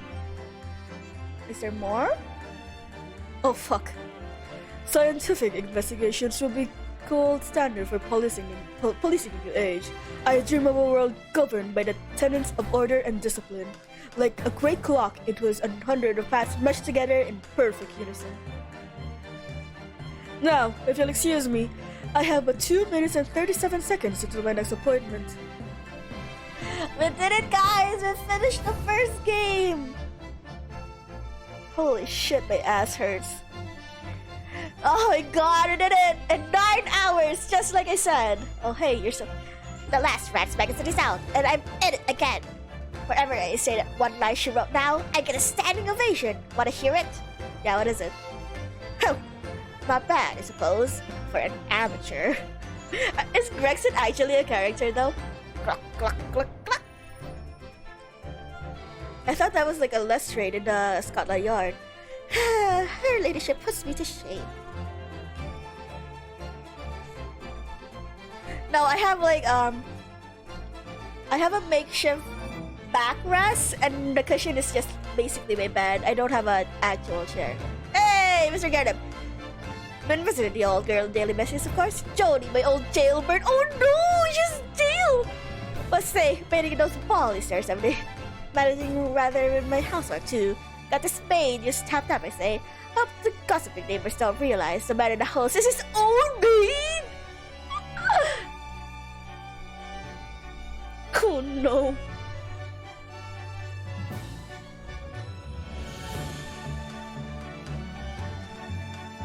Oh, wait, so they didn't get charged. My role is back in Pete again. All thanks to the Reaper, what? It's nothing. I enjoyed the disease I heard in a small change in the gutter. Oh, it has one eye open now. It's a better looking. Oh my god! Darth! Oh, oh, Pat. Oh, Rolly. Oh my god! Darth, thank you so much for the 5 gifted subs! Oh my god, thank you! Thank you! Oh my god! Oh, Gina! Look, looks like I'm gonna be doing Tom for a bit. But Iris comes every day for a matter at 8-2 point. She always gone on about them cases what Sholmes is looking into. Criminal investigations are kind of interesting when you get into them. Oh my god, thank you! Thank you so much, Darth! Oh, sorry, my voice is just literally dying at the moment.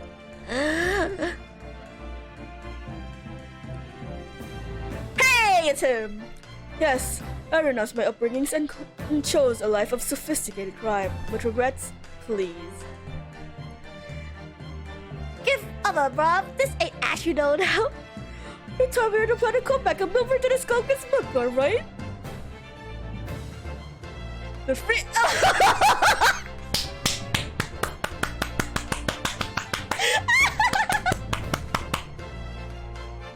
Oh my god!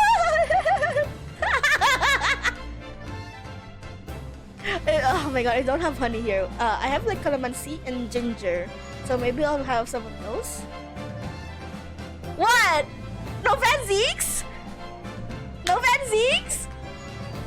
This past 6 months have been a time I shall remember for the rest of my life. Painful goodbyes and wonderful encounters. I've come to realize that's what life is all about. Naruhodo-san, I promise. Your assistant will return to you one day. But for now, I leave you with many memories and a heartfelt wish. That life will treat you well. Never did.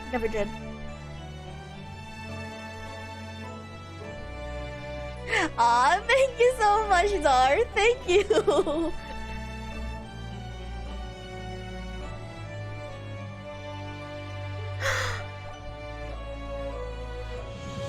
That is so cute. Look at this little cheese. Oh my god, Sherlock is so hot in here. I hate it. Susato and Iris, they're so cute. Oh, I love this game. I love this game so much. Game Softo. Oh, I couldn't read that.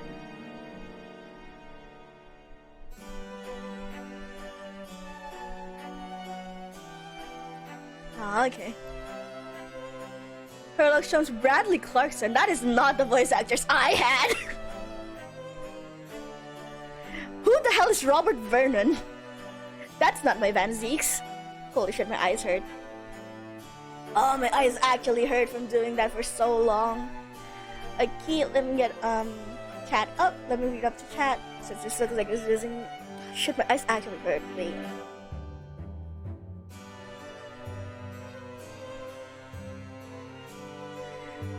Aw, thank you so much. I'm really glad everyone had fun with the stream too. I was like halfway dying there, I won't lie.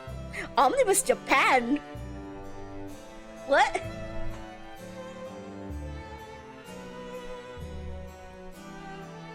I was kind of concerned that because I was actually like physically getting tired and my throat was hurting that it wasn't being fun with everyone. But I'm really glad everyone like we all made it to the end. Thank you so much for sticking around. It has been 9 hours. Did I fucking lie? I told you it was gonna be a 9-hour stream. A 9-hour stream of non-stop talking. Jesus. Is there no way to skip this? I don't think there's a way to skip these. We all survived! Yeah, okay, so while this is going, I think I might talk about it a little bit. So needless to say, I would like to take...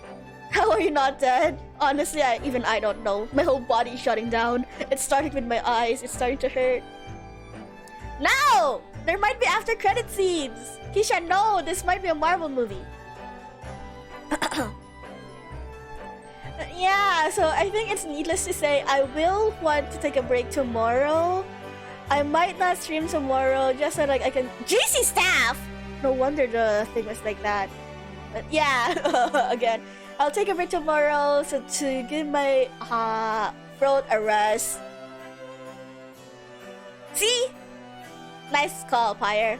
I might have actually done that. But I will say, I'm debating it. Depending on how I feel the day after, I might do like a guerrilla stream where we do the extras, because there are like extra stories here and they're shorter. They're not like full-on cases. They're just like mini stories in the game where you have like some what do you call it, you know, some like extra stories. Like the first one is between Kazuma and Ryunosuke after the first trial. I haven't looked at the other ones still, and I really I find them really funny, so I really wanted to show those to you guys as well. Sorry about those. But if I feel like I'm not up to it, then I will do it on Monday. Yeah, so more Ace Attorney on Monday, whether it's the extras or the start of the second game. That is for sure. And yeah, there's really nothing much to say. I really like the characters. A bit of the part in the end was being a bit troll.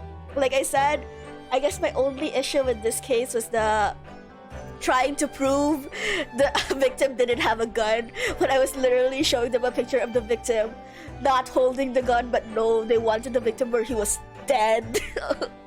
But yeah, those are nitpicky stuff, and there isn't really much gameplay criticism you can give to this kind of game, because there really is no gameplay here. This is read-throughs.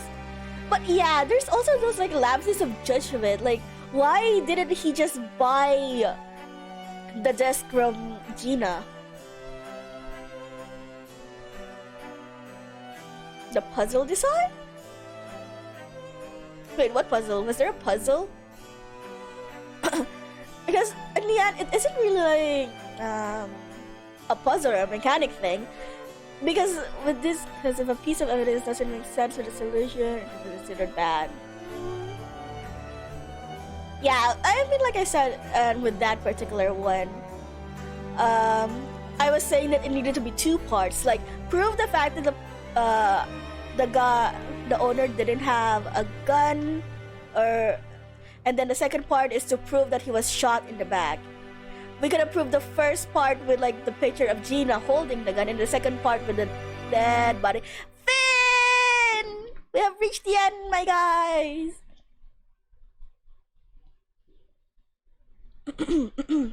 God, excuse me, my throat.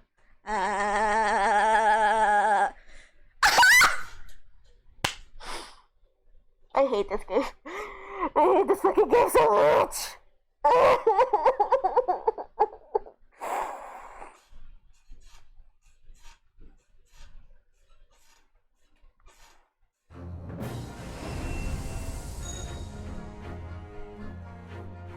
I hate this game so much!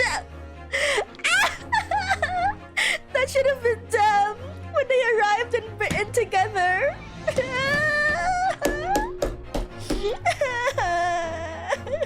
I hate this fucking game so much. Okay, yeah. I think I'm gonna call the stream here, guys. My throat is dying, and that just gave me like completely knocked the wind out of my sails. Fucking murdered me. Thank you guys so much for sticking by, watching till the end. Holy shit, it's actually 9 hours. And again, Dark, thank you so much for the 5 gifted subs. And I will sign off for today. Oh god, my brain is an omelette. And I will see how I'm doing on the weekends if I want to do a guerrilla stream using the extra chapters. Yeah, okay, thank you everyone again. Janne, see you next time. But next week for sure, it's more Ace Attorney. Hell yeah! Oh god.